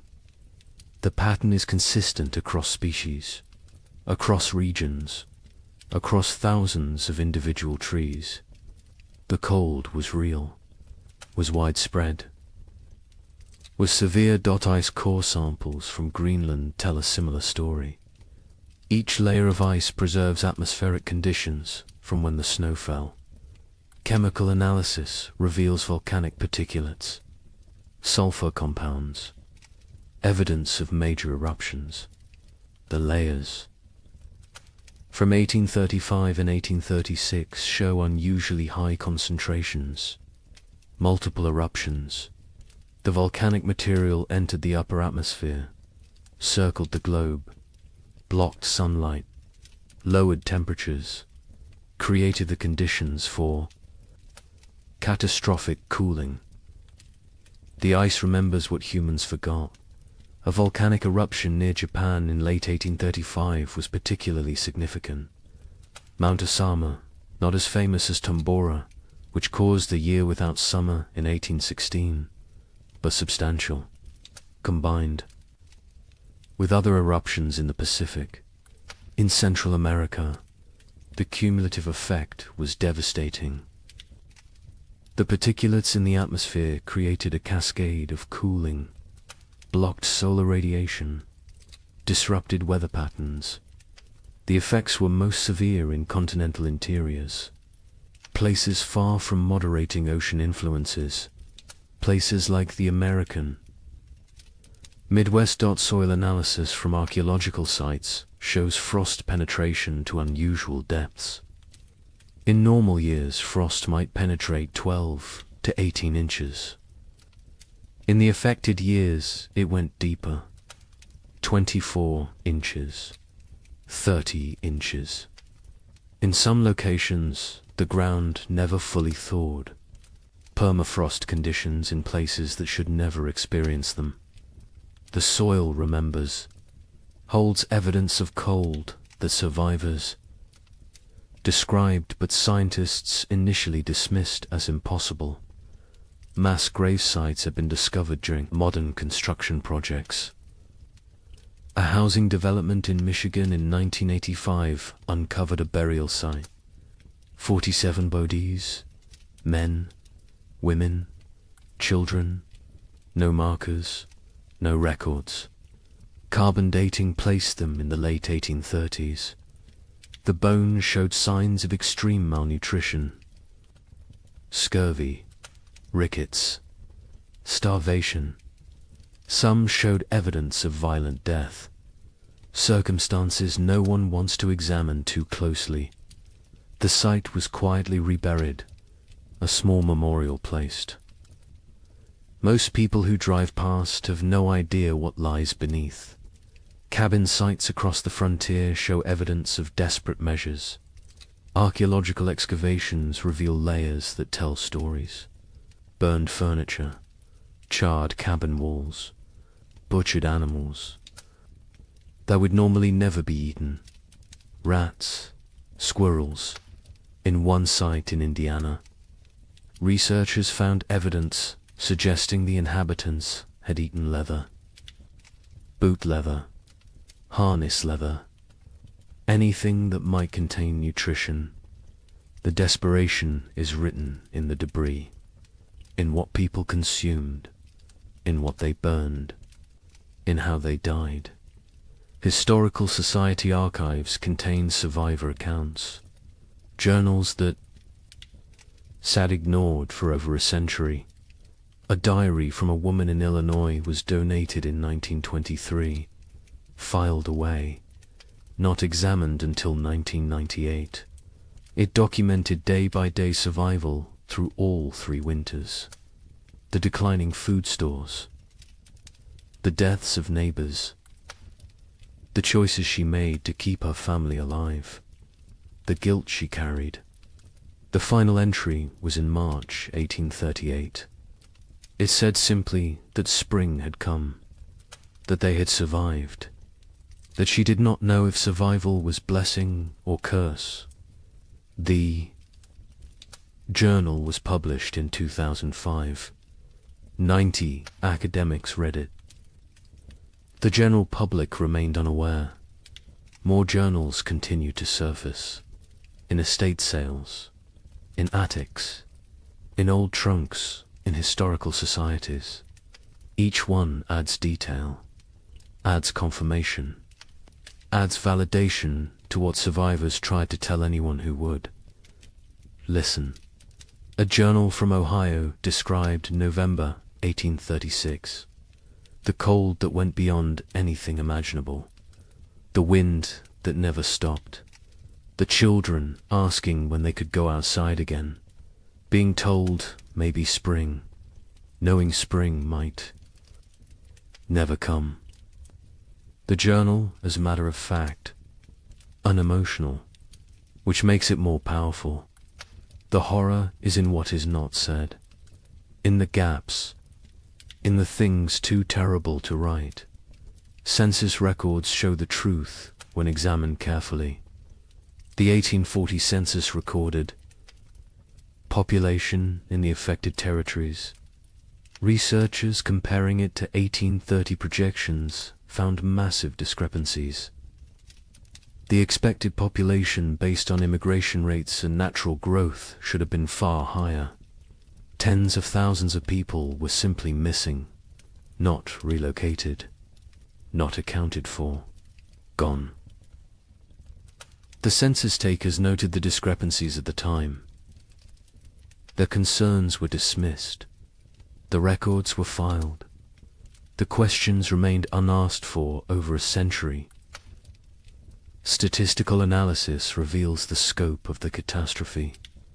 Researchers in the late 20th century compiled data from multiple sources: church records, land claims, tax rolls, census data, letters, journals, everything available. They built demographic models. The model showed that approximately 15,000 families entered their affected territories between 1830 and 1835. The 1840 census showed fewer than 7,000 families. The missing 8,000 families represented perhaps 40,000 individuals. Some fled, but many died. The exact numbers will never be known, but the scale is clear. This was demographic catastrophe. Climate modeling supports the survivor accounts. Modern computers can simulate historical climate conditions, input the volcanic eruptions, the solar activity, the ocean currents, run the models, see what temperatures they produce, The models consistently show severe cooling in the continental interior from 1836 to 1838. Temperature drops of 10 to 15 degrees below normal. Extended growing seasons by 30 to 60 days. The kind of conditions that make agriculture nearly impossible. The kind of conditions that kill. The models validate what survivors said. Validate what written records document. Validate what physical evidence proves. A particularly compelling piece of evidence emerged in 2012. A locked trunk. Found in the basement of a historical society in Pennsylvania. Inside were letters, dozens of them. From frontier families to relatives back east. Letters that never reached their destinations. Letters that had been intercepted, saved by the postal clerk who could not bring himself to destroy them, but could not deliver them either. The letters described starvation, death, terror, desperate pleas for help that never came. Because the letters never arrived, the trunk sat unopened for 170 years. The stories inside died with those who wrote them, until the trunk was finally opened, finally read, finally acknowledged. The letters paint a consistent picture, cold that started early, that would not end, food running out, neighbors dying, children dying, the grinding daily battle to survive another day. One letter from a mother in Michigan described watching her daughter grow thinner, watching her stop playing, stop laughing, stop being a child, becoming instead a small, starving creature focused only on survival. The letter was dated January 1837. It is unclear if the daughter survived. The mother's name appears in no later records. She likely died. The letter is her memorial, her testimony, her proof that she existed, that she suffered, that she tried. Genetic evidence provides another layer of confirmation. Population geneticists studying Midwest families found bottleneck events in the late 1830s. Sudden reductions in genetic diversity, indicating that populations declined rapidly, that only certain family lines continued, that many lines ended completely. The genetic record shows what historical records obscured, shows the true impact, shows that entire family trees simply stop, branch after branch ending in the same narrow window. 1836 to 1838. Native American oral histories mention the hard years. Tribes in the affected regions have stories of the time when winter would not end, when buffalo disappeared, when people starved. The stories were not prominent, were overshadowed by other traumas, removal, disease, war, but the stories exist. Another source of validation, another voice confirming what happened, confirming that the cold was real, was widespread, was catastrophic for everyone in its path. European records provide external confirmation. Observers in England and France noted unusual weather patterns in North America, received reports from travelers, from ships, from traders. The reports described severe cold, crop failures, humanitarian disaster. These reports were published in European scientific journals, were discussed in academic circles, were known at the time, but were forgotten in America, were not incorporated into American historical narrative, were treated as foreign observations of foreign problems, not as documentation of American catastrophe. The evidence is overwhelming, undeniable, consistent across every discipline, every source, every method of inquiry. The 3 winters happened, were as bad as survivors claimed, killed thousands, destroyed hundreds of settlements, set back westward expansion by years, changed the trajectory of American development, and was systematically erased from memory, deliberately forgotten, buried under more palatable narratives. But the evidence remained, waiting, and now it speaks, loudly, clearly, demanding that we remember, demanding that we acknowledge, demanding that we ask why this was forgotten, and what else we have chosen to forget. Societies choose what to remember, what to forget, what stories to tell about themselves. America chose to remember triumph, chose to remember westward expansion as inevitable, as heroic as the march of civilization across wilderness. The 3 winters did not fit that story, so they were exploded, erased, forgotten, not through conspiracy exactly, but through collective decision that some truths are inconvenient. Some realities undermine necessary myths. Some histories are better left buried, but forgetting comes with costs.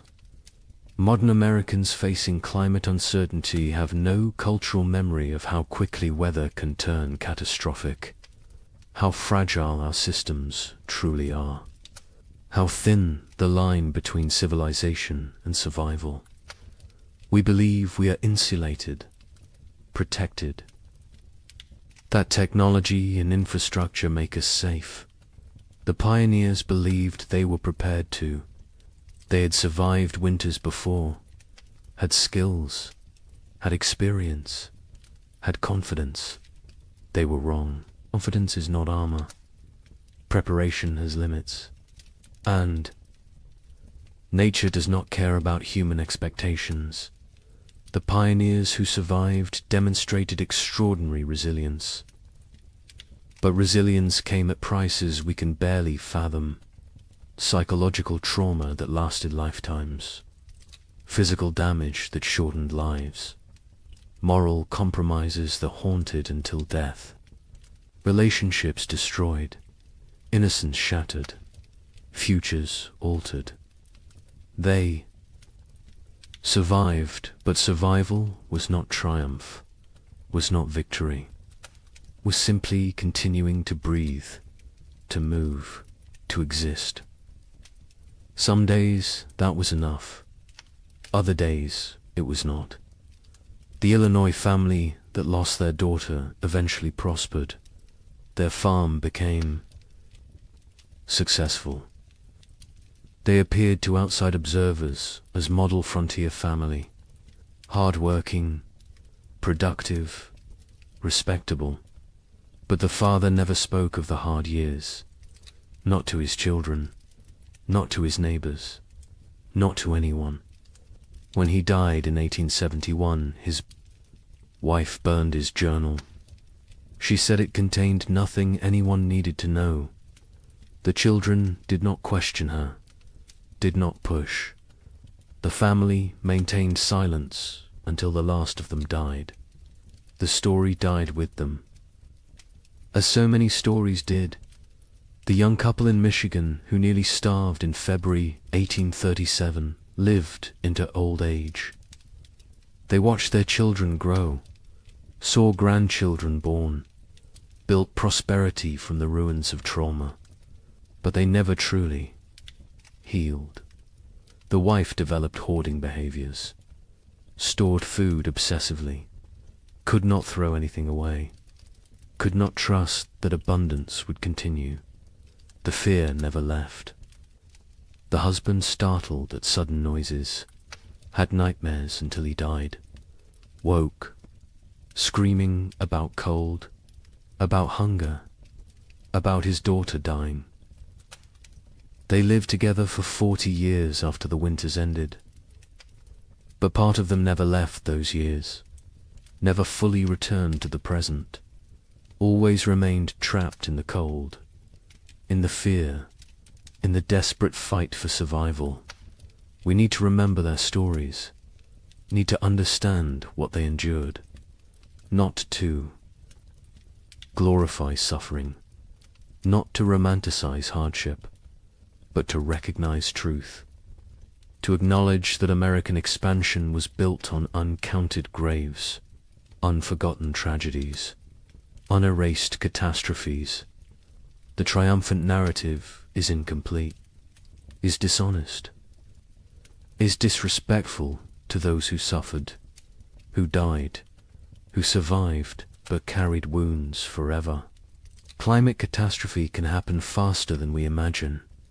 The pioneers of 1835 had no warning, no time to prepare.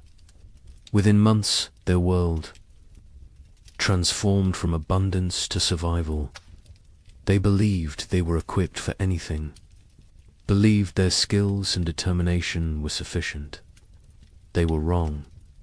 Today, we believe similar things, believe our technology protects us, our infrastructure shields us, our wealth insulates us. We may be wrong too.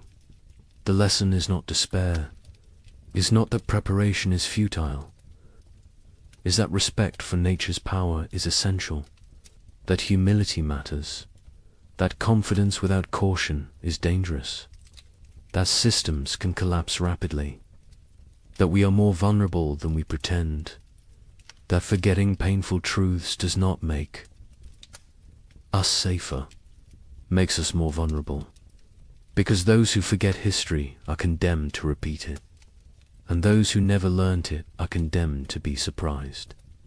The pioneers who lived through those years are all gone now.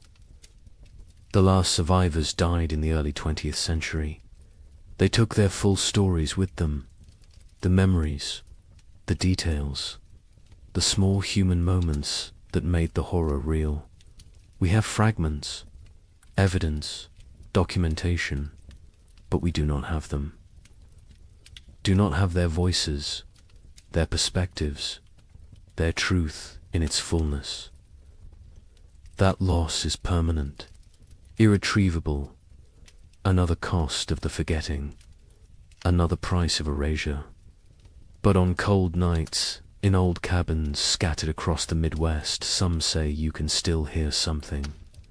The wind howling the way it did then, relentless, hungry, patient, the creaking of wood under extreme cold, the silence that came after the last piece of furniture was burned, the sounds of a world frozen beyond endurance. Perhaps it is just wind, just old buildings settling, just imagination. Or perhaps the land remembers, perhaps the earth holds memory, perhaps those who suffered left something of themselves in the soil, in the trees, in the stones, a presence, a witness, a reminder. Winter always remembers, even when we choose to forget. The sky changes first. It loses its depth. The blue becomes pale and thin. The sun rises later each morning. It sets earlier each evening. The warmth drains away slowly. Day by day, the world transforms. The tribe notices. They always notice. Their survival depends on reading these signs. An old woman stands at the cave entrance. She watches the horizon. Her skin remembers 50 winters. Her bones ache with the coming cold. She knows what approaches. The birds leave first. Great flocks rise from the marshlands. They circle once, twice, then disappear southward. Their cores fade into silence. The sky empties. Only the crows remain. They perch in dead trees. They watch with black eyes. They know about winter. They know about death. The leaves turn brown. They fall in waves. The forest floor becomes a carpet of decay. The trees stand bare. Their branches reach upwards like skeletal hands. The wind moves through them differently now. It whistles. It moans. It carries the scent of ice from distant mountains. The animals change their behavior. The deer grow thick coats. They move lower into the valleys. The bears eat constantly. They gorge themselves on final berries and roots. They search for caves. They test the depths of hollow trees. Soon they will sleep. Soon they will vanish until spring. The tribe's children play near the cave. They notice the changes too. A young girl finds frost on a stone. She touches it with her finger. The ice melts instantly. She looks up at her mother. Her eyes ask a question. Her mother nods slowly. Yes, it is coming. The hunters return from their scouting. They gather around the central fire. Their news is grim. The herds are moving. The massive beasts that sustained the tribe are leaving. They migrate to warmer lands. The hunters saw their tracks leading south. Hundreds of prints in the soft earth. All heading away, the chief stands. He is a broad man with greying hair. Scars cross his chest and arms. Each one tells a story of survival. He speaks slowly. His voice carries weight. The tribe must prepare. They must gather. They must hunt. Winter shows no mercy to the unprepared. The women begin their work immediately. They repair the leather hides that cover the cave entrance. They check every seam. They patch every hole. Cold air finds the smallest gaps. It sneaks in like a predator. It steals warmth.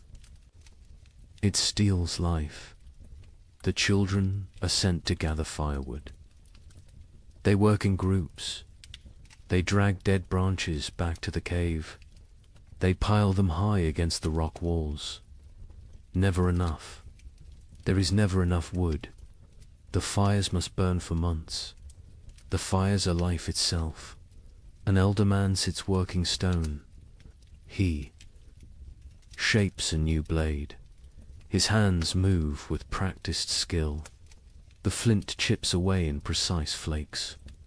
This blade will skin animals. It will cut meat. It will help the tribe survive. Tools matter. In winter, everything matters. The temperature drops. Further, morning brings white breath. Puddles freeze overnight. They crack under footsteps. The ground hardens. Digging becomes difficult. The tribe works faster. Urgency replaces the lazy pace of summer. A young hunter climbs the high ridge. He looks north. Dark clouds gather on the horizon. They build like mountains. They promise snow. He returns quickly. He reports what he saw. The tribe has perhaps 10 days, maybe less. The chief calls a meeting. Every adult attends. They discuss strategy. Who will hunt? Who will gather? Who will fortify the shelter? Who will watch the children? Roles are assigned. Arguments are brief. Survival requires cooperation. Personal disputes wait for spring. The women process the last of the autumn harvest. They pound roots into paste. They dry strips of meat over smoky fires. They collect every edible plant within walking distance. Nothing is wasted. A handful of seeds might mean the difference between hunger and starvation. Night falls earlier now. The darkness lasts longer. The tribe sits closer to the fire. They eat their evening meal in silence. They think about the months ahead. They remember previous winters. Some were mild, some were brutal. No one knows what this winter will bring. A baby cries. Its mother holds it close. She wraps it in soft rabbit fur. The infant is barely 2 months old. This will be its first winter. The mother's face shows worry. The other women gather around. They offer reassurance. They share wisdom. They have kept babies alive through cold before. The old woman who watches the sky speaks. She tells of a winter. From her youth, snow fell for 20 days without stopping. The drifts rose higher than a man. 3 members of the tribe died. They ran out of food. They grew weak. The cold took them in their sleep. She tells this story as warning, as motivation. As truth, the fire crackles. Sparks rise into the darkness. They dance like orange stars before fading. The tribe sits in a circle. They feel the bond between them. They are family. They are survival partners. They will face the cold together. They will endure together. Or they will perish together. The wind picks up. It blows from the north. It carries the smell of snow. It carries the promise of winter. The tribe feels it. Every man, woman, and child knows what approaches. The season of death has begun its descent. The time of testing is here. Tomorrow, the real work begins. The hunters wake before dawn. 6 men rise from their sleeping places. They move quietly. They do not wake the others. The air inside the cave is cold. Their breath makes small clouds. They gather their weapons in silence. The chief hunter is called Kra. He has seen 30 winters. His body is lean and strong. Scars mark his arms and legs. Each scar tells a story. Each one represents survival. He checks his spear. The stone point is sharp. The binding is tight. This weapon has killed.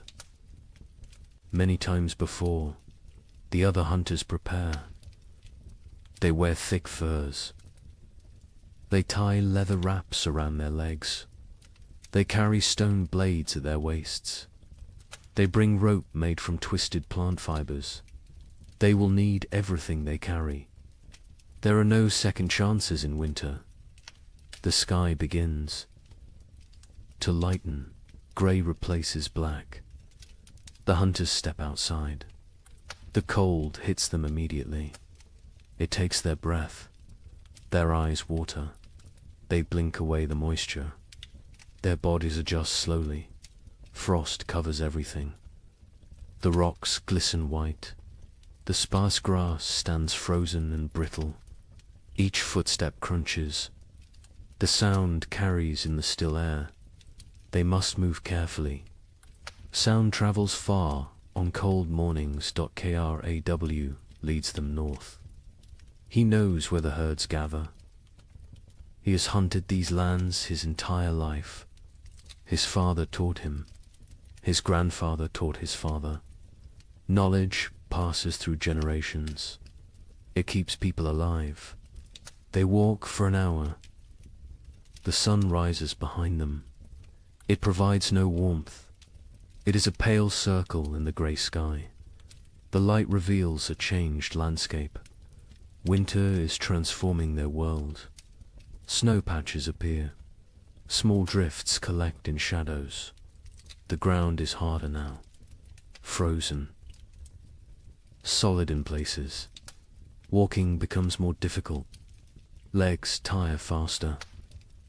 But they push forward. Kraw stops. He kneels. He examines the ground. Tracks. Large tracks. Deep impressions in the half-frozen earth. Bison. A small herd passed through recently, perhaps during the night. The tracks are fresh. The hunters gather. Around they study the signs. Craw counts the tracks. Maybe 8 animals. Maybe 10. The herd is moving slowly. They are grazing as they travel. This is good. This means the hunters can catch them. They follow the trail. The tracks lead northeast, toward the river valley. Bison often shelter near water. The valley provides protection from wind. There is still grass there, brown and dry, but edible. The wind picks up. It blows from the north. It carries tiny ice crystals. They sting exposed skin. The hunters pull their furs tighter. They lower their heads. They keep moving. Another hunter named Dren speaks quietly. He points to the sky. More. Clouds are building, dark and heavy. They roll in from the mountains. A storm is coming. Everyone sees it. Everyone understands. They must hunt quickly. The tracks become fresher. The eddies are sharp. The animals are close now. Very close. Craw signals for silence. Hand gestures only. The hunters spread out. They form a loose line. They move like shadows. They crest a small rise. Below them, the river valley opens up. And there, near the frozen stream, the bison herd grazes. 9 massive animals, brown and shaggy. Their breath rises in great clouds. They paw at the snow. They search for grass beneath the hunters crouch low. They are downwind. The bison cannot smell them. This is crucial. Bison have poor eyesight but excellent noses. Scent betrays hunters more than sound. Craw studies the herd. He looks for weakness. Old animals, young animals, injured animals. His eyes settle on a large female. She stands at the edge of the group. She limps slightly. Her left rear leg favors her weight. She is the target. He signals to the others. They understand immediately. Years of hunting together create silent language. They know their roles. They know the plan. 3 hunters will circle left. 3 will stay right. They will drive the herd. They will separate the weak one. The maneuver begins. The hunters move like wolves, patient, calculated. They use every rock for cover, every depression in the ground. They become part of the landscape. The left group reaches position. They wait. Timing matters. Rush too soon and the herd scatters. Wait too long, an opportunity vanishes. Craw watches. He feels the moment. He rises. His shout breaks the silence. The other hunters echo him. The bison startle. Their heads snap up. Panic floods through the herd. They bunch together. They begin to run. The injured female falls behind. She tries to keep pace. Her bad leg betrays her. The gap widens. The hunters close in. Their legs pump. Their lungs burn. The cold air sears their throats. Craw is fastest. He closes the distance. The female sees him. She turns. She tries to change direction. Too slow. Crow throws his spear. Years of practice guide the weapon. The stone point strikes true. It sinks deep into her shoulder. The bison bellows. Pain and rage combine. She spins. Blood sprays across the snow, bright red against pure white. She charges at Craw, massive and furious. Death approaching on 4 legs. Craw dodges, barely. The bison's horn scrapes his side. His fur tears. He rolls away. Another hunter throws his spear, then another. Both strike the animal's flank. She staggers. Dren moves in close, very close, dangerous close. He thrusts his spear upward, into the chest, between the ribs, toward the heart. The bison's front legs buckle. She goes down. The hunters surround her. They wait. She kicks twice. Her breath comes in gasps. Her eyes roll, then stillness. The fight ends. The hunt succeeds. The hunters stand panting. Their bodies steam in the cold. Sweat freezes on their skin. They look at each other. Grins break across their faces. They survived. They won. They have meat. But celebration is brief. Craw points at the sky. The storm clouds are closer, much closer. The wind grows stronger. Snow begins to fall. Light flakes at first, then heavier. They must work fast. Butchering takes time. This animal weighs more than 10 men combined. They cannot carry everything. They must choose. They must. Prioritize. Stone blades come out. Sharp edges gleam. The hunters begin cutting. They work with practiced efficiency. The hide comes off in sections. The best meat is removed. Organs are carefully extracted. The liver, the heart, the kidneys. These provide vital nutrition. Blood stains the snow. It pulls and freezes. The hunter's hands go numb. They ignore the pain. They keep cutting, keep working. Their survival depends on speed. They bundle the meat in the animal's own hide. They create packs they can carry. Each hunter takes a load. Heavy loads, impossibly heavy. But fear provides strength. The storm provides motivation. The journey back begins. The snow falls. Harder. Visibility drops.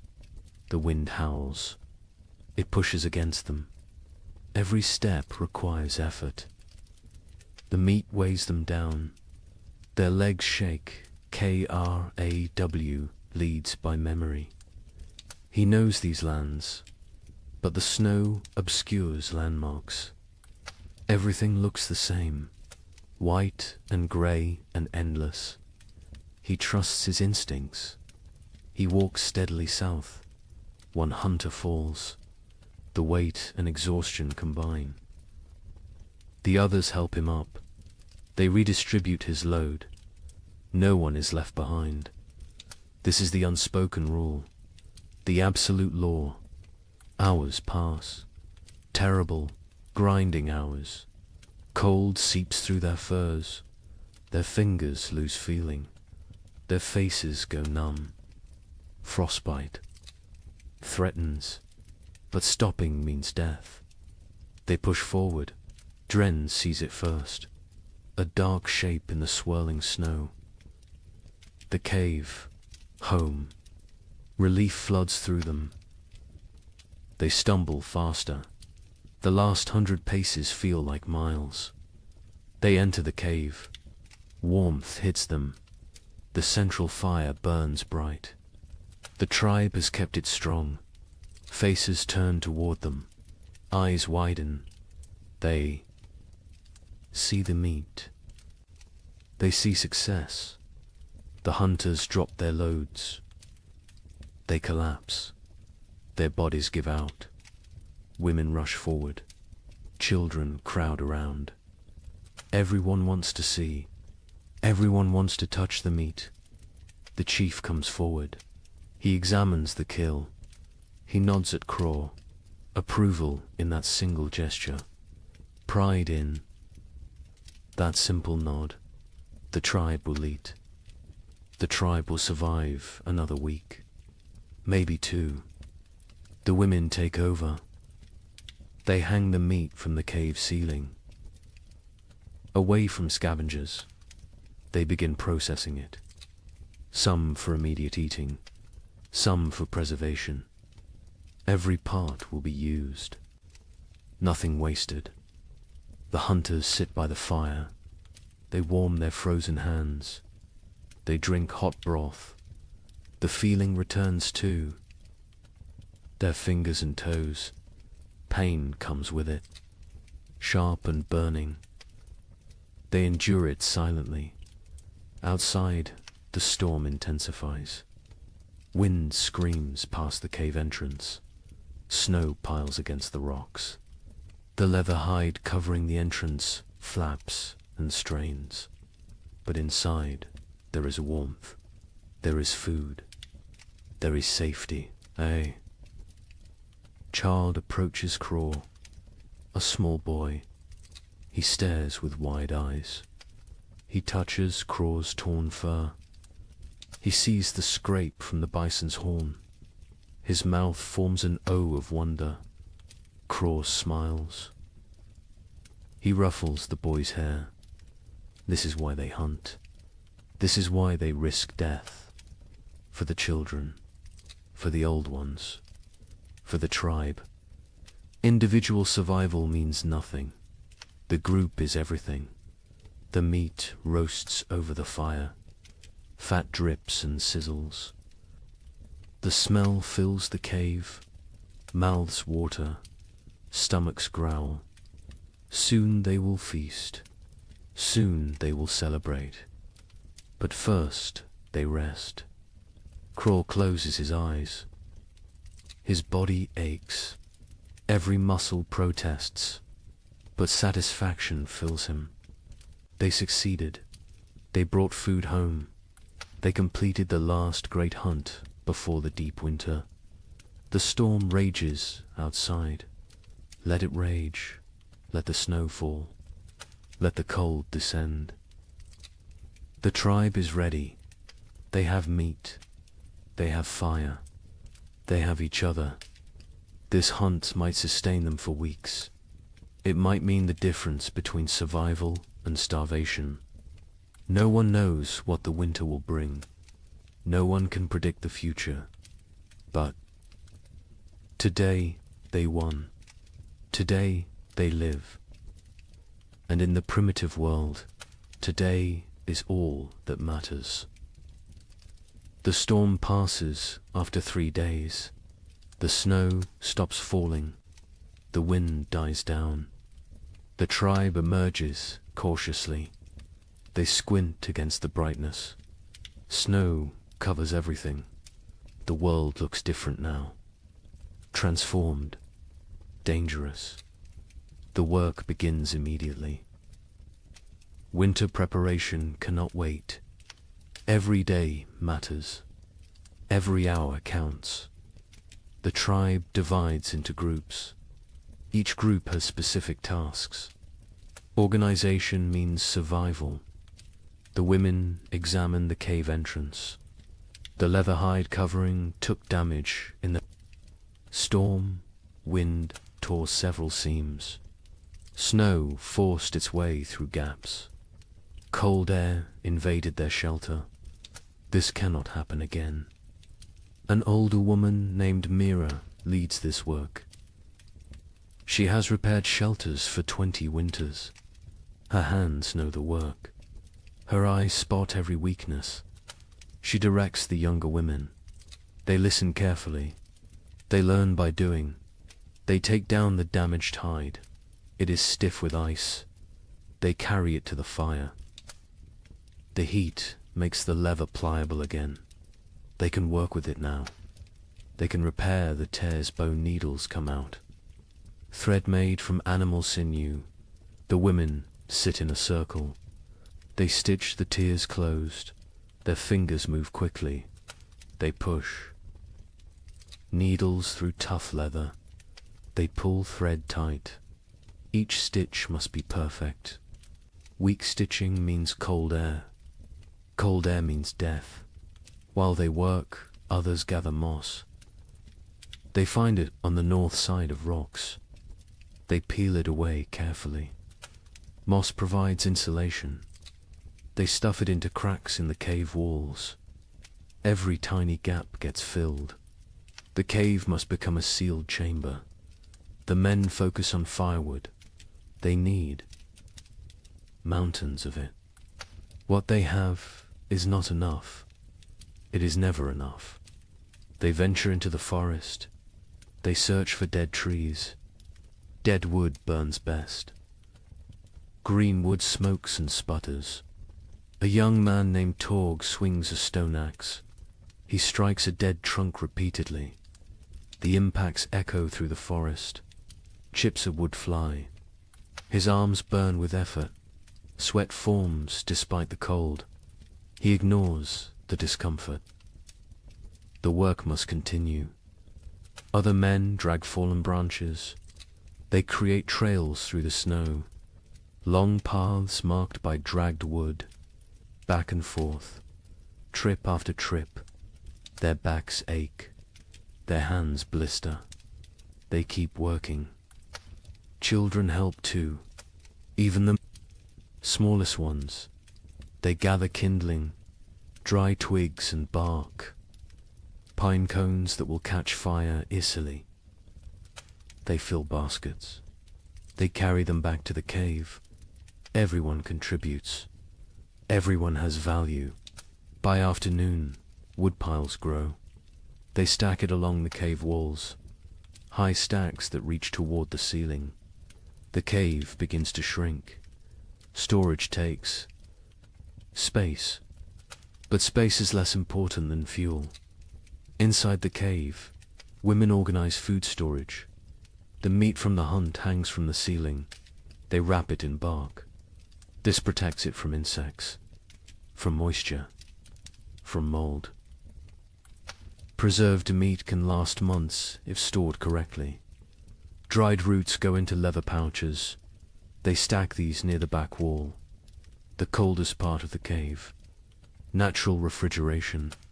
The cold preserves. It prevents rot. Nuts and seeds fill clay pots. These pots are precious. Making them takes skill and time. They seal with wooden lids. They keep contents dry. They protect from rodents. A woman counts the supplies. She uses stones to track quantities. 1 stone for each pouch of roots. 1 for each bundle of dried fish. The counting is important. They need to know what they have. They need to ration carefully. The chief watches this inventory. His face shows concern. They have food, but is it enough? 6 months of winter stretch ahead, maybe 7. No one knows how harsh this winter will be. He makes a decision. Starting tomorrow, 1 meal per day, not 2. Rationing begins now, while they still have surplus. Better to be cautious early. Starvation at winter's end kills many tribes. The sleeping areas need attention. The tribe sleeps in a specific arrangement. This is not random. This is survival strategy. The weakest sleep closest to the fire. Infants and small children. The very old. Those who are sick. Adults sleep in the middle ring. They provide a barrier. Their bodies block drafts. They generate warmth. They protect the vulnerable. The strongest hunters sleep near the entrance. They endure the coldest positions. They wake first if danger approaches. They are the first defense. This hierarchy never changes. Women spread fresh pine boughs on the ground. These create mattresses. They provide insulation from the cold stone floor. They replace old bows that have compressed and lost their cushioning. Furs are distributed. Each family gets a share. Thick bear hides for the children, wolf pelts for the adults, rabbit skins sewn together for extra layers. Everyone must stay warm through the night. The fire pit requires work. It sits in the center of the cave. Stones ring it. These stones were carefully chosen. They hold heat. They radiate warmth long after flames die down. But some stones have cracked. The extreme heat damages them over time. Cracked stones can explode, send sharp fragments flying, cause injuries. The men remove the damaged ones. They bring new stones from the river, smooth and solid. The warning comes at dawn. The air feels wrong, too still, too heavy. The pressure changes. Animals sense it first. Birds that remained through autumn flee. They rise in frantic groups. Their calls sound panicked. Even the crows abandon there. Perches, got KRAW, stands outside the cave. He tastes the air, metal on his tongue, the taste of coming snow. His joints ache. Old injuries throb. His body predicts weather better than his eyes. A massive storm approaches, perhaps the worst of the season. He returns to the cave quickly. He finds the chief. They speak in low tones. The chief's face hardens. He knows what this means. He has survived 40 winters. He recognizes the signs. This storm will trap them inside. For days, maybe a week. The chief raises his voice. Everyone stops. Everyone listens. The blizzard comes. They must secure everything. Now, immediately. No delays. The tribe erupts into controlled chaos. Everyone knows their emergency roles. They have practiced this, prepared for this moment. Speed matters now. Organization matters. Men rush to bring in final wood loads. They grab everything nearby. Dead branches, split logs, even greenwood. Anything that burns. They pile it inside until the cave floor disappears beneath fuel. Women grab the drying meat. Some pieces are not ready, still moist, still vulnerable to spoilage. But leaving them outside means losing them. Animals will steal them. Snow will ruin them. Everything comes inside. Children are sent to fill water containers. They run to the stream. They use hollowed gourds, clay pots, animal bladders, anything that holds liquid. Once the storm hits, leaving the cave becomes impossible. They need water for days. The wind begins gentle at first, a whisper through the trees. Then stronger, a moan, a howl. It builds like a living thing, like a predator circling. Temperature plummets. The drop is sudden, shocking. Breath becomes visible fog. Exposed skin stings. Fingers go numb within minutes. The cold announces the storm's arrival. The first snowflakes fall, large and soft. They drift lazily, almost peaceful, but more follow than more. Within minutes the air fills with white. Visibility shrinks. The forest disappears. The world becomes a swirling void. The tribe retreats inside. The hunters enter last. They pull the leather hides tight. They secure every fastening. They add the extra layer. The interior darkness deepens. Only firelight remains. The storm intensifies. Wind screams past the cave mouth. It sounds almost human. Anguished wails and shrieks. The leather hide strains against its bindings. It flaps and snaps. The noise is constant, overwhelming. Snow drives. Horizontally, it finds every tiny gap. Fine powder forces through the leather weaving. It dusts the cave floor near the entrance, creates small drifts. The tribe watches with concern. They cannot stop this invasion. The fire becomes their universe. They feed it constantly. Wood disappears at an alarming rate. The cold outside is so intense it steals heat from the cave.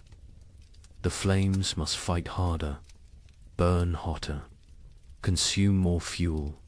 Smoke becomes a problem. The usual draw through the ceiling hole weakens. The storm disrupts normal airflow. Smoke gathers in the cave's upper reaches. Eyes water. Throats burn. They cough. But they cannot reduce the fire. Cold is more dangerous than smoke. The first, they pass us slowly. Time becomes strange. Without sun, without normal rhythms, hours blend together. The tribe sits in their designated areas. They wait.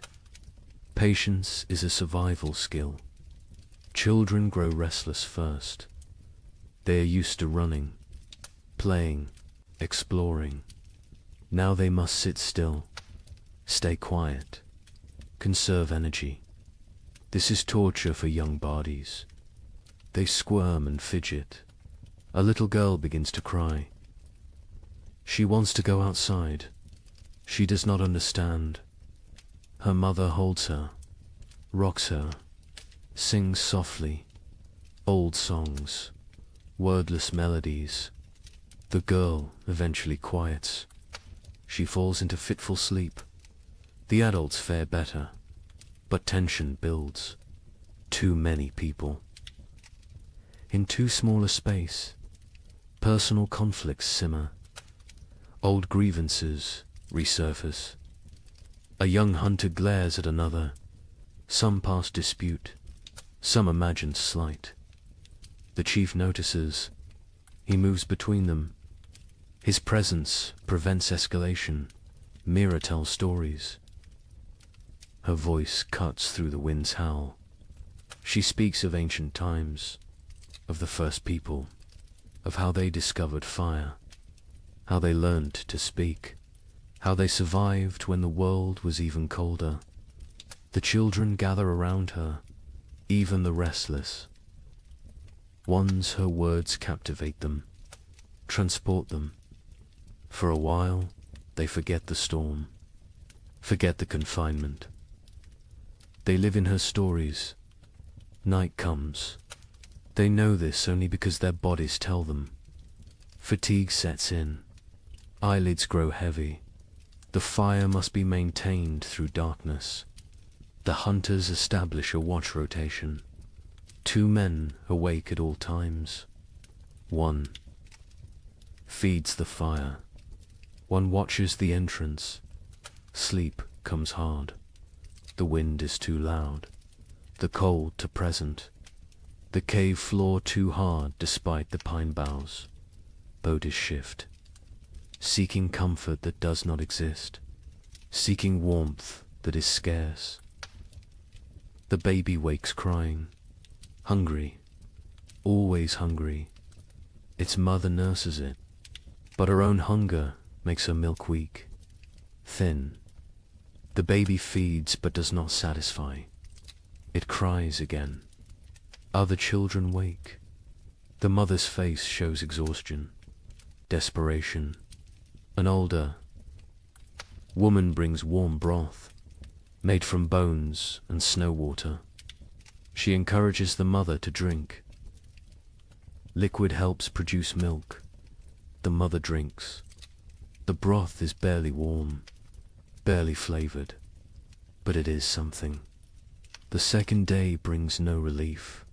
If anything, the storm worsens. The wind reaches new levels of fury. It sounds like raging beasts, like angry spirits. The entire cave vibrates. Small stones fall from the ceiling. Dust rains down. Fear creeps in. What if the storm never stops? What if they run out of wood? What if the cave collapses? These thoughts spread silently, visible in worried eyes, in tense shoulders, in clenched jaws. The chief sits straight. Projects. Confidence. But privately he worries. The woodpiles shrink rapidly. Too rapidly, he calculates. 3 more days, maybe 4. Then they burn sleeping firs. Then they face choices. Terrible choices. Food rationing becomes stricter. 1 small meal, barely enough to sustain. Stomachs growl constantly. Children whimper. Adults endure silently. Hunger is familiar. Hunger is survivable. For a while, Torg's hands have healed from the axe work. Now they crack from the dry cold. Blood seeps from split skin. He wraps them in leather strips. The bleeding stops, but the pain remains. He says nothing. Complaining helps no one.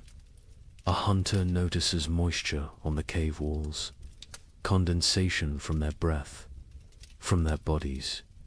This moisture freezes, creates a thin layer of ice. The cave becomes a frozen chamber. Beauty and danger combined. Mira leads. The women in work.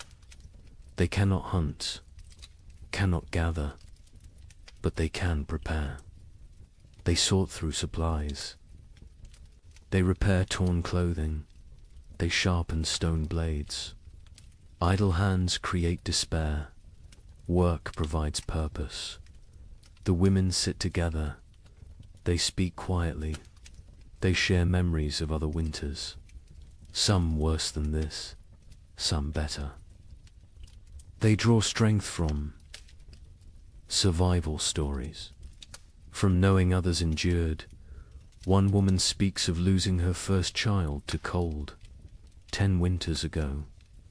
The baby simply did not wake one morning, frozen in sleep. Her voice breaks. Others reach out, touch her shoulder, her arm. Physical. Connection matters. They grieve together. They heal together. The third day breaks their spirits slightly. The storm continues unabated. White chaos outside. Grey despair inside. Hope becomes harder to maintain. Faith in survival wavers. A young child develops a cough, deep and wet. The sound echoes in the cave. His mother's face shows terror. Winter. Coughs kill. They start small. They grow. They steal breath. They take lives. The healer examines the child. An old woman with knowledge of plants, of remedies. She has dried herbs, stored carefully. She makes a tea, bitter and strong. The child refuses it. She forces him. He must drink. He must fight. The child drinks. He gags. He sputters. But the liquid enters his body. The healer wraps him in extra furs, keeps him near the fire. She monitors his breathing, his color. She has saved children before. She has lost children before. She does what she can. The fire burns lower. Fuel supplies deplete. The chief makes a decision. Smaller fire, colder cave, extended resources, survival over comfort. The tribe huddles closer. They share body heat. They become one organism, one survival unit. Stories continue, but energy for telling wanes. Voices grow hoarse. Throats hurt from smoke and dryness. Still they persist. Stories are medicine. Stories are hope. Stories are memory. Kraw dreams fitfully. He dreams of the hunt, of running through snow, of warm blood on cold ground, of meat and plenty. He wakes to cold and hunger. Reality disappoints. But reality is what they have. The fourth day brings a subtle change. The wind decreases slightly. Not much, but enough to notice. Enough to spark hope. Ears strain, listening for further improvement. Praying for silence. By afternoon, the wind drops to a steady roar instead of a scream. The leather hide stops its violent flapping. Stillness seems possible, seems real. The tribe exchanges glances. Cautious optimism. The chief crawls to the entrance. He carefully lifts the hide edge. A tiny gap. Snow immediately blows in, but he can see outside. Barely. The world is still white, still falling, but less violent, less deadly. He drops the hide. He turns to face the tribe. His expression gives them their answer before he speaks. The storm weakens, not over, but weakening. They will survive. They will see the end. Relief flows through the cave, visible, tangible. Shoulders relax. Faces soften. Tears form in some eyes. The trial continues, but the worst has passed. That evening, the coughing child breathes easier. The healer's tea worked, or luck worked, or sheer will worked. The reason does not matter. The child will live. This small victory lifts everyone. The tribe eats their meager ration with less complaint. The end approaches. They can endure. They can last. The wood will suffice. The food will suffice. They are strong enough. The fifth morning brings silence. Actual silence. The wind has stopped. The storm has ended. The sudden quiet feels strange, wrong. Ears ring in the absence of noise. Kraw approaches the entrance again. This time he fully opens the hide. Daylight floods in, blinding and beautiful. The tribe shields their eyes, adjusts slowly. The world outside has transformed. Snow everywhere. Drifts higher than a man. The landscape is unrecognizable. Every familiar feature buried, erased. They look upon an alien world, white and pristine and deadly. But the sky shows blue, clear blue. The storm has truly passed. The tribe survived. Every member, every child, every elder. They made it through together. They do not celebrate loudly. They have no energy for celebration, but quiet satisfaction fills the cave. They endured. They protected each other. They remained human in inhuman conditions. The first blizzard has ended. Many more will come, but this one is done, and they are alive. Cold, hungry, exhausted, but alive. That is enough. That is everything. The days after the blizzard bring cruel clarity. The tribe emerges to assess their world. Snow covers everything in impossible depths. Walking is exhausting. Each step sinks to the knee, sometimes to the waist. Movement becomes a brutal task. The hunters try to venture out. They search for game, for any sign of life. But the animals have vanished, gone deep into dens, hibernating, or dead, or fled to distant warmer lands. The forest stands empty, silent as a grave. They check their trap. Lines, the snares they set before winter. Snow has buried them all. Invisible, useless. Days of work erased by one storm. They dig frantically. They find 3 traps, all empty. All sprung by falling snow. The tribe returns to the cave. Their faces tell the story. No food, no prospects, only what they stored. Only what hangs from the ceiling. Only what sits in clay pots. They must make it last. They must ration carefully. The chief counts the supplies again. He uses his stones. He moves them slowly. His count confirms his fears. Not enough. Even with strict rationing, even with 1 meal per day, they will run out before spring arrives. Weeks before, he does not share this calculation. Not yet. Fear helps no one. Panic kills faster than hunger. He will wait. He will hope. Perhaps another opportunity will come. Perhaps luck will shift. The moon rises full and bright. It illuminates the frozen landscape. Everything glows silver, beautiful and deadly. This moon marks the deepest part of winter, the coldest nights, the longest darkness. The tribe calls it the moon of hunger. Every winter it appears. Every winter it tests them. Food becomes an obsession. Stomachs growl constantly.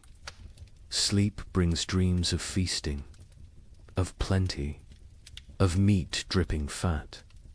People wake disappointed, wake to cold reality, wake to emptiness. The single daily meal shrinks. Further, what filled a palm now fits in fingers, barely enough to taste, never enough to satisfy. Children cry after eating, still hungry, always hungry. Mothers have nothing more to give. The baby suffers most. Its mother's milk dries up. Her body has nothing left to convert. She tries to nurse. The infant sucks desperately, gets nothing. Its cries become weaker, more pitiful, more heartbreaking. The women try to help. They chew dried meat until soft. They feed this paste to the baby, tiny amounts. The baby takes it, swallows. But infant bodies need milk, need fat, need nutrients this paste cannot provide. Mira grows weaker. Her old body has few reserves. Age makes winter harder. She sleeps more, moves less. Her skin seems to hang on her bones. Her eyes sink into her skull. She knows what is happening. She accepts it. This is the way of things, but she still tells stories. Her voice is thin now, barely audible. The children lean close to hear. She speaks of abundance, of spring, of flowers and green grass, of warm sun on skin. She gives them hope. She gives them something beyond hunger. A hunter named Breck volunteers to venture far, to search for game in distant valleys. Perhaps the herd's sheltered somewhere. Perhaps hunting is possible. The chief considers this. The risk is enormous. But starvation is certain. He agrees. Breck leaves at dawn. He carries a spear, a stone blade, nothing else. Weight would slow him. He must move fast, cover distance, return quickly, or not return. At all, the tribe watches him go. A small figure against vast white. He grows smaller, smaller, then disappears over a ridge. They pray to spirits, to ancestors, to anything that might listen. Bring him back with food. Days pass. Breck does not return. Hope fades. The tribe assumes the worst. The cold took him, or hunger, or predators, or simple bad luck. They mourn silently.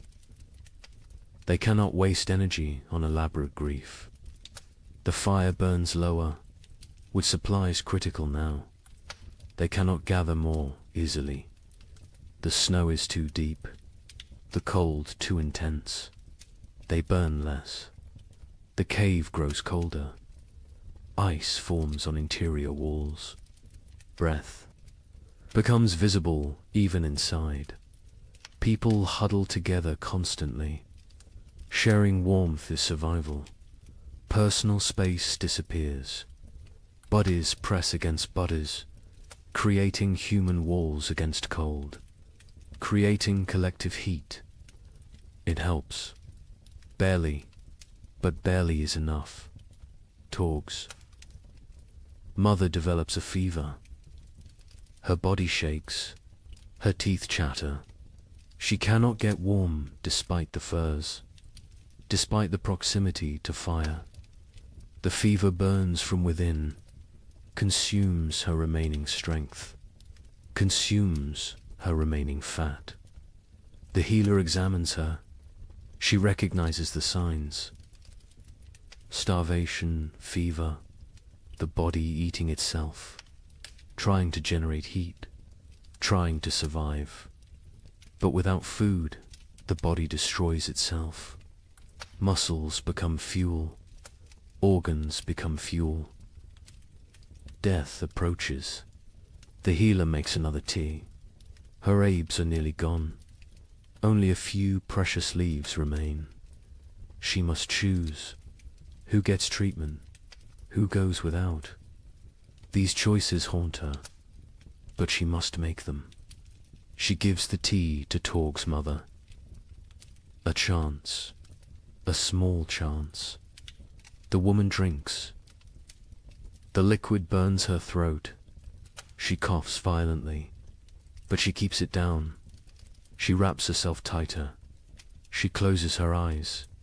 She fights. Her body fights. Time will tell if fighting is enough. The children stop playing. They lack energy for play. They sit quietly, stare at nothing. Childhood vitality drains away. They become small, old people, serious, silent, waiting. One boy asks his father when they will eat more. The father has no answer. He pulls his son. Close, he says, spring will come. Spring always comes. The boy asks when. The father says soon. He lies. Spring is months away, but the lie is kindness. The tribe begins eating leather. They take old, worn pieces. They boil them. The leather softens slightly, becomes chewable. It provides almost no nutrition, but it fills the stomach, tricks the body temporarily, delays the inevitable. They scrape hide scraps, collect tiny bits of dried meat, particles that fell, that were missed. They gathered these with desperate care. Every crumb matters. Every fragment could mean another day. The chief notices people eyeing the stored seed. Small amounts save for spring planting. Eating that seed means no crops next year. Means starvation then instead of now. But now is very real, very present, very tempting. He moves the seed, hides it in a far corner, tells only 2 trusted hunters. They will guard it. Die before allowing it to be eaten. Future survival demands this sacrifice. Present suffering must be endured. On the 7th day of the moon of hunger, the baby dies. It simply stops breathing during the night. Its mother wakes to cold stillness. She does not scream. She has no energy for screaming. She holds the small body, rocks it, as if warmth could return life. The women come. They gently take the infant. They wrap it in soft rabbit fur. They place it near the cave entrance. The frozen section, it will keep there. When the ground thaws, they will bury it properly. For now, this is all they can do. The mother sits empty. Her arms feel wrong without the weight. Her chest aches with useless milk that finally came. Too late, always too late. Other women sit beside her. No words exist for this loss. Presence is enough. Mira's breathing becomes labored, wet and rattling. She lies on her furs. She does not complain, does not demand attention. She simply fades. Life seeping away like water into sand. The tribe knows. They have seen this before. Young. Ones are brought to her, one by one. She touches their faces, whispers blessings, passes final wisdom. Her hand trembles with the effort, but she completes this duty, this last gift to the future. That night, Mira stops breathing, peacefully, in sleep. Her face relaxes, tension disappears. She looks younger suddenly. The years fall away. She returns to some earlier self. The tribe covers her with respect, with gratitude. She gave them everything, even her final breath. 2 deaths in one day. The tribe feels the weight. They are fewer now, weaker now, more vulnerable now. But they must continue, must endure, must survive for those who did not. The 8th day brings a miracle. A shout from outside. The hunters rush to the entrance. They peer out. A figure approaches, limping, struggling, but alive. Breck has returned. He collapses at the cave entrance. His lips are blue. His face is white. Frostbite blackens his fingers, his toes, but he smiles. He gestures weakly behind him. There, in the snow, a shape. The hunters rush out. They find his kill, a mountain goat, not large, but fresh, real, actual meat. Breck tracked it for days, followed it to high cliffs, killed it with a desperate throw, then dragged it back. Somehow, against all odds, they bring the goat inside. They bring Breck inside. The tribe crowds around. They cannot believe it. Food, real food, hope made flesh. Tears flow freely. Relief, gratitude, joy. The women butcher immediately. They work with trembling hands. Blood flows. Precious blood. They catch it. Blood soup will feed many. Nothing wastes. Nothing spares. They roast small pieces. The smell fills the cave, mouths water, stomachs cramp with anticipation. The wait is agony, but the meat must cook. Raw meat brings sickness. Patience is required. Finally, the meat is ready. The chief distributes it. Tiny portions, barely a bite each. But that bite is everything. Rich, warm, nourishing. People chew slowly, savor every second. Some cry while eating. Breck receives his portion, receives gratitude, receives respect. He risked everything. He saved them, not permanently. This meat will last only days, but days matter. Days a lifetime when death looms close. The healer tends his frostbite. His blackened fingers will probably fall off. His toes are lost. He will be crippled, but he will live. He made the trade willingly, his pain for their survival. No one will forget this sacrifice. Torg's mother survives. The tea worked, or her will worked, or the tiny bit of meat worked. Perhaps all three. She is still weak, still fragile, but alive, improving. The fever breaks. She sleeps naturally. Healing sleep. The tribe settles that night with fuller bellies. Not full, but fuller. The difference is profound. Mood lifts. Energy returns slightly. Conversation resumes. Small jokes are made. Laughter sounds strange, foreign, but welcome. The moon of hunger continues. It will continue for weeks more. They are not saved, but they are not finished. They endure. They adapt. They survive. More storms will come. More hunger will come. More death might come. But tonight, they have meat. They have hope. They have each other. The fire burns a bit brighter. Wood is still rationed. But they allow a slightly larger flame. Warmth spreads. Bodies relax marginally. Sleep will come easier tonight. Outside, the moon hangs cold and distant, indifferent to human suffering, indifferent to human triumph. It simply shines, marking time, marking the season. The moon of hunger watches all. Judges none. The tribe learned to gain what they already knew.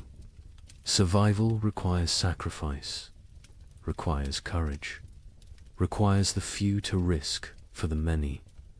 Breck proved this. Mira proved this. The baby's mother proved this. They carried these lessons. They teach these lessons. They live these lessons. This is how humans persist. This is how they conquer impossible odds. Not through strength alone, but through sacrifice, through love, through unwillingness to surrender. The moon of hunger is not over, but they will face it together. They will face it standing. They will face it human. And that makes all the difference. They step onto the plain. The wind hits immediately. Ferocious, brutal. It steals breath. It pushes them backward. They lean into it. They fight for every step. Progress becomes measured in body lengths, not miles. The cold is different here. Worse. It penetrates every layer, finds every gap in clothing, numbs exposed skin within seconds. Their eyes water. The tears freeze on their cheeks. Ice crystals form on their wrappings. They walk in a tight group, close together, sharing body heat, creating a mobile shelter. The the strongest on the outside, taking the worst of the wind, rotating positions regularly, sharing the burden, sharing the pain. Hours pass. Time loses meaning. There is only the next step, the next breath, the next moment of survival. Nothing beyond that, nothing behind that. Just the eternal present of suffering. Sira stumbles. She catches herself. But barely. Her legs shake. Exhaustion shows. Others are the same. Everyone reaches their limits, but limits must be exceeded, must be pushed beyond reason. Survival demands the impossible. They come to a frozen river. Ice covers it completely. Thick. Ice. Strong ice. Probably safe. Probably. But ice is treacherous. Currents flow underneath. Weak spots form. One wrong step means freezing water, means death. Crawl tests the edge. He stamps hard. The ice holds. He ventures further, still solid. He waves the others forward.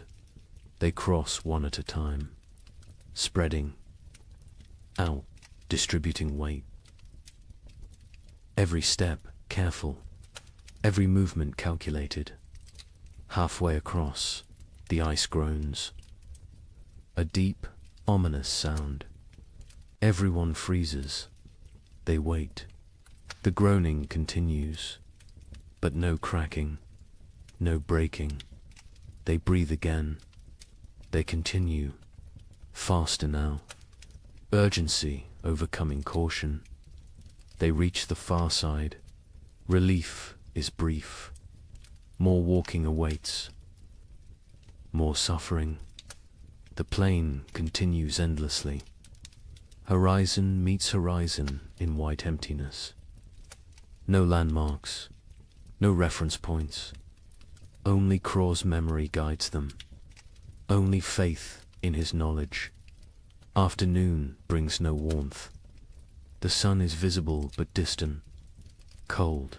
Its light provides no comfort, no heat, just illumination of their misery.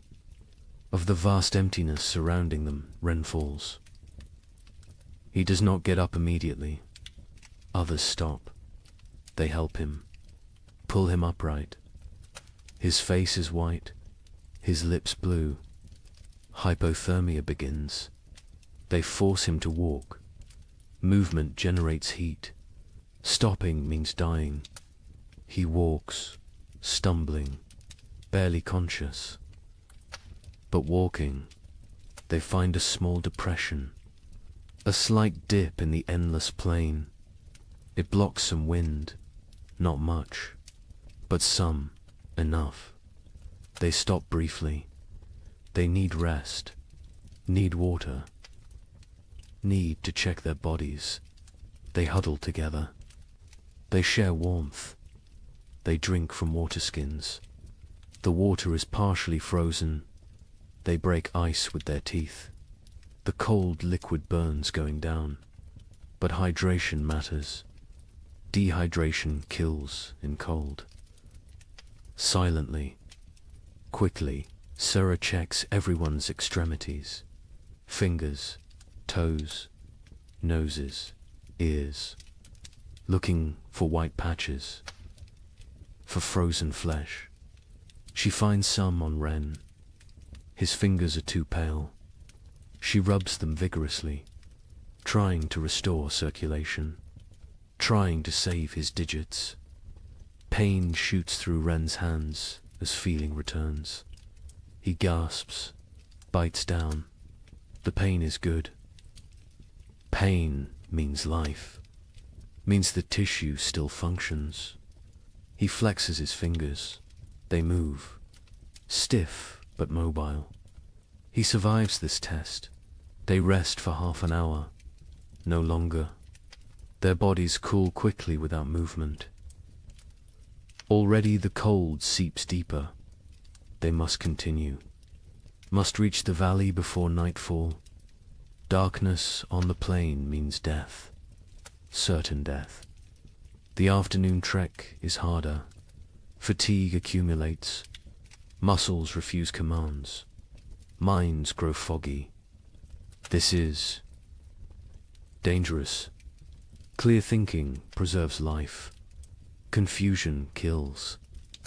They focus on simple goals. Next 100 steps. Then next 100.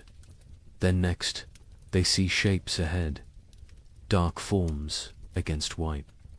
Rocks. Trees. Hope. Surges, but distance deceives.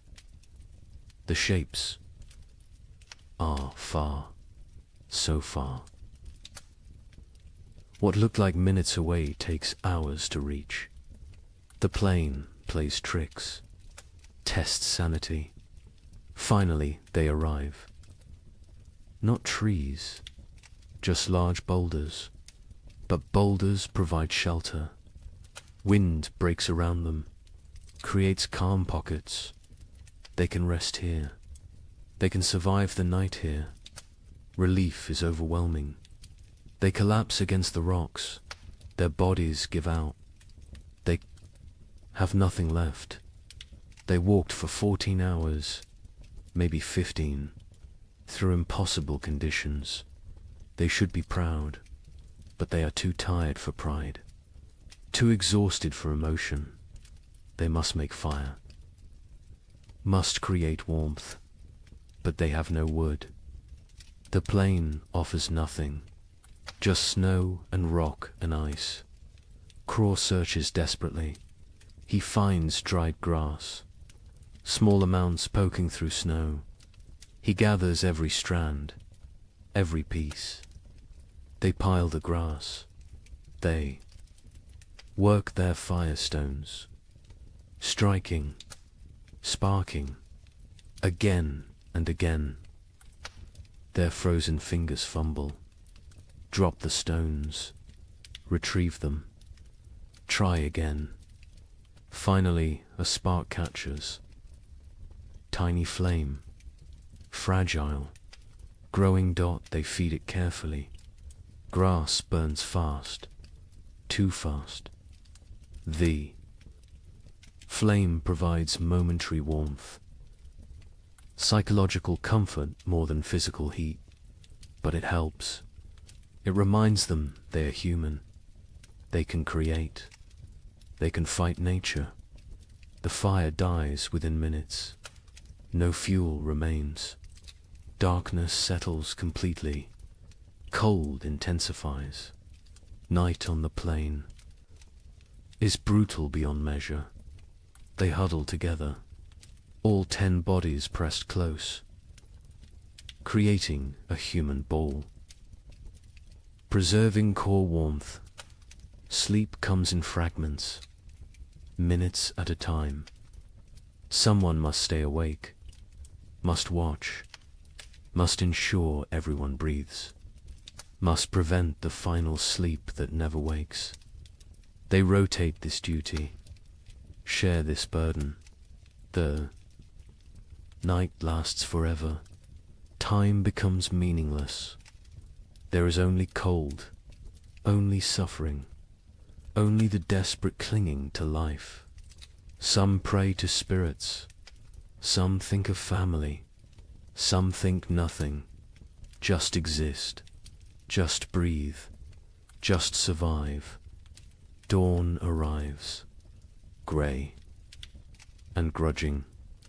They survived, all 10, frozen, hurting, but alive. They check each other. Frostbite has spread. Fingers are white. Faces are damaged. But they can walk. They can continue.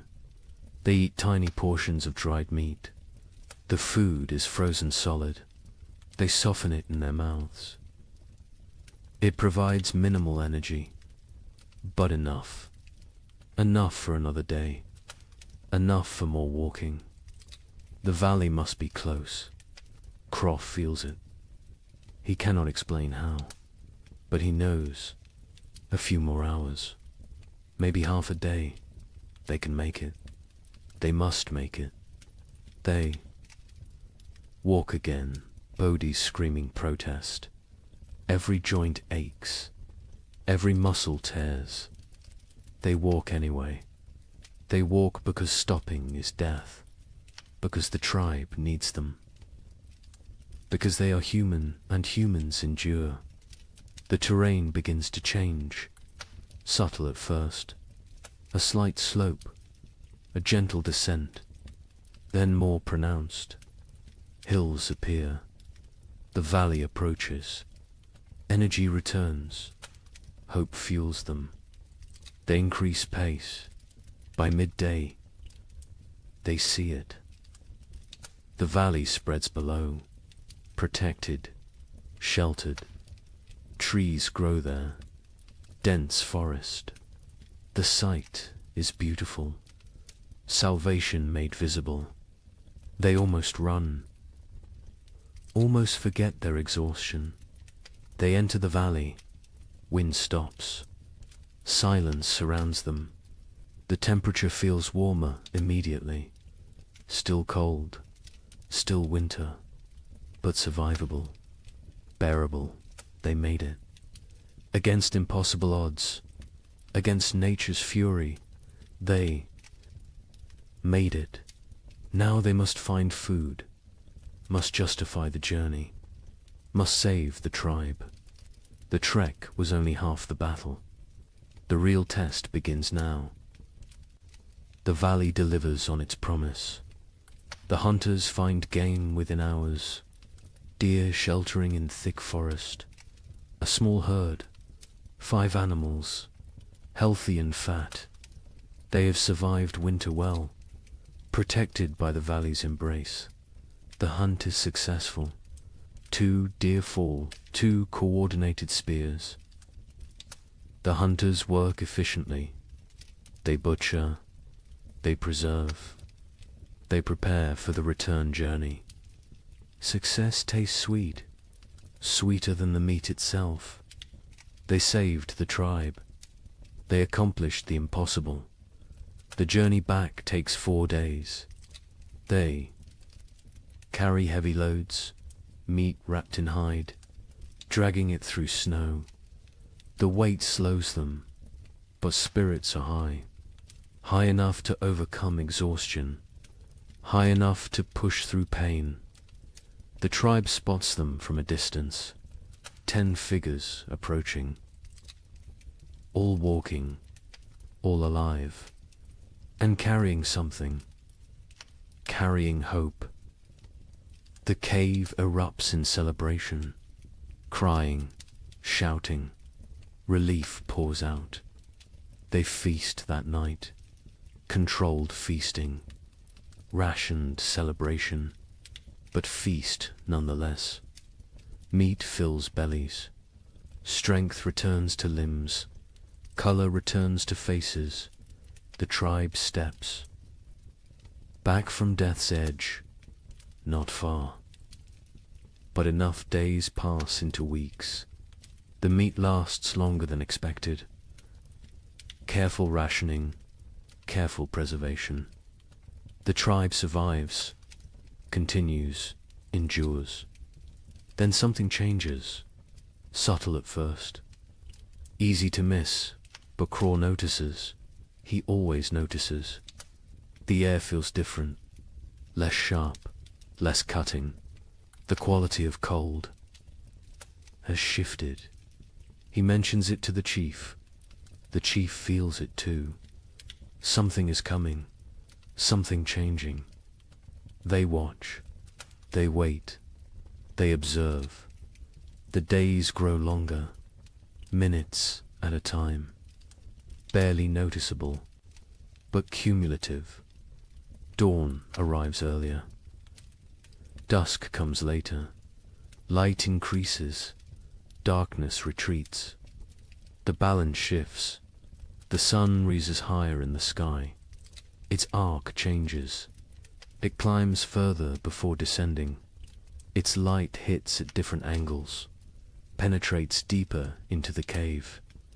These are signs. Ancient signs, remembered signs. One morning, water drips. A single drop from the cave roof, then another. Ice is melting, slightly, temporarily, but melting. This has not happened in months, not since autumn. The tribe gathers to watch, to witness this miracle. Liquid water, life returning. The dripping stops when temperatures drop again. But the message was sent. Winter weakens. Its grip loosens. Imperceptibly, gradually, but definitely. Birds return. Not many, just a few scouts. Ravens first. Always ravens. They circle overhead. They call to each other. Their voices break the silence of months. The sound is jarring, almost forgotten, but welcome. So welcome. The snow begins to change. Its texture alters. Morning crust forms. The surface freezes hard overnight. Supports weight. Walking becomes easier. No more sinking to the thighs. Progress quickens. Movement improves. But afternoons bring different snow. Soft, wet, heavy. The snow absorbs sunlight, converts it to water. Slowly, drop by drop, the snow level decreases. Patches of ground appear, brown and dead, but ground, actual earth. The hunters venture out more frequently. They find tracks, fresh tracks. Animals emerge from dens, from hibernation, from wherever they sheltered. Life stirs again, cautiously, tentatively, but undeniably. A child sees something green, a tiny shoot, pushing through melting snow. Green, the color is shocking. Alien after months of white and brown and grey. The child calls others. They gather around this small miracle, this proof of continuation, this promise. The tribe's energy shifts. Desperation eases. Not gone, but reduced. They can see the end now. Not tomorrow, not next week. But eventually, spring will come. They will survive. They endured the worst. They can endure the rest. Mira's death is honored properly now. The ground softens enough to dig. Not deep, but enough. They bury her with ceremony, with gratitude, with love. They mark her place with stones. She will rest among her people, among the land she knew. The baby is buried beside her, grandmother and infant. Together, the mother stands silent. She has no tears left, but she has survived. She will continue. She will have other children. This is not comfort, but it is truth. It is the way. The tribe expands their range. They explore further from the cave, finding what winter destroyed, what winter spared. They assess damage, plan repairs, think ahead. Survival mode shifts to recovery mode. They find a frozen stream beginning to flow. Ice breaks apart. Water moves underneath. Clear, cold, but flowing. They drink fresh water, not melted snow, not stale. Fresh, the taste is incredible. Pure, clean, alive. Fish will return soon. With flowing water comes fish. The tribe prepares nets, repairs traps, sharpened spears. The river will provide. It always has. It will again. The wind changes direction, no longer from the north, now from the south. Warmer air pushes in, not warm, but warmer. Relative warmth, comparative warmth, enough to matter. Ice on the cave walls melts. Water runs down stone faces. The cave becomes damp, almost humid. This creates new problems. Mold threatens. Furs must be dried, arid, maintained. But these are problems of living, not problems of dying. The tribe welcomes them. Sero spots deer tracks. Many tracks. A large herd pass nearby, moving north, following some ancient instinct, following the thaw. The hunters follow. They track for miles. They find the herd. The hunt succeeds again. 3 deer this time. The tribe has surplus. Actual. Surplus. They smoke meat. They preserve it. But they also eat fully. They allow themselves satisfaction. Bellies fill completely. Children laugh. The sound is strange, foreign, forgotten, but it returns. Slowly it returns.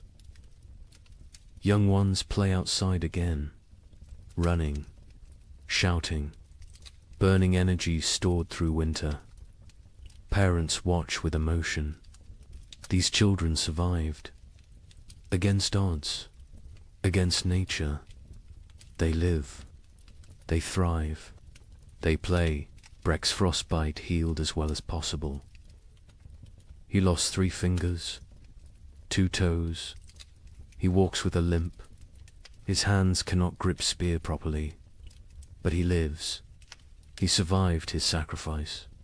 The tribe honors him daily, through respect, through care. Through memory, he teaches young hunters.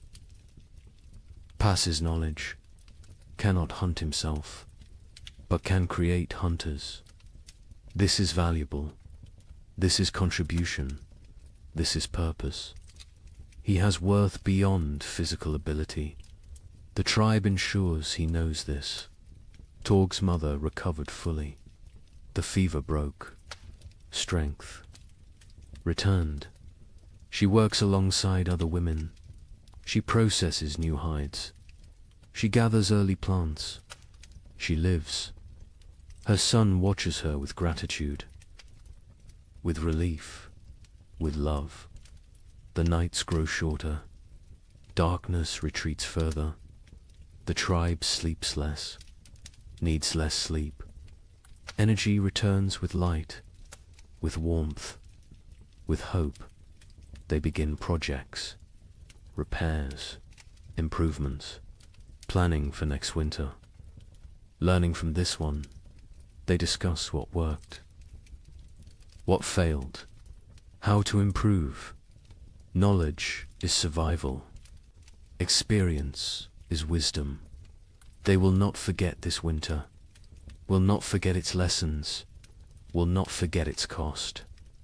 2 died, Mira and the baby. 2 out of many. This is success. Grim success. But success nonetheless. Other winters killed more, much more. This winter was survived. This winter was conquered. The chief ageth visibly. The stress wore him. Carved lines deeper. Grayed his hair further. But he stands straight. He led well. He made hard choices. He saved the tribe. Leadership exacted its price. He paid willingly. Cross joins ache more. The track damaged him. Pushed. His aging body beyond limits.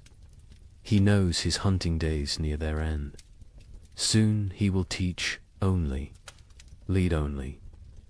hunt vicariously through younger men. This is natural. This is right. This is the cycle, but not yet. This spring he will hunt. This summer he will provide. He has a few good seasons left. He will use them fully, will extract every last contribution. This is his way. This has always been his way. The tribe ventures to high ground. They look north, the direction of the killing cold, the direction of death.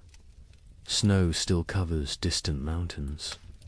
Ice still gleams on peaks. Winter remains there, will remain for months. But here, in the valley, in their home, spring approaches, green spreads, slowly, gradually, but visibly. Grass emerges, leaves bud, flowers prepare to bloom. Color returns to the world. The monochrome existence ends. Life reasserts itself. Birds return in waves, small ones first, then larger. They sing, they call, they mate, they build nests. They choose to live here, choose to raise young here. The tribe takes this as blessing, as approval, as sin. Children collect eggs, carefully, leaving some, taking some. The birds can spare them. The birds will lay more. This is balance. This is sustainable. This is how it works. A bear emerges, thin, hungry, dangerous. It approaches the cave. The hunters drive it away. They cannot kill it. Too dangerous, too large. But they make their presence known, establish dominance, protect their territory. The bear leaves, seeks easier prey. The tribe remains vigilant. More bears will come, more predators. Spring brings life, but also competition, also danger, different danger than winter, but real. They prepare defenses, reinforce barriers, sharpen weapons. Spring is not safety. Spring is different challenge. Different tests, but they survived winter. They can handle spring.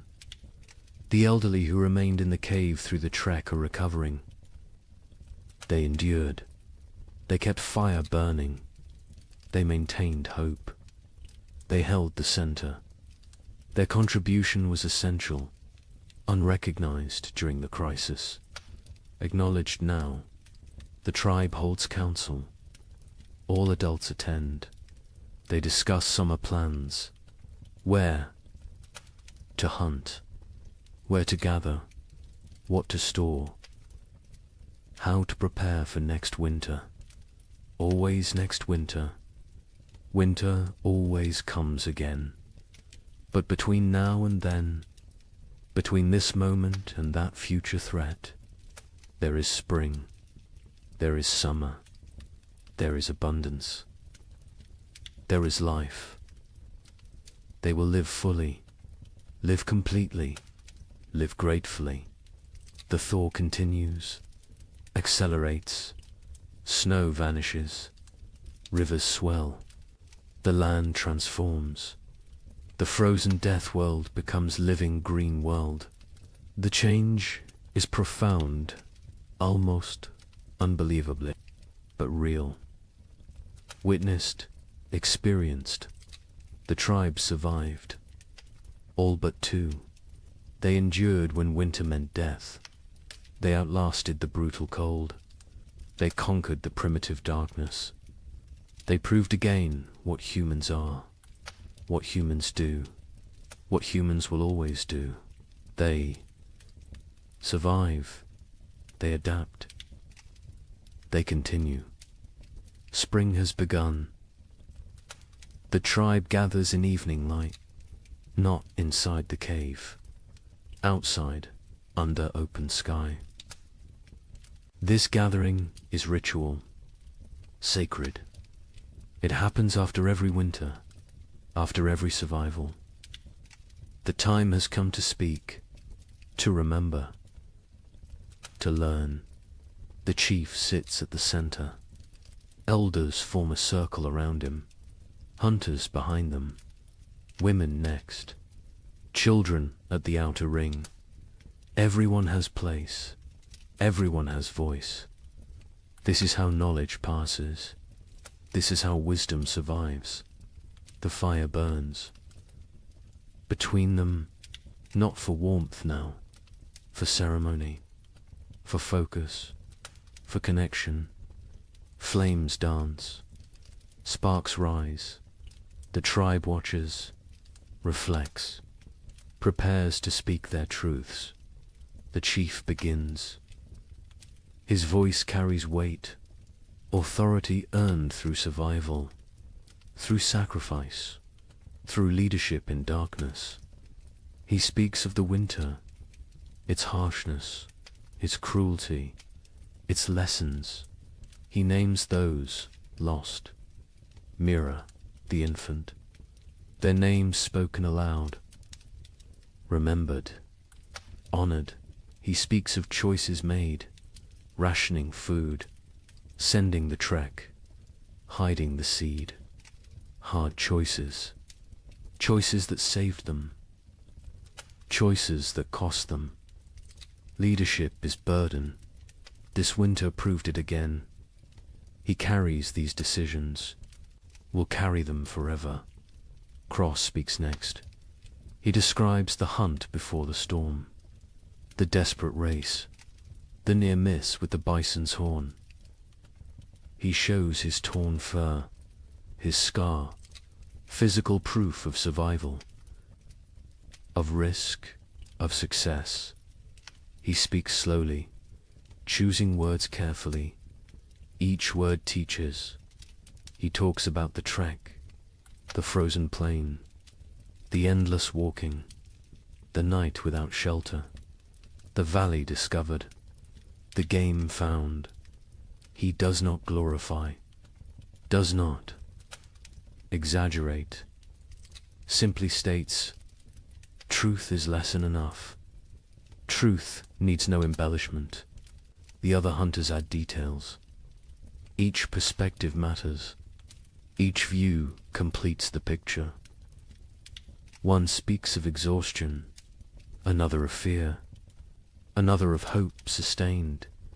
Together they create full understanding, complete knowledge, shared experience. Breck holds up his damaged hands. 3 fingers gone. Stumps healed now, scarred. He speaks of tracking the goat, days alone, nights frozen, the desperate throw that killed, the impossible drag back. His voice is steady, no regret, no bitterness, only statement, only fact. He says he would do it again, would sacrifice again. The tribe is everything. Individual is nothing. This is core truth. This is survival principle. This is what separates humans from animals. Willingness to suffer for others, to die for others. If necessary, the women speak. Myra's daughter tells of her mother's final days, her weakness, her continued teaching, her peaceful end. Tears flow, but also pride. Mira lived well, died well, left legacy. This is all anyone can hope for. The baby's mother speaks, briefly. Her voice breaks. She cannot say much, but she says enough. Her child lived weeks, new warmth, new love, new mother's touch, short life, but life nonetheless. She will honor it, will remember it, will carry it forward. Other women discuss food preservation, what worked, what spoiled, leather eating, bone boiling, every technique examined, every method evaluated. They share improvements, better ways, smarter approaches. Next winter, they will do better. This is the point. Always improve. Always learn. Ciro speaks of navigation, of reading snow, of finding signs, of keeping group together. She describes the river crossing, the groaning ice, the careful steps. She explains her fears, her doubts, but also her determination. Leadership is not certainty, is not confidence, is commitment despite uncertainty. The young ones ask questions. How did you stay warm? How did you stay brave? How did you keep going? The answers vary. Honesty prevails. Sometimes we did not stay warm. Sometimes we were not brave. Sometimes we kept going because stopping meant death. Simple answers, true answers. Torg speaks for the first time in gathering. His voice cracks. He is becoming man, growing, changing. He talks about the wood gathering, the blistered hands, the aching back, the satisfaction of contribution. He learned his value, his worth, his place in the tribe. This winter made him adult. His mother adds her story. The fever, the weakness, the tea that saved her. She thanks the healer publicly. Gratitude expressed. Debt acknowledged. The healer nods, accepts thanks, but says she only did what she knew, what others taught her, what Myra taught her years ago. Knowledge circles, returns, perpetuates. The healer discusses her herbs, what she used, what she saved, what she needs to gather. She lists plants, describes locations, teaches identification. Several women listen intently. They want to learn, want to help, want to preserve this knowledge. The healer accepts students, welcomes them. Knowledge must spread, cannot die with one person. Talk turns to preparations. What they should have done, what they will do next time. More wood, always more wood.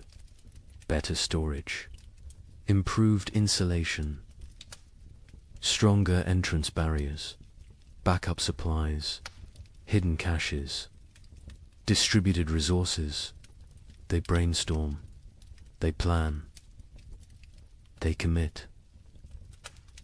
Someone suggests splitting the tribe, half in one cave, half in another.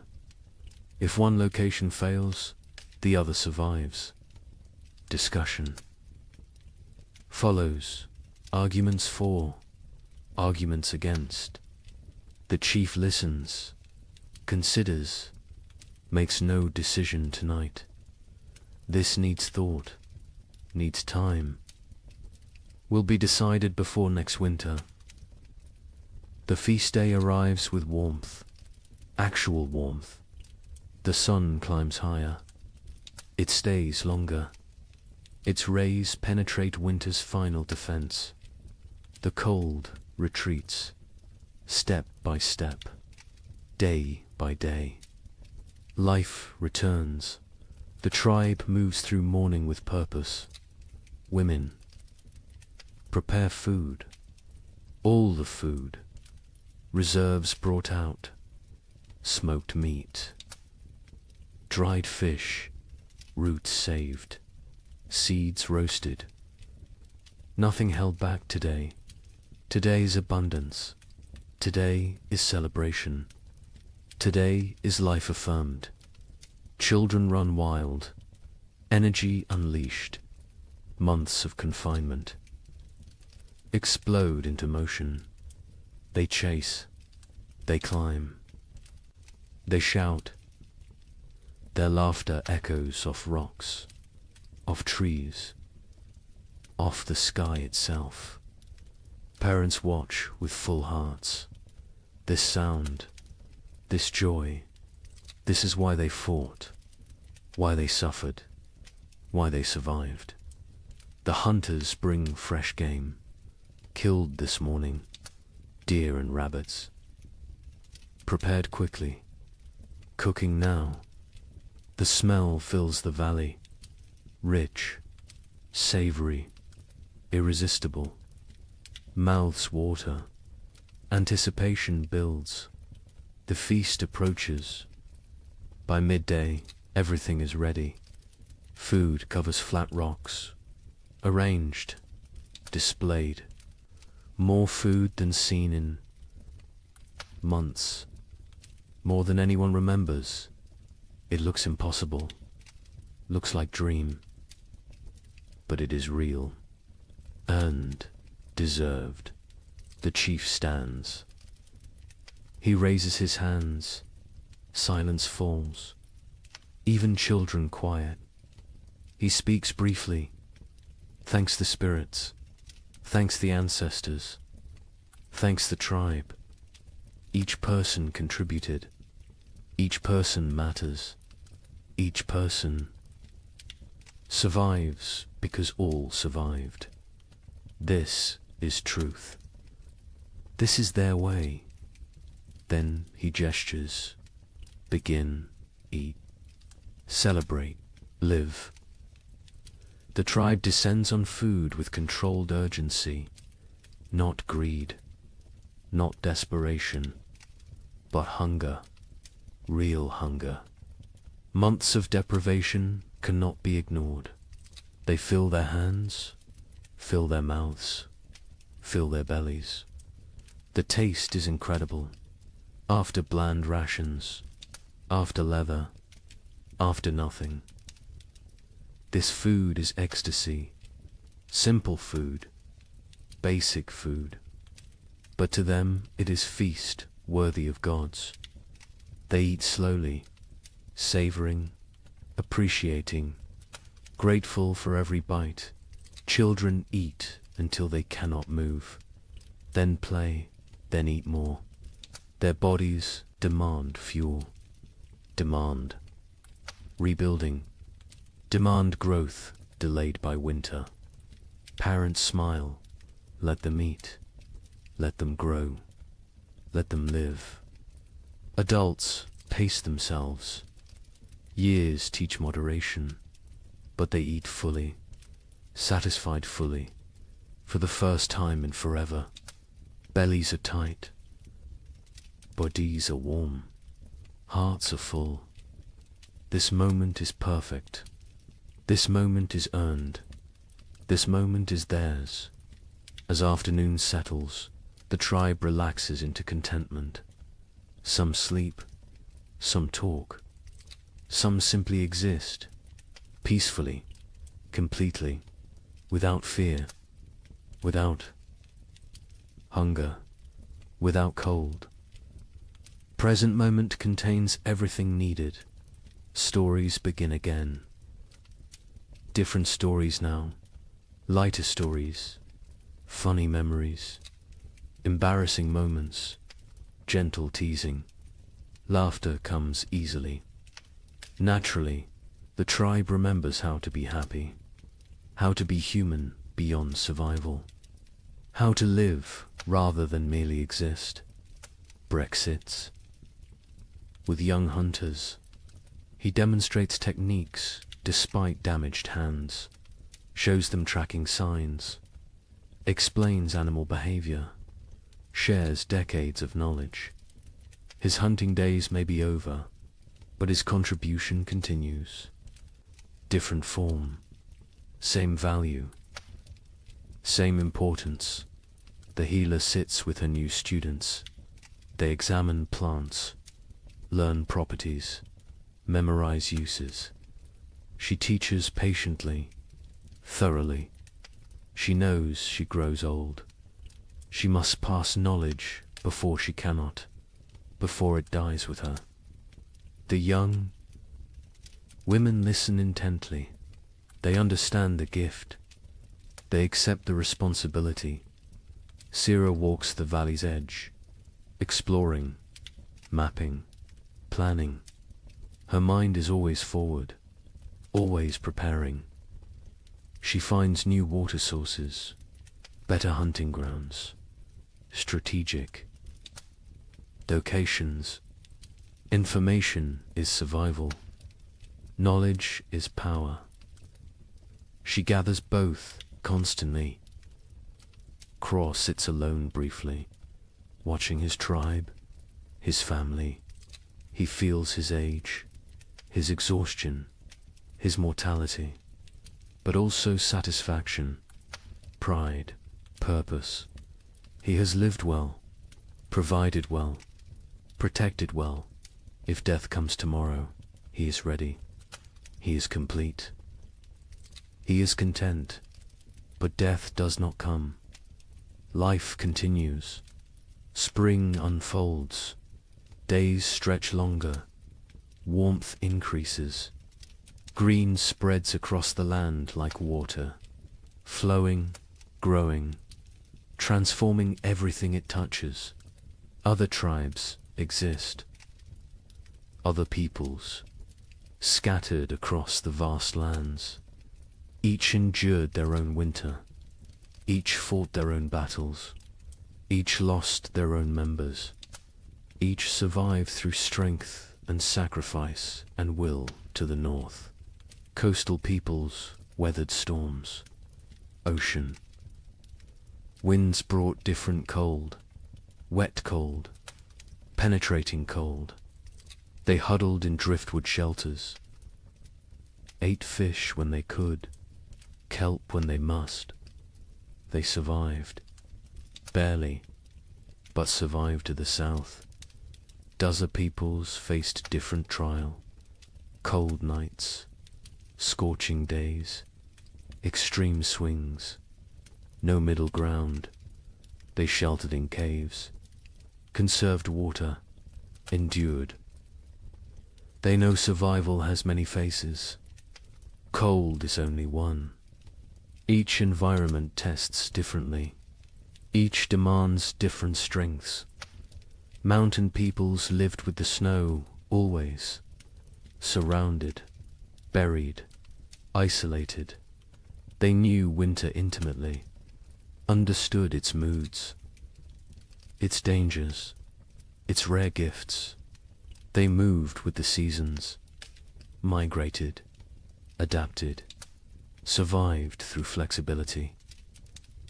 Through knowledge, through respect for nature's power, plains peoples tracked the herds, followed them south, followed them to survival. They lived nomadic, always moving, always hunting, always one step ahead of starvation. Their winter was journey, was constant motion, was different struggle, same stakes. All these peoples, all these tribes, all these humans, connected by nothing except species, except determination, except refusal to surrender. They do not know each other, will never meet, will never share stories, but they share experience, share struggle, share humanity. Winter tested all, cold respected none. It killed without preference, without mercy, without meaning. It simply was nature being nature, indifferent, eternal, unstoppable. But humans stopped it anyway. Not the winter itself, but its victory, its completeness, its total dominion. Humans survived through intelligence, through cooperation, through sheer, stubborn will, They survive because they are human, because that is what humans do. The sun sets slowly, painting the sky orange, pink, purple, gold, colors absent all winter, colors forgotten, colors that seem unreal. The tribe watches silent, appreciative. Beauty matters, even to primitive peoples, especially to them. Beauty is life beyond survival. Beauty is hope made visible. The fire is lit, not necessity now. Tradition, comfort, connection. They gather around it. Not for warmth, for ritual, for togetherness, for continuation. Fire was life in winter. Fire is still center, still heart, still home. The night is gentle, soft, a caress rather than assault.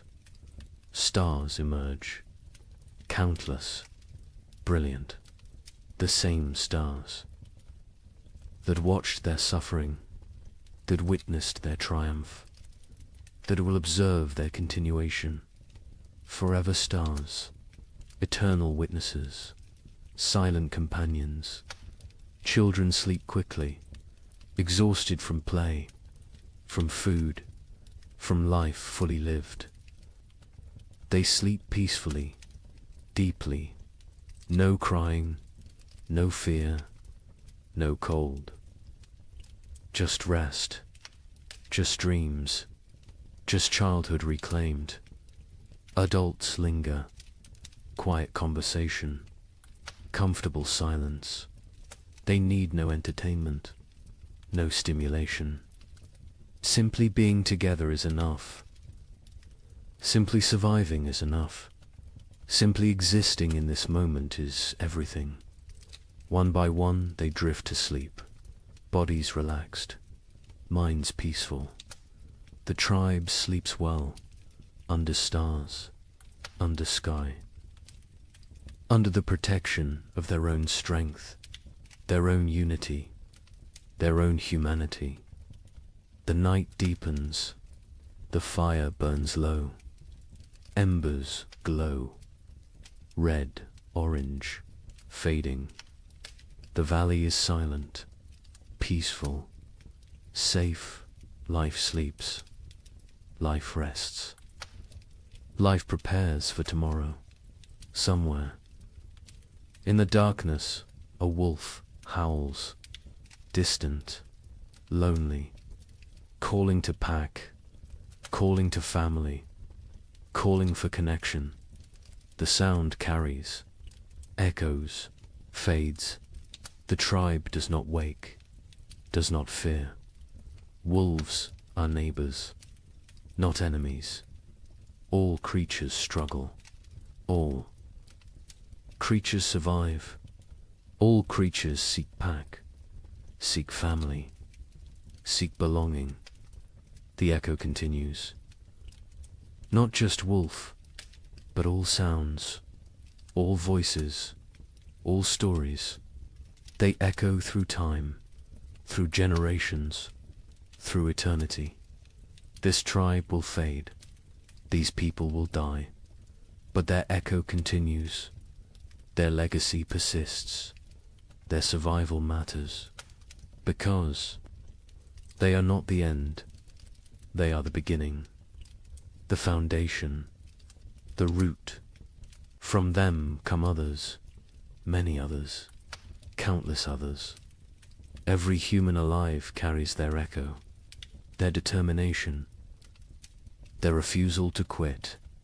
These primitive peoples, these ancient survivors, these frozen warriors, they are ancestors to everyone, to all of humanity. Their winter is our winter. Their struggle is our struggle. Their survival is why we exist. The night holds all of this, all of history, all of future. all of possibility. It holds the sleeping tribe, the dying fire, the silent stars. It holds everything that was, everything that is, everything that will be. And in the morning, they will wake, they will continue, they will live another day, then another, until winter comes again. And they will face it, and they will endure, because that is what they do, what they have always done, what they will always do. They are human.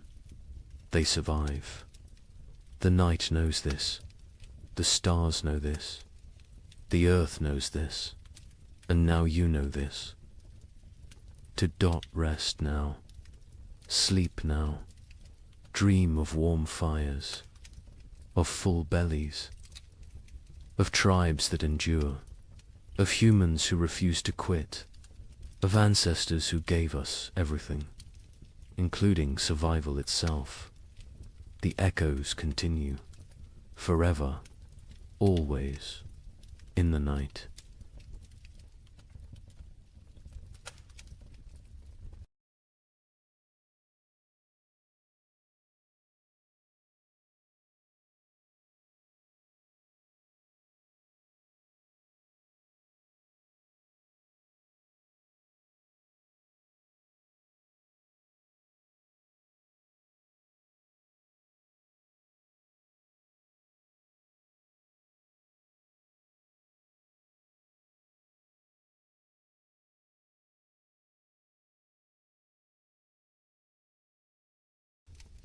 Good evening and welcome back, friends. Tonight we're diving into the fascinating world of the Roman Empire. As always, let me know where in the world you're listening from.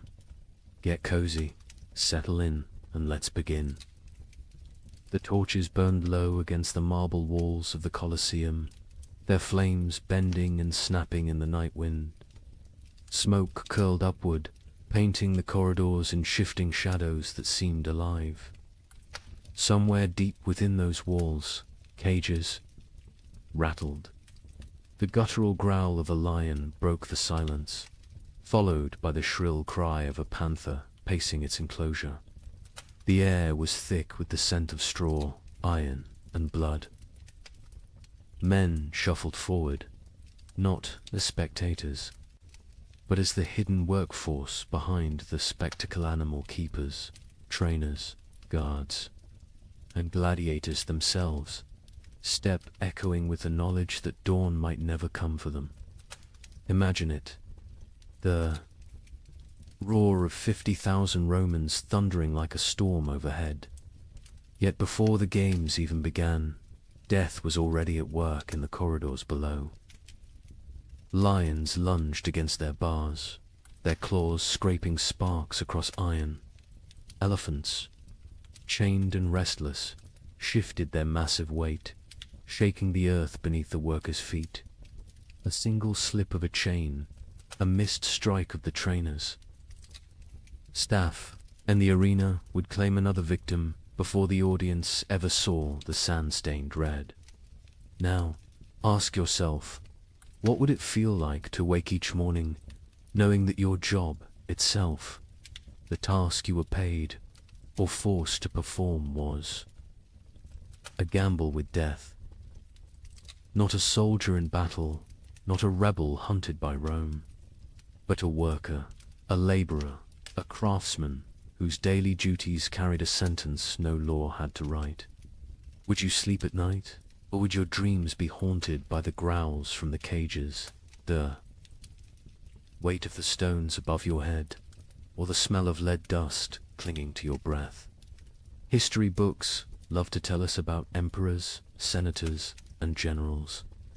They speak of triumphs, victories, and architectural marvels, but rarely do they dwell on the hands that bled to build those monuments, or the men and women whose very survival depended on risking their lives in silence. The invisible workforce of Rome lived not in marble villas, but in shadows, where the price of error was not a demotion or dismissal, but death itself. And here lies the heart of the story.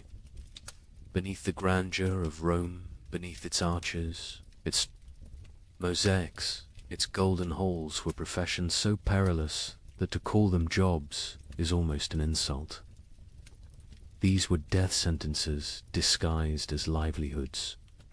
Jobs where poison lingered in the very air, where the swing of a sword was part of your morning routine, and where the applause of the crowd was sometimes the last sound you ever heard.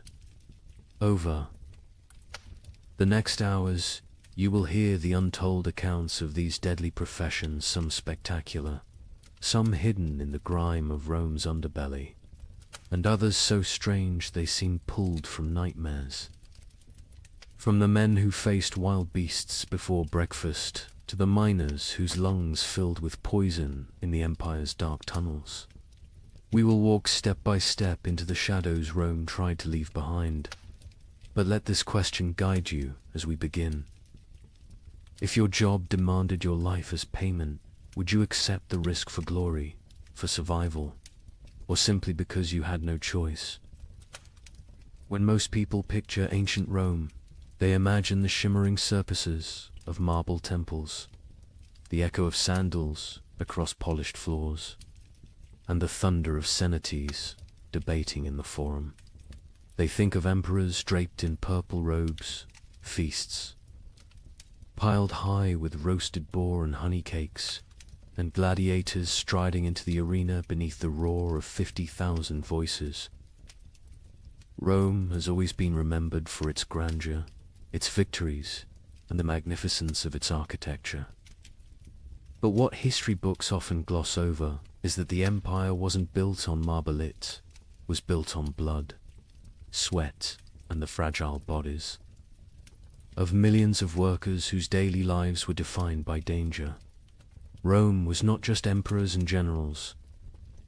Behind every golden banquet, behind every aqueduct arching across the countryside, behind every amphitheater filled with spectacle, there were invisible laborers who risked everything to keep the empire alive. For every senator reclining in luxury, there were hundreds of slaves and freedmen hauling water, shaping stone, smelting iron, cleaning streets, or fighting beasts. Their names were rarely recorded. Their stories were rarely told. Yet without them, Rome's glittering facade would have crumbled into dust.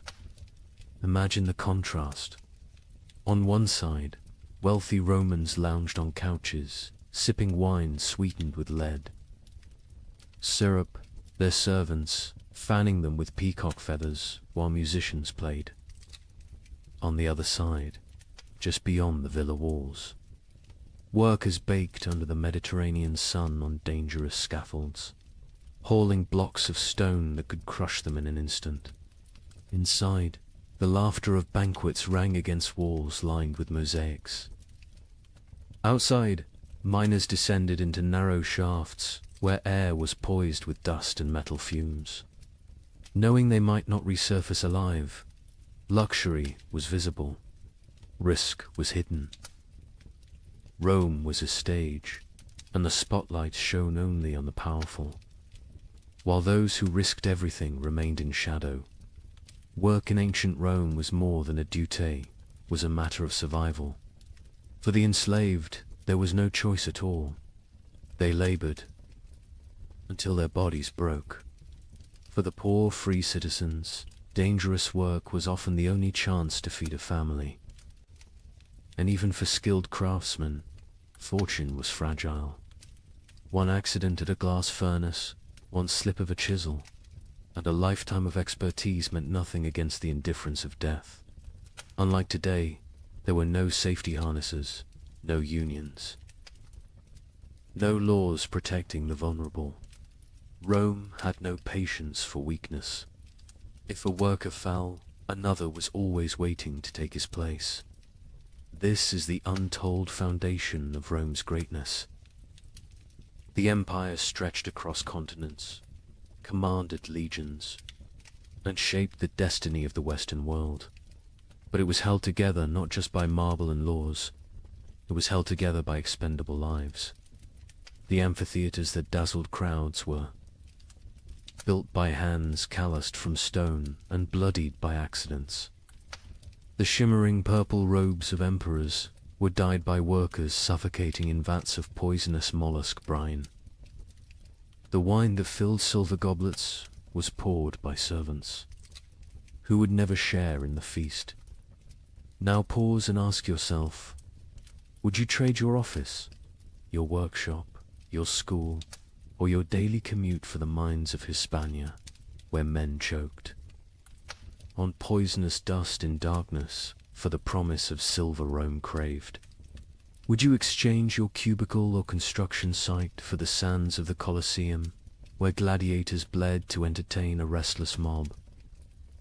Could you imagine waking each morning knowing your work itself might kill you, not because of war, not because of rebellion, but because your role in society was considered disposable? That is the contrast that makes Rome so haunting. Its glory was dazzling, but it was built on invisible suffering. Every aqueduct meant water for cities, but also corpses crushed in its construction. Every road meant trade and travel, but also slaves dying in the ditches. Every banquet meant celebration, but also bakers coughing from flour dust, servants poisoned by fumes, and children forced into brutal apprenticeships. Rome was not just a civilization of luxury. It was a civilization of calculated risk, where millions lived knowing their value extended only as far as their usefulness to the empire. As we step deeper into these stories, keep this in mind. The history of ancient Rome is not just about triumphs and monuments. It is about the unseen workers who carried the weight of empire on their shoulders, often until those shoulders broke. Tonight, we will walk in their footsteps. We will stand in the mines, in the furnaces, in the arenas, and in the shadows of temples to uncover the professions so perilous they could rightfully be called the deadliest jobs of the ancient world. So, settle in. The story you are about to hear is not one of emperors' speeches or military campaigns. It is the story of ordinary men and women whose names we will never know, but whose risks carved Rome into the world's memory. And as we journey through these forgotten professions, I'll ask you again to reflect. How safe is your work compared to theirs? And more importantly, would you have survived in their place? Beneath the Colosseum, night was never silent. Torches sputtered against damp stone walls, smoke trailing upward into the labyrinth of corridors. From the shadows came the sound that froze even hardened gladiators in their tracks, the rattling of iron bars, the scrape of claws against cage doors, the guttural growl of beasts that did not belong to Rome but had been dragged here from the farthest corners of the empire. Leopards shipped from the rocky coasts of North Africa, half-starved, to make them hungrier. Tigers, stolen from distant India, pacing in restless fury. Bears hauled from the frozen forests of Germania. Even elephants, towering and furious after months of brutal marshes, swayed on their chains, slamming tusks into wooden barriers that cracked under the strain. The ground itself trembled when these creatures roared, and the men tasked with keeping them under control knew the truth. They were one mistake away from being torn to pieces. These men were the Venator shadows, the animal trainers. History rarely records their names, but their presence haunted every spectacle. Before the crowd even took their seats, before a single gladiator raised a sword, these workers had already stared death in the eye.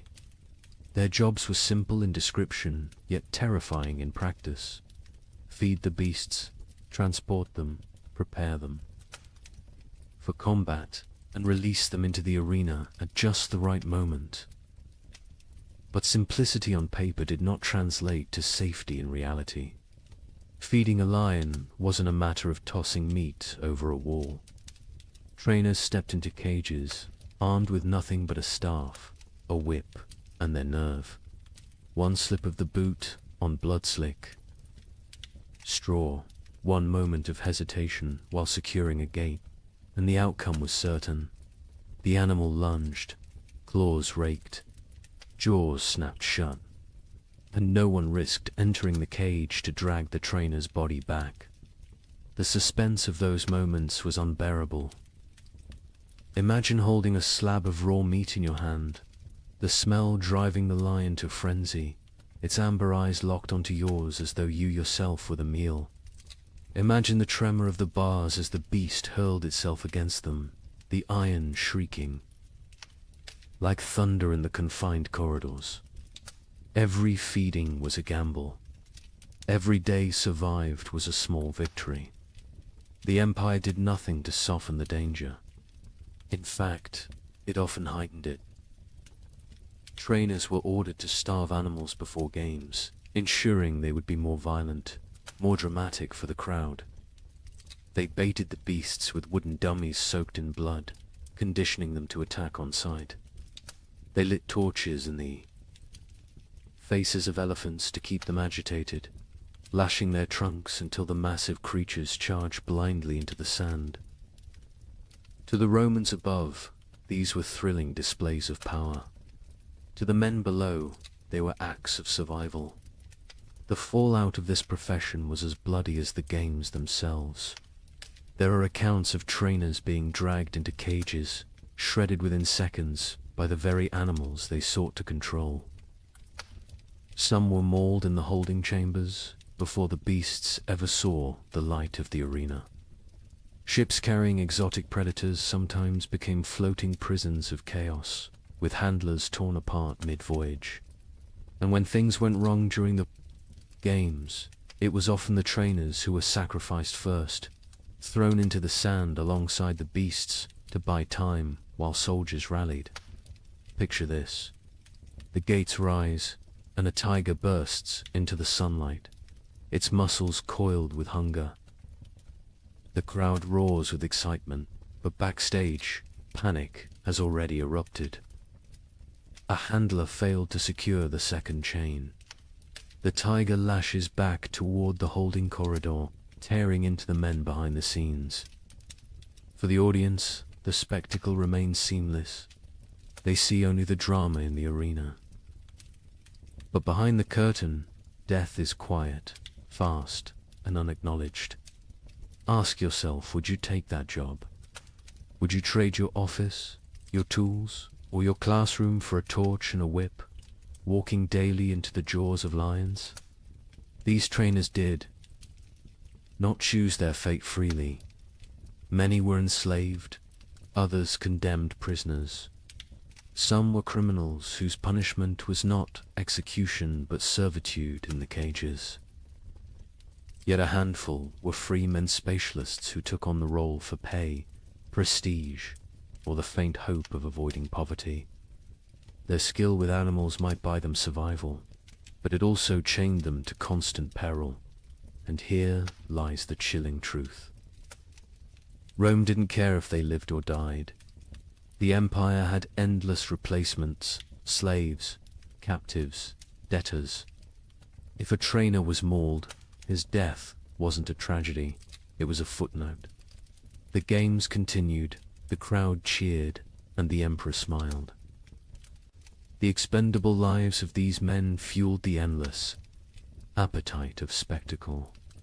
So the next time you picture the Colosseum filled with roaring beasts and clashing swords, remember the hidden figures in the shadows, the ones who coaxed half-starved predators from their cages, who held their breath each time an iron gate groaned open, who knew that at any moment the sand might drink their blood instead of the gladiators.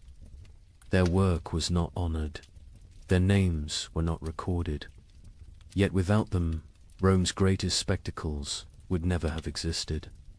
They lived every day, with death brushing at their heels, and more often than not, death caught up.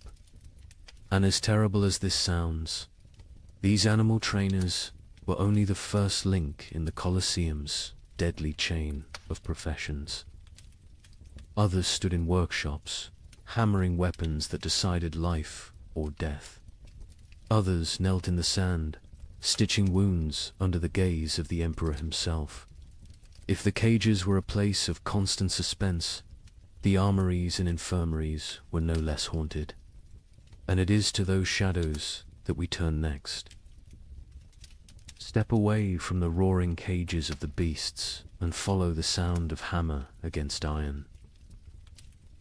Deep within the Colosseum's hidden chambers lay another world entirely, one that smelled not of blood and straw, but of smoke, oil, and molten metal. This was the domain of the weapons masters, the unseen craftsmen whose work shaped the fate of every gladiator who walked onto the sand. Picture it, a forge glowing in the half-dark, the air heavy with heat, sparks flying like fireflies as iron is struck again and again on the anvil. Grindstones hiss as edges are sharpened, the rhythm of stone against blade echoing like a heartbeat through the chamber. The tension here was no less suffocating than in the animal pens above, for in this place, the smallest error did not simply ruin a weapon, it ruined a man's life. Every sword, every dagger, every spear carried into combat bore the silent touch of these craftsmen. Their responsibility was immense. A blade had to be balanced to the hand, sharp enough to slice in an instant, strong enough to withstand the crushing force of an opponent's strike. A dull edge could mean a wound that failed to stop an enemy. A brittle spine could snap on impact, leaving its wielder defenseless in front of 50,000 roaring spectators. For the gladiator, trust in his weapon was trust in his survival, and that trust lay entirely in the hands of someone working in the shadows. This was not artistry for beauty's sake. This was artistry for survival, and the stakes were cruel. If a blade bent or shattered in the arena, it was not only the gladiator who suffered. The weapons master's reputation, and often his life, stood trial alongside the man who wielded the steel. A mistake could mean flogging, imprisonment, or worse, condemnation to the sands themselves, forced to fight with the very weapons they had once forged. Imagine that reversal. One day you are sharpening a gladius, the next day you are thrust into the arena, clutching it desperately as the crowd demands your blood. The drama of their work was constant. Fire licked at their hands, sparks scarred their faces, blades slipped and cut through flesh with the same ease they were designed to cut through armor. The grindstone could seize a weapon, spinning it from their grip and into bone. Their lungs, filled with smoke and ash, slowly poisoning them over years of labor. Many weapons masters bore the permanent marks of their craft, missing fingers, burned arms, eyes clouded by accidents at the forge. But the danger was not only physical, it was psychological. Consider the weight of knowing that your grindstone may determine whether a man returns to his cell alive or is carried out on a stretcher.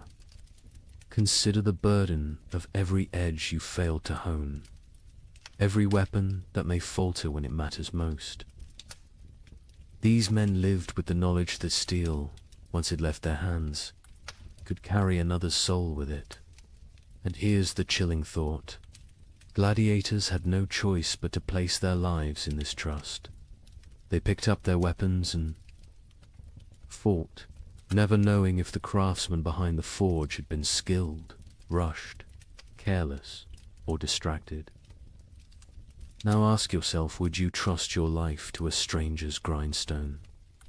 Would you walk into combat knowing that one unseen error could turn your fight into a death sentence? Weapons masters also carried the impossible responsibility of balance. Too sharp, and a blade snapped after one vicious strike. Too heavy, and a gladiator's arm grew slow and clumsy. Too light, and it lacked the force to kill.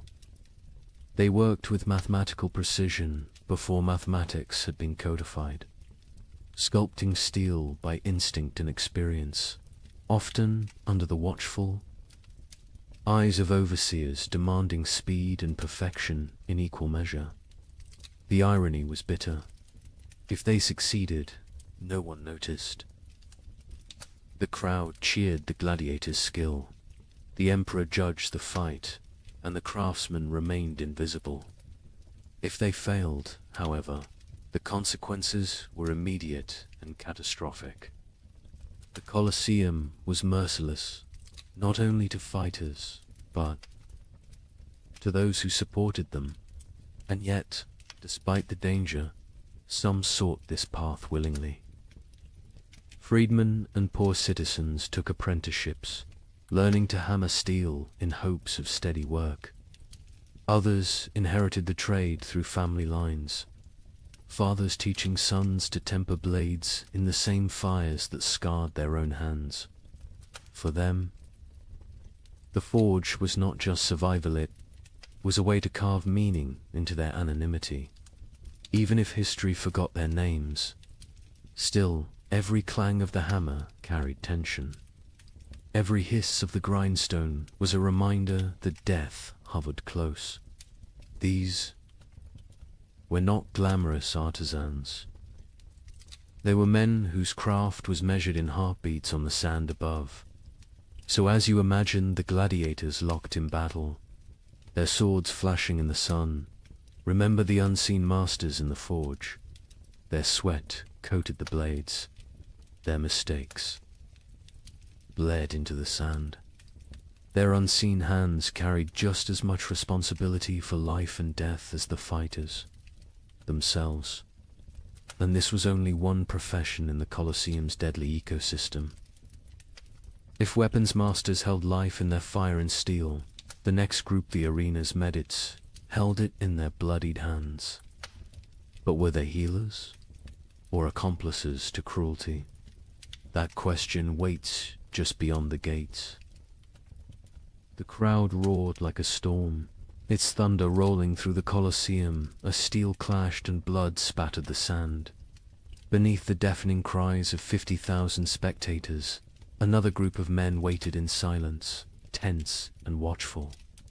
They carried no swords, no shields, no armor. Their tools were knives, clamps, bandages, and basins. They were the arena's medical staff, men who lived in the narrow space between death and survival, forced to sprint onto the sand while blood still poured from open wounds. Picture it. A gladiator falls, his leg shattered by a hammer strike. The crowd surges with excitement, some demanding mercy, others howling for death. The referee signals, and suddenly the medics rush forward, kneeling in the dust as the injured man writhes in agony. There are no sterile gloves, no antiseptics, no quiet chambers. Just torn flesh, sand sticking to the blood, and the jeers of thousands demanding the show go on. With crude tools, they splint bones, cauterize bleeding vessels, and stitch wounds. Right there on the arena floor. Every second is a battle against time, infection, and the chaos raging around them. The suspense of their work was constant. At any moment, a wounded fighter could lash out in delirium. An enraged beast might break free from its chain, charging not only the gladiators, but the men trying to patch them up. These medics operated with danger pressing in from all sides, never knowing if they themselves might leave the arena alive. But here lies the darker question. Were these men truly healers? Or something far colder? For the gladiators they treated were often not citizens but slaves, prisoners, or the condemned. The care given was rarely about compassion. It was about utility. To Rome, a gladiator was